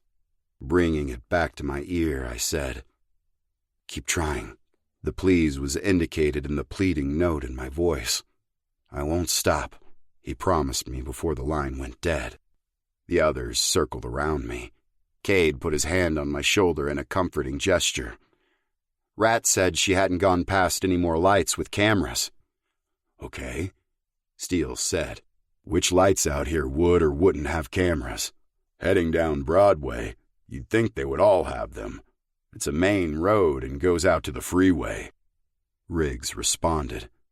"So she must have continued down Merriman," Cade concluded. "Why would she do that?" I asked. "Why would she go down here when it turns into a back road, rather than go to the freeway?" "Maybe she was trying to stay off the syndicate's radar?" Axel suggested. I shook my head. The highway would have afforded her more safety than a desolate back road. She wouldn't have gone that way unless she'd been forced to. Cade finished my thought. His eyes were grim when they met mine. "Let's go. We'll find them," he promised. I hoped like hell he was right. I'd never felt so helpless. Madness was threatening to take me over. The devil help anyone who touches my family, because there's no place for God in the things I'll do to them. My phone vibrated in my hand, so I pulled it out. I blinked in shock down at the screen. "Julie, 1586 West Agua Way. Please hurry, Tommy." I didn't pause to wonder why Rat couldn't track her phone when she could send me a text. I shouted for the guys, and they fell in behind me. It didn't matter that I was riding front when that was usually Cade or Riggs' position. All that mattered was getting to them. Chapter 36. Julie. The red light shone brightly in front of me. I turned and saw that the boys were asleep in the back seat. My racing heart had finally calmed. A left at this light, and I'd be heading for the highway and home. We were almost there. The universe was a cruel bitch. Before the light could turn green, a car pulled up along my driver's side. That was the first indication something wasn't right, because they were in oncoming traffic's lane. I looked over, and my blood froze in my veins as 2 men stared dispassionately at me from the car. They'd found us. Fear for Jenny skittered through me before a survival instinct kicked in, and all I could think about was escape. A second car pulled up on the other side of me. I knew more would come. This was just the first wave, trying to keep me here until the rest could catch me. "Fuck that," I growled, and slammed my foot down on the accelerator. It was risky, but there wasn't any other choice. I shot out, into and through the traffic, roaring past in front of me. Somehow we made it through amongst squealing tires and blaring horns. I zipped forward and barreled down Merriman, frantically searching for somewhere to go, anywhere that could afford us safety. There was nothing. I knew if I kept following this road, it was going to spit me out onto lonely back roads that would eventually make their way to the south of the city. But there were too many places between here and there where we'd be vulnerable. I needed to make a decision, and make it quickly. We were running out of options. Taking a sharp right turn, I went down a side street. I couldn't see anything but shadows past my headlights, but there wasn't much out this way but fields and a few dense groves of trees. Exactly the opposite of what I needed. There was safety amongst the crowded streets. These back roads and open fields meant no witnesses. Pulling over on the side of the road, I eyed an open field. Beyond it lay a thick clump of trees. I'd hidden in trees before, and it worked out. Maybe this was an option. A cold chill rippled down my spine, causing my skin to burst out in goosebumps. The grove that looked initially inviting somehow seemed sinister now in the moonlight. Something was telling me not to stop here. I was an educated woman, considered myself a woman of science, but in that moment, I listened to whatever it was screaming at me to run from this place. I drove on. The road was dark, and I cast desperate glances in my rearview mirror. It wouldn't be long before they found us. I needed to get away. For the 100th time, I wished I'd brought my phone. It'd been so stupid to forget it. Something loomed up off to the left, and I made a split-second decision and headed toward it. I pulled up to the old factory, just as the flash of lights down the road told me I was out of time. There wasn't time to take the car seats out. I unbuckled the boys and secured them in one arm against my body. Balancing on one foot, I pressed the brake with the other and set the car shifter into drive. Hopefully the car idling down the road would buy us a few minutes. I secured the boys in each arm and turned to look up at the face of the old building. The breath caught in my lungs, but I only allowed myself a moment of fear. Running away from the car and up a ramp, I eyed the spooky old building. Some kind of grain mill, maybe. I had no other choice. Shuffling the boys again into one arm and hugging them to my body, I opened the door and closed it behind me. The less of a trail I left them, the more time I'd buy for all of us. Moonlight filtering through dirty windows was my only source of light. But my eyes adjusted quickly. I darted through doorway after doorway, searching for a safe place to leave the boys. A squeak slipped from my throat, the rest of the scream of terror lodging somewhere in my chest, when a woman stepped out from behind a door. "Quickly, this way," she told me, and ran up a metal staircase to the next floor.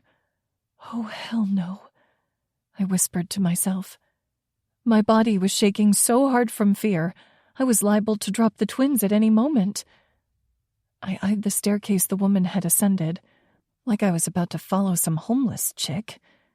Glancing down, I stared into the calm eyes of Wes and Z. They were silently watching me, waiting for my decision. Taking a shuddering breath in, I went up the stairs. I didn't have a better option. Dirt and debris littered the wooden floors beneath my feet as I ran down a hall. Nothing had disturbed it until I came through. I saw a flash of white and followed it. At the end, I entered a room. The woman was nowhere to be found. I didn't know if I was grateful for that or not. The room was bare. Everything of value had been removed when this place had gone under. I saw exactly what I needed, though. A closet. I tucked the boys into the corner, wishing I had something to put in front of them. Dreading having to leave them, this would have to do. I took a moment, stroking their soft cheeks as their eyes drooped heavily. They hadn't cried, not while being carried in my arms. I prayed they'd remain quiet long enough for me to do what was necessary. Quietly, I closed the closet door, backed out of the room, and closed that door as well. I looked around and didn't see the woman again.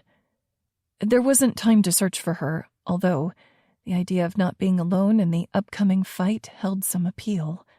Not that I would drag some innocent woman into my problems. I just wished I wasn't so alone. Taking a deep, fortifying breath, I shoved all my emotions down deep. To get through this, I would need to use logic and skill. That was how I'd survive. "Hurry! They're almost here! You have to hurry!" The stranger yelled at me. I still couldn't see her, but she wasn't my main concern at the moment.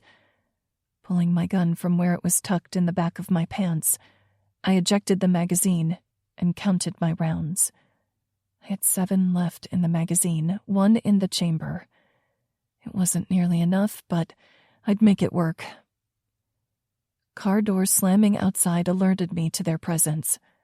I quickly ran down the hall and laid down at the top of the stairs, being as still and quiet as I could. I couldn't help jumping as the building's main door slammed open. These men, my enemies, weren't worried about being unseen like I'd been. They thought they'd already won. "Come out, come out!" one of them called in a sing-song voice. Gritting my teeth, I let the hate flow through me. There was a time in my life I would have said I didn't hate anyone. It was a strong word, one that should only be used in the worst of circumstances. This situation warranted my unbridled rage and all-consuming loathing of these men. They wanted to kill me and do who knew what to my babies. The only way they'd touch them was over my dead body. I'd make sure of that. If there was an afterlife, I'd use it to protect the twins until help could come. My gun was a calming weight in my hand. I wasn't defenseless. Not that I wanted to take on the 14 men downstairs with a handgun and 8 bullets. They spoke in low voices, then began to spread out. 2 were moving towards the stairs. The rest were heading into the open area on the first floor. It was now or never. I could wait for them to find me and try and take them on in a straight-on gunfight. Or I could try to even the odds a little right now. Aiming in, I fired around, moved my sights to the next man, fired again.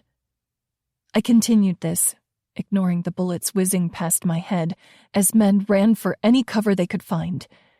There was as little on the main floor as there was up here, so they were moving targets, but left in the wide open for me to pick off. The click of my gun warned me that I'd run out of rounds. Scooting back from the ledge, I peeked down the stairs. No one was there. They were all trying to protect themselves. I only had a few seconds to act before they'd realize I was empty and make their next move. Slinking down the stairs, I scurried from shadow to shadow, trying to be as silent as a ghost. Letting out a breath of relief, I reached my first victim and snatched up his gun. From this point on, it was a straightforward fight. Kill or be killed. My fingers tightened on the weapon as I held it out. I placed one foot lightly in front of the other as I moved along the outer wall of the factory. From here, I could stay in the shadows and maneuver around the open area. I just hoped I didn't come across a larger group of the men. I needed to take them one-on-one. I had no idea what kind of training they had, and I couldn't afford to be overwhelmed by them.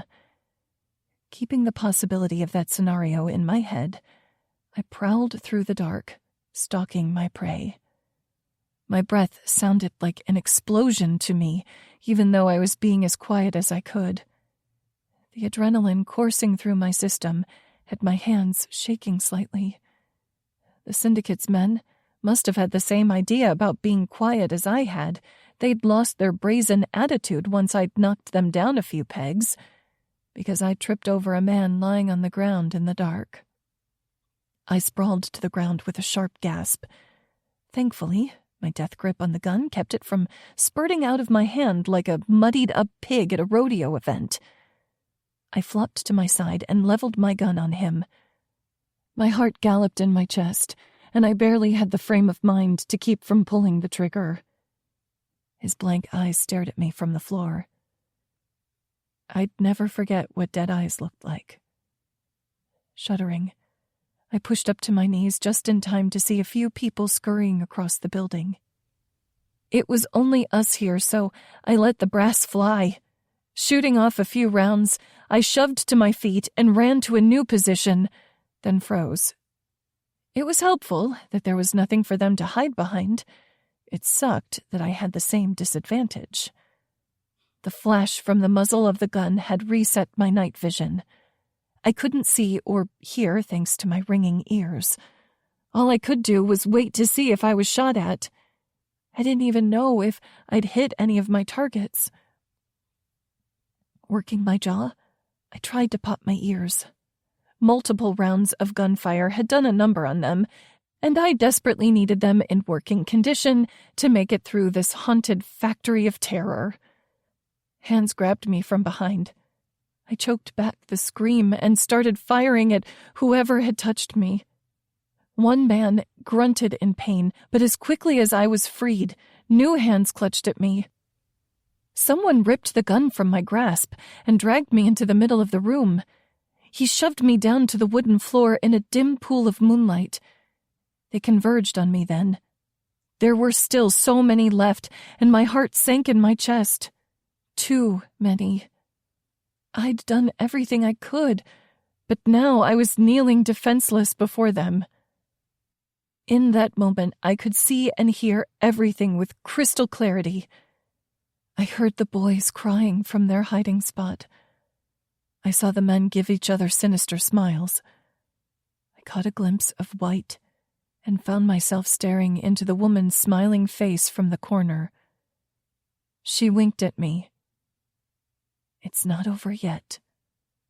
Had that voice been inside my head? The men didn't seem to notice her. Two broke off and started for the staircase. Without thinking, I lunged for them. My hands caught the feet of one, tripping him. He fell like a downed tree with a hard thud, and I crawled up his body, struggling to pull his gun from him. The whole time I was inwardly cringing, waiting to feel bullets enter my body. A crash sounded, and the man below me and I watched in stunned silence as someone jumped through the window on the outer wall. I heard more crashing and gunshots as people streamed into the building. The guy I was laying on growled and flipped us, so I was beneath him. We were still fighting for his gun, but he ripped it out of my hands and slammed the butt into my temple. Dazed, I watched as he brought the muzzle around toward me. The shot made me jerk, and I wondered if I was dead. The man slumped over me, covering me heavily with his weight, and I felt something hot and wet pouring over my chest.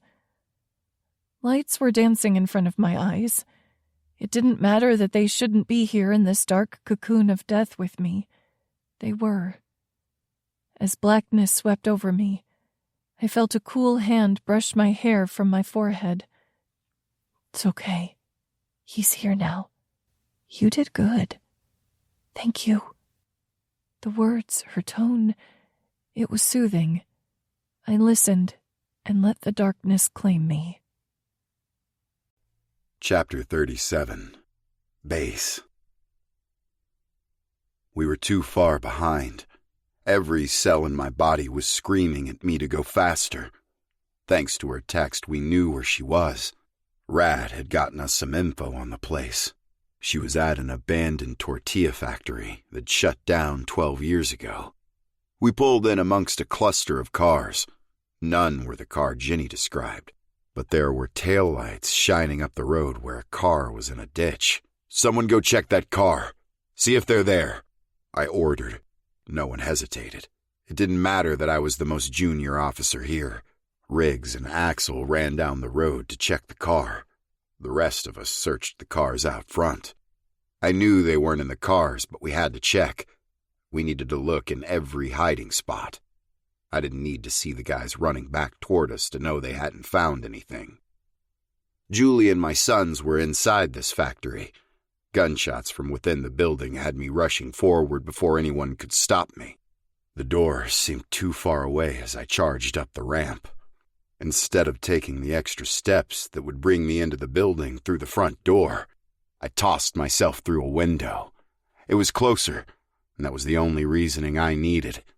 Anything that would get me to my sons and Julie faster. The sight that met my eyes made my insides flare with fury.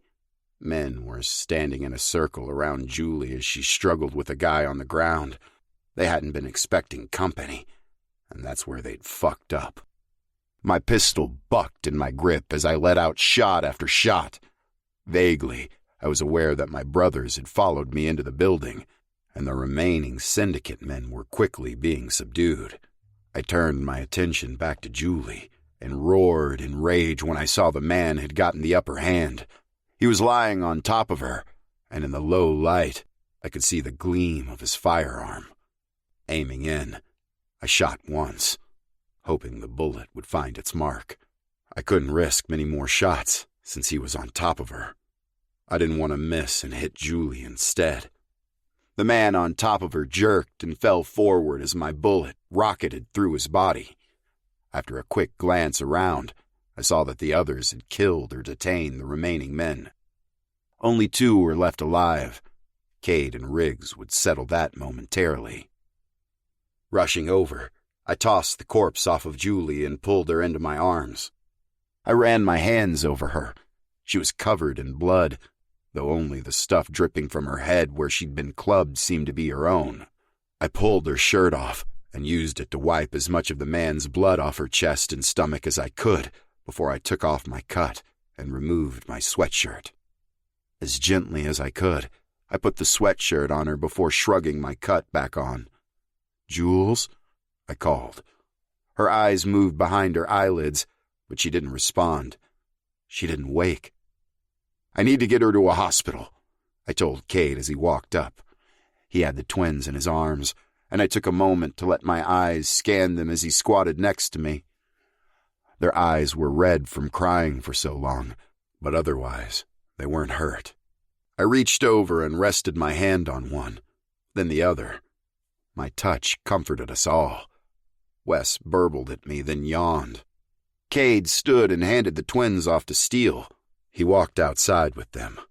As much as I wanted to follow, they weren't injured. Julie had made sure of that, and she needed medical attention. Cade squatted next to me and brushed the hair off her forehead gently. There was no jealousy. He loved her like a brother cared for his sister, the way he loved all of us. Hell, sometimes he was more of a father to us than some of our own were. "Go. We'll take care of everything." I let my gaze wander over to the remaining syndicate members. I would have thought not being the one to end their lives would bring disappointment. Killing them was my right. They'd come after my family. Revenge took a back seat to caring for my family, however. And I knew my brothers would handle the situation in my stead. Try to find out who killed Tiff. "And where we can find the rest of the Texas syndicate," Cade said by way of agreement. "Don't worry. We'll handle it.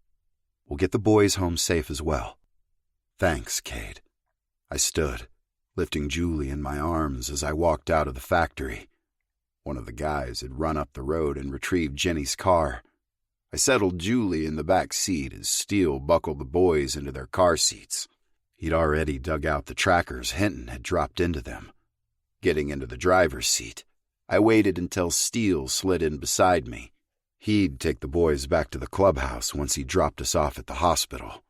Axel came out of the factory and I rolled down the window. "We'll have some of the guys come back for your bikes." I looked over to where my sleek Harley sat, gleaming in the moonlight. "Thanks, Ax." I wasn't worried about the bike. Her level of importance had slipped down the list quite a few spaces. There was a time when that bike had been my pride and joy. Now I knew I could always buy a new bike. But my family, my club brothers, they would always come first. Never again would I allow my pride to come between me and those I cared about. I wouldn't let Julie or my sons go a day without knowing how much I loved them. Pulling out onto the road, I cast a look in the rear view at Julie. I needed her to be okay. It worried me that she wasn't waking up, and that Ming was so far away. Steele was on the phone, probably updating everyone, but his voice was a low murmur. I couldn't focus long enough to catch what he was saying. I turned my attention back to the road. We had to get to the hospital, and needed to get there in one piece. It wouldn't help if I ran us into a ditch on the way there. Soon the hospital loomed before us. The brakes squealed as I lurched to a stop in front of the emergency room entrance. Steele got out and ran inside to get some help. Refusing to wait, I gathered Julie in my arms. By the time I had her settled, Steele had come back. His gray eyes were worried as they met mine. "Want me to stick around?" "No. Get the boys home, please. They need to be somewhere that's safe and warm. It killed me to send them away, but the threat to them was over for now. I had to focus on Julie and make sure she was all right. Steele nodded and jumped in the car. Turning, I carried Julie inside. I met the nurses who were hurrying out with the gurney. Placing her gently on it, I answered their rapid-fire questions as best I could. "Base?" I looked up into the fearful eyes of Julie's dad. "I'll explain later. She was hit in the head and hasn't woken up since."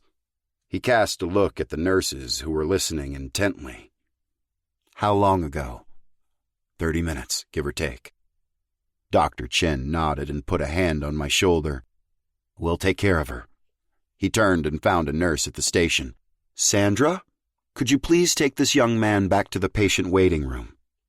"Yes, Dr. Chen." I followed the nurse in the opposite direction that they took Julie. It was a battle not to tell them all to fuck off and go with her. I would just be in the way. I trusted her family to take care of her. The thought no sooner crossed my mind when all the women in hush came back to where the nurse had left me. Ming ran over to me. "Julie? Steele said she'd been hurt." "Her head," I said. "One of the guys pistol-whipped her." Ming's eyes hardened. "I hope he's dead," she said between clenched teeth. "He is," I said with a grim smile. She gave me a quick hug. "I'll come back and let you know how she's doing as soon as I can." With that, she jogged down the hall away from us. The others lined up to give me a hug, minus Hush, and then settled in to wait. I filled them all in on everything that happened. "Where are the boys?" Remy asked. I sent Steele back to the clubhouse with them. I figured they'd need somewhere they felt secure while my eyes slid over to the door. They'd wheeled Julie past. Bridget leaned into me and put her head on my shoulder. "That was the right call. As hard as it probably was to let them out of your sight right now, it's better for them." I wrapped an arm around her and sighed. These women really were amazing. Somehow they always seemed to key in on what a man needed and provided it. No strings attached. Ari sat on my other side, and she followed Bridget's lead. I was sandwiched between them, and it made the unease simmering inside of me lessen. Sandra returned with a disapproving look on her face. "I don't know what kind of party this is, but make sure you lot keep it down," she warned, then stepped out of the way, revealing Rat, Gunner, and Mondo coming up the hallway. Mondo gave the cranky nurse a wink, and her face pinkened slightly before she gave him the evil eye and rushed back to her position. "Never thought I'd see the day you couldn't charm a lady," Rat commented. Mondo snorted, then shrugged. "Just wait. The night is young." Ari stood and gave Rat a hug before shoving him down into the seat she'd vacated. He didn't say anything. None of the men did. They sat in silence with me, and that had the last of the fear easing away. Everything would be okay. I was sure of it. Chapter 38. Julie. My eyes fluttered open, and I gasped softly as the bright lights assaulted them. Snapping them shut, I lifted a hand to my head, which was pounding out agony in a fast, catchy tempo. "Shh, you're okay." Base's voice rumbled through me as his hand softly brushed over my cheek. As much as I wanted to open my eyes and see his handsome face, I didn't want the flash of pain to return. There were too many aches and pains for me to be dead. That's what I assured myself anyway. "Let me see those eyes, Jules," he said. Sighing, I cracked one open, then the other. Worry drenched his features, but he gave me a slow smile as I did what he asked. He cupped both my cheeks and leaned forward, kissing my forehead, then resting his own on it. Thank God. I was so fucking worried. Everything rushed into my mind in that moment. The factory, the men, the fight, getting shot. I gasped and started patting my chest. Hey, easy. Bass gripped my wrists. You've got a lot of bruises and a pretty bad concussion. Bruises? Was I shot? I croaked, my voice rough from disuse. No, I shot the scumbag on top of you. He lightly touched the side of my head and pain splintered through my skull. I smacked at his hand and he chuckled. Sorry, I won't touch anymore. Unfortunately, I didn't kill him fast enough. He pistol-whipped you. We brought you straight to the hospital. Jerking upright in bed, I yelped with pain but grasped onto his cut with both hands. Jesus, lay down, Jules. The boys, I cried, fear and adrenaline drowning out the pain. They're safe, you saved them. They're safe at home, he said in a soothing way, petting my arms to try and calm me down. Lay back now, you're going to end up paying for that quick movement. He was right. Knowing the boys were alive and safely tucked in at home eased my heart. But that left room for the aches and pains to take center stage. I settled back against the pillows with his help. Bass brushed a kiss over my mouth. I'll never be able to repay you for what you did for them. His voice was tight, like he was choking back emotion. I studied his face. He was on the verge of tears. This man had been put through so much in such a short amount of time. I wasn't sure how he had the ability to smile at all. You'll never have to, I told him. They're mine too. I would have happily died for them. He sucked in a sharp breath. I know what you mean, but Jules, yeah, don't you dare go anywhere. I can't do this without you. His blue eyes were intense. I love you and need you here with me. I'm not going anywhere, I assured him. I love you too. This time it was my voice that was drenched in tears, or maybe it was my cheeks. Sniffling, I wiped at them. I'll get the others, he whispered, giving me another kiss. It was like he couldn't stand the thought of not touching me. I was fine with that. If I never had another day go by where he didn't touch me, my heart would be happy. Wait, I called to him as he rose to leave. Did you get the woman out of there? Bass's brows drew low over his eyes. He shook his head, confusion on his face. What woman? Ming asked, coming into the room. She rushed over to my side and brushed a hand over the side of my head that wasn't throbbing. You scared me, she whispered to me.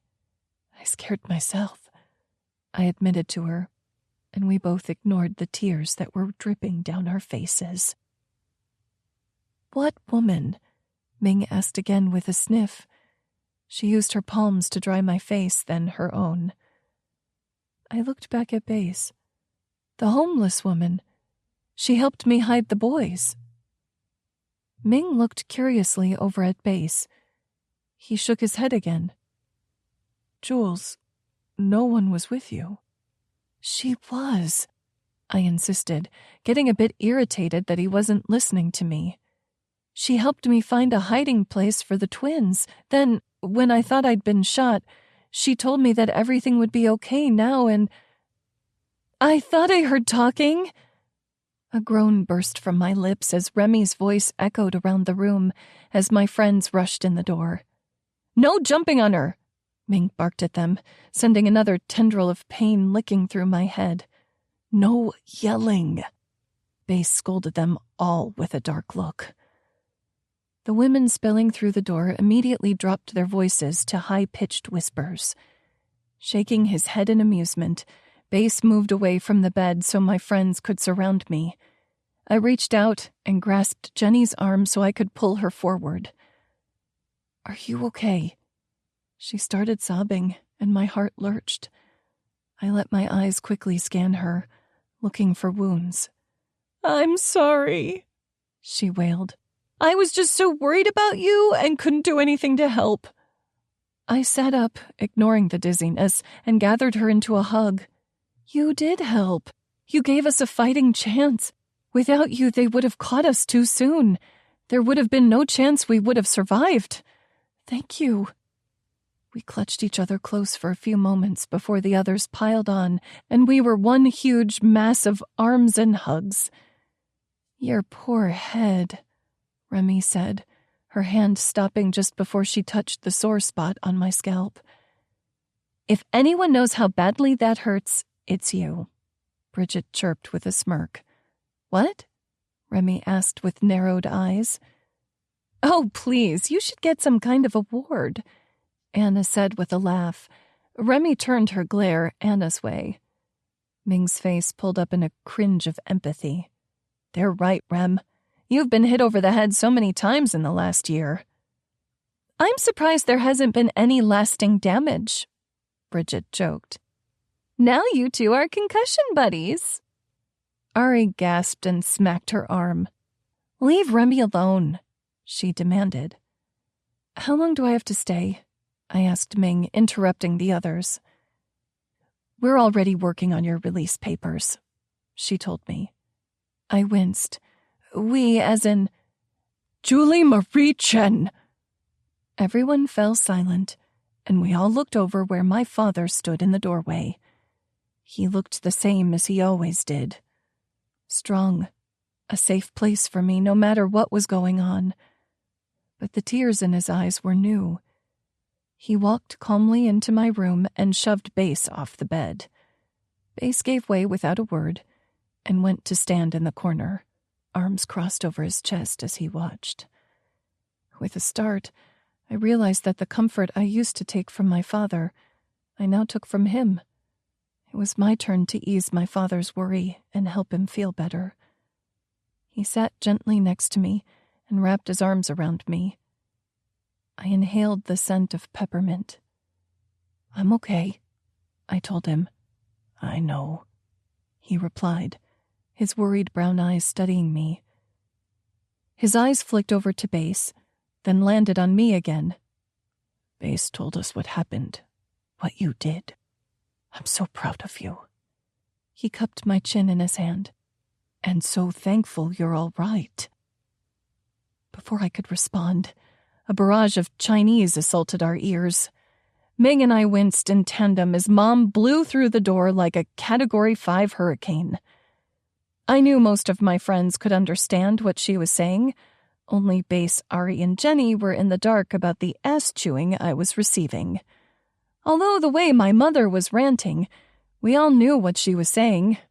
It was intermittently interrupted by statements of how proud she was of me for saving 2 innocent lives and things along that line, but it was mostly a chastisement for getting into trouble, as if I'd had any choice in the matter. Biting my lip to contain my smile, I let her get it out. It didn't matter what I said. She'd still scold me. It was better to let her finish. When she finally fell silent and we stared at each other, it didn't surprise me in the least when Mom burst into tears and rushed over to hold me. There was zero embarrassment from me as she crawled onto the bed and held me, rocking me the way she had when I was little.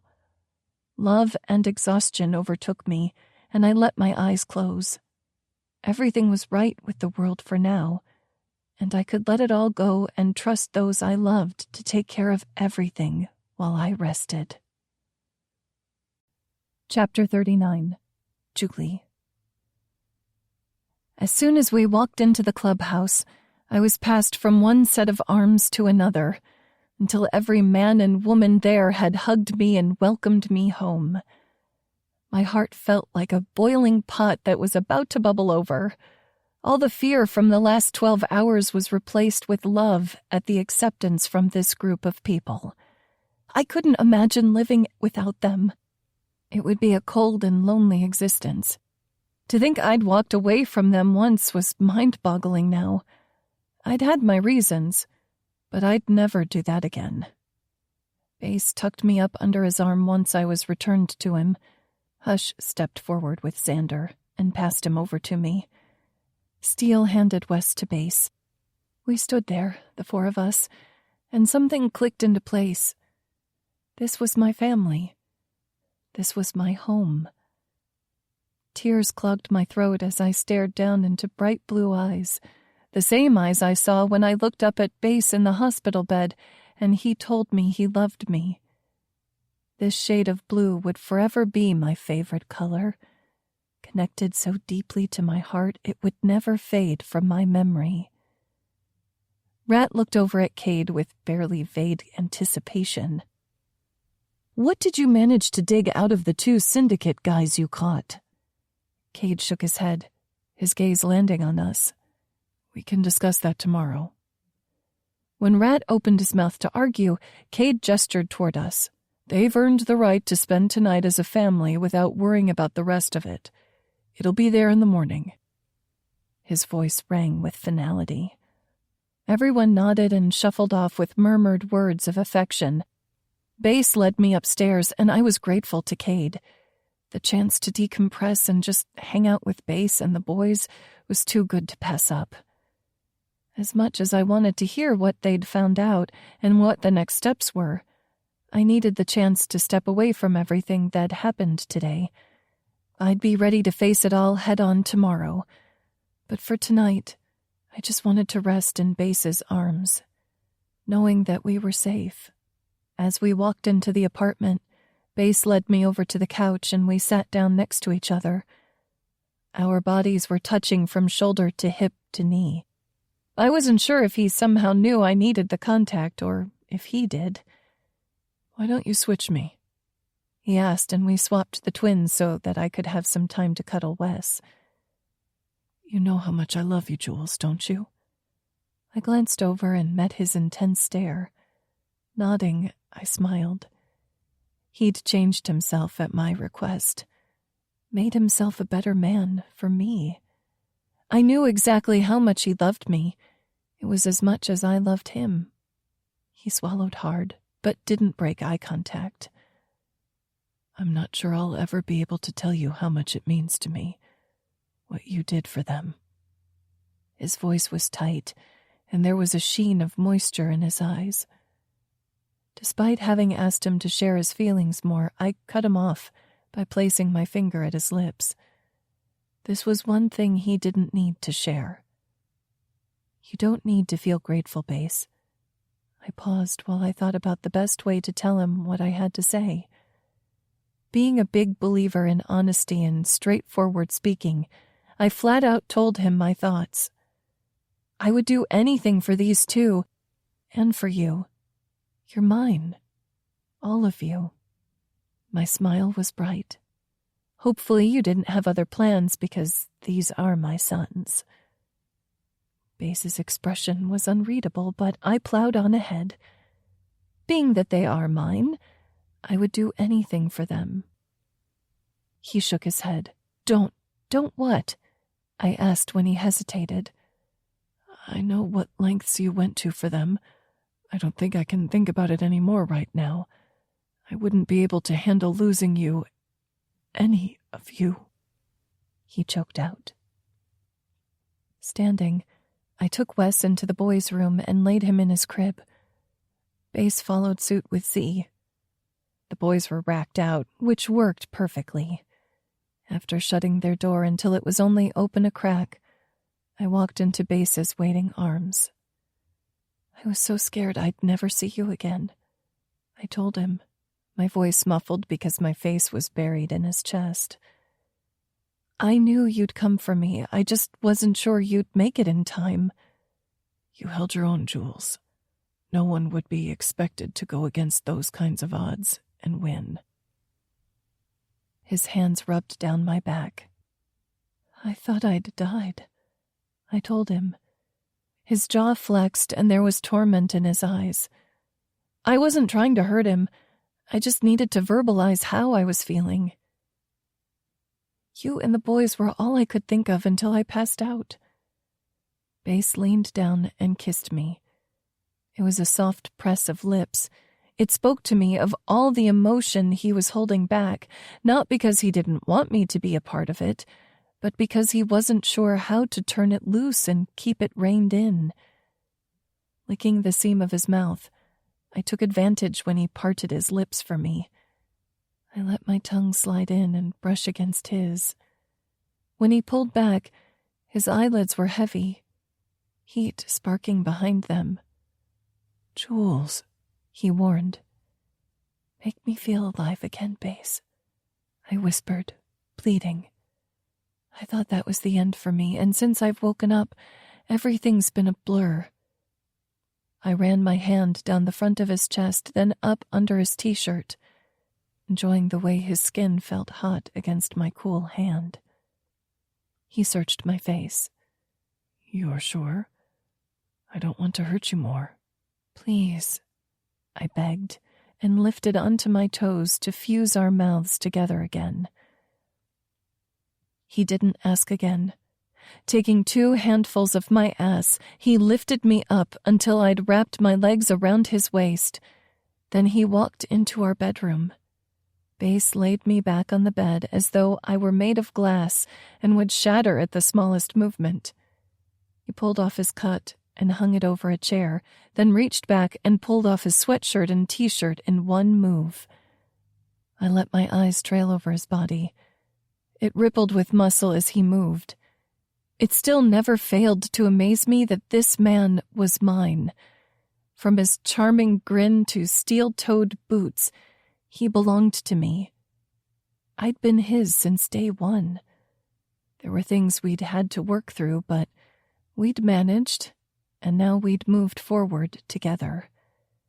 He didn't bother undressing further. Instead, he crawled onto the bed, and he began lavishing attention on me. Gasping, I arched as those hot palms skated up under my shirt and cupped my breasts through my lacy bra. He flicked his thumbs over my nipples, and I let my eyes drift close. A smile spread over my face when his stubbled jaw rubbed lightly against my belly, his lips soothing over the areas he scratched. My eyes shot open when he latched onto my nipple, sucking it into his mouth, groaned low in the back of my throat as the sensation sizzled down to my clit. He shoved my shirt up and off without ever lifting his head. The delicious torment continued as his hands roamed over my body, from my ribs down to my hips. He only released my aching nipple long enough to show my other the same attention.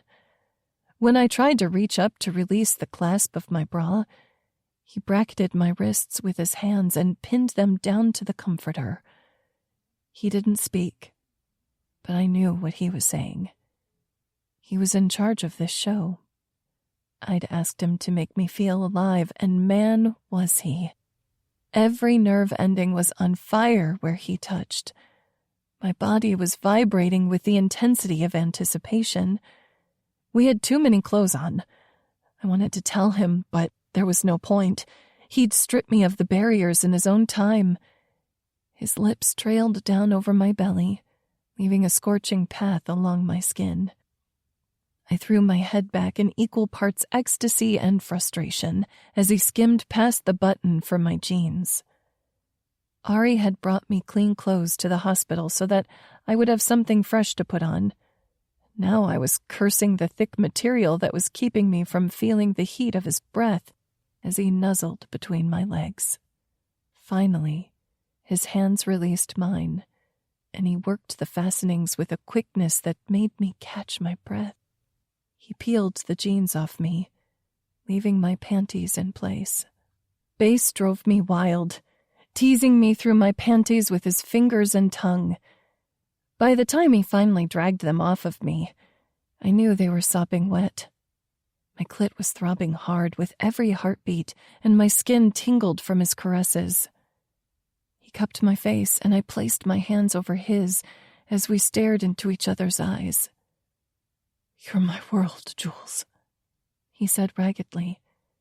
His breath was coming in hard pants, and it made me smile, knowing he was as turned on as I was, and yet he still stopped to make sure I knew how he felt.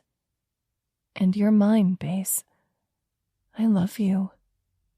With my words, he thrust inside me, and I was lost to the tidal wave of sensation he'd built up within me. My orgasm capsized me and pulled me under a wave of ecstasy so fast I couldn't make a sound. I trembled around him as he set a pace designed to keep me on the edge. The feel of him moving inside of me, filling me, kept me coming in quick bursts until he finally followed me under with a shout. I floated. It was all weightlessness, pleasure, and lack of worry.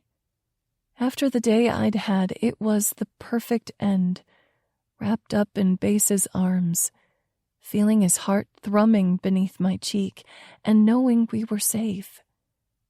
My eyes were heavy and kept drooping closed. "Sleep, love," he told me, brushing his hand over my back. "Not supposed to sleep with a concussion," I mumbled, already losing the battle to the Sandman. "Ming said it was okay. Sleep now. I'll watch over you." His kiss on my forehead was the last thing I knew before I gave in completely. Chapter 40. Base. I hesitated, looking over my shoulder at Julie standing there holding Z. Ming was next to her, cradling Wes in her arms. "Could you give us a minute, Doc?" I asked her. Holding my arms out, she passed over Wes. I held him securely against my chest. Ming smiled and walked out of the room, leaving us alone but for the twins. That was fine. It was only right that they were here for this. I'd been planning on waiting for the perfect moment, but for some reason I couldn't wait anymore. "Jules, I hesitated and swallowed hard, mouth suddenly dry. "I'm not really prepared for this." I laughed and shook my head when her brows puckered together in a frown. Blowing out a breath, I shoved the nerves aside. "I love you, Jules. I want you to be a permanent part of my life. Of their lives," I said, hefting Wes up a bit to accentuate my point. "Will you marry me?" She sucked in her breath as her eyes widened. "I don't have a ring yet, but I'll get one," I told her quickly. Jules shook her head, and my heart wrenched within my chest. "I need you, Jules. We need you. No one will love you more than we will. I'll make sure you know it every day." She stepped forward and brushed her finger over my lips, silencing me. "Of course I'll marry you," she told me with a smile and tears in her eyes. "Nothing would make me happier than being your wife and their mother." She brushed a hand over each baby's head before she leaned in and kissed me. "I don't care that you don't have a ring. I just want you and them." My lips tipped up in a grin. "I'll still get you a ring," I promised. "Something huge and obnoxious." She glowered at me. "Don't even think about it. It's not my style." It wasn't. I'd only said it to mess with her. Something small and delicate would suit her perfectly. I had a vision in my head of what it would look like. I just needed the time to hit a jewelry store. As soon as this was all over, I'd drag Rad along with me. He'd need to start prepping for those best man duties anyway. What better way to start? I captured Julie's lips with my own in a searing kiss. By the time I pulled back, I wanted to hand the kids off to someone else and drag her up the stairs so I could prove to her the depth of my love for her. Unfortunately, there wasn't time. Conflict warred within me. I wanted to stay and watch over my family. Too much had happened yesterday for me to trust leaving them alone. On the other hand, Cade had gotten a call this morning from Enzo. One of Enzo's men had spotted some syndicate members and followed them. Abel's crew and the Russians had been on the lookout for us for the last couple days. While we'd been busy trying to find my family, they'd been searching for the fuckers who'd become a thorn in all of our sides. I'd gotten a call of my own. Elias had informed me that there'd never been any record with Children's Court that the boys had been removed from my care, despite the signed paperwork Hinton had produced. He'd forged the judge's signature and lied about everything. It didn't surprise me, but it just nailed home the need to go after the men who'd started this whole thing. Until we addressed the syndicate, the boys would be in danger. "Go," Lockout said from beside me. I hadn't heard him come into the room. He had that same way of moving that Hush did. I wondered if it was something they'd been taught in the military, or just the way they were. "We'll look after them. It's the least we can do since we can't go with you today." The Tucson members were heading home later tonight. Lockout had gotten a call from his VP saying something had come up. They'd been invaluable to us during the last week, but we couldn't keep them from their own club. They'd offered to watch over our clubhouse and families today, and once we got home, they'd make the drive back to Arizona. "Thanks," I told them as we shook hands. Smokehouse was standing nearby, smoking a cigarette. "If anyone attacks us, I'm sicking the women on them.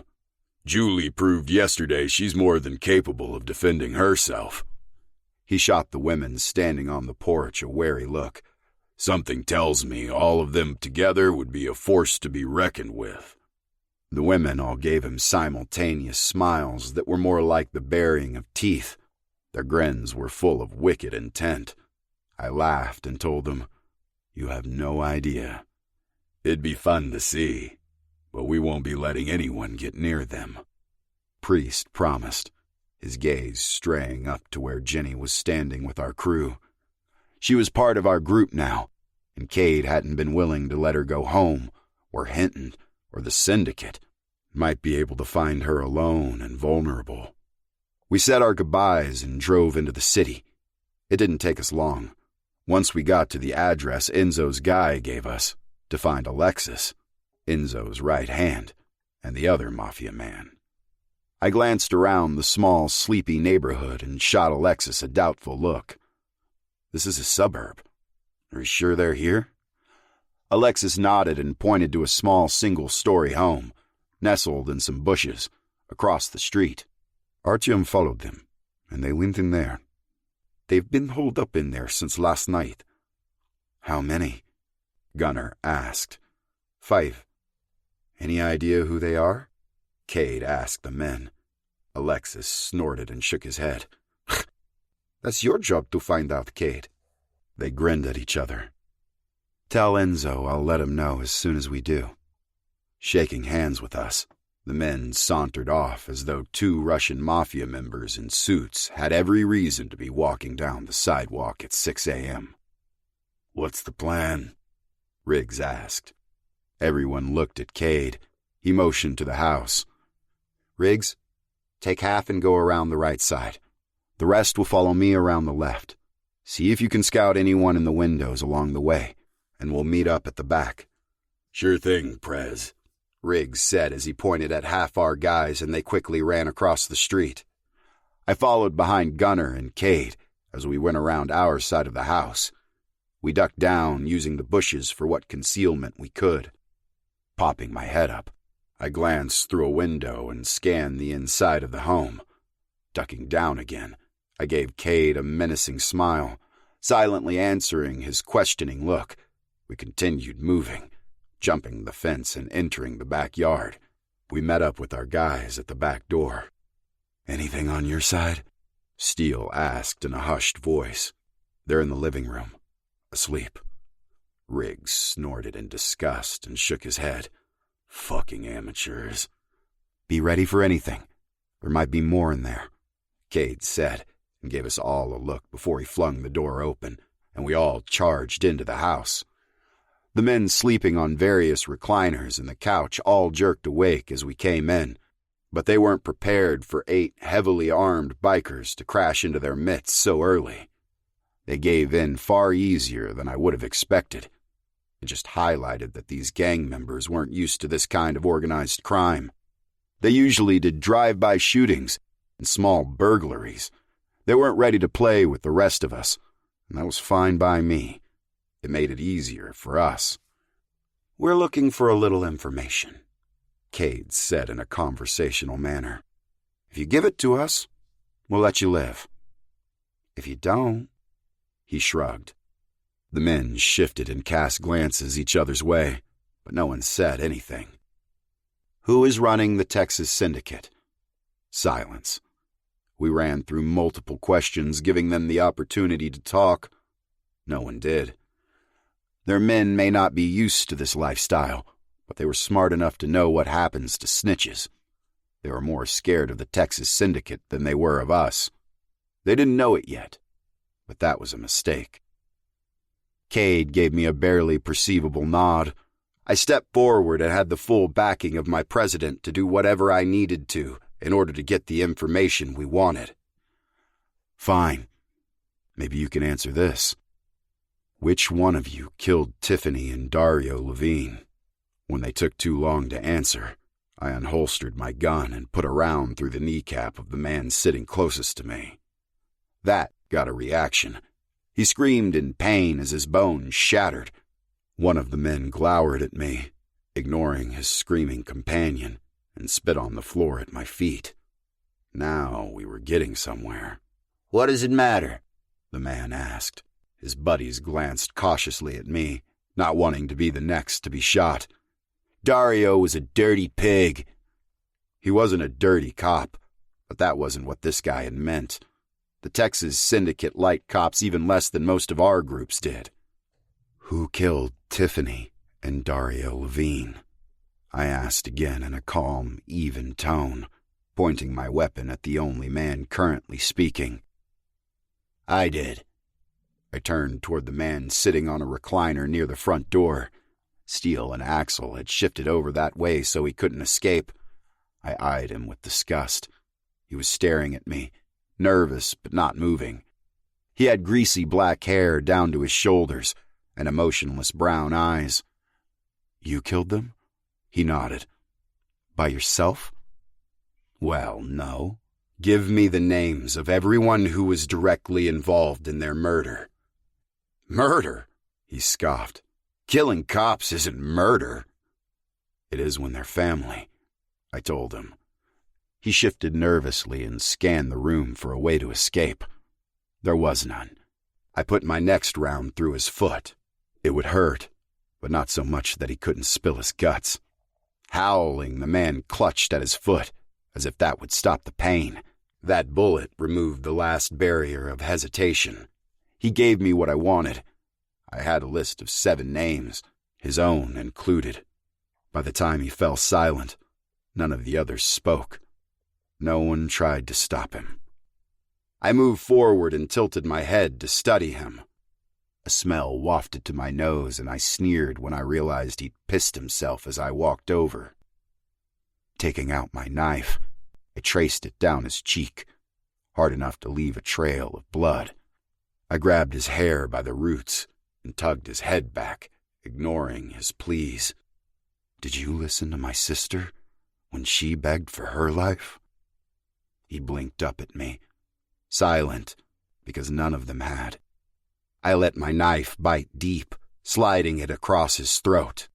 His hands automatically reached up, trying to staunch the flow of blood, and I stared into his eyes until the light had flickered out of them. Dropping his head, I wiped my knife on his pant leg, then stepped back. I felt cold inside. There was no joy for taking his life. It didn't bring Tiff back. That didn't mean I wouldn't hunt down the rest of the men on the list. I knew then that nothing would make losing my sister better. Kill them, Cade told the others, and multiple gunshots rang out as we executed the rest sitting in the room. We walked out the front door, making sure not to leave prints, and took off down the road. By the time we got back to the clubhouse, I'd lost the numb feeling that settled over me. Cade nodded to the others, indicating for them to head inside, and he came over to me as I continued to sit on my bike. What do you want to do about the others? He asked. When we find them, I'll kill them, I told him. He nodded. We'll find them eventually. I know. He turned and started to walk inside, but paused when I called out to him. Cade? Thanks. He grinned at me and jerked his chin, motioning for me to follow him inside. I got off my bike, and finally some emotion flowed through me. I was ready to be with my family. One day, I leave thoughts of Tiffany's murder, of her killers behind. For now, Julie and my sons helped me to put them somewhere deep in my mind so that I could feel again. Chapter 41. Base. Leaning against the wall, I waited in silence. We'd only found out the names of the other syndicate members who'd been involved a couple days ago. I'd killed the men in the house, but not all of them had been responsible for Tiffany's death. I wasn't going to be able to have my revenge against the rest of them yet, but there was someone we'd managed to track down. Hinton thrashed around on the bed and made me wonder what he was having nightmares about. Kidnapping 2 babies? Or something else? The man was a dickhead who knew what things he'd done throughout his life that might haunt his subconscious as he slept. There could be any number of things that accounted for his nightmares. He jerked awake, panting as he laid there staring at the ceiling. I listened to those heavy breaths as they evened out. Finally, he reached over and turned on the light next to his bed. Sitting up, he scrubbed his hands over his face. I was getting impatient, so I shifted slightly. His eyes darted immediately to the movement. "Whoa! What the hell are you doing here? What are you doing in my bedroom?" The fear was unmistakable in his voice. He knew nothing good would come of my presence. I didn't bother speaking, just watched him with a hard expression, folding my arms over my chest. I waited. "Look, it wasn't my fault. They blackmailed me, okay?"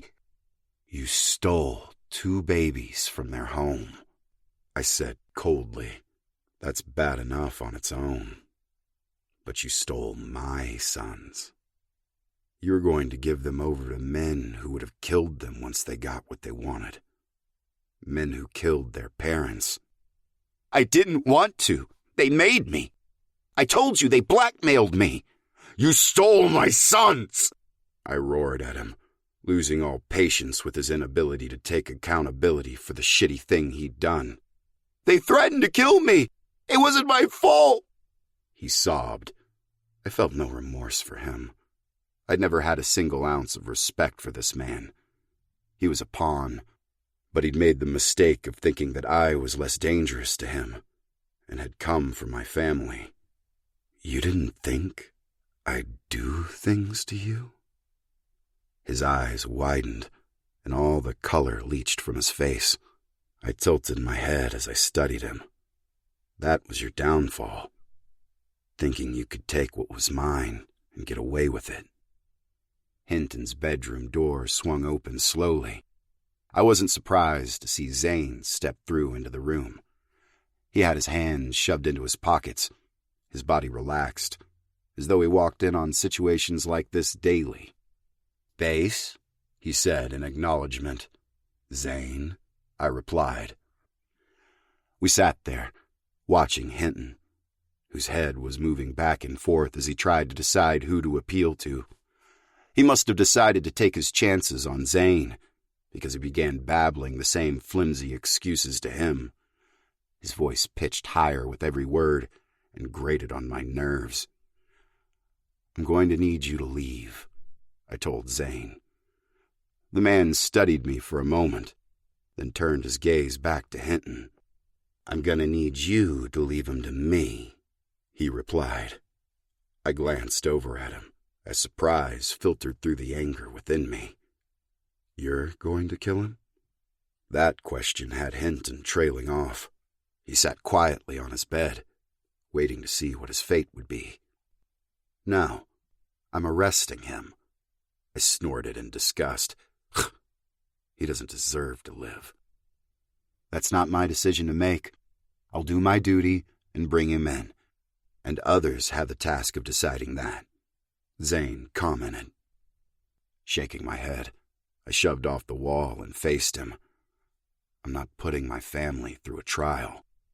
We'll sweep this under the rug and bury everything. That way we can continue on unhindered by this piece of shit." Zane's eyes narrowed, The way you took care of the syndicate members who killed Dario? The way one of the men responsible for my sister's murder was handled, I reminded him. The rest will meet their fates soon enough. This doesn't concern you. It's my family, and I won't have this piece of shit floating around making trouble for years to come. Zane seemed to consider my words. You think he'll be a problem? Honestly, no. If I don't kill him, the Texas Syndicate will. It just happens that Rat found him first. I thought you guys took out the Syndicate. My laugh was flat and scornful. Huh. I killed one of the men responsible for Tiffany and Dario, and a few of their lower-level guys. That's hardly taking out the Syndicate.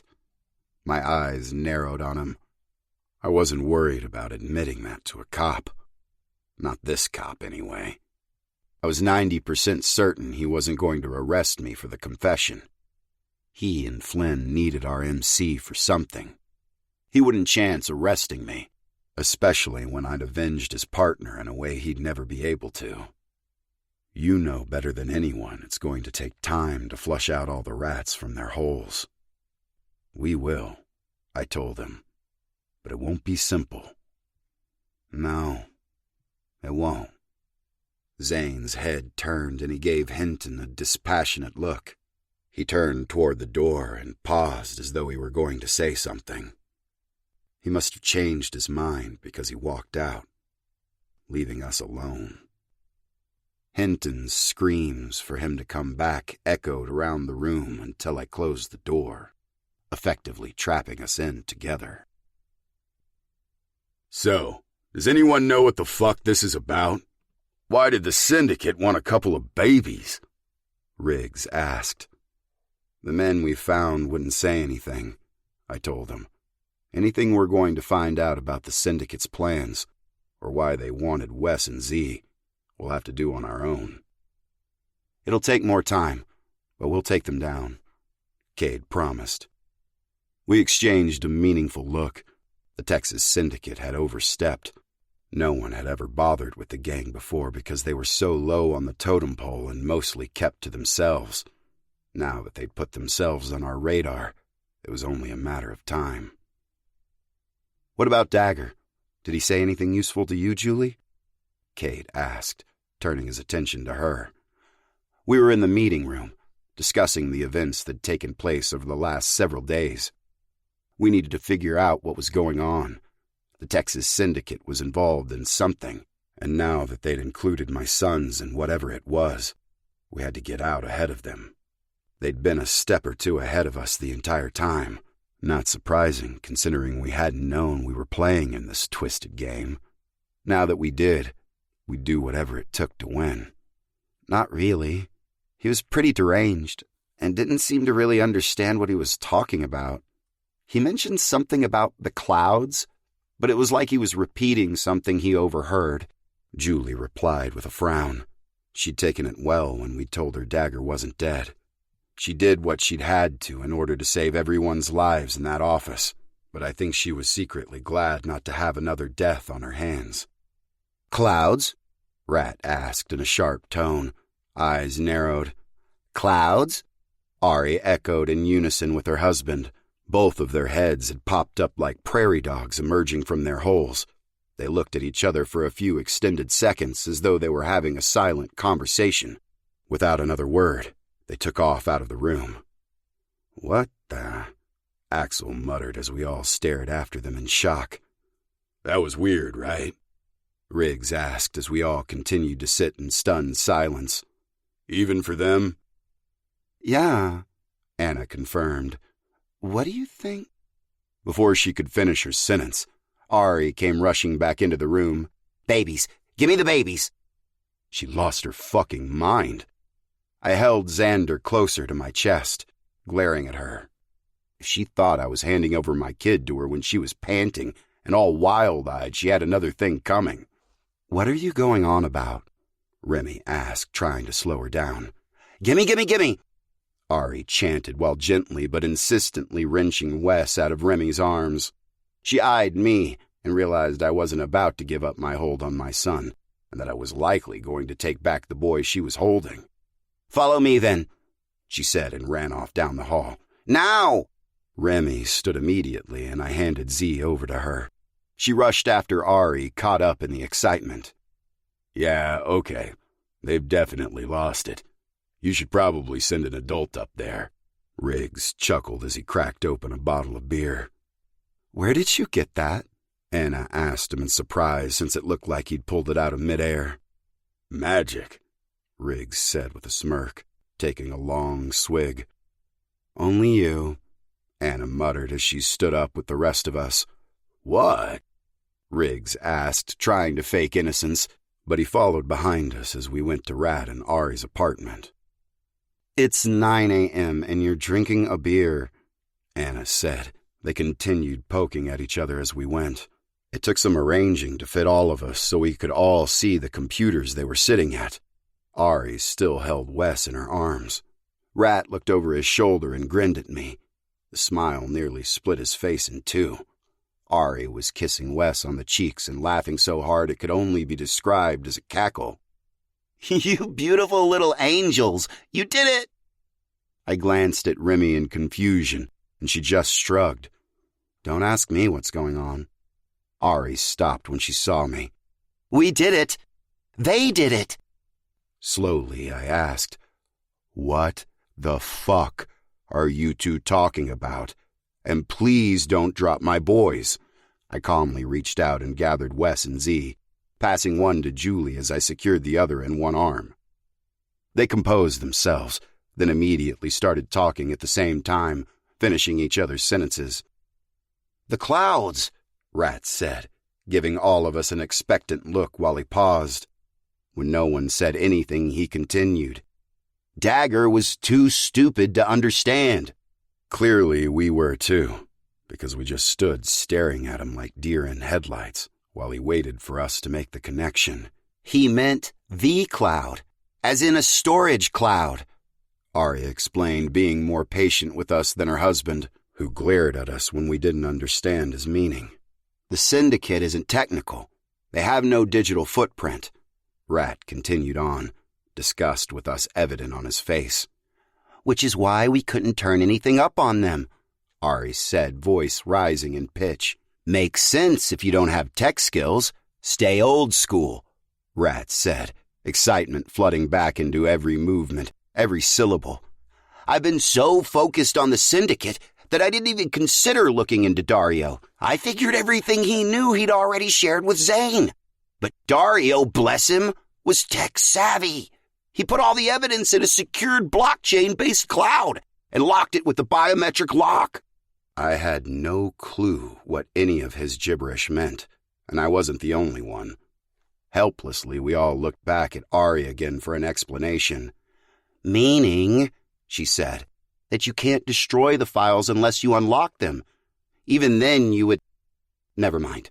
She knew better than to explain blockchains or biometric locks to us, and instead stuck with what would be most important. "And Dario, let me tell you how ahead of the curve that man was." There was admiration in Rat's tone. "Anyway, the biometric lock, it's the boys' fingerprints. Both of them are needed to unlock it. And we just did. We unlocked his files. We have everything. Everything!" Ari exclaimed. Now they both watched us with expectant gazes. Everything they were saying, the parts that made sense to me anyway, since technology wasn't my jam, sunk in. "So, you're saying you have all of Dario's files?" "That's right!" Rat bellowed, so carried away he couldn't seem to contain himself. "Here, look! I set this video to decrypt while we were talking." He sat back down at the computer and tapped a few keys. My breath lodged in the back of my throat when Tiff's voice came on. There was no picture yet. "Hey, Tommy," she said, voice soft. She already knew. When she filmed this, she already knew she'd die. I could hear it in her words. Cade stepped forward and hit a button on Rat's keyboard. Rat glared at him and hovered over it protectively, lest he touch anything else. But Cade had what he wanted. The video paused. Maybe we should leave you alone to watch this. I swallowed and shook my head. No. Stay.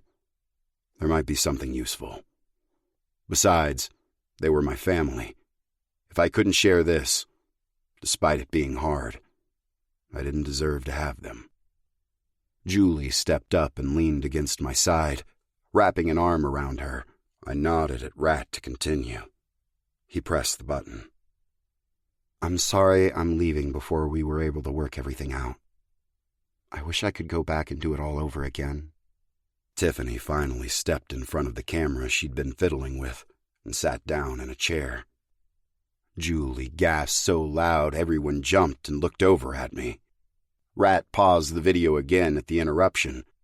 Julie slapped her hand into my gut, fluttering it around, trying to get my attention. She'd had it from the moment she started making squeaking noises. Bass? Bass! What, Jules? I asked in equal parts confusion and amusement. That's her! I glanced over at my brothers and was sure my face was a mirror image of theirs, brows high and pinched together, and confusion written over every inch of skin. That's right. That's my sister, Tiffany. Julie stilled, and her wide eyes met mine, then flicked back to the screen. She was suddenly very pale. I handed Z off to Riggs and took Wes from her before handing him off as well. Grabbing Julie by the shoulders, I turned her and forced her to look at me. Are you okay? That's... She broke off and licked her lips nervously. That's the woman who was in the factory with me. It was my turn to freeze. What? That's impossible. Julie's gaze pleaded with me to understand. It was her, I swear. Everyone was silent as we processed this. It took me a moment to realize I was breathing hard. I'd never considered what happened after we died. This was crazy. Not that I didn't believe Julie. She was too practical, too level-headed to be wrong about something like this. Bass? I glanced over at Cade when he spoke. His eyes were narrowed on me. How did you know to go to the factory? Cade and Riggs exchanged a glance. They knew something I didn't. Julie's text, I responded. Julie's eyes got wider. What? Cade moved closer to where we were standing. That's what I remember you saying that night. I sent guys back later to clean up and erase the evidence that Dagger was ever there. He reached out and I held out my hand as he dropped a phone in it. Hush found Julie's cell phone in the back of the office close to the pool of Dagger's blood. If Jules didn't have her phone, who sent the text? Remy asked. Riggs leaned over toward Julie and made a ghostly moaning sound. Julie slapped him on the chest and he broke off into laughter. But he was right. Her wide brown eyes met mine. It had to have been Tiffany. My mouth dropped open. It was filled with cotton, and I couldn't speak, even though questions were flowing through my mind at a rapid pace. Before I could formulate a single one, Tiff's video started up again. Jerking my head back to it, I looked over at Rat. He scrambled off his seat with a loud, Jesus fuck! I didn't start that! He hauled Ari out of her seat and away from the equipment. Okay, he said loudly, glaring around the room. No one, alive or dead, touches my computer, he warned the air. Nothing else happened, so we curbed the conversation and listened to the words of love Tiff gave me in her final moments. It was all I could do to hold the tears back. Julie let them flow freely next to me. Her cheeks were wet, and a glance around the room was enough to see the other women were crying too. I'll always be there for you, Tommy, Tiff said in closing. I love you, little brother. I love you too, Tiff, I told the empty space around me. Riggs leaned over and whispered to Julie, You know you can never leave him now, right? When she gave him a shocked but confused look, he shifted Wes and shrugged. If you do, she's going to haunt your ass. Remy and Anna nodded in agreement. Julie's mouth dropped open, but she didn't say anything. We all stood in silence after that, letting everything sink in. I'd have to work through my feelings about it later. For now, we had other things to worry about. Finally, I cleared my throat and asked Rat, "What else is on there?" He sat back down and tapped away. "I haven't decrypted it all yet, but there's videos for the boys. A video for Zane from Dario." "Can you record that onto a disc? I'll make sure he gets it," I told Rat. Rat muttered, "A disc?" in disgust, but he popped one into a drive, then kept scrolling through. His hand paused on the mouse as he opened a document and quickly scanned it. "Fuck me sideways," he muttered. "What is it?" Steele asked. Rat ignored him and kept reading. "Holy fuck!" he belted out, making Julie jump in my arms. We were all a little spooked after the last revelation. "Rat?" Cade growled at him in warning. He turned in his chair and stared at us, mouth opening and closing, no sound coming out. "Jesus, Rat," I muttered. "Spit it out." "Cade?" He finally started. He motioned to the screen, and our president moved over and bent forward to read. He straightened quickly and stiffened. "Is that talking about who I think it is?" Rat asked. "Yes." Cade's voice was clipped, his jaw tight. "Does that mean?" "Yeah, it does." His angry eyes swept over all of us. "It's time I go speak with Flynn." This has been Bass and Trouble, The Vikings MC Book 5, written by Kathleen Cole and Frank Jensen. Performed by Allison Voller and Tyler Darby. This audiobook has been produced and published by Pink Flamingo Productions in 2023. No part of this audiobook can be copied or played for an audience. To find out more about Pink Flamingo Productions and our collection of work, please visit www.pinkflamingoproductions.com.